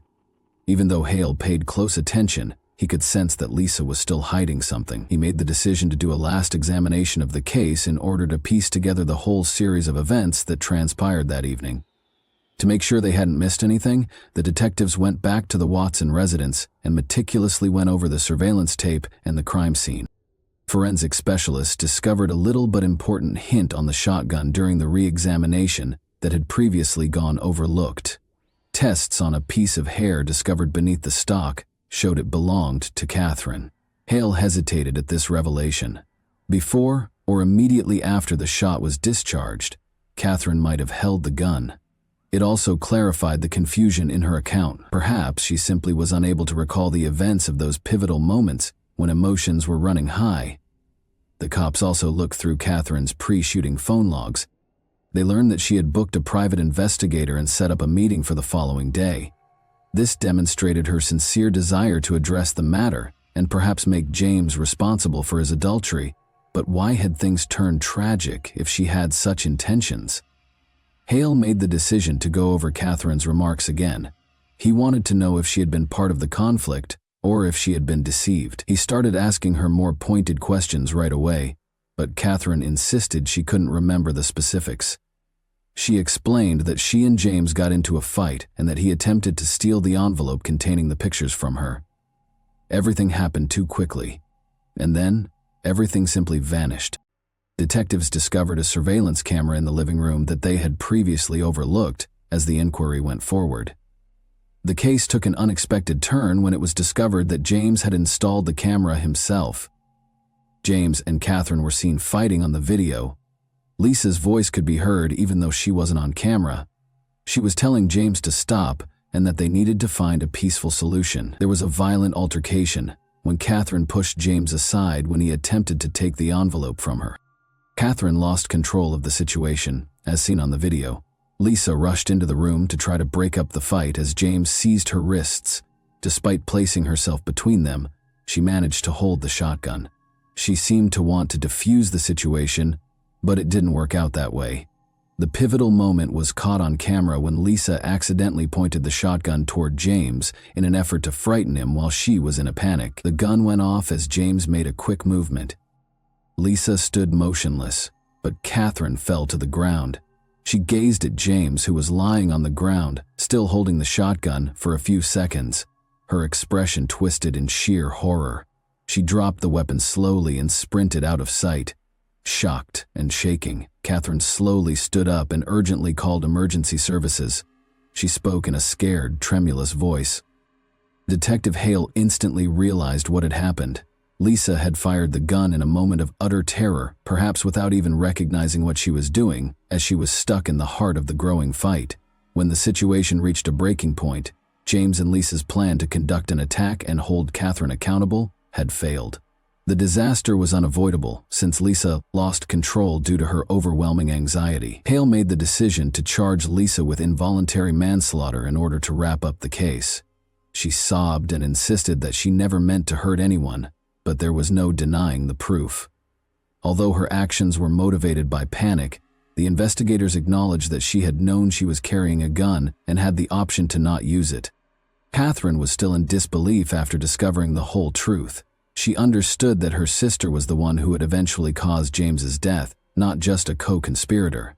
Catherine agreed to cooperate with the inquiry, despite her grief, giving the authorities all the evidence they needed to close the case. Lisa ultimately entered a guilty plea in court and received a 6-year prison sentence for conspiracy to stage a crime and involuntary manslaughter. Determined to move on from the awful events that had permanently changed her family's lives, Catherine left Perth to begin a new life. None of the players had anticipated how the narrative would conclude. Deception, manipulation, and covert activities culminated in a disaster brought on by bad choices and a loss of control. And that wraps up today's chilling story. If you enjoyed this video, don't forget to like and subscribe so you never miss a new upload. Also, let me know in the comments what part of this story shocked you the most. Thank you for watching, and I'll see you in the next video.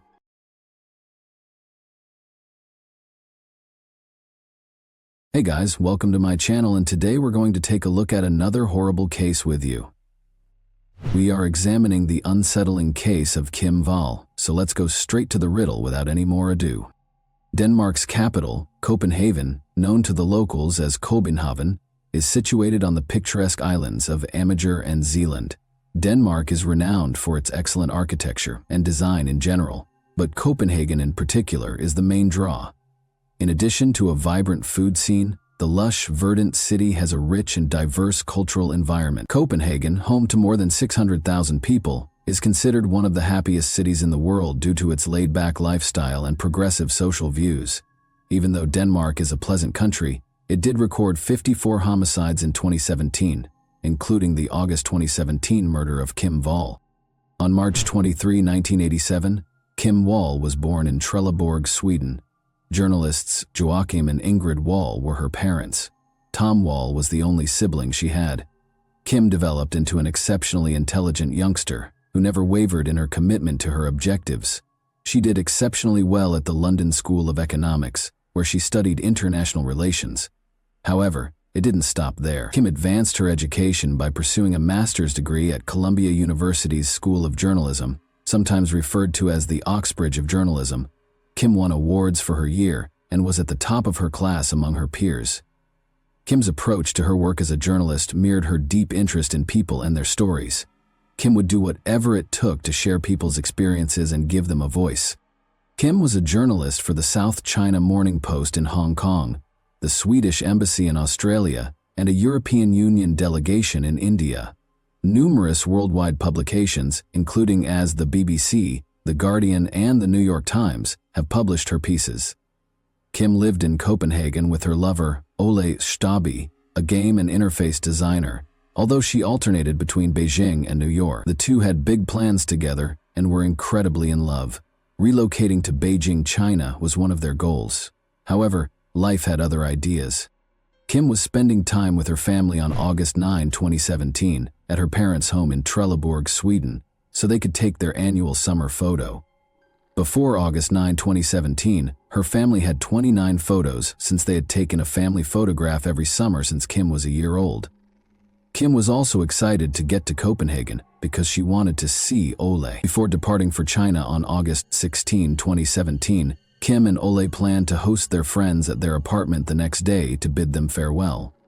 Even though Tom, Kim's brother, was exhausted from working a night shift the day before, Ingrid, Kim's mother, realized that Kim's presence was an opportunity to take the family photo, so she made sure they did so before she left. They had no idea that would be the final photo they would take together. Ole and Kim prepared their house for the house party on August 10, 2017. Friends soon arrived at their flat, but Kim received a call before the celebration could start. Peter Madsen, a Danish submarine inventor, made the call. Kim and Peter had already discussed an interview over the phone. Kim wanted to interview Peter for a story she was writing for Wired magazine. It was intended to be a brief interview to wrap up her report. So, before the celebration began, she asked Ole to excuse her. Before it was too late, Kim wanted to do the work as quickly as possible so she could resume her partying with her pals. Kim left for the interview after apologizing to her friends who had already arrived for the celebration. 3 submarines were built by renowned inventor Peter Madsen. In addition, he had constructed rocket ships and motivated many others with his endeavors. Peter invited Kim to accompany him on a flight aboard his 2008 launch submarine, the UC-3 Nautilus, since the interview was about his inventions. Peter invited Kim to meet him at Copenhagen Harbor, where Kim had a safe journey. Kim arrived at about 7 o'clock. Kim, who was first afraid to board the submarine, gained the strength to do so and carefully walked onto it, where Peter was already waiting for her. She knew it wasn't a huge concern by the time the soft wind blew about her as she stood next to Peter on the submarine's tower. Notably, she contacted Ole at 8 p.m. saying, "I love you, but I'm going down now." She also texted Ole, "I'm still alive." Even though it was Kim's final text, Ole didn't think there was an issue because he expected Kim to concentrate on her work. Shortly after that, Ole received another text from Kim that said, "He bought cookies and coffee though." Ole, however, soon became concerned. Ole was unable to get in touch with Kim, so it started to become later and later. Kim was supposed to return early as promised. He began to fear about 10 o'clock at night. At 1:43 a.m. he called the police after phoning everyone he could think of and informed them that his girlfriend had vanished. After Kim Wall was reported missing, the Danish police started looking for her. Kim was not located despite their hunt for the submarine she boarded prior to her disappearance, the UC-3 Nautilus. Throughout the night, the Danish Emergency Management Agency, DEMA, officers helped the police search the sea. They looked everywhere, trying to find Kim. In addition to utilizing cadaver dogs, the divers explored a huge area of the sea that was dark, traveling in all directions, front, back, right, left, center, and deep into the ocean. Approximately 5:31 a.m., Ole called Kim's mother Ingrid on August 11, 2017, to inform her that Kim had gone missing. Joachim and Ingrid were both in a panic and could only pray that Kim was still alive. Even after a thorough search, the police would not discover anything until approximately 10:30 p.m. The sub was discovered at a depth of 22 feet south of Copenhagen by a rescue aircraft in a harbor southeast of Amager, close to the Dragør lighthouse. Kim was not there, but the police did find Peter Madsen. Peter explained to the reporters who were on the search that a malfunctioning ballast tank was the reason the submarine sank. He added that he swam to a nearby fisherman's boat to get away after spotting it. The cops asked Peter about Kim's location because he never mentioned her in his account. He said that on the evening of August 10, 2017, just before the accident, he left Kim off at a local restaurant. When the police raised the submarine to examine it, they found something fishy. They found that the defective ballast tank had been intentionally tampered with. Additionally, investigators searched the submarine and discovered evidence of Kim's personal possessions and blood. Peter's story evolved once they asked him more questions. He reported to the police that he lost his hold on a large hatch door, which collapsed and struck Kim's head, causing an accident. When he checked, Kim had no pulse, according to Peter, and there was a lot of blood where she landed. The cops were aware right away that they needed to suspect Peter, but why? Nothing material was there to cling to. Since Kim's body had not been discovered, they were unsure of what actually happened to her. On August 21, 2017, 11 days after Kim Wall vanished, a cyclist made a gory find while crossing the beach south of Copenhagen. The torso of a human washed ashore on the beach. Following a call to the police department, they examined the torso and concluded it belonged to Kim Wall, the Swedish journalist who had been missing for 11 days. The remainder of the corpse was not connected to the torso, which had been horribly stabbed 14 times. Although Kim Wall's friends and family were aware that their loved one had passed away, they were still curious about what had happened to her on August 10, 2017. Until October 7, 2017, when divers discovered plastic bags in Kogi Bay, less than a mile from where Kim's torso was discovered, the authorities continued their quest for explanations without finding anything. When the plastic bags were opened, Kim's head and legs were within them. Metal fragments were fastened to the sacks to keep them from floating. Following these revelations, Peter was questioned once more and altered his account once more. This time, he claimed that Kim Wall passed away on his submarine due to poisonous gases. The cops were aware that Peter was concealing something because of his contradictory accounts. Because he was the last person to see Kim alive, and because he was unable to give precise information about what transpired while they were together, he was also the only suspect in the case. No one was arrested, since Peter never admitted to killing Kim and there was no solid proof to convict anyone.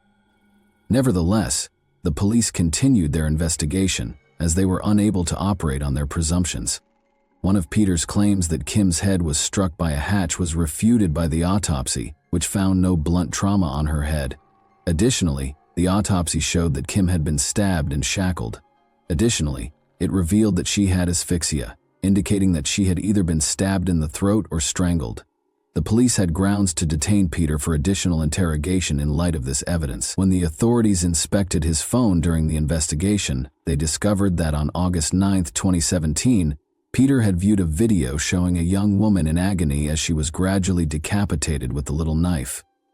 Additionally, his search history revealed that he looked up how to remove every photo from his iPhone. Investigators also discovered movies of women being killed on Peter's computer, and witnesses testified that Peter was observed practicing asphyxiation and watching videos of decapitation.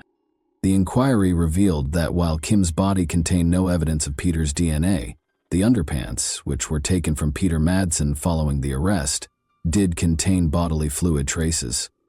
When questioned, Peter denied experiencing pleasure with Kim. Annie and Carl Madsen welcomed Peter into the world on January 12, 1971. His early years were spent in Denmark's Sabi and Hong. Annie had 3 additional boys from 2 prior men and was over 30 years younger than Carl. When Peter was 6 years old, Annie left the marriage with all of her children, allegedly because Carl mistreated his 3 stepsons. Years later, Peter moved back home with his father, who also had a passion for rockets. Peter was really interested in rocket fuel in school. He created his first huge rocket while studying chemistry and physics, and on March 3, 1986, he launched it. He based it on the American ICBM MX Peacekeeper and constructed it at his father's factory. The rocket performed admirably, ascending to a height of 100 meters before falling. Luckily, nobody was harmed. Peter lost his father when he was 18 in 1990, but he continued to explore and contact engineers. Additionally, he joined Copenhagen's Dark Rocket Club, a Danish amateur rocket club, but over time the other members lost interest in him. According to Dark members, he could activate the fire sprinkler system by only speaking his name. Although he never completed formal schooling, he did take engineering and welding classes to gain some knowledge of submarines. His passion paid off as individuals, businesses, and organizations saw his potential and provided financial support for his work and way of life.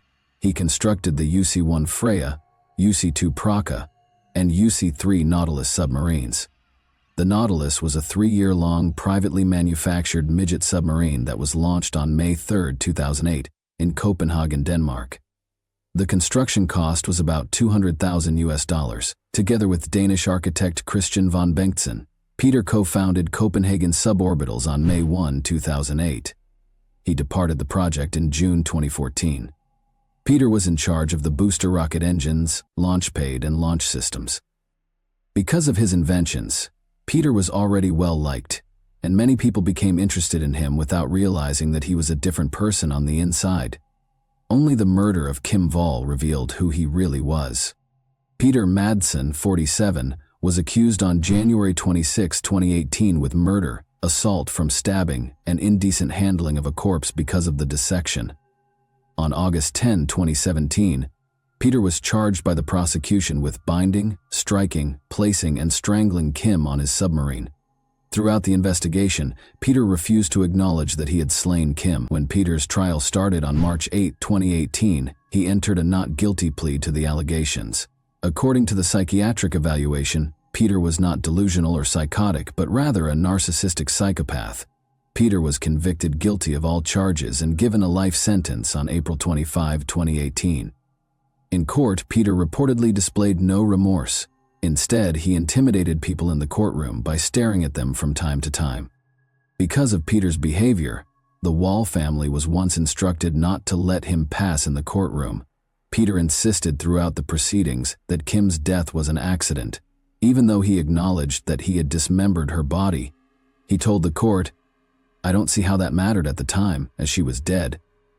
The family and friends of Kim, who never imagined that she would be murdered so near to her home, found closure in this sentence, even if Peter would not confess. They were all aware that Kim was a fearless journalist who would venture into hazardous areas to obtain the information she needed for her job.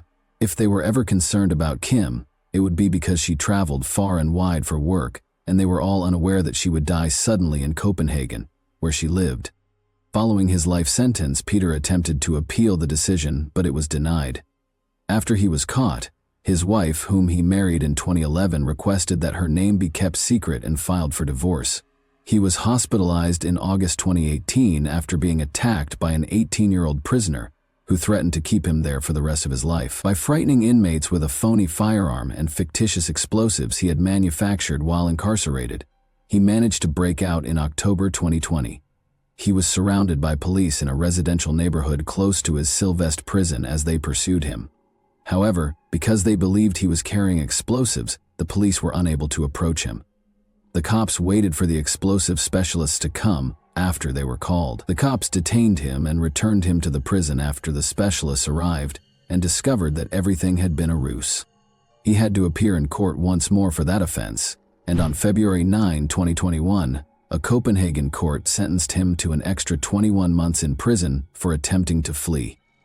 It appeared that the additional sentence would not impact Peter's jail term, even though he was already serving a life sentence. However, if a probation request were ever submitted, the extra sentence would be relevant. Throughout the case, Peter insisted that the death was an accident. However, the Danish tabloid Ekstra Bladet claims that Peter Madsen confessed during a documentary series in which he was secretly recorded. The show was based on almost 20 hours of telephone talks with Peter while he was incarcerated, which were secretly recorded. During one video, he is asked if he killed Kim, and he answers, "Yes." He also states, "There is only one who is guilty, and that is me." Kim's parents, journalists Joachim and Ingrid, were determined to publish their daughter's tale 3 years after her murder. They decided that the narrative would portray Kim as her family, friends, sources, and readers knew her to be, rather than the events leading up to her passing, since they found telling her tale to be therapeutic. According to Ingrid, the book serves as a means of introducing the world to Kim as a human being, a journalist, and a daughter. The book, A Silenced Voice, is a joyous chronicle of a life well lived amid a family's struggle to deal with a life being extinguished. It is a tapestry of history and present at the same time. It chronicles Kim's journey from London to Cuba, New York to Haiti, Beijing to Sri Lanka, gathering anecdotes from bylines and cherished companions along the way. It also follows the hours, days, and weeks that followed Ingrid and Joachim's awakening to the news of their daughter's disappearance and their discovery on TV that a stranger was facing murder charges. The establishment of the Kim Wall Memorial Fund, a grant intended to assist female journalists, was another development that provided comfort to the Wall family. The life and death of Kim Wall are depicted in many TV shows in addition to the narrative penned by Kim's parents. The first is Tobias Lindholm's Danish-language television dramatization, The Investigation, which depicts the case's criminal inquiry. The 6-part series, which stars a variety of professional actors, debuted on September 28, 2020. Those involved in the case investigation were consulted in order to meticulously script the series. The investigation focuses on the research that led to Peter's accusation and conviction, rather than Peter or the actual crime. Into the Deep, the submarine murder case, which was directed by Emma Sullivan, was made available on Netflix in September 2022. The documentary video of Peter Madsen, his friends, and interns was used to chronicle his attempt to launch a rocket ship into space using his submarine as a command center. The film chronicled the occurrence in detail, as well as his life. After his lover passed away, Kim's boyfriend Ole Stabi found it difficult to react. Nevertheless, years later he talked about Kim and underlined what a wonderful person she was. The murder of Kim is an unsettling instance that demonstrates the depth of evil that exists in human nature. It also makes us consider the number of women who have faced danger in their diverse occupations. How did you feel about this particular case? Do you believe Peter Madsen received the justice he was due? And that wraps up today's chilling story. If you enjoyed this video, don't forget to like and subscribe so you never miss a new upload. Also, let me know in the comments what part of this story shocked you the most. Thank you for watching, and I'll see you in the next video.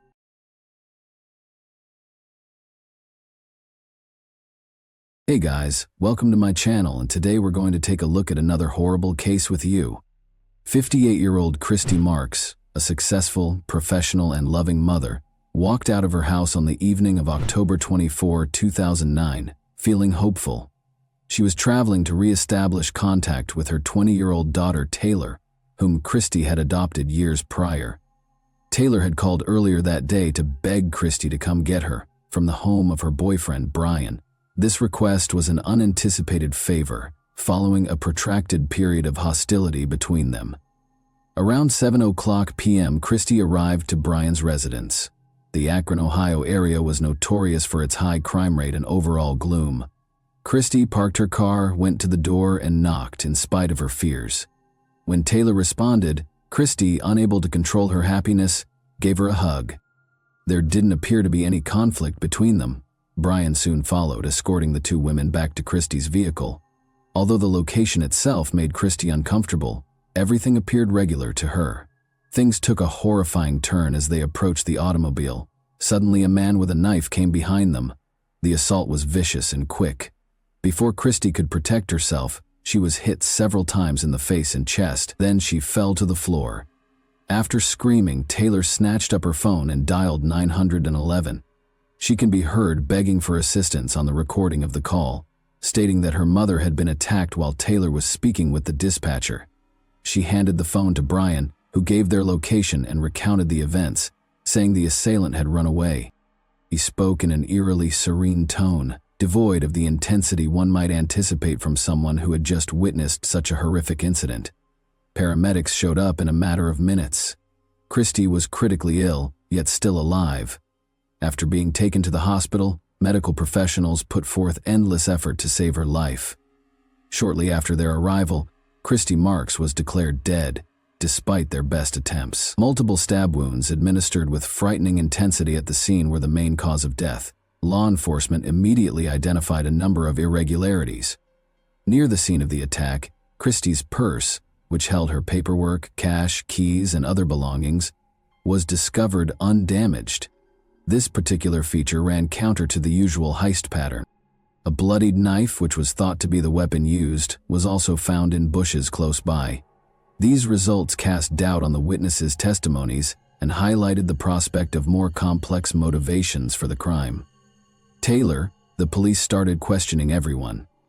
Accounts from Brian and his friend Troy, who was inside the house when it was attacked, were conflicting and erratic. Taylor stated that she had only seen the attacker's outline, identifying a person dressed in a flannel shirt and red sneakers. Brian claimed that while battling the attacker, he attempted to step in and even got hurt.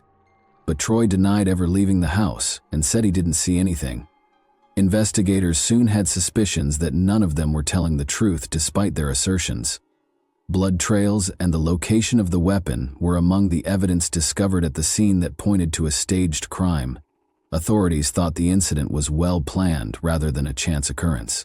Detectives were under constant observation during the first night of the investigation, and they were left with one unanswered question.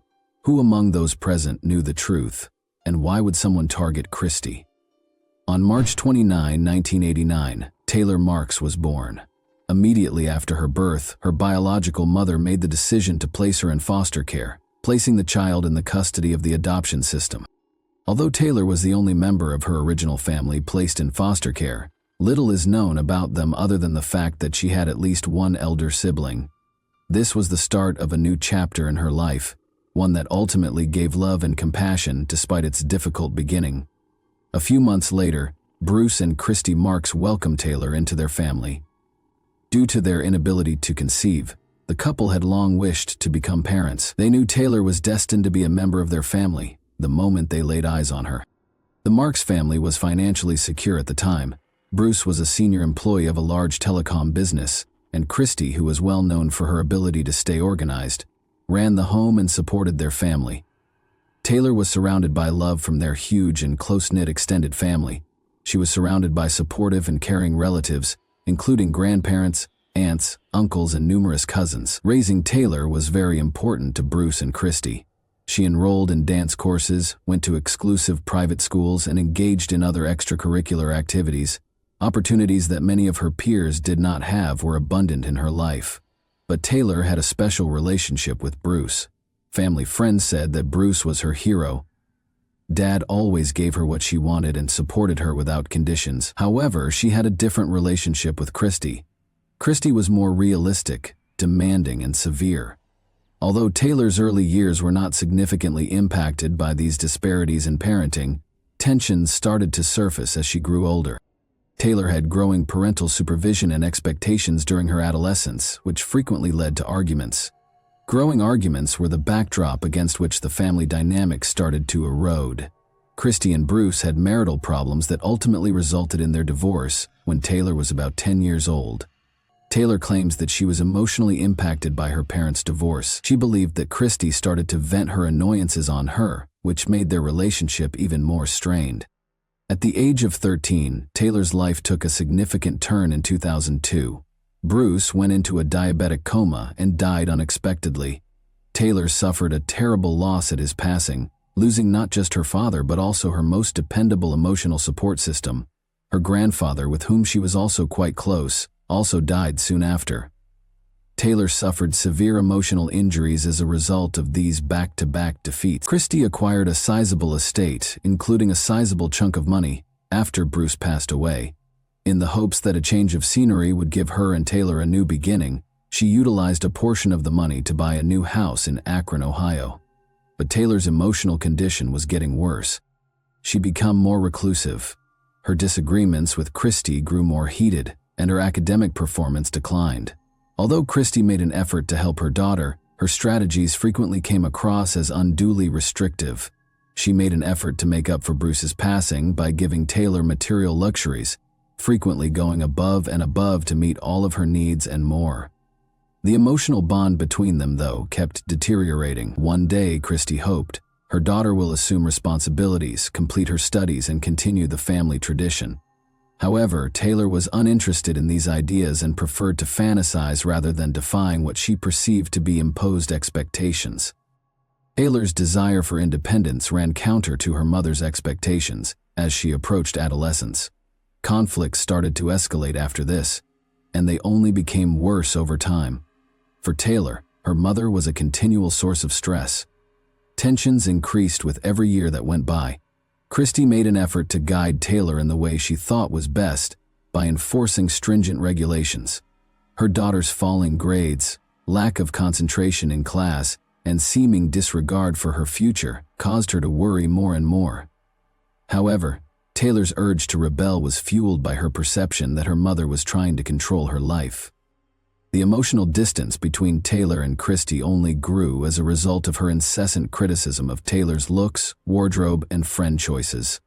The years in high school were especially difficult.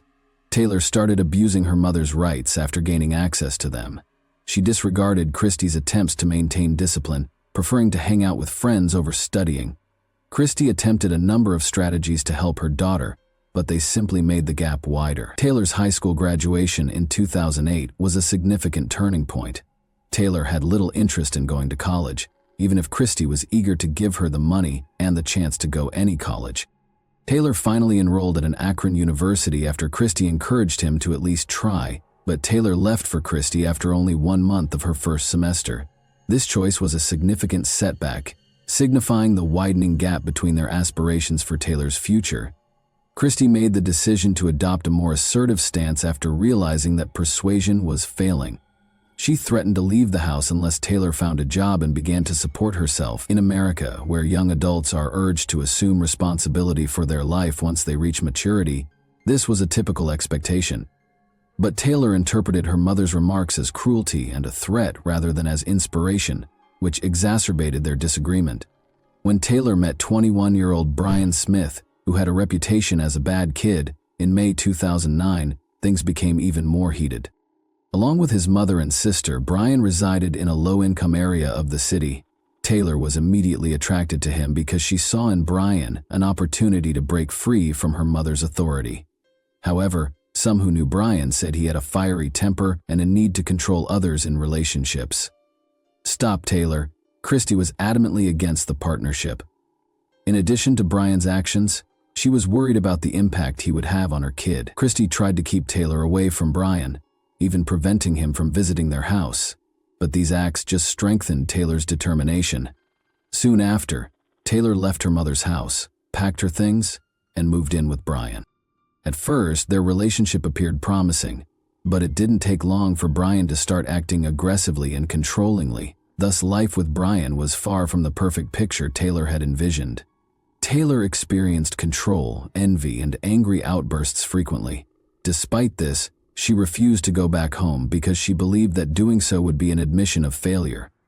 Christy was worried about her daughter and kept helping, in the hopes that her daughter would learn from her mistakes. She kept in touch and bought necessities for Taylor. When Christy offered Taylor a lifeline, their tension reached a breaking point. She was allowed to return home as long as she found employment or went back to school. Christy went so far as to offer her more assistance, including a job at her company, an apartment, and a car. However, Taylor didn't seem really interested in these chances. She and Brian's turbulent relationship persisted, in spite of the growing difficulties. Christy clung to the hope that Taylor would eventually realize her mistakes. One day, she thought, her daughter would come home and be more responsible. Regretfully, this dream would never materialize, and the actions that would ultimately result in a fatal outcome were put in motion by the widening gap in their relationship, which was exacerbated over time. Taylor felt that her long-awaited liberation began when she moved into Brian's house, but that liberty soon gave way to a number of limitations. She had no idea what life with Brian would be like. He kept a close eye on every part of her life and enforced stringent standards. Taylor, who was used to a certain amount of ease and autonomy, was thrust into a situation where she was expected to do anything Brian asked of her. Brian quickly had complete control over Taylor. He kept a close eye on her whereabouts, checked her phone, and read her messages. Even her conversations with Christy became contentious. Taylor was persuaded by Brian that her mother was only attempting to control her and keep her from living her life as she saw fit. Christy kept reaching out, but his remarks widened the already widening gap between them. Taylor was in total seclusion in Brian's house, but she was determined to maintain communication. By presenting himself as the only one who genuinely understood her, Brian not only limited her social circle but also played with her emotions. He acted aggressively during arguments, threatening people and smashing things. Demands for complete fealty and continual reminders of her reliance on him frequently followed his tantrums. The fact that Brian's mother Tammy decided not to step in and essentially encouraged his actions made matters more problematic. By serving as a watcher while Brian wasn't present, his younger sister also contributed to keeping Taylor under control. Because of this, Taylor's every action was constantly watched. Another important element in Taylor's relationship with Brian was her financial connections to her mother. Brian was determined to keep things under control because he was aware of Christy's riches and Taylor's possible inheritance. He further strained their relationship by often reinforcing the notion that her mother was the cause of all her issues. Taylor started avoiding her mother as a result of Brian's influence, and even when Christy came to assist her daughter, Brian continued to act contemptuously and distantly. He insisted that they could manage things independently and dissuaded Taylor from accepting her mother's help. Christy persisted in providing for Taylor in spite of Brian's efforts, purchasing her essentials and pressing her to return home. The conflict between Taylor, Brian, and Christy had escalated to a breaking point by the summer of 2009. Taylor had lived with Brian for months and was now totally reliant on his influence. In the midst of growing aggressiveness and control, a concept emerged that at first glance appeared unrealistic, but quickly developed into a detailed strategy. Financial incentives, mutual discontent, and growing pressure all contributed to this notion. In order to obtain access to Christy's assets, it was intended to permanently remove her. For Taylor, this appeared to be a means of becoming financially independent and cutting the final links that bound her to her mother. It gave Brian the chance to firmly establish his dominance over Taylor and take advantage of her wealth to better his own situation. Within their close circle, the notion of committing a crime started to circulate. Troy Purdy, a 19-year-old buddy of Brian's who often came to their house, joined in on these conversations. Younger and more susceptible, Troy was viewed as a perfect fit for the scheme. At first, the discussions were presented as jokes or made-up situations, but they grew more somber over time. With meticulous attention to every detail, the planning process moved slowly forward. Brian and Taylor discussed ways to make the crime appear to be a random attack or robbery. They concluded that rather than indicating a planned crime, the evidence found at the scene should suggest an act of spontaneous hostility. Taylor and Brian were not directly involved in the incident because Troy was selected to perform the act. Troy's commitment to Brian served as the foundation for his involvement. He didn't dispute the strategy, and he respected Brian. Troy was promised $5,000 in exchange for his role. Taylor anticipated receiving this sum from her inheritance after the court proceedings were concluded. The weapon was chosen with particular care. Taylor claims that Tammy, Brian's mother, even bought a knife for the scheme, but it was later determined that its size and weight made it inappropriate. Finally, Troy took it upon himself to locate a suitable weapon. He picked a small, lightweight knife that was convenient to carry and hide. Studying Christie's routines was an essential component of the preparation process. They knew that Christie frequently came to see Taylor at Brian's residence, which left her susceptible because she typically arrived alone herself, thinking she was just picking up her daughter. This information was included in the plan. The attack was supposed to happen while Christie was leaving the house or close to her car when she arrived at the residence. Taylor took the last step to make sure everything went according to plan just before everything was put into action. She wanted to return home, so she called her mother and asked her to come get her. The purpose of this phone contact was to emotionally disarm Christie, allowing her to feel relieved and letting her guard down during the conversations. Taylor didn't hesitate. Troy claims that in addition to actively participating in the planning, she had a strong will to see it through to completion. Even though she and her mother had a tense relationship, this was an extreme move. Taylor used her desire to get away from her mother's control and years of bitterness as justifications for her engagement. While this was going on, Brian led the process and persuaded Taylor that this was the only way to solve her issues. Everything was prepared by the evening of October 24, 2009. Taylor stayed composed and concentrated, thinking that this was the best way to go, even though she knew the plan was progressing from theory to action. This day appeared to be the beginning of Christie and her daughter's reconciliation. It signaled what Taylor and Brian perceived as the start of a new phase in their lives. For Christie Marks, October 24, 2009 started off as an ordinary day but ended tragically. Taylor wanted to come home for Christie, she told her mother over the phone that night. This surprise call was a happy moment. She saw it as a chance to re-establish a relationship with her daughter after months of conflict. Unaware that she was entering a carefully orchestrated crime, she hastily packed her belongings, got into her car, and drove to Brian's residence. Christie showed up at about 7:00 p.m. After parking close to the house, she made her way to the front door. It seemed as if this was the first step toward reconciliation as Taylor smiled and gave her a hug. Brian watched the event from behind as they left the house. Troy remained inside as intended, to avoid raising any red flags. Brian followed a little behind, as if escorting Christie and Taylor as they started toward the car. Everything changed in a second, even though it seemed like a typical interaction. The incident started abruptly and without warning when Troy came out of the home with the knife as the two women got closer to the car. Christie didn't have time to respond. Troy repeatedly hit her in the face and chest. She had little time to defend herself because the attack was so quick and vicious. After being stabbed more than 10 times, Christie collapsed to the ground. There was no robbery here. It was a deliberate act of violence with the goal of killing her. Taylor was standing close by, observing the assault. She later said that her fear of Troy was the reason she did nothing. Surveillance film that was later found, however, revealed no indications of panic or concern on her behalf. Brian likewise did nothing to stop Troy, claiming that his only responsibility was to safeguard the women. After the incident was ended, Taylor grabbed her phone and dialed 911. She pleaded for an ambulance to be sent right away, and her voice sounded stressed, but Brian quickly took over the phone and took on the coordinator's position, giving the dispatcher information about the location and the kind of help that was required. Law enforcement officials who subsequently analyzed the call were suspicious of his emotionless and composed voice. Troy left the knife in a nearby bush after finishing the attack and ran away.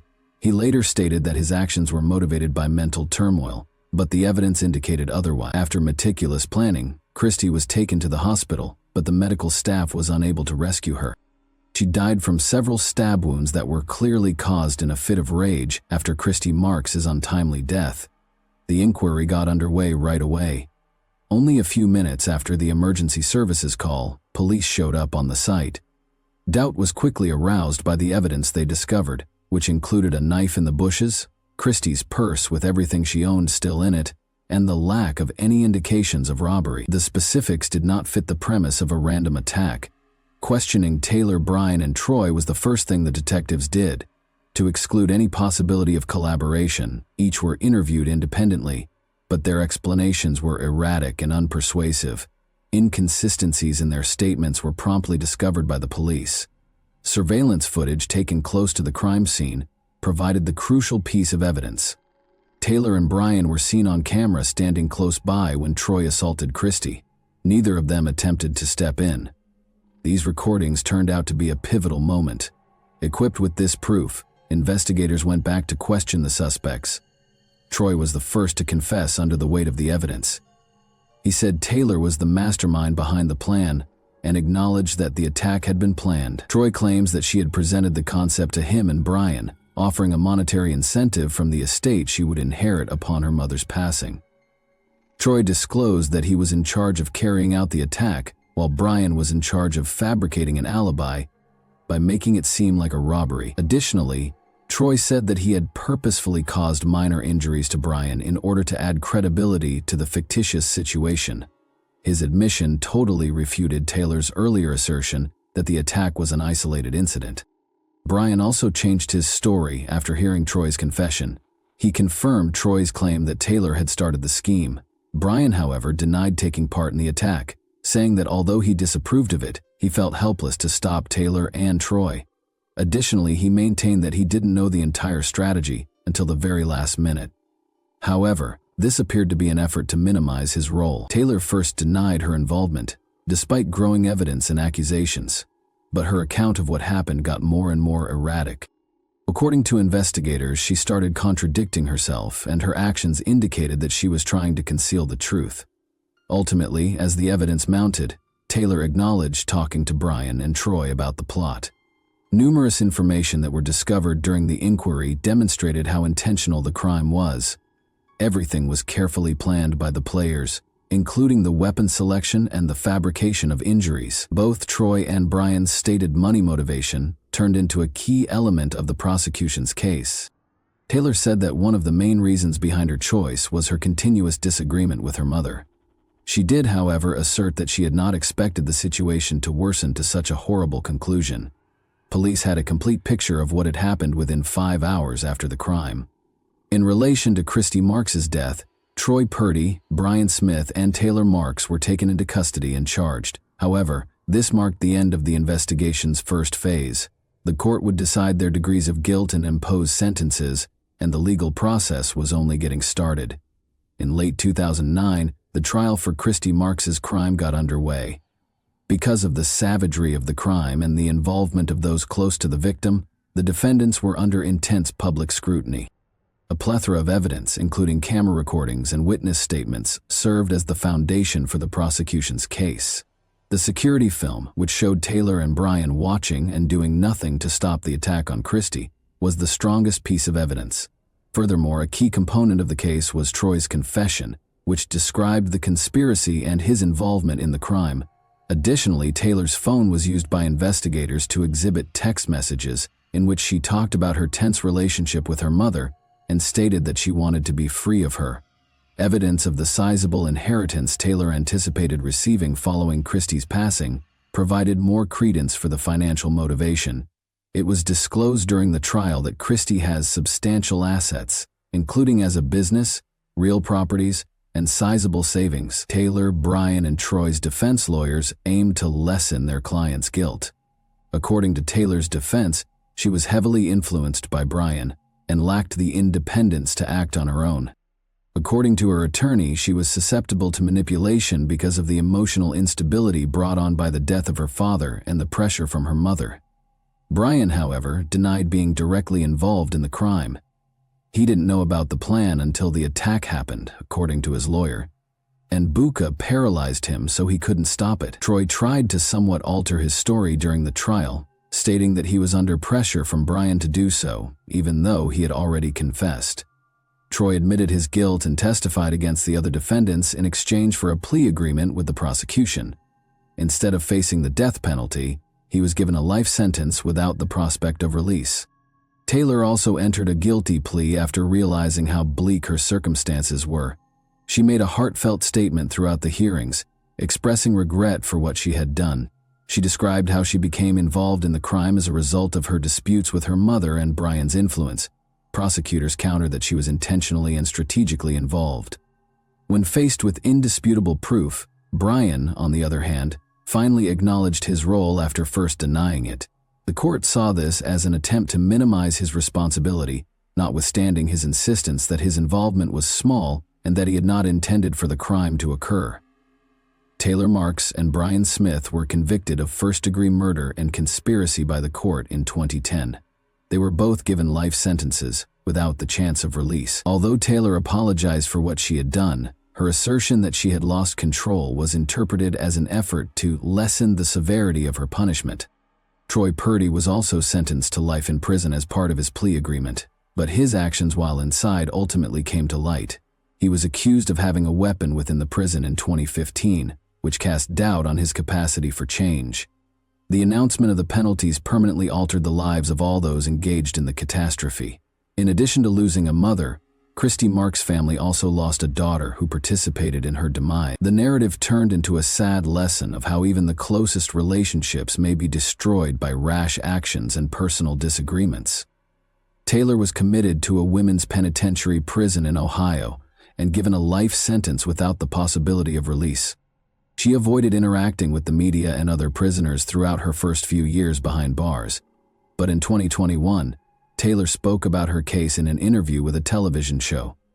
Taylor acknowledged the seriousness of her acts during the interview, but she persisted in using her mental instability and her disagreement with her mother as excuses for her choices. Even though Taylor had previously apologized in court, she continued to criticize her mother, calling her harsh and unsupportive following the loss of her father. She added that she hoped to have her case evaluated and be given the opportunity to live freely in the future. Her remarks caused controversy since many people believed they showed a lack of sincere regret. Taylor currently works at the prison and takes part in rehabilitation programs during the day. Her professed repentance is still divisive. While some perceive her statements as an attempt to find purpose in life while incarcerated, others regard them as deceptive and manipulative. Brian received a life sentence in a high-secret jail as well.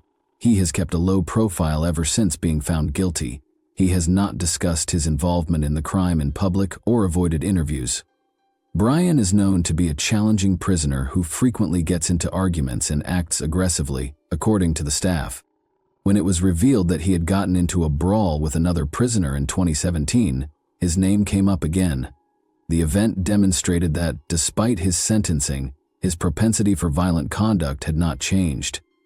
Brian, like Taylor, continues to serve as a reminder of the terrible consequences of not accepting responsibility and the destructive power one may wield over others. Despite his plea agreement, Troy, who was directly involved in the crime, was likewise sent to a high-secretary prison, since his actions while incarcerated showed no signs of improvement. Although Troy's involvement in the crime was seen as the product of Brian and Taylor's manipulation, his readiness to deliver the lethal blows raised questions about his potential for rehabilitation, and he has hardly been discussed in the media since the occurrence. Christy Marks' friends and surviving family members continue to remember her. Following her passing, her senior care company was sold, and a portion of the money raised was given to organizations that assist victims of domestic abuse. Christy has frequently been characterized by her family and friends as a strong, kind woman who devoted her life to serving others. Even now, years after her passing, Christy's story serves as a reminder of the value of candid communication in families and the necessity of getting professional assistance when disputes get out of hand. And that wraps up today's chilling story. If you enjoyed this video, don't forget to like and subscribe so you never miss a new upload. Also, let me know in the comments, what part of this story shocked you the most? Thank you for watching, and I'll see you in the next video.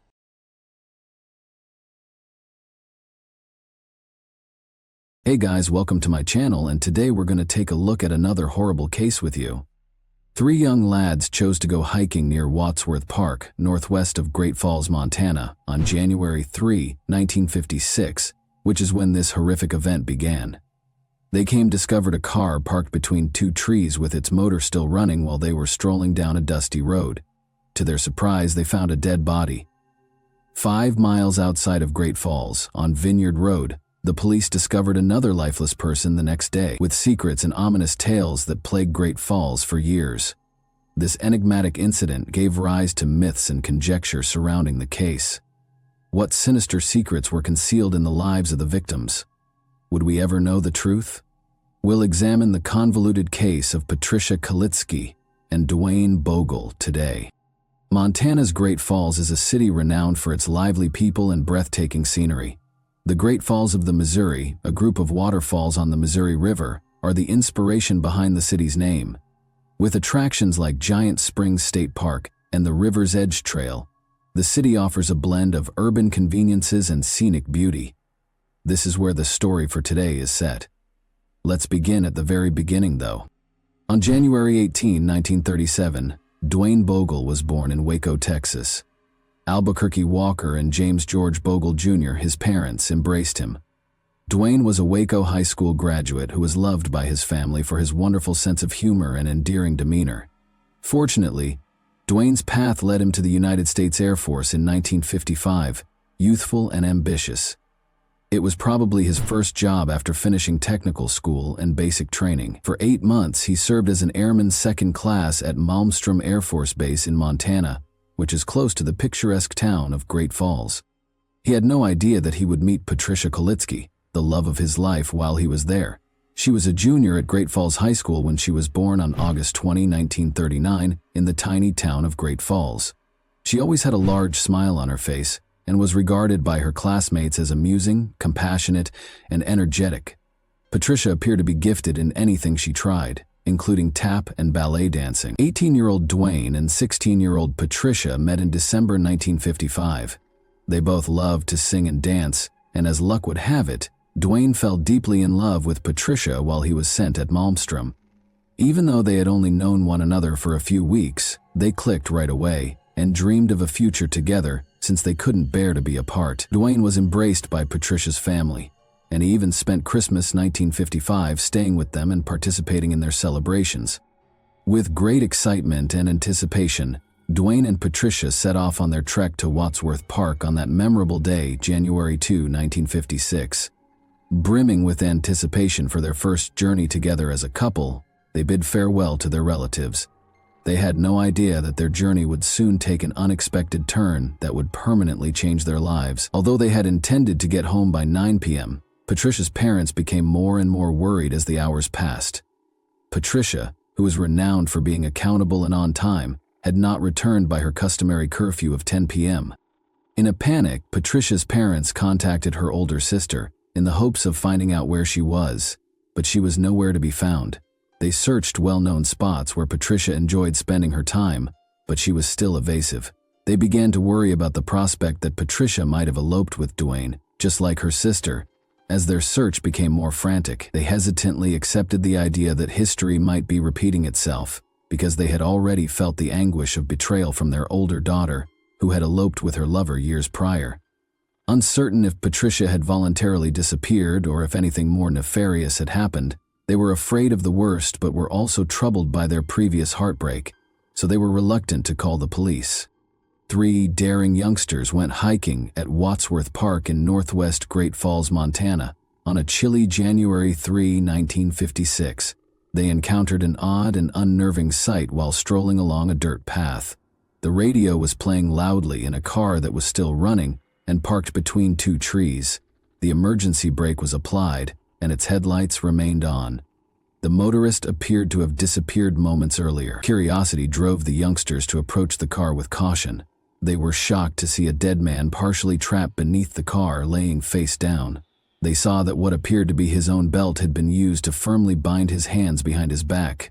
The guys alerted the authorities right away, and they hurried to the area to look into it. Being cautious not to disturb any possible evidence, they thoroughly searched the entire area. They discovered a gunshot wound to the back of the man's head when examining his body. His body showed no further symptoms of injuries, which was surprising. This implied that the murderer's sole goal was to take his life quickly without causing him more pain. A key piece of identification, the driver's license of 18-year-old Dwayne Bogle, was discovered by the police during the automobile search, and it served as a major lead in the investigation. Robbery was one of the many hypotheses that whirled through the police's heads. The fact that the car's engine was still running suggested that the murderer had made a quick escape after stealing items. Then, however, they had a horrifying suspicion. They thought there had been a crime more heinous than robbery. Since kidnappings were happening regularly at the time, there were worries that Dwayne might have been singled out for attention. The terrible decision to take Dwayne's life seemed to be the outcome of the criminal's initial plot going horribly wrong. The cops thoroughly examined the entire region because they were determined to locate any hint, but the predator had been able to entirely hide his tracks, so there was no sign of him. The heartbreaking news of Dwayne's murder was subsequently relayed to his family by the police.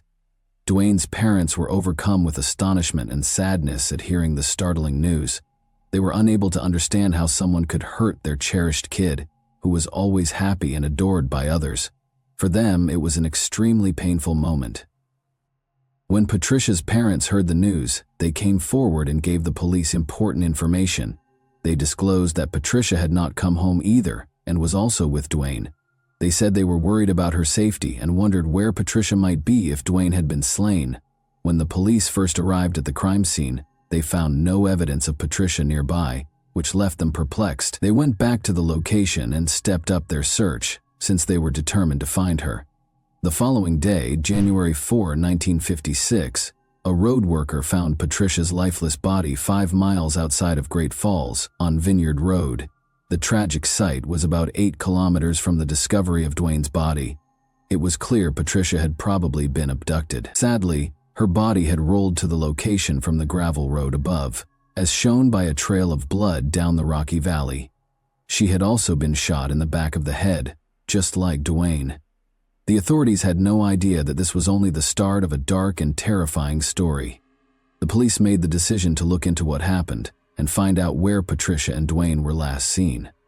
They learned that on the night of January 2, 1956, the pair had been spotted together having a drink at Pete's Drive-In restaurant. The restaurant employees said that they arrived at 8:30 p.m. and departed just after 9 o'clock. During their visit, they were the only ones in the automobile. The authorities assumed Patricia and Dwayne had driven there voluntarily, because the area where Dwayne and his automobile were discovered was a well-liked destination for couples. It seems that their assailant had discovered them there and ejected them from the car.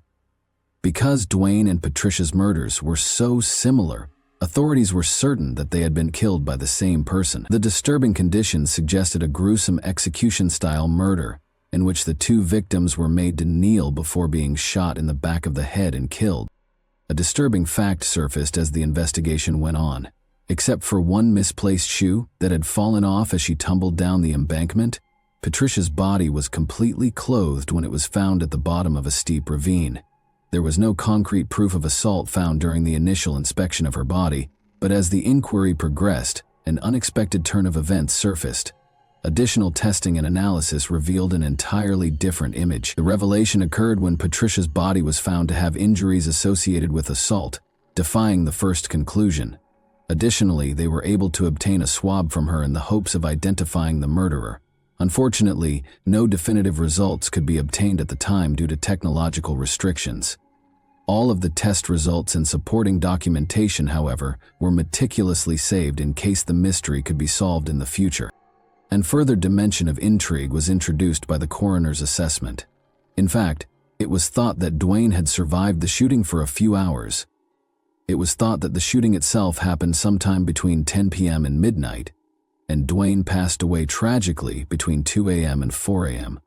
Authorities started a thorough investigation because they were committed to finding the murderer. The Great Falls Sheriff's Office's T.J. Leeper went above and beyond by purchasing a polygraph machine with his own funds that might provide crucial hints. To make sure it was used properly, they sent in a Seattle specialist. 10 officers dedicated their time to the case, working around the clock. They started looking for anyone who would have a reason to hurt Patricia or Dwayne. Catherine, Patricia's mother, revealed a troubling exchange she had with Dwayne on January 2, 1956, the day before his lifeless body was discovered, adding to the growing suspicion. The authorities were intrigued by this information and pondered whether the friend might be linked to the murders of Patricia and Dwayne. They managed to locate the friend and spent 4 hours questioning him. When they were unable to locate any proof connecting him to the killings, the police eventually forced to let him go. Furthermore, it was established that he was in his Texas house when the murder occurred. Unfortunately, the authorities were unable to identify a specific personal reason for Dwayne and Patricia's killings. Their investigation options were limited by this obstacle, so they turned their attention to those who had consumed alcohol the night before the killings and attempted to track down those who carried firearms. When all seems lost, 2 witnesses came forward with shocking information. They reported to the police on January 10, 1956, a man who was spotted returning home at midnight with a gun in his hand, in addition to having one. A glimmer of hope that they might have finally gotten a break in the case was generated by this information, but when they confronted the individual and spoke with him, their hope swiftly evaporated. He insisted that he didn't even own a gun and strongly denied ever leaving his residence that evening. Based on the 2 men's testimonies, the police had almost enough reason to arrest him. In a startling change of events, nevertheless, the witnesses did finally confess. It was discovered after hours of hard interrogation that they had been lying the entire time because they hated the man. They viewed this continuous probe as a chance to get what they wanted. The police were shocked and enraged by this discovery, knowing that they had to start over in their hunt for the real criminal. Sheriff Leeper had to close the full-time investigation into the case in March 1956, 2 months later, without being able to identify the murderer. The sheriff expressed his dissatisfaction and sadness for not apprehending the individual responsible for Patricia and Dwayne's deaths, but the lack of progress was discouraging. The inquiry went on, but in January 1957, the sheriff addressed the Great Falls Tribune on the 1-year anniversary of the killings. He expressed his will to continue. "I guess it's just one of those things, but we're not giving up. Maybe this year we'll catch him. He must have made a mistake. They all do. Someday, we'll find out what it was, and then we'll have them." Their families and the communities to which they belonged were profoundly affected by Dwayne and Patricia's deaths. Henry, Patricia's father, had emotional numbness and struggled to accept Patricia's passing. In an interview with the television program Hard Copy, Patricia's sister Darlene revealed that their father Henry was unable to deal with the loss or talk about Patricia. Darlene decided to treasure the good times she shared with her sister as a way to find comfort. Both families understood that nothing could bring Patricia and Dwayne back, no matter how much it hurt. It was really hard to understand the loss, and it seemed impossible to find closure. Catherine, Patricia's mother, revealed that for years following the murder, she and Dwayne's mother corresponded by mail. Because of their shared loss and sadness, the 2 families were able to connect through their correspondence. Meanwhile, the case had remained unsolved. Detective Bill Madison brought a new perspective to the 2001 investigation into the murders of Dwayne and Patricia. He found a swab from Patricia's autopsy that had been kept for more than 45 years in evidence storage. The swab was transferred to the Montana State Police Crime Lab for processing using the latest developments in DNA technology. Patricia had been beaten, as the lab shockingly discovered a cell in the swab that did not belong to Dwayne. Over the course of the following few years, investigators compared the cell's DNA to that of over 35 previously recognized suspects. But the DNA on the sample did not match that of any of the suspects. The swab's DNA was also compared to national criminal databases by the investigators, but no matches were discovered. They investigated suspects such as Boston mobster James Whitey Bulger, who had resided in the Great Falls region at the time of the killings. Bulger was previously arrested in 1951 for the assault of a 15-year-old girl. Edward Wayne, a convicted serial murderer who killed 2 couples years after Dwayne and Patricia's deaths, was another possibility. He denied any participation, although the authorities suspected he might have been in the Great Falls region at the time. When Bulger's and Wayne's DNA did not match the swabs, they were both disqualified as suspects. After 18 more years of investigation, a breakthrough was made, motivated by the method employed to solve the Golden State Killer case in 2018. Assigned to the Patricia and Dwayne murder case, Detective Sergeant John Kenneron was adamant about pursuing the investigation. In order to obtain further DNA evidence from the swab obtained at Patricia's autopsy, he collaborated with forensic scientists. They embraced a state-of-the-art technique in 2019 called genetic genealogy with GED match technology. Forensic genealogists were able to compare the DNA profile discovered at the crime site with profiles in public genealogical databases. Thanks to this novel technique, they were able to create a family tree and find distant relatives by examining the common DNA. Making the connections between various people and their genetic connections was similar to solving a jigsaw. The investigators were about to reveal the suspect after carefully creating the family tree, but there was a terrifying turn to the tale. It was difficult to get a direct DNA sample from the leading suspect because he had already died and his bones had been cremated. Unfazed, they focused on the suspect's kids, who lived close to Great Falls, and asked for their DNA to compare. To their surprise, the children's DNA revealed that the cell discovered during Patricia's autopsy had come from their father. When the children learned that their loving father was to blame for the deaths of two individuals, it was a heartbreaking discovery. Kenneth Gould, who also resided in Great Falls, was formally identified by the Cascade County Sheriff's Office as the murderer of Patricia and Dwayne on June 8, 2021. Following a comprehensive investigation and DNA analysis, the authorities were certain that Kenneth Gould was the murderer of Patricia and Dwayne. However, Gould cannot be tried or formally identified as the murderer because he had already died. Rather, they were limited to designating him as the case's most likely suspect. This historic announcement was made over 65 years after the untimely deaths of Patricia and Dwayne, making it the oldest case ever solved in history, utilizing the cutting-edge method of genetic genealogy. The local horse trainer, Kenneth Gould, was born and raised in Great Falls, Montana. He married 16-year-old Lula Bell Brown in 1952. At the age of 24, began a family and raised 5 kids. He lived very close to Patricia's home and was often spotted riding horses in the neighborhood around the time of the murder. Gould lived close to the location of the incident, but his name was never in the police files and he had no obvious relationship to either Patricia or Dwayne. Oddly, Gould sold his family's land in February 1956, a month after the killings, and started a string of movements throughout Montana before landing in Missouri in 1967. He never went back to Montana after that. At the age of 79, Gould's adventure came to an end in 2001 when he died in Oregon County, Missouri. His life continued to be entangled with the mystery surrounding the killings of Patricia and Dwayne, raising doubts about his potential involvement and the motivation for the killings. People can have secrets they never tell anyone, Cascade County Sheriff's Office Detective Sergeant John Caneron said in reference to the case. Many of Patricia and Dwayne's loved ones had already died and were unable to hear the news because so much time had passed between the murders and Gould's identification. Darlene, Patricia's lone surviving sister, suffered from severe dementia. When Gould was eventually found, the case's conclusion caused Dwayne and Patricia's family to experience a range of emotions. Gould's identification triggered emotions and rekindled old emotional wounds among the relatives, despite their relief at having answers at last. Karen Bogle McCarthy, Dwayne's niece, told the New York Times that her generation benefited from the use of contemporary technology in the case's resolution. Jim Bogle, Dwayne's younger brother James, has a daughter named Karen. As a child, Jim Bogle had always admired Dwayne.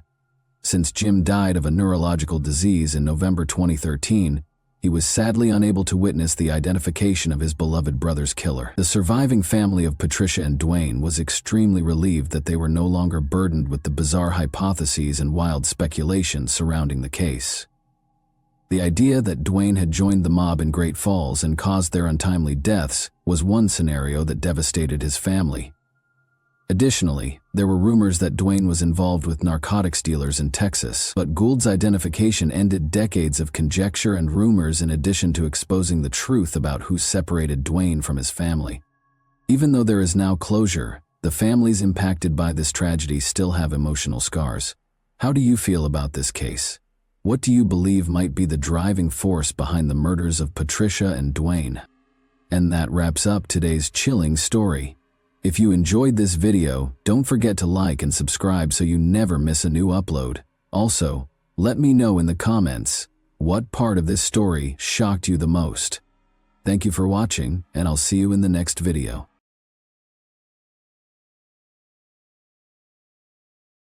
Hey guys, welcome to my channel, and today we're going to take a look at another horrible case with you.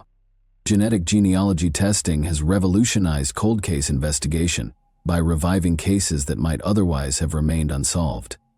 It had been like trying to capture smoke with their bare hands for the investigators working on the cases of John and Jane Doe. However, new developments in DNA testing are now providing investigators with the advantage they need to solve crimes that were previously thought to be unsolvable. These victims are now receiving their names back after being unidentified and nameless for decades. Today, we'll examine two instances where genetic genealogy has ultimately provided the answer and some measure of closure for both families and investigators. Immediately, let's get started.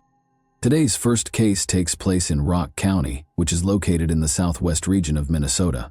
Rock County is one of the 4 counties without a natural lake, despite Minnesota's reputation as the land of 10,000 lakes. A Department of Transport employee was busy removing the concrete culverts beside Interstate 90 off Highway 23 in Beaver Creek Township on March 13, 1981, as part of a regular municipal cleanup. He was startled to see some skeleton remains when he brushed aside the wreckage. The employee phoned the police after speaking with his boss right away. The area was cordoned off when the police came, and everyone in the vicinity was questioned about the finding. According to the supervisor, the culverts were cleaned out once a year, with the most recent cleanup taking place on October 21, 1980. The remains might have been disposed of in the culvert at any point between October 1980 and 1981, Wyatt investigators hypothesized. After removing the deceased, forensic specialists and crime scene detectives set about gathering any hints that might have been left behind. The body was taken to the medical examiner's office in Ramsey County. The medical examiner found it challenging to identify the John Doe. From what was left of the nearly full skeleton, the body had been severely decayed and was hardly identifiable. According to the coroner's findings, John Doe was a white man in his 30s to 50s. 5 feet 6 to 5 feet 8 inches was his estimated height. There were no distinctive birthmarks or tattoos, and the state of the body made it impossible to establish weight, hair, or eye color. The coroner noted that there was a chance the person had been shot, but the cause of death was designated as homicide. No gun or shell casing was discovered in the area, but there had been a wound to the skull that was consistent with a small caliber firearm. DNA samples were retrieved from the remains, and plaster casts of his teeth were taken for his dental records. His fingertips had crumbled with decay, making it hard to get fingerprints. The victim was discovered wearing boxer shorts, green cotton work pants, and a leather belt. He wore 2 pairs of green socks on each foot and engineer boots in sizes 8 to 9 that were either light tan or white slip-ons. He was holding a locket with a picture of a baby inside and a black plastic comb. Based on this ambiguous description, police conducted a thorough search of the region and spoke with Department of Transport employees who had been there since October of last year. A police artist created a preliminary sketch using information from the medical examiner. Beaver Creek Township saw the creation and distribution of posters. They also asked drivers who frequently traveled the road if there was any strange behavior going on nearby.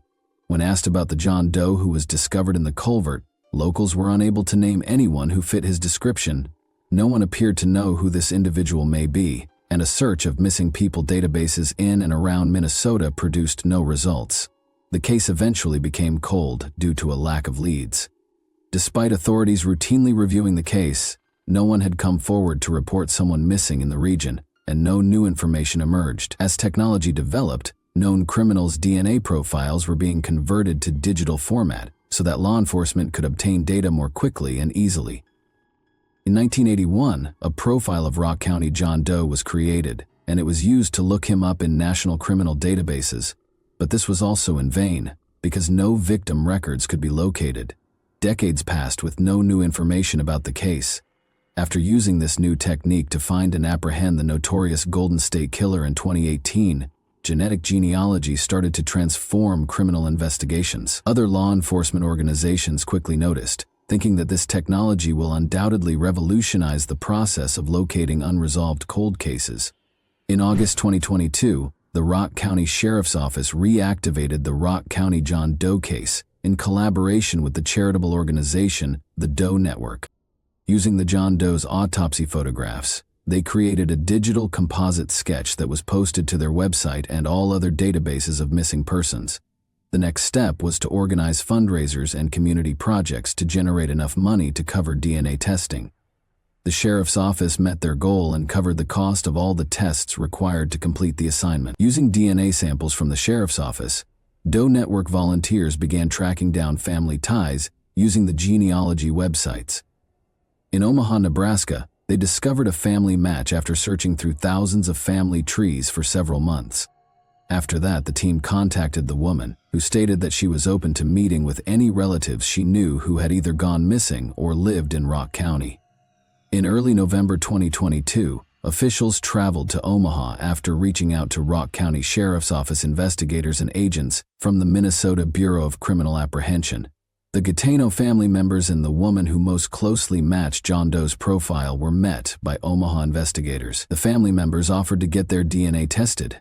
Investigators found that two of the profiles most closely matched their John Doe profile on December 20, 2022.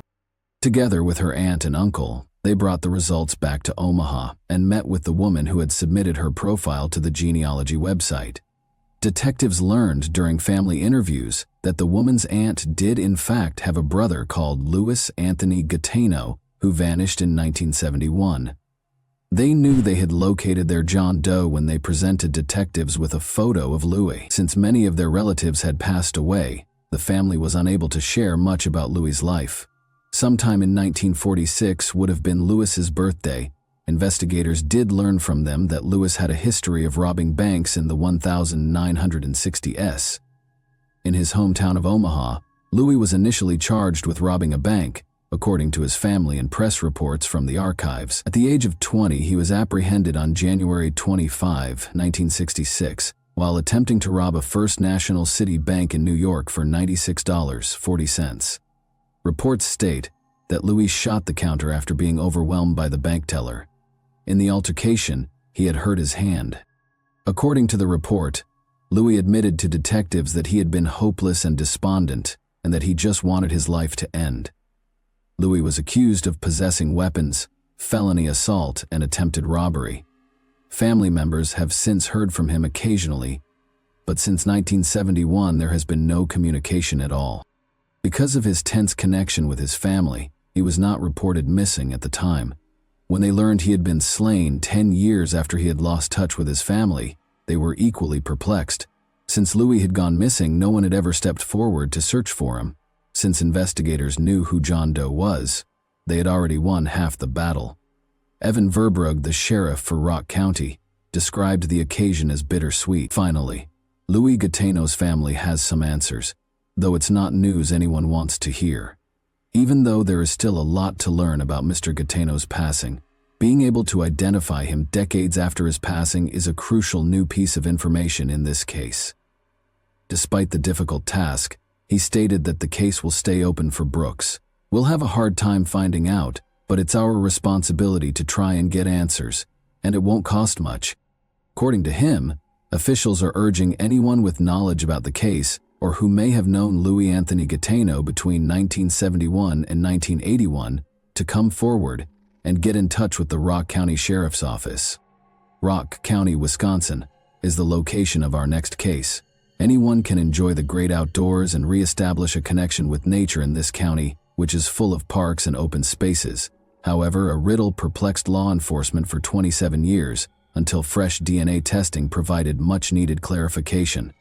On November 11, 1995, hunters were pursuing a herd of deer in a forested region close to Bradford, Wisconsin. Unaware that he was going to show his nephews a scene from a horror film, Gary Gilbank wanted to share his love of hunting with them.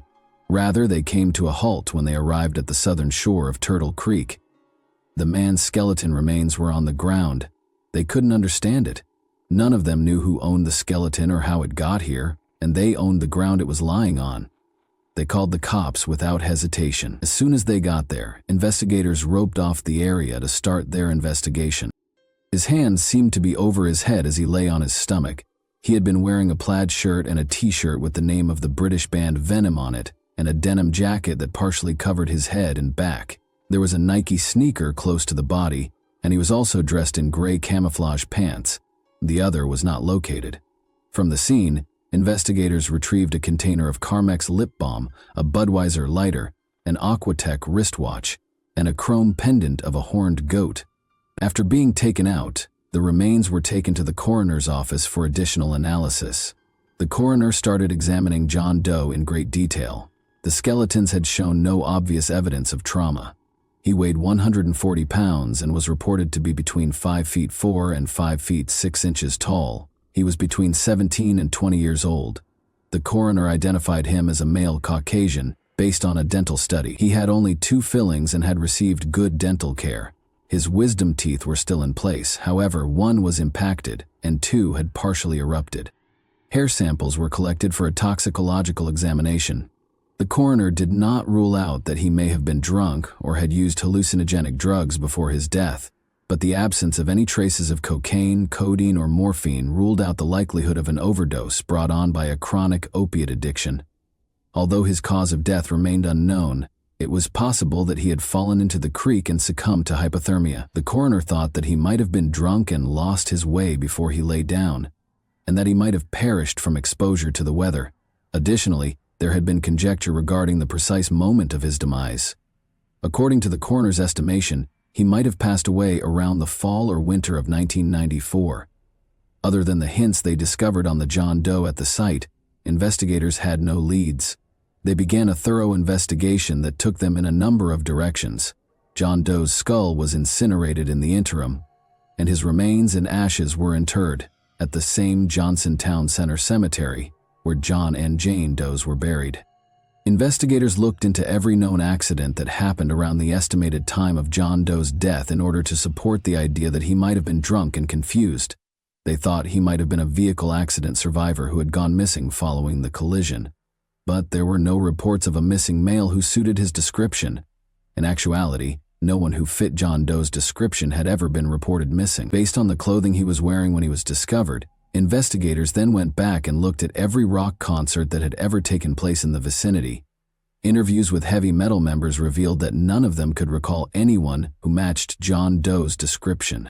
Here they had come to yet another dead end. They looked through government documents and school yearbooks to determine his estimated age, but they discovered that no minors during that time were listed as missing. Investigators were forced to start over after conducting interviews with the local school district's children yielded no leads either. Thereafter, the inquiry focused on multiple witness accounts of a man who the locals called River Guy. Witnesses reported seeing a young man in his early 20s sprinting toward the creek where the body was finally found on October 16, 1994, at approximately 5:30 p.m. According to witnesses, the River Guy had been drunk and upset that afternoon and was dressed similarly to the John Doe. These witnesses stated that the man had been stumbling toward the creek and had fallen into the water multiple times while attempting to ascend the slope. Along with mentioning being a fugitive and having been wronged by a woman named Mary, they also claimed he had yelled at onlookers to leave him alone. Until additional forensic examinations revealed that River Guy and John Doe might not have been the same person because of chronological differences, the theory was still one of the most compelling. John Doe's pace of decomposition suggested that he might have passed away around May 1995 rather than in October 1994, when River Guy was last seen, according to subsequent forensic estimates. Additionally, this refuted the original medical examiner's estimated time of death. A pendant discovered at the scene provided the next lead. In 2010, the pendant was linked to a craftsman in the Janesville area by detectives from the Rock County Sheriff's Office. The man has created a number of rock and metal-inspired pieces for admirers while being involved in the local metal rock scene. He admitted to the police that the pendant was one of his creations when they showed it to him. Nonetheless, he produced a number of like pendants and sold them to dozens of customers over the years. The craftsman failed to identify John Clinton Doe as a potential client when he was shown a composite sketch of him. As a result, the investigation encountered yet another obstacle. Together with a scientist from the Smithsonian Institution, the Rock County Sheriff's Office conducted an isotopic examination of the John Doe's bones in 2014. In forensic anthropology, Isotopic analysis has been used to identify the provenance of unidentified human remains from bone tissue. A person's birthplace can be ascertained by forensic scientists. The scientist from the Smithsonian found that John Doe had been in the Midwestern region around the Great Lakes for a considerable amount of time. The states of Wisconsin, Illinois, Minnesota, and Michigan were among these regions. Investigators were able to focus their inquiry because to this information. After determining the potential birthplace of John Doe, detectives started over in 2016 and revised the composite sketches created by the FBI in 2014 and the Rock County Sheriff's Department in 2013. This time, before making it public, they added some color and regressed the sketch to the age of 16. The department believed it would help anyone who might have dealt with him that year remember him, said private investigator Jack Fries. The whole idea here is to get people to think about what was going on in the early 90s and in their lives. And do they have any connection with this guy at all? He stated. Despite the failure of their efforts, detectives were determined not to give up lightly. Jack Fries, a private investigator, spent the next 2 years trying to figure out who the young John Doe was. In June 2018, Fries and Detective Corinne Billhorn contacted the DNA Doe Project, a volunteer-run non-profit organization that uses the DNA recovered and preserved from the initial autopsy to assist in identifying unsolved John and Jane Doe cases. In collaboration with Flugen Genetics, Aerodyne Research Inc., Full Genome Corporation, and the National Center for Missing and Exploited Children, the team set out to identify the John Doe. Using the genetic genealogy and ancestry website GDMatch, the protracted trip started. John Clinton Doe's potential ancestors were located and identified by the research team. They had a rough identity in February 2019, but detectives needed to be absolutely certain.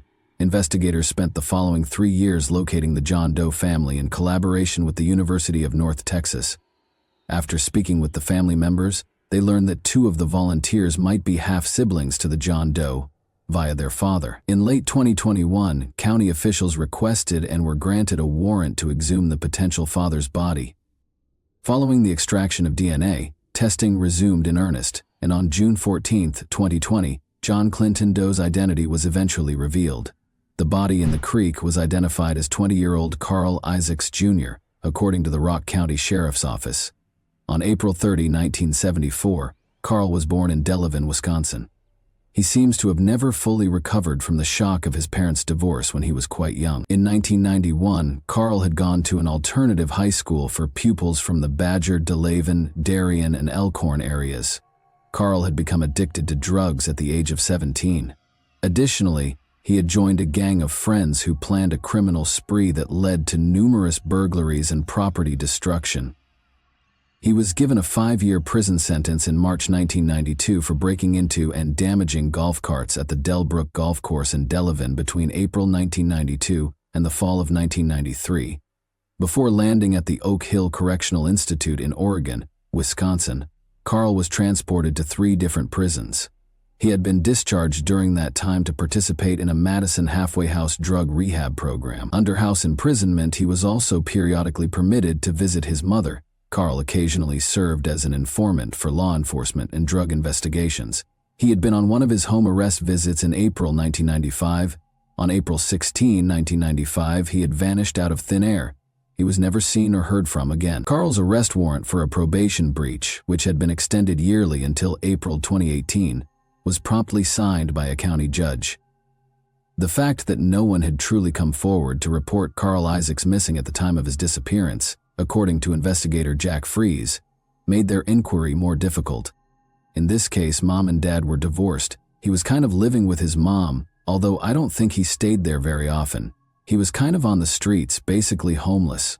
I don't think he had a friend, nobody at all, who would have missed him to the point where they tried to find him, according to him. Fries thought that Carl had a reason for leaving his home and violating the conditions of his probation. At the news conference on June 14, 2022, Rock County Sheriff Troy Knudsen revealed Carl Isaacs Jr.'s identity, calling it both a tragic event and the answer to a long-standing riddle. Knudsen refused to respond to inquiries about why his family never reported him missing or any other information. I'm kind of sad to have to get together and discuss the untimely death of a young individual in our community, but I'm glad to finally be able to bring a little bit of resolution to the individual's identity.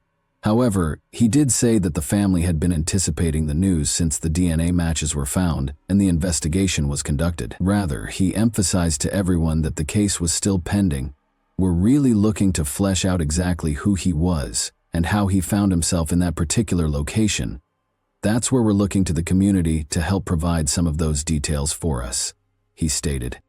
Johnson went on to say that although the inquiry took a long time, the identification was made possible by technological developments. He gave Jack Fries, a former employee of the Rock County Coroner's Office, praise and gratitude for his voluntary assistance on the case. Additionally, he expressed gratitude to the DNA Doe Project, which gave investigators the breakthrough they needed to identify Carl Isaacs. Nick Gilbank, the person who found Carl's body in the creek, can still clearly recall that moment. He still has some unanswered questions, but he is relieved that there is some closure and that he knows who John Doe is. I walked over to see what I was looking at, and there, next to a garbage bag of his belongings, was a clothed skeleton. I remember kneeling down and picking up the shirt, and there was a skull, completely decomposed. I guess I'm glad they finally identified the remains, he stated. And that wraps up today's chilling story. If you enjoyed this video, don't forget to like and subscribe so you never miss a new upload. Also, let me know in the comments what part of this story shocked you the most. Thank you for watching, and I'll see you in the next video.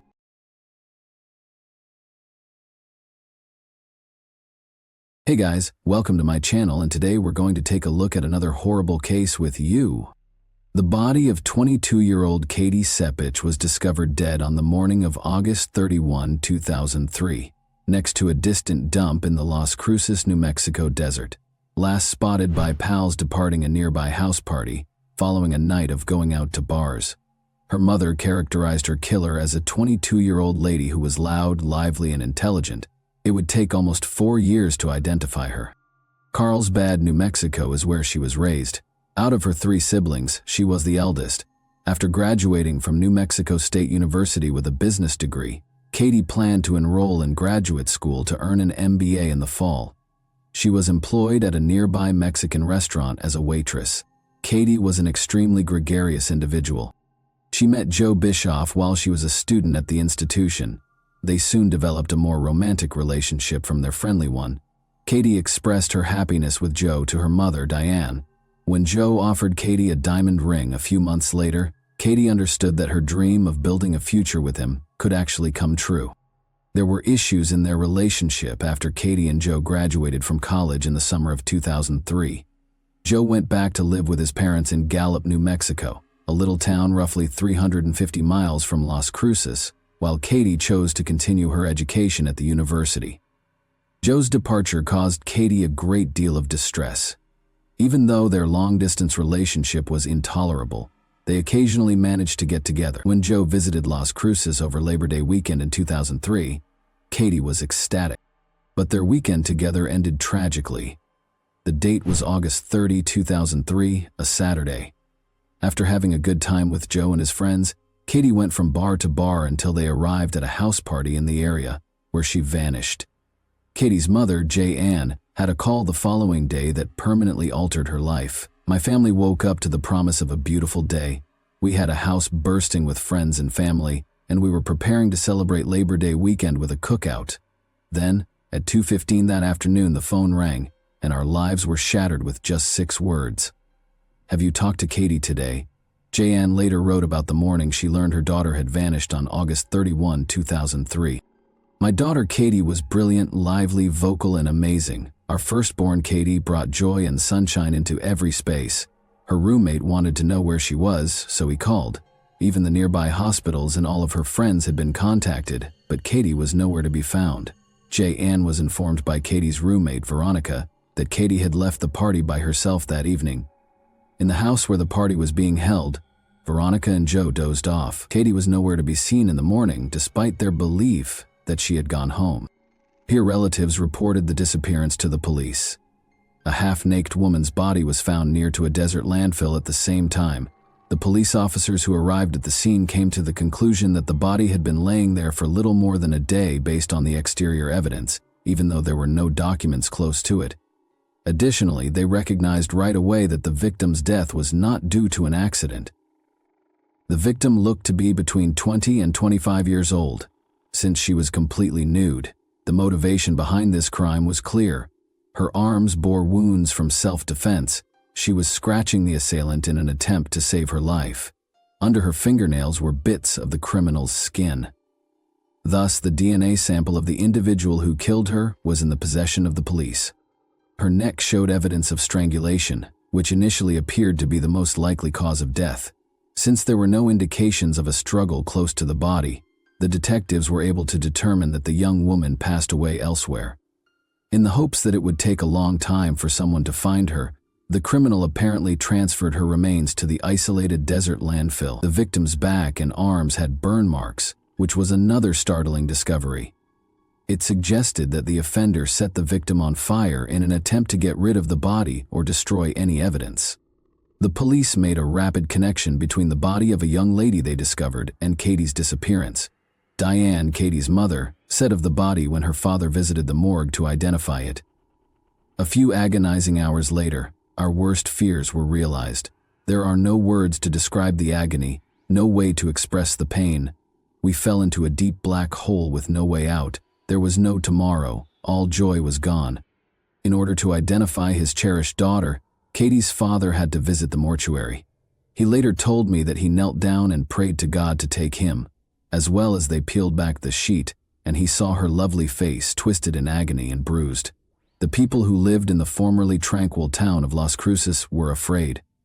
Katie's experience was horrifying. Since there was no assurance that the offender would not conduct another crime, the police made every effort to apprehend them as quickly as possible. When the police started looking into Katie's case, their initial goal was to learn as much as they could about her final hours, including where she was, who she was with, what she was doing, whether she had any enemies, and whether she had argued with anyone. The house where Katie lived was roughly a mile away from the location of the party. The investigators first spoke with her roommate Veronica and her boyfriend Joe in order to determine whether or not she had arrived at her house. The fact that these two remained at the party while Katie went home by herself in the middle of the night appeared odd.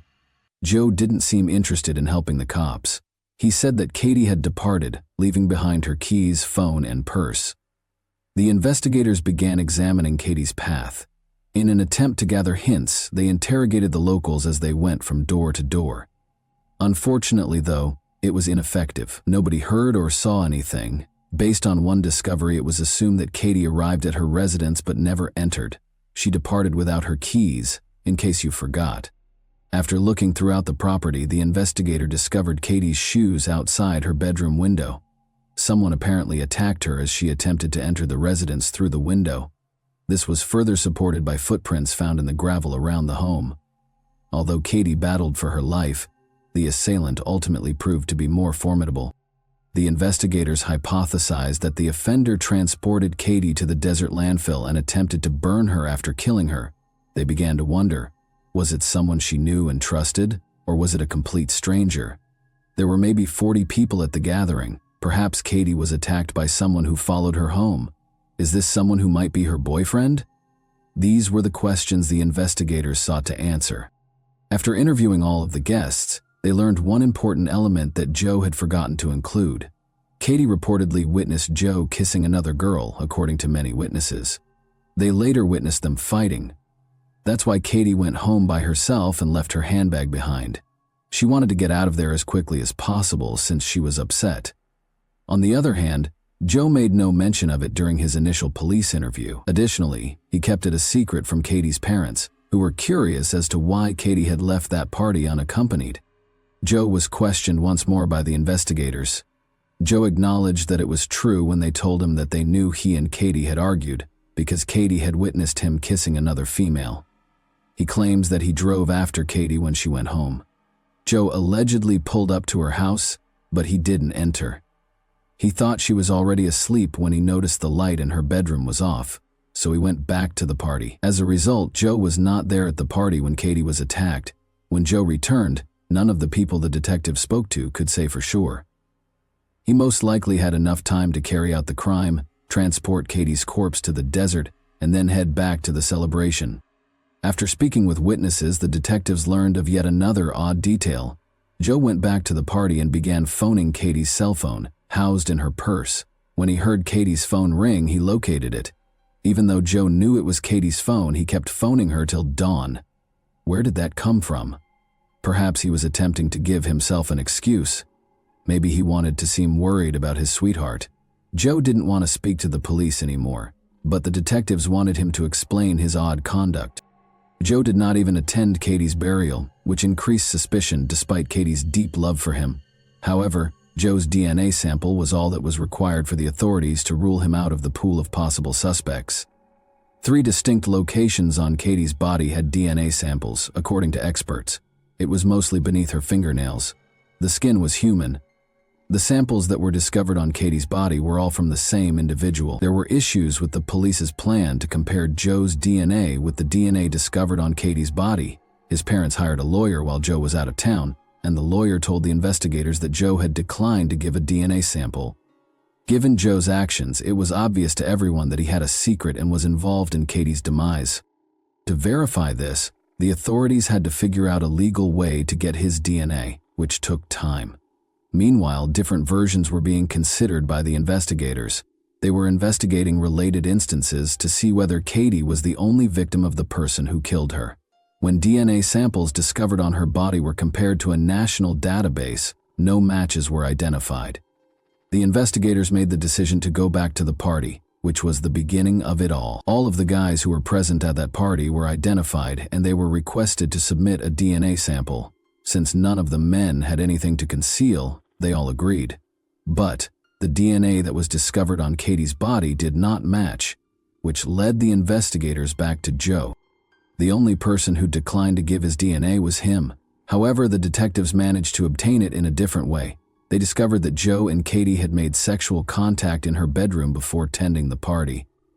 The police were correct when they went to the residence and removed the sheet from Katie's bed in the hopes of finding Joe's DNA there. Although a male DNA sample was discovered by the lab, it did not correspond to the one discovered on Katie's body. It indicated that she had not been attacked by Joe.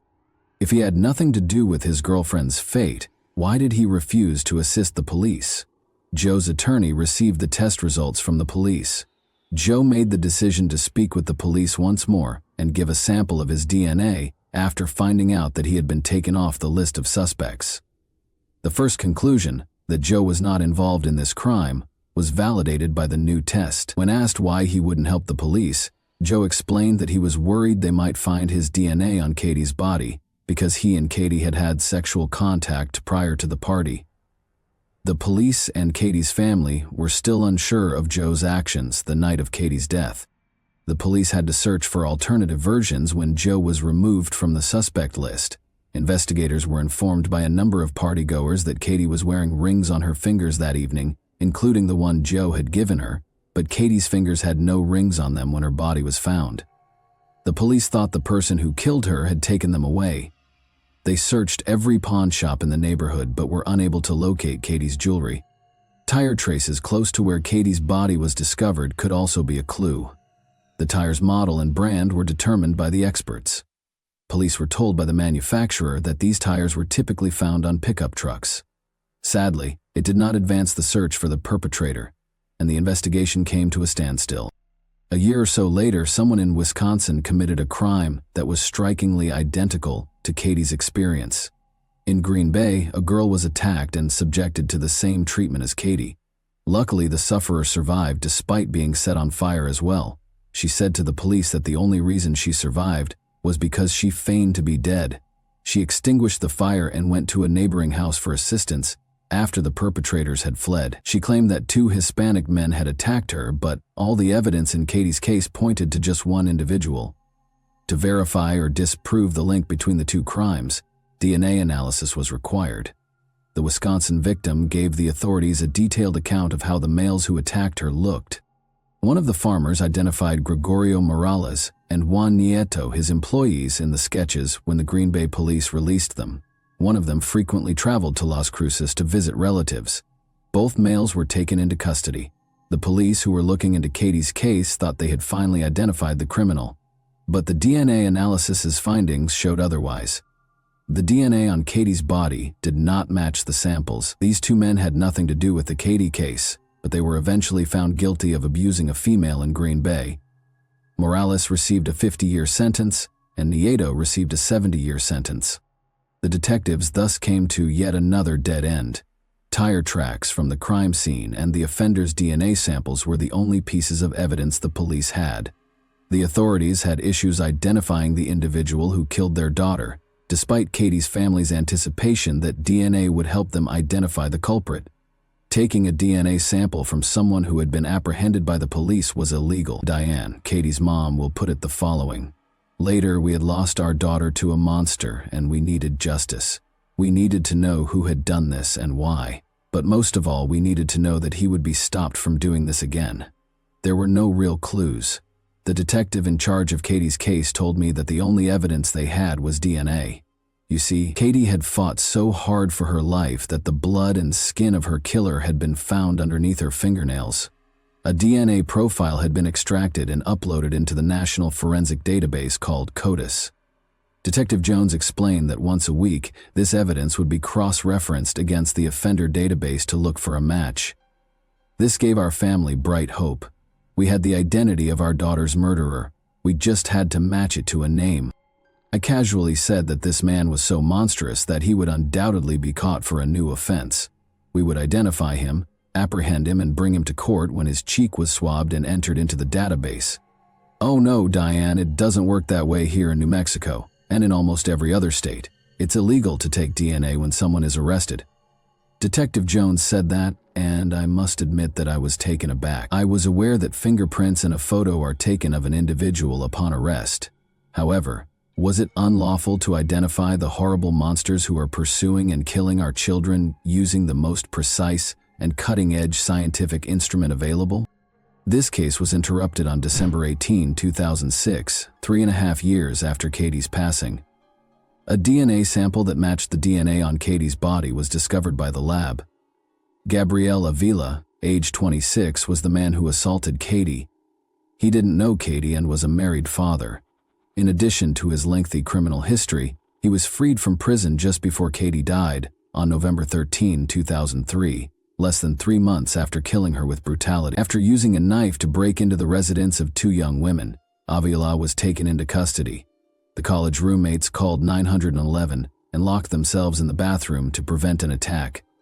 In March 2004, he was found guilty of aggravated burglary and with intent to conduct aggravated assault. However, the Albuquerque Journal claims that Avila fled when he was freed on bond. Due to a flaw in the system, Avila's involvement in Katie's death was finally discovered 3.5 years after the incident, even though he might have been arrested as soon as 3 months later. Before being caught, in November 2004 on a tip, the fugitive eluded law enforcement for almost a year. He received a 9-year prison sentence. Avila's DNA sample was collected while she was incarcerated, but it wasn't tested for another 2 years. Investigators moved swiftly to find the truck Avila used to dispose of Katie's body, after the results showed a partial match to DNA recovered from her crime scene. They discovered Katie's ring in the middle console. This instance demonstrated the necessity for systemic reform. If the police had obtained Avila's DNA sample at the time of his initial arrest, they may have nabbed him much sooner, saving them time and money during their 3-year search for the criminal. The fact that a sample of his DNA was examined in 2006, just 2 years later, is also unexpected. To speak with Avila, the investigators looking into Katie's case visited the prison. He admitted that he had committed this act after discovering Katie's ring in his pickup truck. He claimed that while his wife was away that evening, he was in the area purchasing illegal substances. He asked Katie if she needed a lift when he saw her. "No," she replied. Then, in front of her house, he saw her once more. Avila explained, "I stopped and asked her if she needed help. She goes, 'I just can't get into my house. I don't have my purse.'" Katie wanted to get into her bedroom through the window, but Avila attacked her and started undressing her, and you of course understand what happened after. After that, Avila didn't know what to do and decided to strangle Katie. He was afraid that she would identify him later. She put up a little bit of a fight, and for some reason I decided I was going to strangle her. Had my hands around her, I locked and I couldn't let go, Avila said. Katie's body was then placed on the ground in a desert waste after he loaded her into his pickup vehicle. He was mistaken to believe that burning her body would eliminate all the evidence. When DNA evidence was discovered on Katie's body, a retake of Avila's DNA sample revealed a match. Her parents hoped it would result in a speedy investigation in 2003, but taking DNA after an arrest was forbidden in New Mexico and almost every other state. Only those convicted and imprisoned had their DNA added to the system. Katie's parents launched a national effort to have a law passed in each of the 50 states bearing their daughter's name, forcing anyone detained for a violent crime to provide a DNA sample. After that, the DNA would be included in the National CODIS database.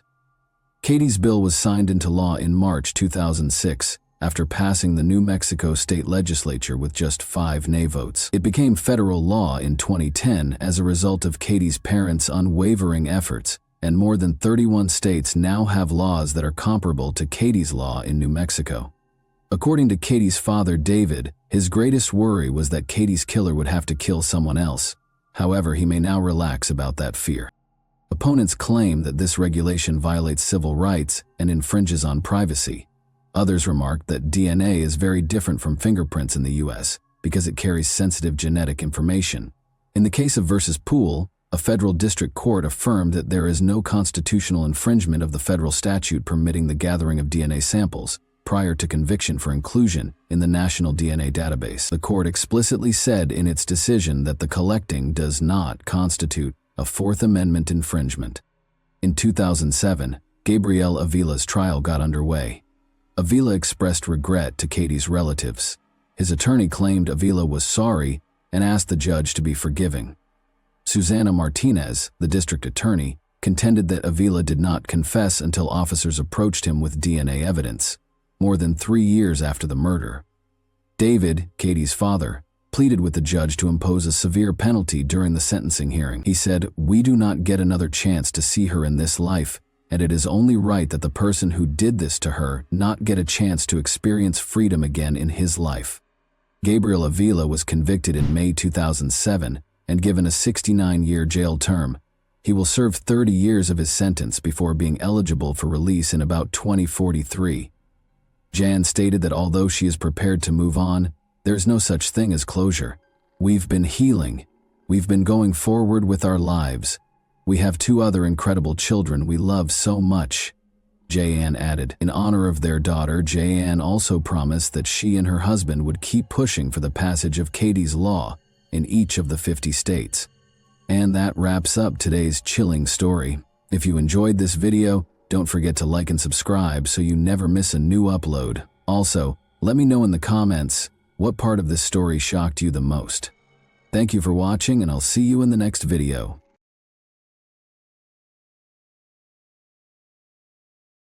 Hey guys, welcome to my channel, and today we're going to take a look at another horrible case with you. On July 20, 2019, 25-year-old Jessica Camilleri, who resided on St. Clair Avenue in Western Sydney, Australia, made this disturbing 000 call. Although Jessica recounted a very graphic sight, the investigators found the call unsettling, and they were correct about the nature of the crime. Jessica also appeared to be relatively calm. Rita Camilleri, Jessica's mother, is 57 years old. Rita's life was also impacted by Jessica's struggles as a youngster, who battled several mental problems. Rita loved her and tried her best to give her a decent life, even though she had to deal with a lot of challenges because of Jessica. However, she could never have predicted or imagined what Jessica did to her on that terrible night of July 20, 2019. Jessica was standing outside her house, completely covered in blood, when detectives arrived on the scene. They discovered Rita's severed body at the murder scene, which was almost like the set of a horror film. What transpired that evening between Rita and Jessica? Was there more to the narrative? Or did Jessica act in self-defense? We start on October 12, 1993, when Jessica Camilleri was born as the second daughter of Vince and Rita Camilleri, a Maltese-Australian marriage. Christy, Jessica's older sister, had a typical childhood, but Jessica didn't. Jessica's parents discovered that she was born with an intellectual handicap despite the fact that she was intelligent and able to speak.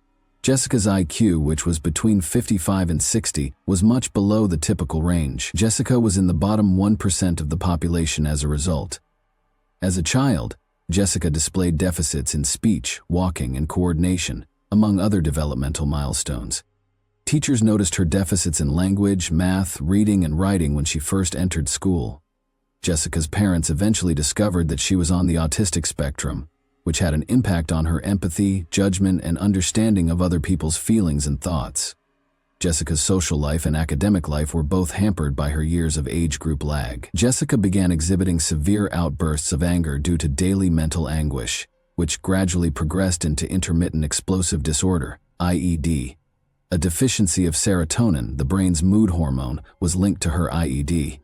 It was a mental illness that often began at age 6 and worsened during puberty and the early years of adulthood. It was not just ordinary anger.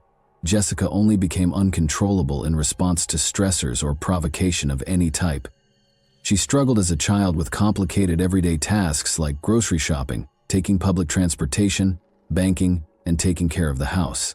Jessica's autism caused her to become fixated on specific things. Jessica spent hours upon hours viewing horror films with graphic gore and carnage, like Texas Chainsaw Massacre and Jeepers Creepers. Her fixation with bloodshed only deepened as she watched more and more of these films. Jessica's parents divorced when she was a teenager. Because of the antagonistic atmosphere in the house, Jessica's father, Vince, no longer wanted to live with Jessica and Rita. He claimed that Rita was unable to discipline her own daughter and held her responsible for Jessica's deteriorating health. Even though Rita was at her lowest point at the moment, she was still able to maintain her composure and take care of Jessica after her father had departed. Jessica's frequent outbursts at school became more intense. Because she attacked other pupils and occasionally even teachers, she was suspended a lot. Although she primarily attacked women, she once bit a male student and would not take her fangs off him when someone attempted to remove her. It also didn't help that Jessica eventually had to drop out of school and be placed in supporting settings. Due to her inability to handle all of these situations and her frequent violent outbursts, Jessica was placed on a disability assistance pension starting in 2013. With no friends, Jessica was sitting at home. She would spend the entire day watching horror movies in her room. Jessica's outbursts required her to be admitted to psychiatric hospitals on several occasions in the next years. Rita took Jessica to Nepean Hospital in Western Sydney at the beginning of 2018.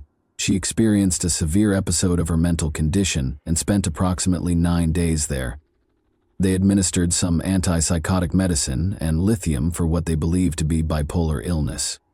Unfortunately, Jessica would frequently lose control of her behavior when in psychiatric wards, resulting in her snapping at nurses and physicians. After she acted aggressively and paranoidly toward another female patient in the waiting area, this attitude resulted in her being barred from a doctor's clinic. Jessica stopped taking the medication that suppressed her IED by the end of 2018. Being off her medicine did not imply that she had regained control of her condition, even though there were no significant outbursts into 2019. Jessica had seen several doctors and attended a respectable number of treatment sessions by July 2019, but she had made very little improvement. Jessica's mental state began to deteriorate as her condition did not improve, and on Saturday night, July 20, 2019, chaos broke out. That Saturday started out badly for Jessica because her mother had been busy caring for a 4-year-old relative whose identity had never been made public. Jessica wanted her mother's full attention at all times since she was bothered by that child. Earlier that day, Jessica had gone to see Christy with her mother.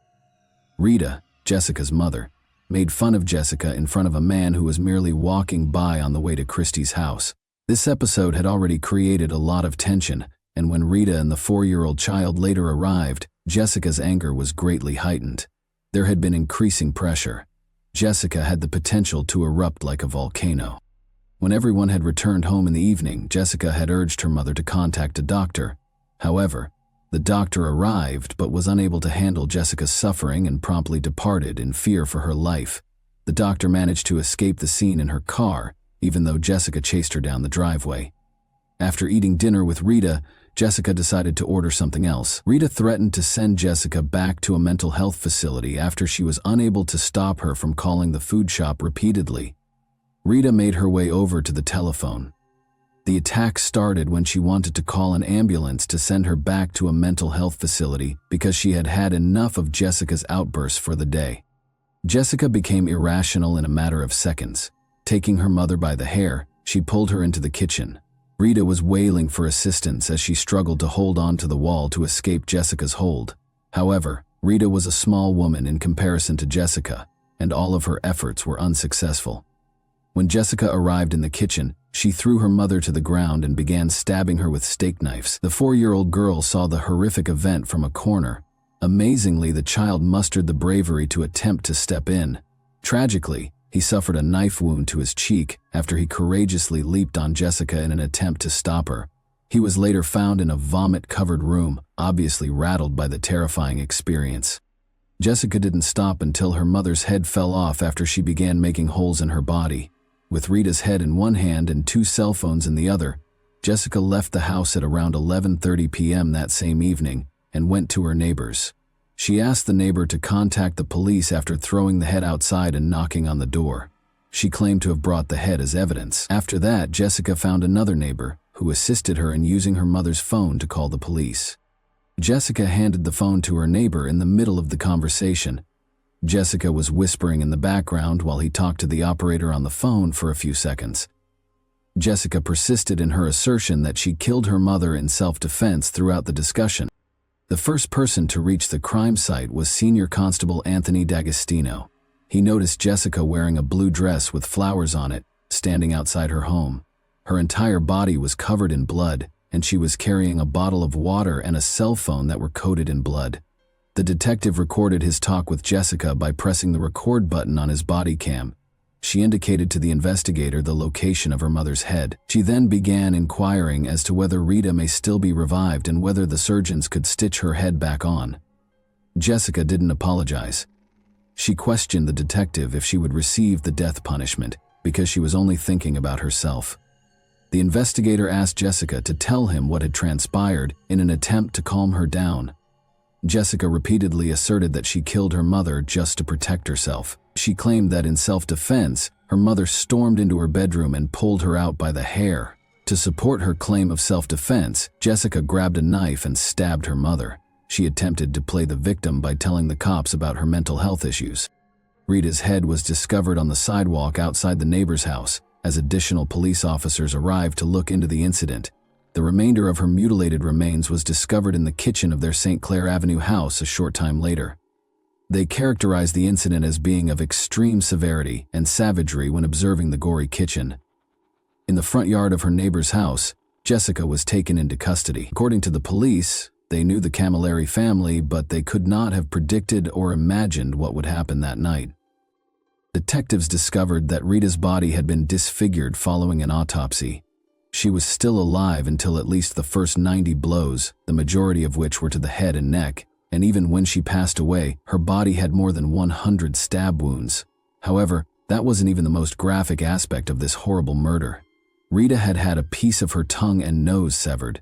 She had been pushed and pressed after both of her eyeballs had been ripped out. At the crime scene, the detectives discovered 7 knives, all of which Jessica had used to stab her mother. 4 of the 7 knives had broken during the murder because Jessica's attacks were so vicious. Jessica revealed the true reason behind her ruthless murder of her mother on July 21, 2019, the morning following the tragedy. She began by claiming that, despite having harmed numerous people, she had never spoken to her mother until yesterday night, when Jessica's mother threatened to have her committed to a mental health facility. After losing her temper, Jessica wanted to discipline her mother. Jessica claimed to the investigator that she had no intention of killing her, but things suddenly spiraled out of control. Jessica was unable to resist stabbing her mother when her IED took control. Jessica was put on trial before Justice Helen Wilson in December 2020 after being accused with murder. The jury was informed that the purpose of the trial was to prove that Jessica's mental diseases took over and significantly impaired her mental state at the time of the murder, rather than to dispute whether Jessica killed her mother or not. Tony McCarthy, the Crown prosecutor, said in his opening statement that Jessica had a history of assault. Even her own family members had been harassed and intimidated by Jessica, who threatened to use a knife to hack off their heads. Tony brought up the fact that Jessica liked horror films, particularly those that included brutal murder and body dismemberment. He went on to say that Jessica's intellectual handicap was just modest to moderate. Nathan Steele, Jessica's defense lawyer, urged the jurors to ignore their feelings and sympathies and focus their decision solely on the evidence. He claimed that Jessica had diminished capacity at the time of her deadly attack on her mother as a result of the impact of her mental illnesses. She had been seeing Professor David Greenberg ever since she was arrested. He was called upon to diagnose Jessica during the trial. He said that he could not uncover any indications that Jessica had visual or auditory hallucinations or schizophrenia. Professor David noted that although Jessica didn't typically utilize social cues to communicate, she was fairly specific about the specifics of the crime and lacked emotion as she recounted the horrifying events of the night she killed her mother. Additionally, he claimed that Jessica had a low sense of self-worth and displayed narcissistic traits and personality issues. Jessica had become an egocentric and self-centered person as a result of all the extra care she received as a child.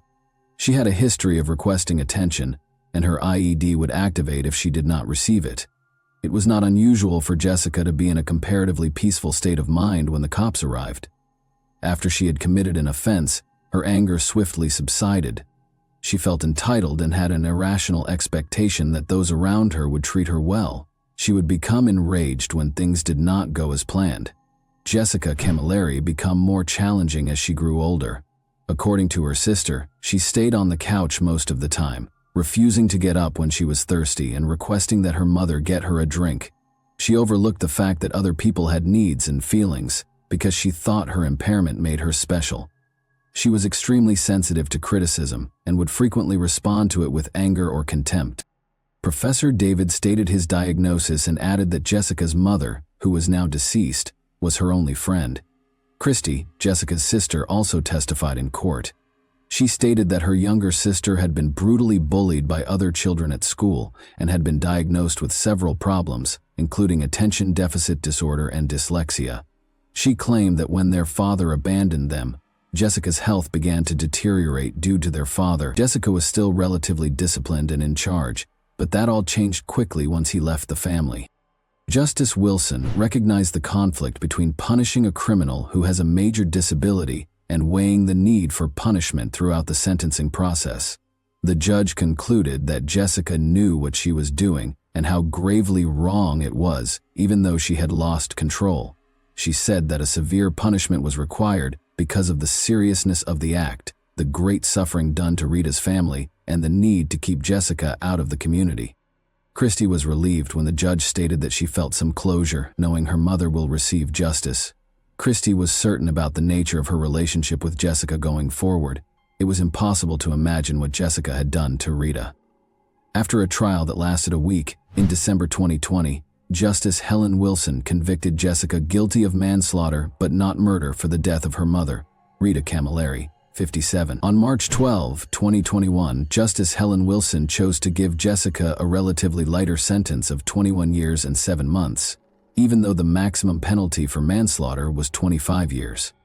She would only be eligible for parole after 16 years and 2 months. Helen Wilson pointed out that Rita Camilleri's body had over 90 defensive wounds to her hands when she was in excruciating pain, just as she claimed that Jessica had demonstrated remarkable skill in mutilating depravity when she killed her 57-year-old mother in July 2019. Rita must have been horrified and appalled at what her own cherished daughter was doing to her. The fact that this crime was committed in front of a 4-year-old child was the worst aspect of it, according to Justice Helen Wilson. Jessica Camilleri would now be imprisoned for the next few decades in Australia's most severe women's prison, Silverwater Prison in Western Sydney. Jessica's mental state did not improve while she was incarcerated as a convicted murderer. Her painful recollections of her time in school returned after going through all the bullying and torture. She would frequently argue with other inmates and occasionally even guards. But when she was accused of assaulting 2 prison officers and causing actual physical harm as a consequence of an event in August 2021 and October 2021, things became serious. According to the officers, Jessica took hold of their hair and only released her hold after removing a large strand of hair from each officer's head. The injuries required the officers to be admitted to the hospital. Jessica was thus put in the prison's isolation ward. It was decided to issue a verdict for these felonies. Later, in September 2022, Jessica, who is 28, filed a challenge against her sentence in the Court of Criminal Appeal. She claimed that her loss of control during the attack on her mother was not appropriately taken into account, as did her defense team. Jessica's lawyer, Tim Game, argued the judge that Jessica's sentence did not take into account the fact that her difficulties were close to being considered mental illness. He added that the punishment was excessively severe for someone who completely lost control. Tim Game went on to say that Justice Helen Wilson erred in her sentencing of Jessica by emphasizing Jessica's understanding of her acts rather than the two psychologists' findings that Jessica lacked self-control throughout the attack. He emphasized his belief that Jessica's hefty sentence was a grave error on the part of Judge Helen Wilson. According to Jessica and her legal team, Judge Helen Wilson had done everything in her power to conclude the trial and take the easy route by rendering an unfair result because Jessica had already volunteered to enter a guilty plea to manslaughter before to the trial. Tim Game expressed optimism that Jessica would receive a significantly reduced term through her appeal because of the significant improvement in her behavior since her initial sentencing in 2021. Justice Wilson was correct to impose a severe sentence for Jessica's serious crime, according to the Crown's argument against the appeal. They went on to say that the only reason Justice Wilson did not give Jessica the maximum penalty was because of her mental illness. Jessica and her team argued in the Sydney Supreme Court that Justice Wilson had misjudged the seriousness of the crime and that the term she received last year was disproportionate, but Justice Peter Hamill rejected their arguments. However, with the backing of Justices Christine Edmondson and Richard Kavanaugh, Justice Hamill decided that Jessica should receive a new sentence. When Jessica killed her 57-year-old mother in 2019, Justice Hamill concluded that she only had a basic knowledge of moral wrongfulness because of her intellectual handicap and autism spectrum disorder, based on the testimony of several psychiatrists and a psychologist. He mandated that she be resentenced to 16 years in jail with a 12-year non-parole period. Although Jessica's sentence had been reduced, on September 4, 2023, the verdict on her 2021 assault of 2 prison guards was delivered. Jessica Camilleri's sentence for assaulting 2 prison guards and tearing out their hair has been extended by 22 months, according to a statement. Rita's life was challenging, but no one ever anticipated that she would be taken away so tragically, and by her own daughter, whom Rita had cared for and looked after for 25 years, according to Jessica's family, friends, and psychiatrists. Christy, Rita's oldest daughter, was profoundly impacted by her passing. Christy shared her views about Jessica as she recalled her mother's unselfish and caring attitude. Rita, who was 57 at the time of her death, had made the decision to live her life for herself instead of providing for Jessica and her needs. Jessica regrettably didn't live up to this ideal, but now that the only person who genuinely cared for her was dead, there was no one left to take care of her. Jessica had lost the only person who genuinely cared about her. Constraint, a dull prison schedule, and spending most of her time in a 3x4-meter cell every single day were all part of Jessica's impending future. Is Jessica's sentence appropriate, in your opinion? Given the absence of her mother, how do you envision Jessica's life will be when she is eventually freed from prison? And that wraps up today's chilling story. If you enjoyed this video, don't forget to like and subscribe so you never miss a new upload. Also, let me know in the comments, what part of this story shocked you the most? Thank you for watching, and I'll see you in the next video.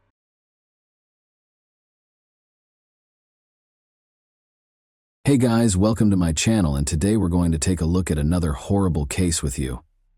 In the case of Jenna Burley, she was discovered in a plastic container outside of town while attending a friend's birthday celebration. It's challenging to infer a stranger's motivations from their appearance or speech alone.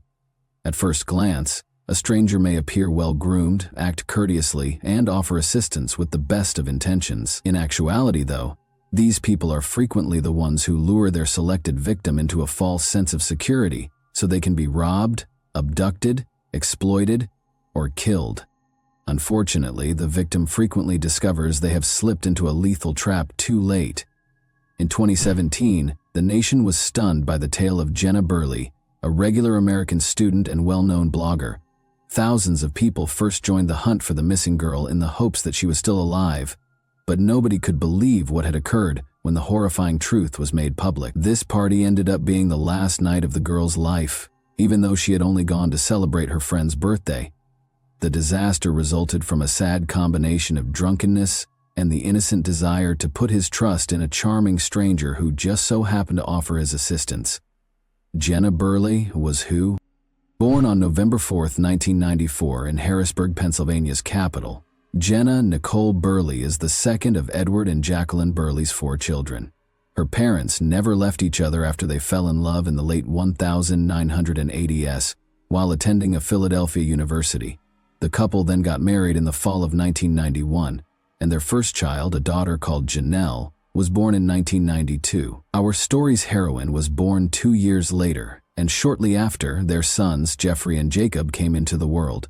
The Burley family was committed to serving others.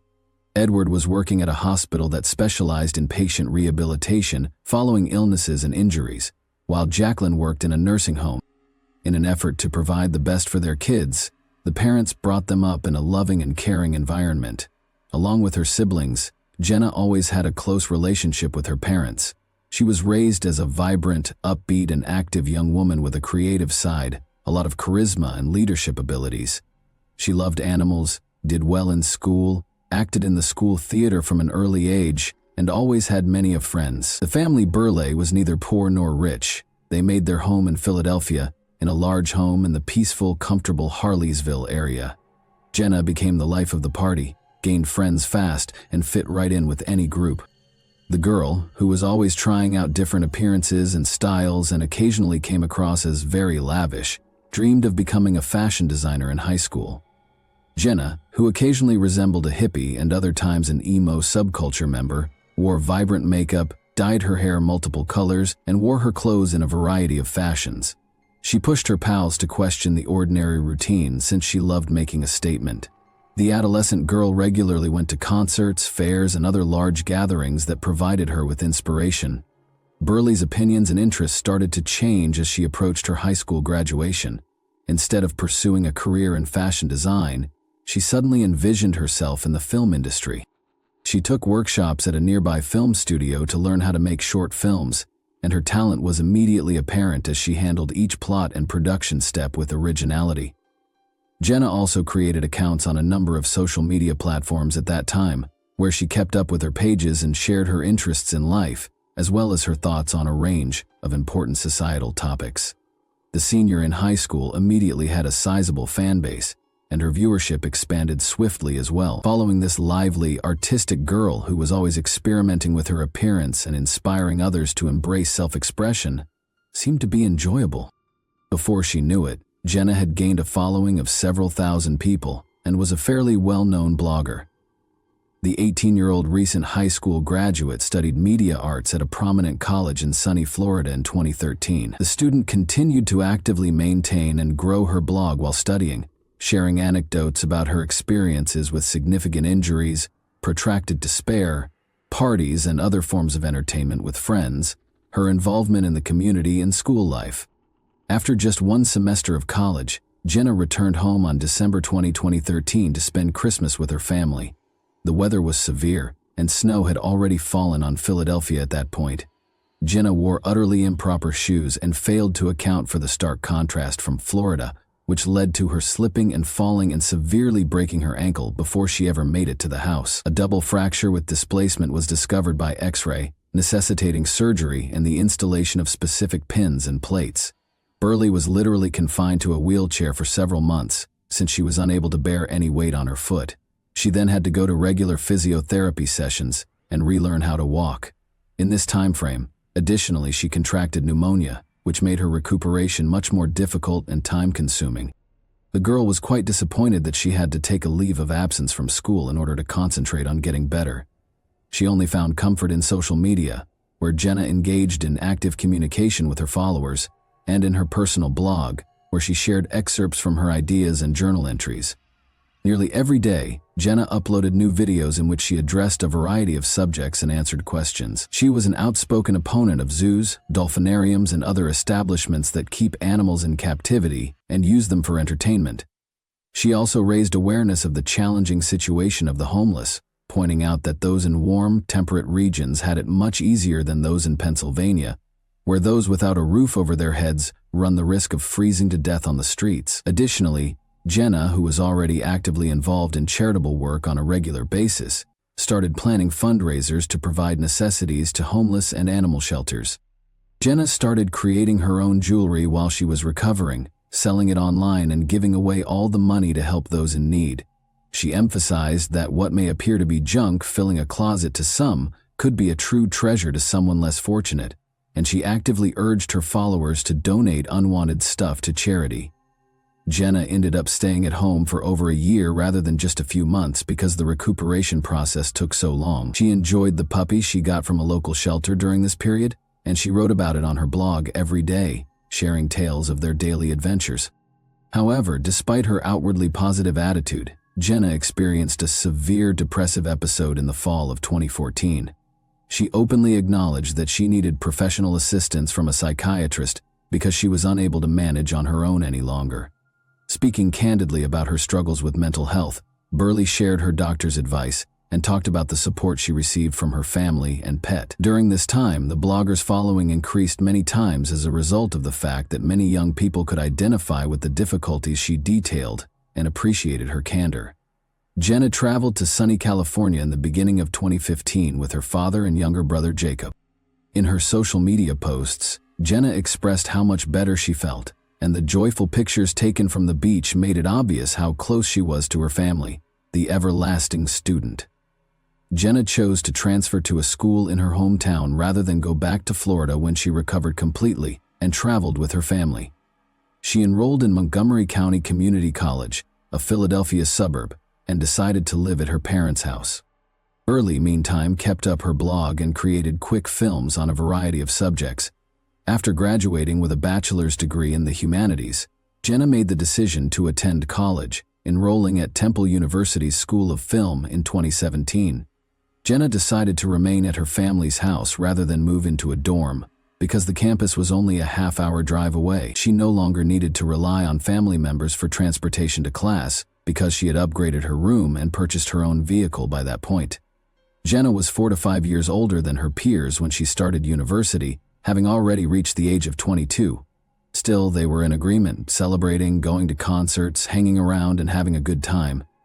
The birthdays of each other. It is important to note that Temple University, one of the biggest universities in the nation, is situated nearly in the heart of the city.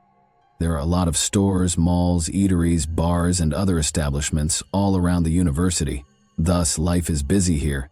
You could say that after lessons, students always have a place to unwind and rest. Jenna was involved in an automobile accident on her way to school a few days after classes started in late August. Her automobile was severely damaged, but luckily she was not hurt because she was wearing a seatbelt. From that point on, she was typically driven to school in the mornings by her father or one of her younger brothers. Sometimes, if Jenna stayed in the city late, she would spend the night at a friend's house, but she always told her parents in advance. Fatal mix-up on Wednesday, August 30, 2017, at the party.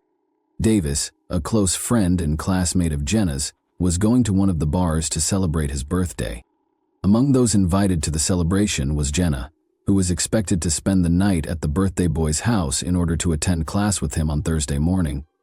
To ease her parents' anxiety that night, she told them ahead of time. Taking pictures and sharing them on social media was a lot of fun for Jenna Davis and her 5 friends. As they went from bar to bar, they made new acquaintances who joined them, wishing the birthday boy a happy birthday and raising a glass to his good health. The gathering had altered considerably by 11 p.m., and everyone was in a rather inebriated state. It was around midnight when the buddies ended up in a crowded little sports pub. Because his buddies had planned a surprise for him, which involved kidnapping him and bringing him to another location, the birthday boy had moved aside. He told Burley about it and asked her to text him when she was going to be to his apartment so they could spend the night together. Jenna and the others remained in the pub. A couple students invited Jenna to stay at their house, and several sober drivers offered to drive her anywhere she wanted to go. However, Jenna said that she had previously arranged to visit Davis' home, but by 1 a.m, friends started to depart, and Burley was unaware that everyone who had offered her a ride or a place to stay had already vanished. A mix-up happened, with disastrous results. Until the very last minute, Jenna thought she would go with someone from the bar, so she bid her pals farewell and promised to remain a little while longer. She was seated at the bar with a bunch of strangers when she finally realized what was going on, and they quickly departed as well. When Jenna realized she was alone and that the bar was shutting at 2 a.m, she began messaging Davis to implore him to come get her. But the man didn't hear anything because he was asleep at home, and his phone was in a different room. Jenna attempted to call some additional pals, but they were either not able to hear their phones or were too inebriated to answer.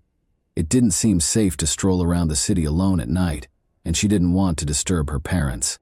The student's disappearance. Upon checking his phone in the morning, Davis got extremely worried after initially believing Jenna had spent the night somewhere else. Jenna had sent him multiple messages and made 2 attempts to call him, requesting that he pick her up from the bar. The final message she sent was simply, "Help me." Her phone went off when he attempted to call her back. Burley never showed up to the university, but he still thought his friend was all well and would attend class as normal. None of the friends who had joined them at the bar the previous evening had hosted the student in the afternoon, so Davis called and paid them a visit. To find out if Jenna had come home, one of her pals called her parents. She recounted what had transpired after they said no, and Edward and Jacqueline hurried to the college in less than 30 minutes to discover out where and who had last seen their daughter. They talked to her pals. The Burleys went straight to the police to report their daughter missing after receiving no helpful information, requesting that a search be conducted right away. Jenna had sent numerous classmates notes requesting assistance, which added to the urgency of the situation. The academic buildings and dorms were the first locations examined, but the missing student was nowhere to be found. After that, the police called nearby hospitals, but no women who fit Jenna's description had been admitted in the previous 24 hours. The last time they saw the student was in the sports bar, according to everyone who had dealt with her the night before. She was dressed in blue pants and a motivational white t-shirt. She had a light blue hoodie knotted around her waist with a slogan on the front. Her long black hair, which was braided into 2 pigtails, was another distinctive characteristic. News of Burley's disappearance soon went viral on social media because she was a very well-known blogger. Thousands of her admirers sent messages requesting assistance in finding her and urging anyone with knowledge to come forward to the kind and tenacious stranger. The bartender instantly recalled the girl with the braids who stayed late after everyone else had departed when the cops came at the bar where the missing student was last seen. She appeared disoriented, was heavily intoxicated, and was phoning and texting all the time. Around 2 a.m, her phone signal was last picked up in the same neighborhood. We looked over the surveillance footage from the cameras inside the pub and at the entrance. Jenna was spotted by the cops sitting by herself at the bar, sipping a cocktail and messaging. A man came up to her at 1:30 a.m. Eastern, struck up a discussion, and then bought her a drink. Before they left the bar, they sat together for roughly 20 minutes. They were both strolling unsteadily as if they were really drunk, just before it closed. The bartender identified a frequent client right away and even named him Joshua Hupperters when he was shown the video and asked if he knew the man. The bartender claimed that Joshua was practically a daily visitor and that on the previous evening, he showed a special interest in the lonely beauty by purchasing her cocktails and continuously inviting her to his home. Joshua had just reached 29 when the authorities learned that he had previously attended Temple University but had taken a lengthy academic leave and never graduated. He lived only 5 minutes from the bar where he was spotted with Jenna, and he was always hanging out with students. He and his friend Jack Miley had a large apartment that he rented in a building across the street. When they finally got in touch with Joshua later that night, he said he had been so inebriated the previous evening that he had no recollection of a girl from the pub. He consented to be questioned, but shortly after, his phone was switched off, so the police went to Hupperter's flat to speak with him. Jack, the primary suspect, was at home and allowed the cops to enter without any problems. There was chaos in almost every room of the man's flat, which resembled a normal bachelor pad. Jack said that the previous evening he and his companion had really gone to the sports bar and consumed a lot of alcohol. After Joshua picked up a girl, Jack made the decision to go home so they could have some solitude. According to Jack, he went straight to bed and didn't hear if he was alone or when his roommate returned home. Joshua was concerned when he abruptly began cleaning the kitchen the following day. He had a serious cut on his hand and new scratches on his face. Joshua described this as a regrettable mishap, stating that he had slipped into some bushes while intoxicated. After lunch, he vanished, leaving his phone off and taking some of his possessions with him without informing his friend of his whereabouts or the duration of his absence. The guys resided in a big apartment with a second exit that led to the backyard, which was unguarded. There was a roll of paper towels on a dresser, smeared with what appeared to be blood, and a pair of men's sandals beside the entrance with odd brownish stains. Additionally, the kitchen smelled strongly of cleaning supplies, and there were multiple empty cleaning product bottles lying about the floor. All of this sparked serious suspicions, and Joshua was subsequently regarded as the primary suspect in the student's disappearance case. When the authorities looked into Upper Terrace's past more, they found that he was born and reared in Philadelphia and that he had experienced trauma from the early death of his father, who had been brutally murdered. Joshua attended Temple University until he was 29 years old, but he never received his degree. He has previously been involved in legal troubles for selling illegal narcotics to pupils. He had also been accused several times with assaults against women in an effort to force them into intimacy and had served several months for burglary.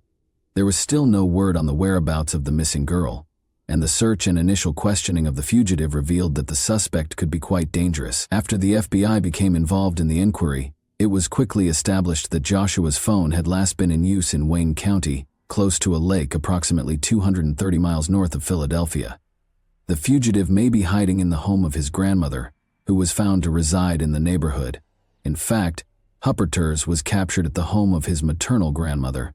He didn't resist and seemed at ease. He insisted that he was intoxicated on the night of August 31 and, when questioned about the new injuries on his body, he reiterated the tale he had told his roommate Jack about falling into bushes. He gave an explanation for his abrupt departure, saying he wanted to spend the final weekend before courses began with his family. He became silent and wanted a lawyer when the police brought up the fact that they knew he was not enrolled in any university. Experts visited the Philadelphia fugitive's flat, meanwhile, discovered blood traces in the garbage can, on the floor, and in the plumbing. The prospect of finding the young girl alive was dwindling by the minute as they awaited the test results to identify whose blood it was. Along with over $20,000, 0 cents, in cash, many bags containing various illegal substances were discovered during the search of Joshua's room. The enigmatic container. Investigators kept searching Hupperter's house, including the garbage cans, which were fortunately still empty, and the backyard, which was reachable by the second door in the corner.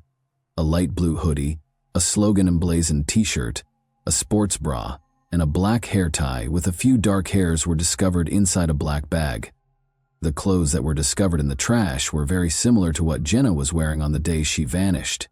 Even worse, there were bloodstains on the objects, which made it look quite unlikely that the girl was still alive. Still, the suspect said nothing, and the hunt went on. Hupper Therez's stepfather suddenly called the police on September 2 to report that the man had visited his mother's Jenkintown home on August 31. He had arrived in a taxi with a heavy, large, opaque plastic container. Joshua clarified that it held his books as well as a few personal items. The following morning, he took another taxi and left the container at the garage. Given his stepson's criminal history, the stepfather thought this was suspicious because the container was abnormally weighty and had an odd smell. Without alerting his wife, the old man made the decision to call the police. Although he was unaware of Joshua's subsequent whereabouts, he overheard him requesting that the driver refrain from recording the journey on the app and pledging to pay with cash. By the time the stepfather, Hupperters, had been caught and a search of his grandmother's home had turned up nothing untoward, the gruesome discovery in the shed had been discovered. Authorities believed the enigmatic plastic container may have been sunk in a lake, but the container's destiny was still unknown. They thought about using divers to help with the search, but things took a surprising turn. Joshua discovered that the spouse of Joshua's grandmother had a little shed far from the home, almost obscured by trees and plants. Although he hadn't used them in a while, the man kept fishing equipment and an old boat there. He chose to inspect the shed on September 3 and discovered that the door's lock was broken. He went in fearing robbers, but everything was in its proper place, aside from an odd container that had never been there before. He flinched in terror when he opened the container. There found a young woman's naked, badly disfigured body inside. He reported the gory discovery to the police right away. The authorities summoned Burleigh's parents for identification after rapidly determining whose remains the retiree had discovered in his shed.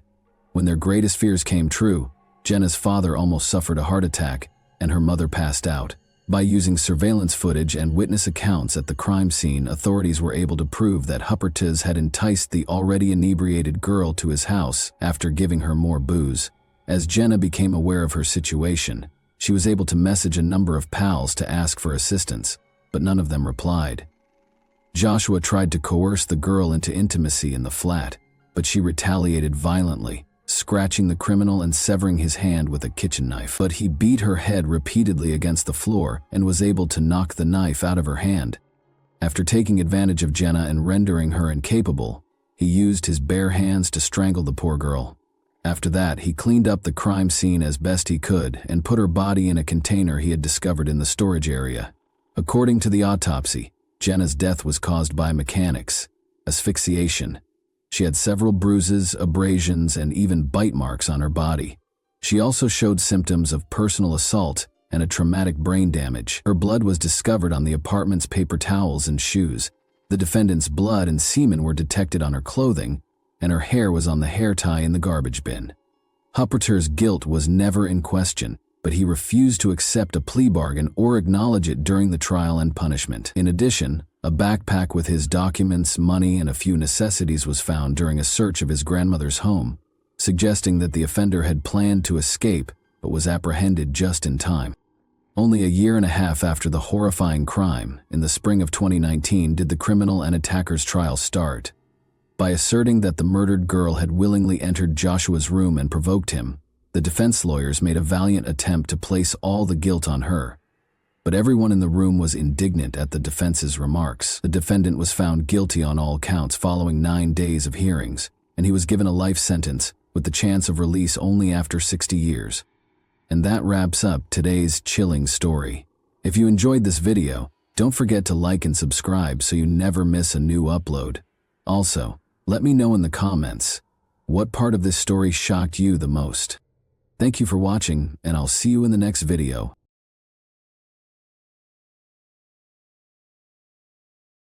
Hey guys, welcome to my channel, and today we're going to take a look at another horrible case with you. We're delving into yet another horrifying situation today. The most pernicious manipulators are frequently highly persuasive and articulate. They can easily frighten, lull the victim's alertness to sleep, and subjugate it entirely to their will. Being in a relationship with someone like that can pose a major risk to one's bodily and emotional well-being. The manipulator typically seeks out a victim who is vibrant, ambitious, and energetic, so that even the strongest, smartest, and most independent members of his network frequently fall into his trap and become submissive, unassailable puppets. He was referred to in the media as an Australian stalker from Tinder, who hunted down young, accomplished women and first won them over with his charm, humor, and good looks before turning their life into a living hell. Paul Lambert was the man's name, and he was extremely smart, seductive, and equally mad. Tortured, intimidated, maimed, and ready to kill, he stalked his victims with frenzied insistence. He was only stopped by a bullet that was intended to kill. On August 10, 1980, Paul Lambert née Scales was born in Brisbane, Australia's capital and largest city in the state of Queensland. He grew up with his older sister Dorothy and was the youngest of 2 children in Margaret and Oliver Scales' household. The boy's parents separated when he was only 5 years old. Despite providing financial support to his previous wife, his father abandoned the family and essentially stopped interacting with the heirs. The man soon got married again and had 2 more kids. He then started going to see Paul and Dorothy, only to wish them a happy birthday or Christmas, and occasionally he would even contact them. The youngster was bitter against his father for leaving since he missed him so much, and when he was already in junior high school, Paul started to struggle with behavior and discipline as he considered losing his love for him and his sister. Neither his mother nor his professors were able to restrain him, as he became nearly unmanageable. The youngster acted violently toward other kids, didn't acknowledge any authority, his mood fluctuated a lot, and he was impulsive and angry. The boy was diagnosed with attention deficit hyperactivity disorder, or ADHD, by a child psychologist after Margaret, worried, made the decision to take him to a specialist.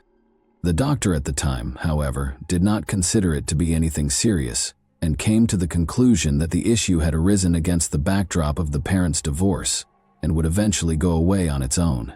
Hall allegedly went through too much pain when his father left, which led to behavioral issues and focus issues.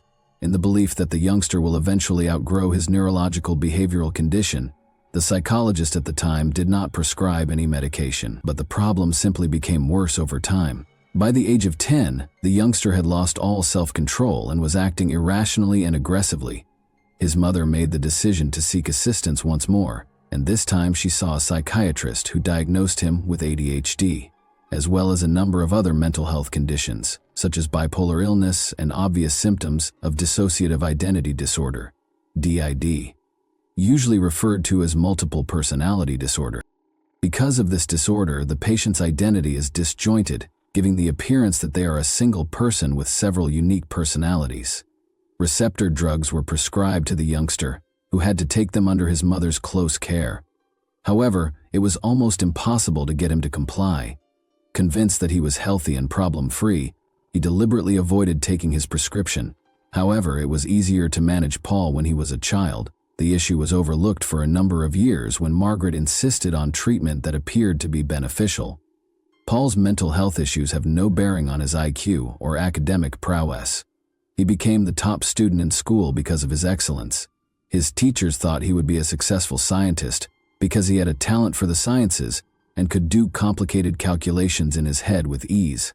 He easily enrolled at a prominent Australian institution after graduating and obtained a master's degree in finance and economics.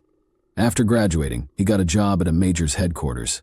From an early age, Paul's outstanding appearance only grew more alluring, and he soon rose to the top of the financial department in Sydney in terms of relationships. He created a fantastic first impression with his muscular build, masculine features, and huge expressive eyes. At school, a lot of people wanted to be noticed by him. Paul was outgoing, made friends easily, and was frequently the star of the party. An intriguing byproduct of his mental health problems was his strong charisma. He was regarded by his co-workers as a good man who was trustworthy.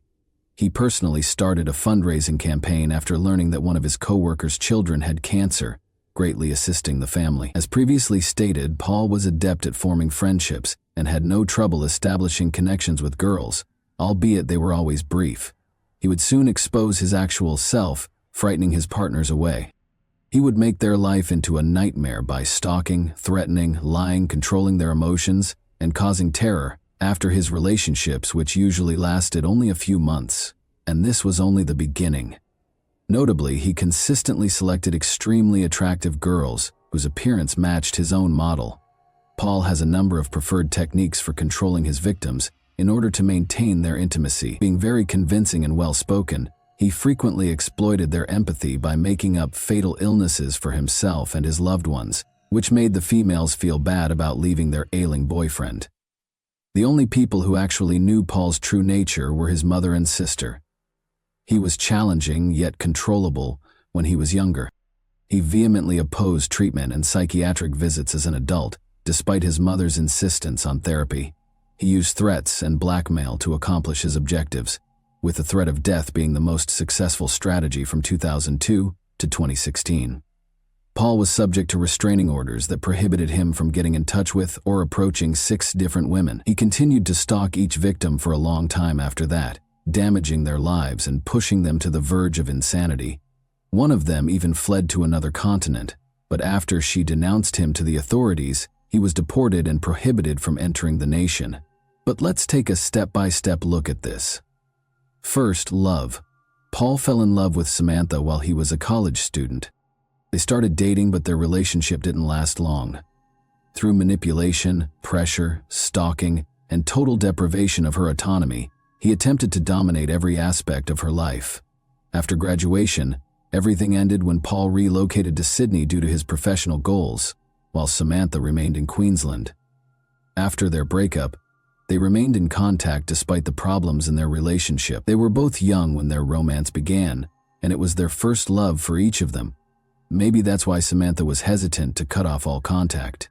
On occasion, the ex-couple spoke on the phone, sent texts, and engaged on social media.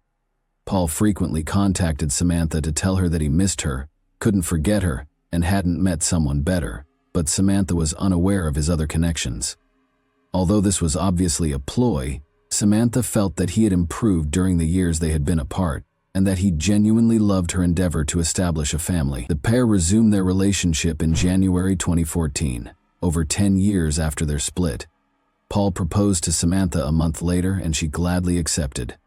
On March 2nd of that year, they were married. But only a few weeks after their marriage, the new husband's actions started to cause problems. Paul started to lose control of his emotions and became easily agitated by the slightest things. He tried to control Samantha's will by continuously applying emotional pressure. He turned to physical aggression when that failed. Samantha's oppressive husband promised to consult a specialist and get therapy when she tried to leave him. She thought he was telling the truth, but it was simply another ploy.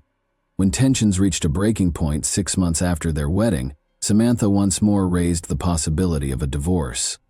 Paul vowed to get aid again, but she didn't trust him this time. He then recommended that they go on a trip together to work out their emotions and give it some thought.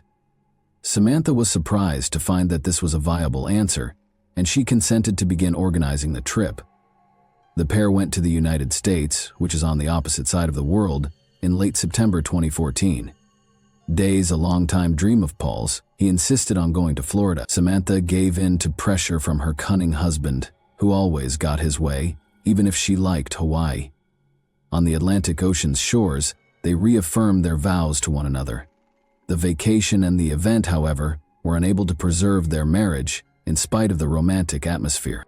After coming back to Australia, Paul demanded that they relocate to Florida, where he had had a great time hunting. Samantha resolutely opposed it. She was not planning on moving abroad or carrying on their relationship. Paul had no intention of approving Samantha's request for a divorce. He grew so fixated on the thought of relocating to the United States at this period that he just gave up on all other plans. Samantha packed up his belongings, left his lucrative job, and took a plane to Florida. The girl persisted in pursuing a formal divorce, but her husband disregarded her attempts. After moving to a foreign nation, Paul was able to treat himself because of his substantial savings from years of work at a large corporation. He purchased pricey, fashionable clothing, frequently went to the gym, rented a large apartment in a desirable neighborhood, and took care to keep himself looking presentable everywhere he went. Although he attracted women's attention, he was searching for something unique. During the unresolved divorce, Paul made profiles with his best images on a number of dating websites. Many women messaged him almost quickly, praising his appearance and wanting to learn more about him. But it took him a while to reply before he came across Brittany Ann Kill's profile. A local news anchor, this 32-year-old blonde looked like she was straight out of Hollywood. Paul was immediately drawn to Brittany and was the first to message her, proposing that they get together. She agreed right away, and they scheduled a date. Paul's charisma, eloquence, and excellent looks won her over a day later. He did more than merely compliment her. He brought Brittany to a fine dining establishment in the city. She fell in love with Paul on their first date because he left such a lasting impression on her. Brittany was thrilled to tell her closest friend that he was the man of her dreams, with all the best attributes. But Paul saw her as a trophy, something he wanted to make himself feel better. This woman had enormous professional potential, was a well-liked TV personality, and was extraordinarily beautiful. Paul made up some significant business to explain returning to Australia to complete his divorce because he didn't want to lose her. He proposed to Brittany and intended to return to the United States immediately thereafter. Given that he had previously refused to give her a divorce, Samantha was astonished by Paul's unexpected visit, and even more so by his desperate wish to dissolve their union. However, in early 2015, Paul flew back to Florida because he couldn't bear to be separated from his new passion without formally ending their marriage. He couldn't bear to leave her without his careful eye, to be more precise. Feeling responsible for the breakdown of Paul's marriage, Brittany was startled and even contemplated ending their relationship. when she unintentionally learned the true reason he had traveled to Australia.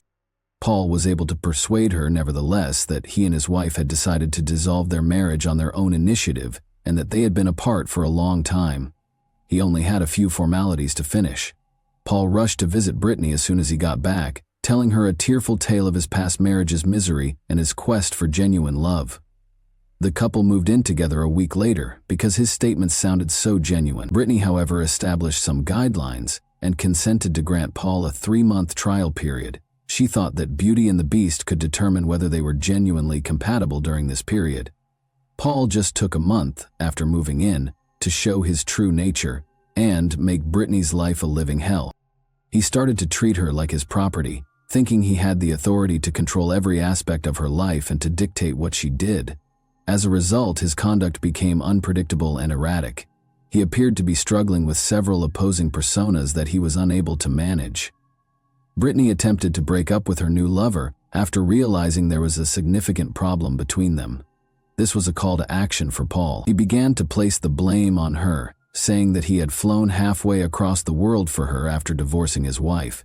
He maintained that she was ruining his life because he had given up everything for her. He urged them to look. Brittany packed up her belongings and moved out to a different apartment, but they stuck to their initial plan of living together for at least 3 months.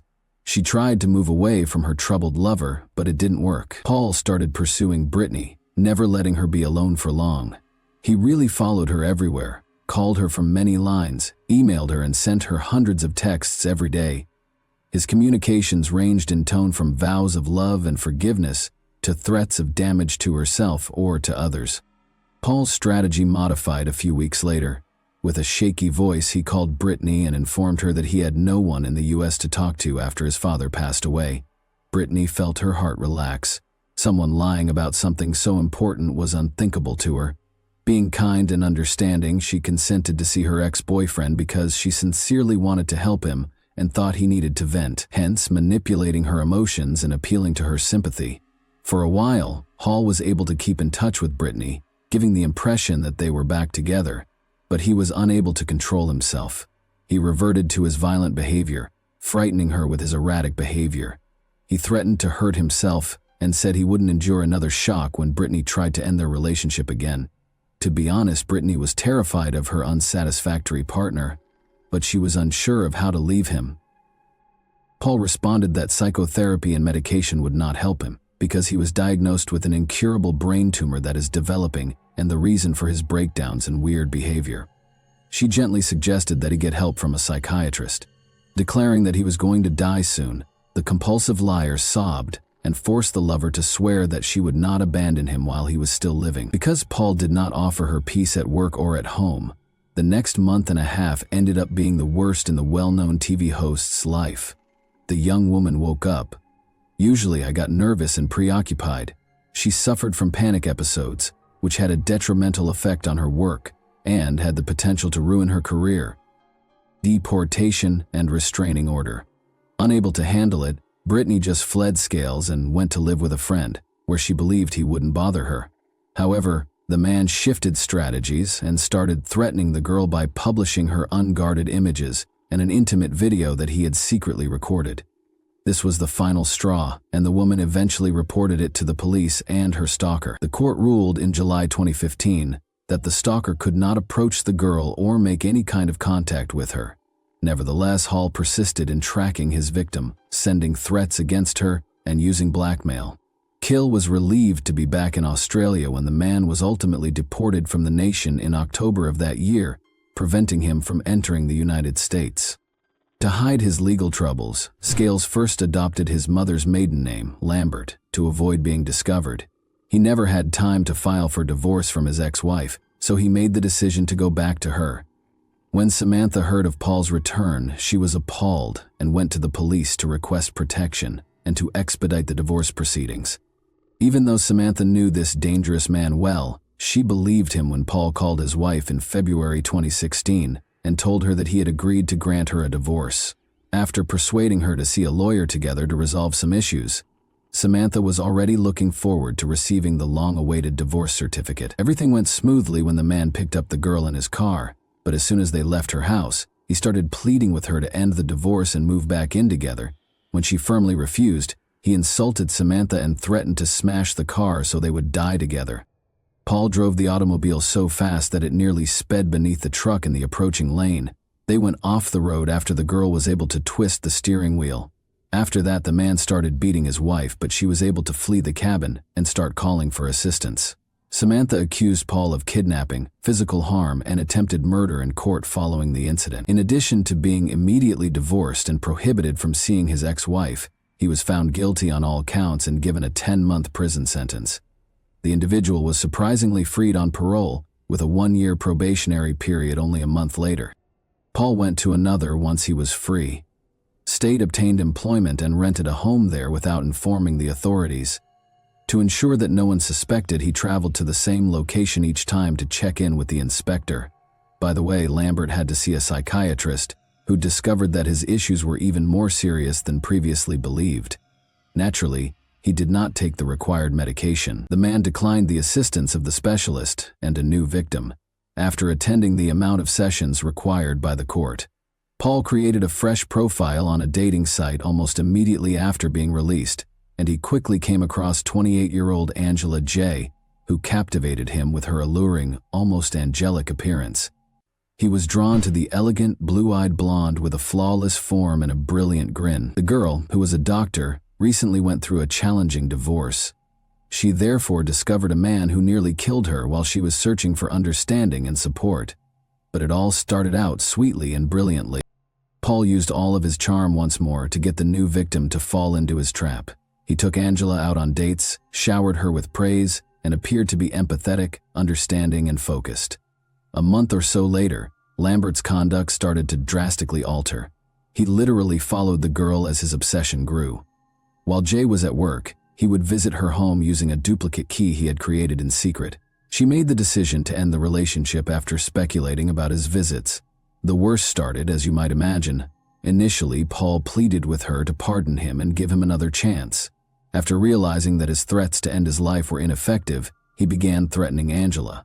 She was unable to resist him when he eventually sought for her assistance as a doctor. The man appeared to be pretty happy with the girl's commitment to assist him in finding a qualified physician and to keep an eye on the treatment plan. Lambert's actions became increasingly frightening and insufficient. He insisted that Jay accompany him, stealing her documents and refusing to return them. However, the girl did not make a mistake, because she understood how risky it was. Her sister called the police after she was able to call her. After Paul returned the documents, he received a warning, was sliced up, and attempted to be burned alive before being simply released. Paul purchased a large kitchen knife, a roll of duct tape, and lighter fluid at a hardware store that same day after leaving the police station. After that, he rented a discreet vehicle and drove to Angela's house, but the girl had changed the locks, so he was unable to enter. He lurked close to the front door, waiting for her to come home from work. After spotting her stalker at the last second, the girl fled into the house, locked herself inside, and dialed 911. Paul had already escaped by the time the law enforcement officers arrived, so they were unable to capture him. But a week later, on November 3, he came back with a crowbar, which he used to break into Jay's house while she was at work, by opening the back door. The gullible girl had just made it beyond the threshold when she came back, when she felt a sharp pain in her shoulder. When Angela attempted to flee, Paul slammed her to the ground and started randomly stabbing her throughout her body. She sustained almost a dozen stab wounds to her neck and chest. The girl kept fighting for her life even after her arms were torn. After dousing the victim with a container of lighter fluid, the man abruptly grabbed a lighter, which, fortunately, turned out to be defective. Jay kept screaming and calling for assistance during this time. A neighbor who was walking past the house heard her frantic pleas and heroically hurried to her aid with the first stick he could find. He was able to frighten the assailant, who fled. The girl was shot like a rabid animal, and the father clasped her bleeding wounds until the medics arrived, after calling for an ambulance. The victim was saved in spite of severe injuries and significant blood loss. Unexpectedly, Paul kept using Angela's phone to write and make calls. He expressed regret, attributed everything to his alter persona, and vowed to exact revenge, even after she was admitted to the hospital. Jay's parents, his ex-wife, and his mother all received similar texts from the man. When Lambert phoned the police on November 4, he spoke for several minutes about the personas inside of him and accused them of all the crimes. He hung up after responding that he would prefer to die in order to offer to surrender. Nevertheless, the authorities were able to track down the call and pursue the offender. The following morning, Paul was apprehended on a roadway off the east coast of Australia and told to halt, but he attempted to elude the patrol. Spikes were put on the road to stop the fugitive's car, which was traveling at a rapid speed. Lambert, however, was not going to back down and leapt out while brandishing a massive knife. The man once more said that he would prefer to die in response to all pleas for surrender. He acted in an unprofessional and aggressive manner, prepared to assault the officers who were already pursuing him. One of the policemen had to shoot Paul after he ran at him with a knife at one point. However, the intruder was not deterred by a single round. After a few more rounds were fired, Lambert collapsed onto the sidewalk and remained motionless. The madmen could only be stopped by death. And that wraps up today's chilling story. If you enjoyed this video, don't forget to like and subscribe so you never miss a new upload. Also, let me know in the comments, what part of this story shocked you the most? Thank you for watching, and I'll see you in the next video.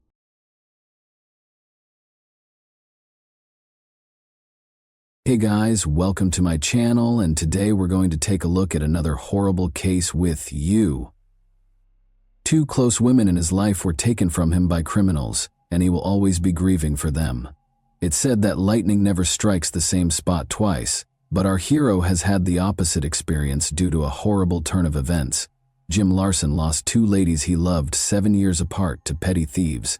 Twice, men who only ever show up in people's worst nightmares tear his life apart.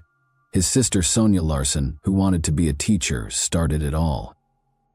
Her first year at the University of Florida had just begun. She and her roommate, Christina Powell, went to Walmart one August evening in 1990 to get some necessities. The 2 young women were observed and followed home by Danny Rowling, a vagabond who claimed to be possessed and acting under the direction of a demon. They were dozing off in their beds when he broke into the dorm. He repeatedly stabbed them. 5 Florida college students were killed and disfigured by Gainesville felon Danny Rowling, shocking both the victims' families and the nation at large. There were more fatalities, but in our scenario, people forget the victims and only remember the serial killer's name. Her family was deeply hurt by the death of a sister and a daughter, and Sonia Larson's terrible passing never stopped plaguing them. The Larson family could never have predicted that the terrible, violent death in their family would recur, causing them to relive the trauma in their own nightmares. Carla Larson left her kid at daycare on the morning of June 10, 1997, and went to work as a project engineer at Centex Rooney. The day at the Florida construction site was swelteringly hot. Carla informed Cindy Harris, a coworker, just before lunch that she would be running a little behind schedule because she was going to the grocery shop to get some food and beverages for a meeting that afternoon. She left work at midday and went to the new supermarket on International Drive, which is close to Osceola. Carla Larson didn't come back to work for a few hours. She never showed up for an important meeting that she was scheduled to be at. Her coworkers became alarmed and started looking for Carla on their own, following her path back to the grocery she had intended to visit. They continued to hope that she might have been delayed in returning because of a little incident, her phone dying or her car breaking down. However, the search was unsuccessful. Around 4 p.m., Carla, her car, and her presence were nowhere to be seen. Cindy called Jim Larson, Carla's husband, to inform him that Carla had not been at work since noon and had not returned from the store. Jim reported his wife missing to the Orange County Sheriff's Office over the phone. When they were both in college 8 years ago, they started dating. Jim was enthralled by Carla's beauty and charm when he was studying graphic design. He was very fortunate to have found someone as considerate, kind, and caring as she was. They eventually got married because they felt the same way. They moved into a modest house on Orlando's Stone Court. After Jim's sister passed away tragically, Carla helped him regain his desire to life by pulling him back from the brink. She comforted him and gave him encouragement to keep going and find happiness once more. After Carla earned a degree in civil engineering from the University of Florida, they went to Atlanta and then back to Florida to look for work and start a family. Jim was hesitant to have a kid with her because he didn't want to introduce a new life into a society where people like Danny Rowling preyed on the defenseless. Jim finally found some peace of mind after undergoing a lot of counseling and receiving constant support from his wife. Jessica, the Larsons' long-awaited daughter, arrived soon after. They purchased a modest home in Orlando on a peaceful cul-de-sac. They put in a home security system and sturdy locks. To ensure that his family was completely safe both inside and outside their house, Jim even purchased a guard dog. Jim accepted a position at a nearby business, and Carla was sent to work on a new amusement park project in Orlando. They found happiness in the little things in life. Jim and Carla managed their parental duties without sacrificing their significant and taxing careers. However, on a typical summer day, Jim's idyllic life, which he had fought so hard to build, took a sad turn when Carla vanished. When Jim reported the disappearance of Carla Larson, Tom Woodard was on duty and got a radio call. At first, Tom, a seasoned officer, didn't take it too seriously because he thought it was just another domestic dispute. He nevertheless made the decision to investigate the matter. The sheriff sensed anything strange while speaking with Jim. Jim appeared terribly worried and unnecessarily agitated. The sheriff was certain that it was a normal missing persons case, unlike others he had met in similar circumstances. He assumed that Carla had either left Jim because of a disagreement or taken some time to collect her thoughts. But there had been no family problems, no conflicts. Everything was content and stable. Tom Woodard was unaware at the time that Jim was under a great lot of stress due to his fear of losing his wife, especially after the event in Gainesville and his ongoing struggles with the pain of losing his sister. He was afraid that a cherished woman would be lost as a result of this disappearance once more. They started looking for Carla. Given that Mrs. Larson had a 1-year-old kid and a solid marriage, family members emphasized that it was extremely unlikely that she would have left her family. Jim Larson, 37, stated under interrogation that he had been employed at Home Depot until 3 p.m. that day. Someone at his wife's place of employment called him at around 4 p.m. to inform him that she hadn't been seen since midday. However, how could a young woman, like the lead character in Sandra Bullock's film The Vanishing, disappear from a supermarket parking lot in the middle of the day? The missing woman was last seen going toward a grocery store close to the construction site, according to eyewitness accounts. She was confirmed to have arrived at the store and bought the things she intended to buy by a signed receipt. What transpired after Carla left the supermarket was still a mystery. She might have run into someone. Since the woman's white-gray Ford Explorer with the license plate TGX99V was also missing, investigators were attempting to ascertain the time and place of her disappearance. In the afternoon, witnesses also claimed to have seen a white Ford Explorer traveling carelessly on a gravel road close to a forested area. A Caucasian male with dark hair and a deep tan was the driver's description. The accused kidnapper was depicted in a composite sketch. Since the car might be a crime scene, a search team was dispatched to the area to look into it. Such incidents don't frequently occur in Orlando. The hunt for Carla attracted a large number of volunteers. The city's citizens, particularly those in College Park, were frightened when word spread that the young woman had vanished from the grocery parking lot. The volunteers posted leaflets at bus stops and grocery stores. The area around the store was searched by search teams. The search radius increased with every hour. Over the course of the 2-day search, a helicopter was brought in to survey additional ground. Even though there was less and less chance of finding Carla alive every minute, the homicide department and her co-workers persisted. After 36 hours of searching the same spot again, 2 of Carla's co-workers finally found something early on June 12. A woman's mangled body was lying in a marsh covered in a towel. One of the men described how, following the gory finding, he and his companion had exited the vehicle to explore when they smelled something odd but were unable to identify its source. From the little flash of his lighter, Jack lit a cigarette. The aroma was brought toward them by a modest breeze. After roughly 70 feet of leisurely walking, they located the woman at 3:39 p.m. She was half covered in sand, lying behind a shrub in the swampy region. It took the men a long moment to understand that what they had discovered was, indeed, Carla Larson, who had vanished 2 days before. She was naked, with a blue towel over her head and her long blonde hair flowing down her back. Her wedding band was the only piece of jewelry left. When Jim Larson and his family noticed the patrol cars, They began searching the area on their own. Jim was told about the discovery in the woods by a police chaplain. He felt nothing when the cops discovered her partially covered in sand, but nobody realized that the man was already burned up and overcome with emotional pain. In order to ascertain whether Mr. Larson was responsible for her death, the police were so perplexed by his actions that they put him through a polygraph test. Locals who had been keeping tabs on the COVID hunt, Carla even said that Larson appeared too aloof throughout the probe, but they failed to realize that he was just exhausted. Jim was shocked that he had experienced this twice. He stopped sleeping and eating. He had black circles under his eyes and had lost a lot of weight.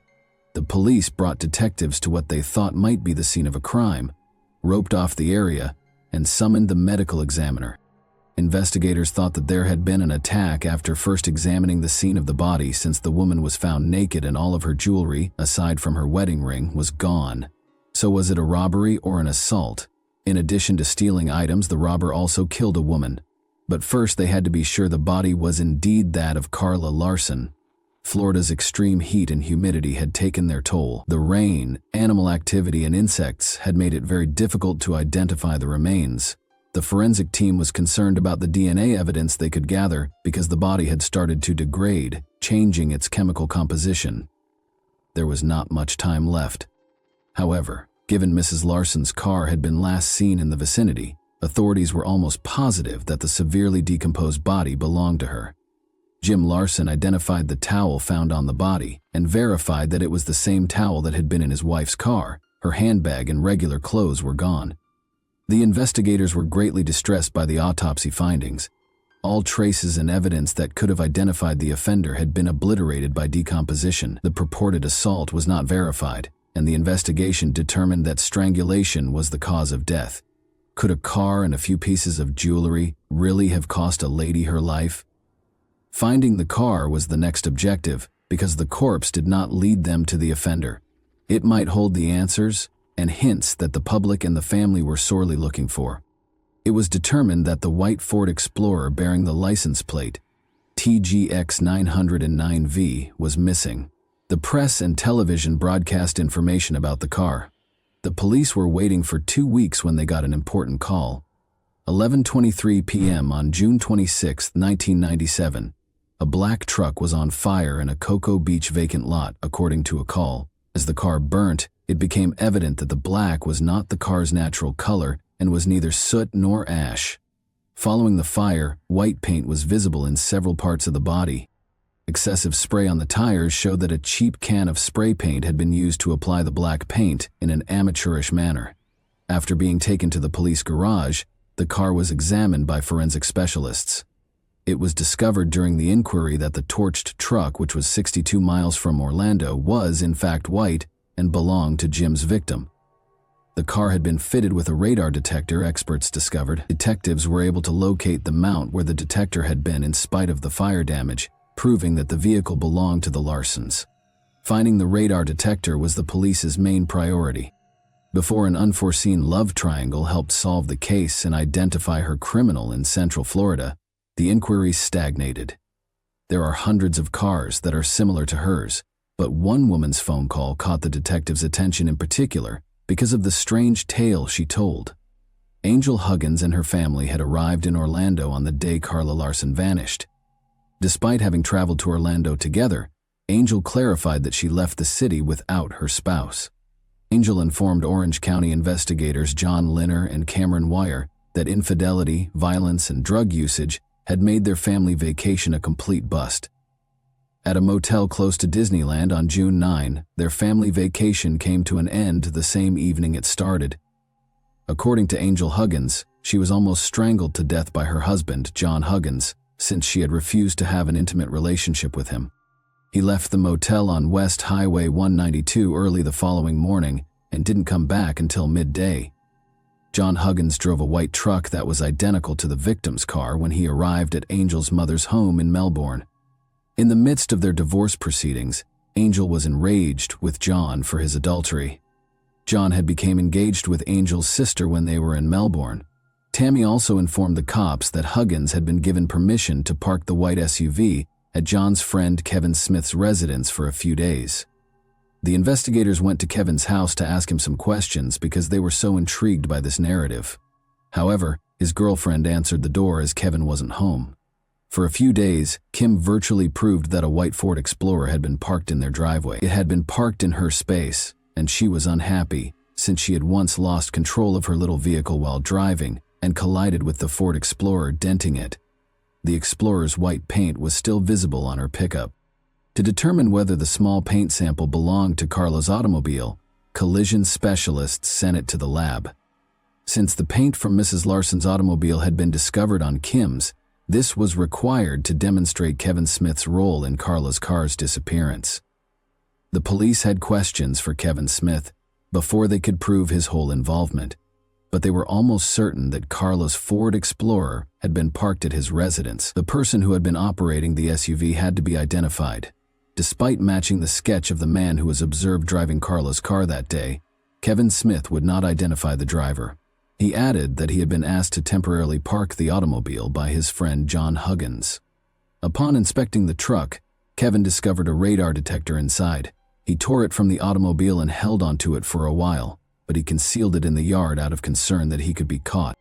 Smith said that his friend John Huggins had driven the automobile to the parking space and that he had nothing to do with it. Kevin didn't want to betray his friend, but he was afraid the automobile might have been stolen. He was keen to demonstrate that he was telling the truth and had nothing to do with the woman's disappearance. Kevin voluntarily turned over the radar detector after he had a conversation with the cops. After more questioning by the authorities, Kevin finally confessed to locating the radar detector, erasing all fingerprints, and tossing it into the bushes close to his home. By tracking down the serial number, the authorities were able to collect the detector and verify that it belonged to the victim. The first concrete evidence that Carla's automobile had been parked at Kevin's and that John Huggins had driven it there came when detectives verified that it had been fitted in her vehicle. Investigators now had the radar detector, a paint match, and the car, but the crucial question was still unsolved. John Huggins was the top suspect right away.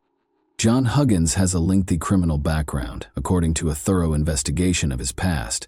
He was a noted bank thief with a history of armed robberies. As it turned out, John was known to carry guns and had outstanding arrest warrants for robberies in Florida.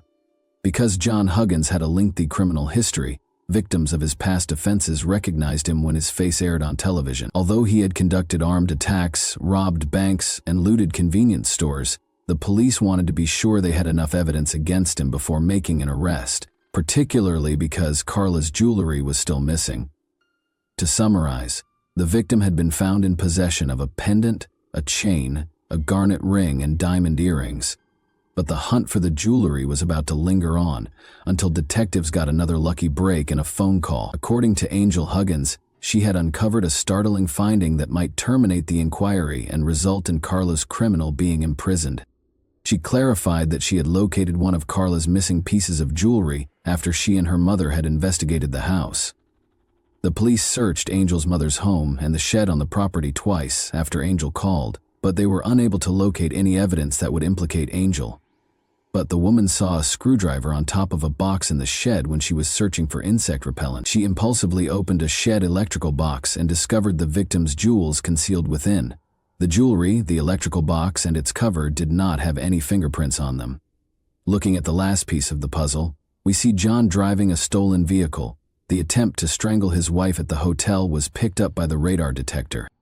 The dates of their stay coincided with the day Carla vanished, on May 28, 1998, and the hotel room they occupied was right across from the supermarket. John Huggins was accused of robbery, kidnapping, and auto theft in addition to the murder of Carla Larson. After being indicted by an Orange County grand jury, John Huggins was taken into custody in Maryland. Huggins requested that his case be transferred, and the trial court granted his request, moving it to Duval County.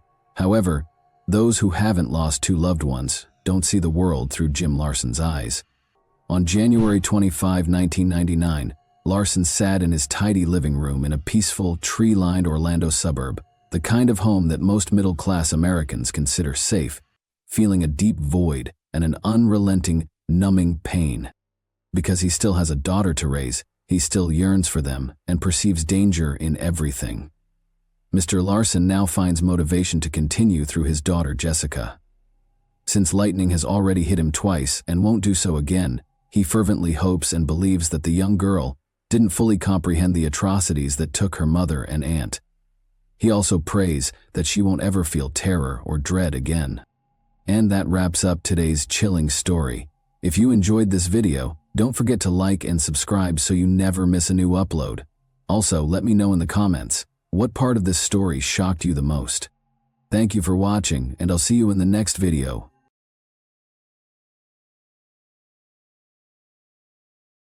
Hey guys, welcome to my channel, and today we're going to take a look at another horrible case with you.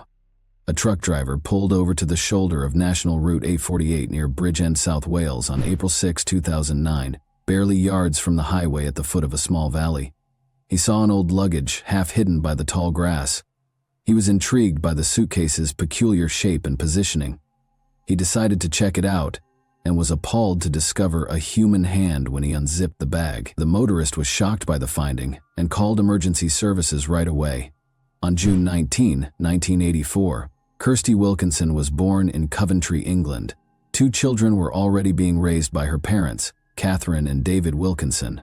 The family, including Kirsty's elder sisters, Sonia and Haley, had a close-knit environment that made everyone feel loved and supported.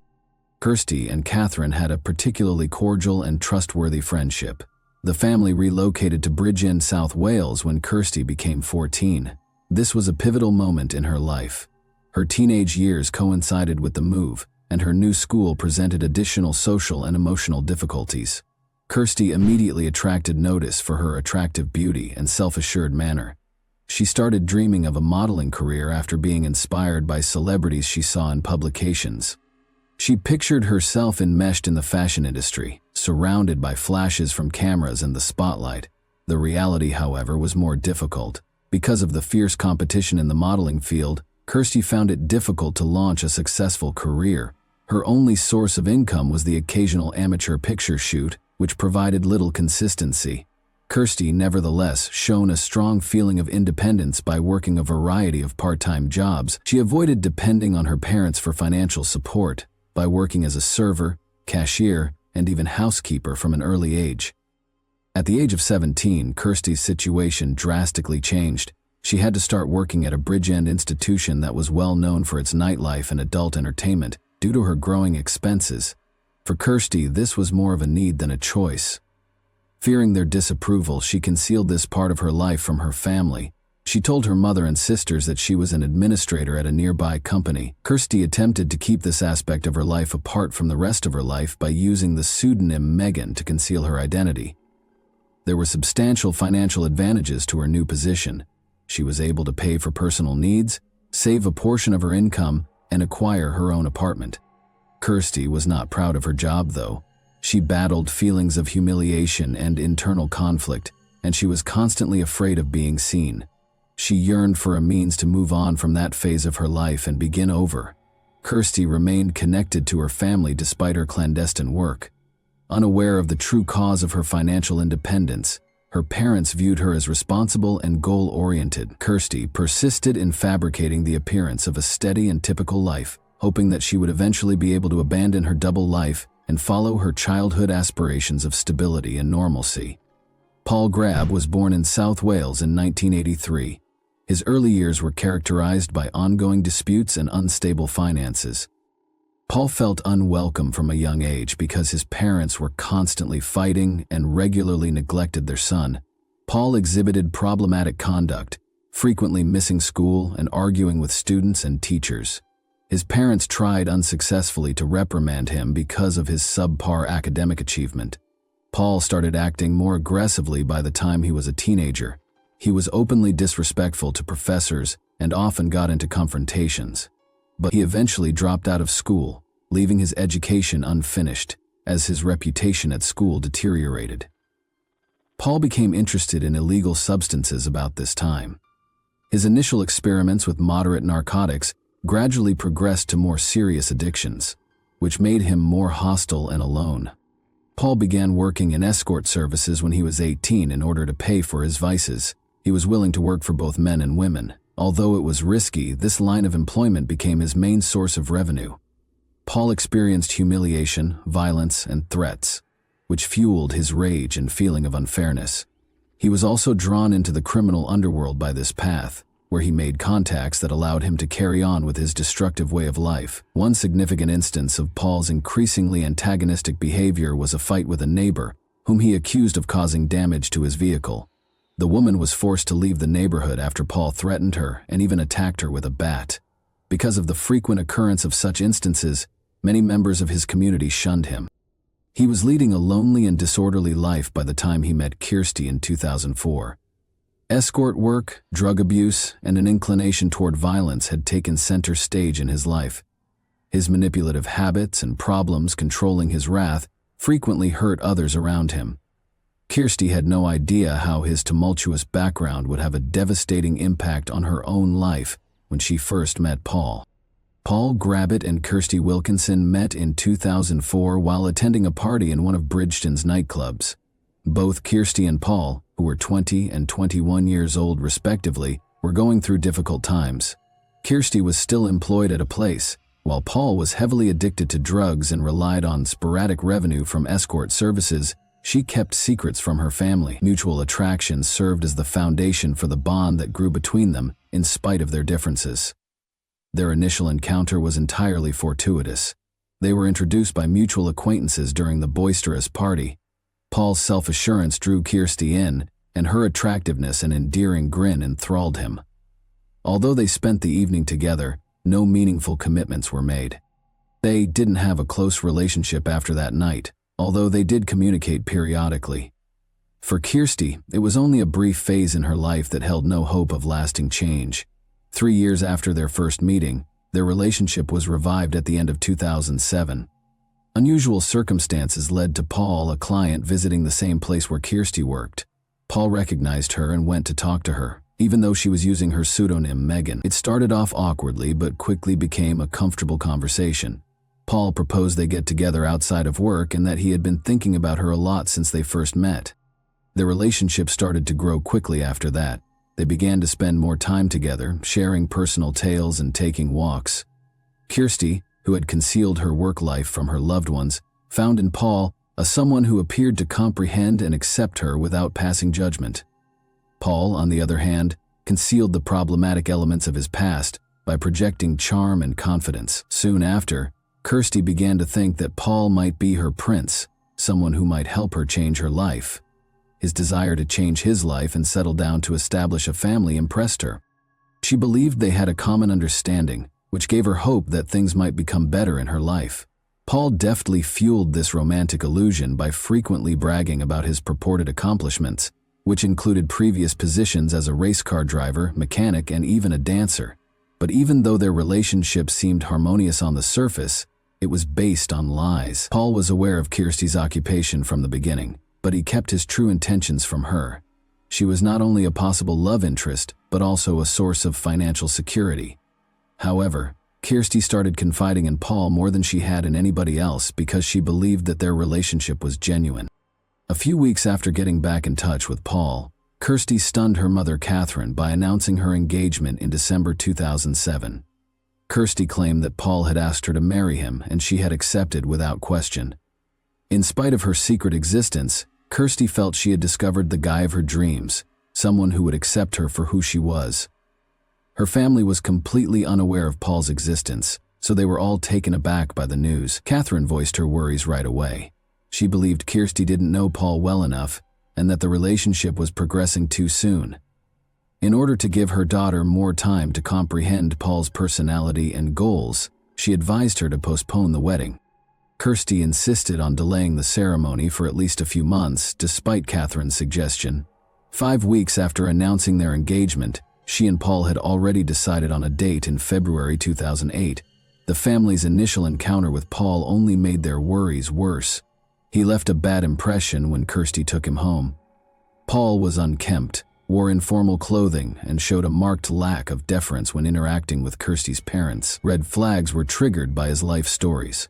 None of his claims that he had experience as a mechanic, race car driver, or even a dancer could be verified. Paul seemed to exaggerate his accomplishments in an attempt to impress them, but his manner and tone made Kirsty's family uncomfortable. Kirsty's parents, David and Catherine, attempted to talk her out of becoming involved too soon. They noted that their connection was moving too fast and that Paul didn't appear trustworthy. Sonia, Kirsty's older sister, expressed her worries as well, saying that Paul seemed manipulating. She was convinced that Paul was her only hope for a happy future, even if they tried to persuade her otherwise. From an early age, Kirsty had always been romantic and dreamy. She had big plans for a wedding and a big family. She felt empty from her previous way of life and believed that marrying Paul would start a new chapter in her life. She disregarded all the cautions since she was determined to pursue her ambition. She even persuaded herself that her loved ones were just unable of comprehending her emotions. Kirsty's family decided to support her on her wedding day, in spite of their misgivings.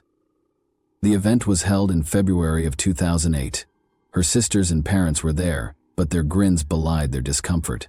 In contrast, Paul seemed delighted and assured. Although it was the day Kirsty's wishes came true, her family saw it as the beginning of her increasing alienation.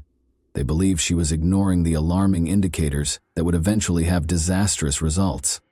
Kirsty and Paul started their life together at her Bridge End apartment, following their February 2008 wedding. Paul established his own regulations right away, which swiftly developed into total authority. Without consulting Kirsty, he moved into her house and took over her finances right away. Paul demanded access to her bank account, saying it was essential to better manage their finances. Kirsty didn't protest, fully engrossed in her love vision. It quickly became clear that Paul had no desire to improve their mutual well-being. He didn't try to get a job and stayed at home most of the time, while Kirsty kept working to provide for them both. With addition, Paul started meddling with her work life. He advised her to take on additional clients in order to boost their revenue, rather than discouraging her work. Without considering Kirsty's feelings or welfare, he saw this as a means of paying their mounting bills. Paul had power over more than just words.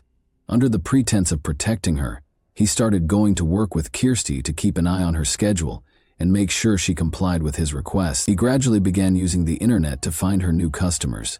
Paul advertised Kirsty's services by creating numerous accounts on different platforms. Her workload thus increased in difficulty.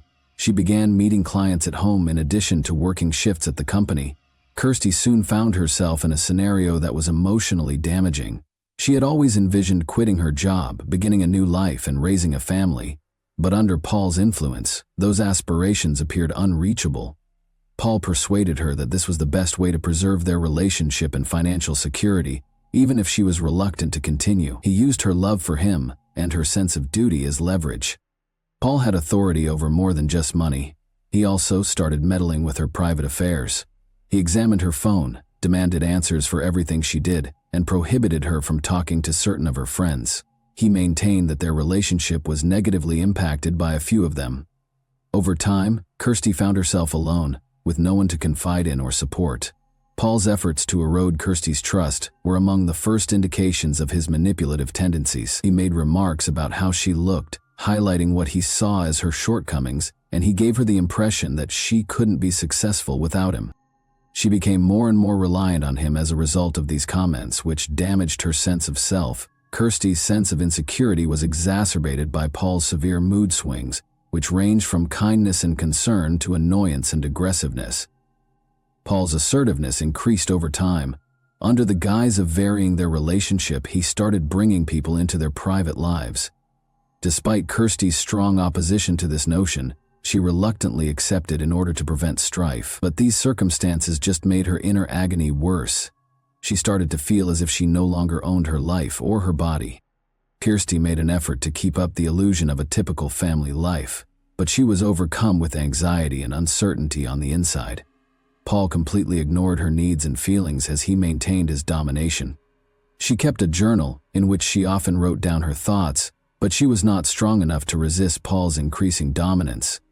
She had to constantly fight to maintain what little independence she still had, while dealing with Paul's incessant pressure and manipulation. Paul's domineering actions gradually turned into outright hostility.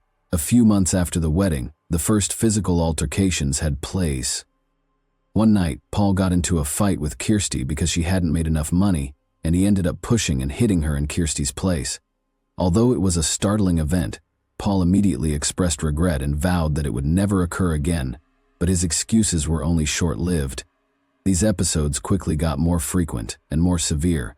Paul started acting aggressively to subdue Kirsty's will. He would go from threats to physical acts when she didn't comply with his demands.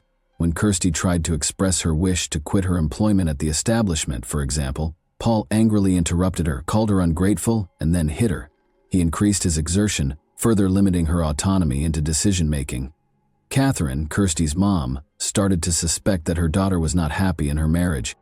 She made an effort to speak openly with her, but Kirsty either sidestepped the subject or changed the subject, recognizing danger. Paul might seriously jeopardize her safety.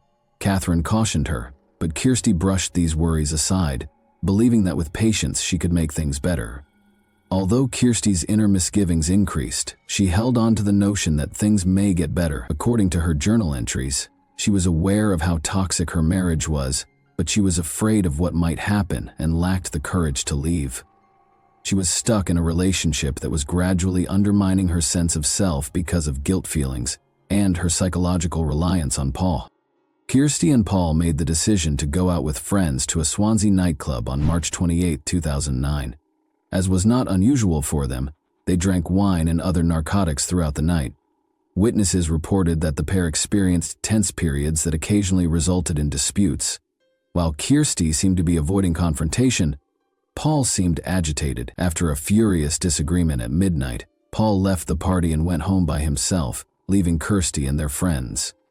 Kirsty chose to stay and spend the rest of the evening with her friends rather than immediately following him. They then reported that she seemed worn out and depressed, but made an effort to hide her feelings.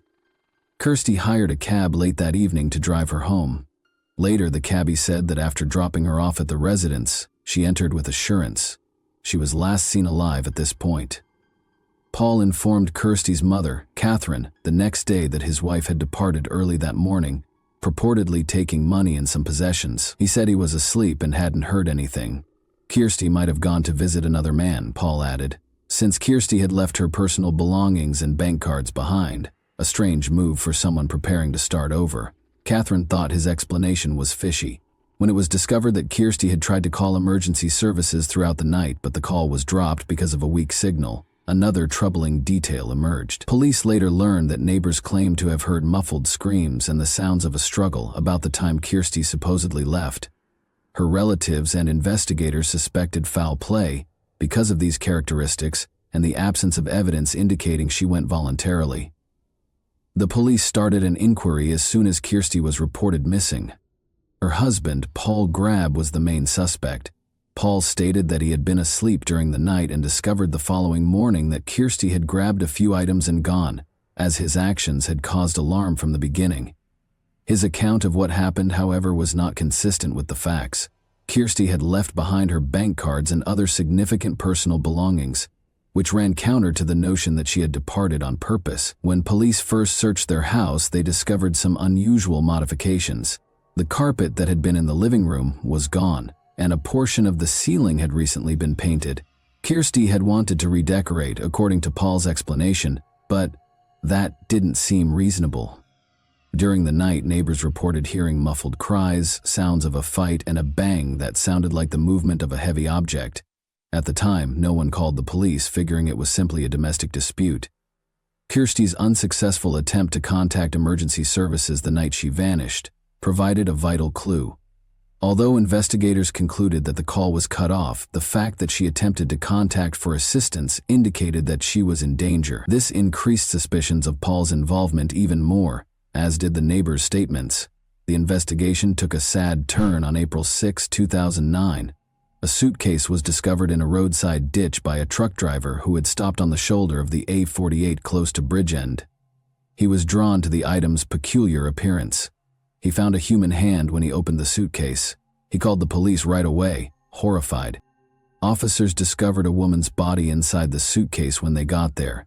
Kirsty Wilkinson was later identified by experts as the victim. Kirsty had been seriously injured according to a physical examination. She had multiple bruises and scratches on her body, and her jaw and nose were shattered. She passed away as a result of a traumatic brain injury brought on by many head injuries. She also had evidence of strangulation, which suggests that someone tried to suffocate her during the fight before being abandoned in the ditch. Investigators discovered that her body had been transported from another area. Paul was taken into custody by authorities that same day.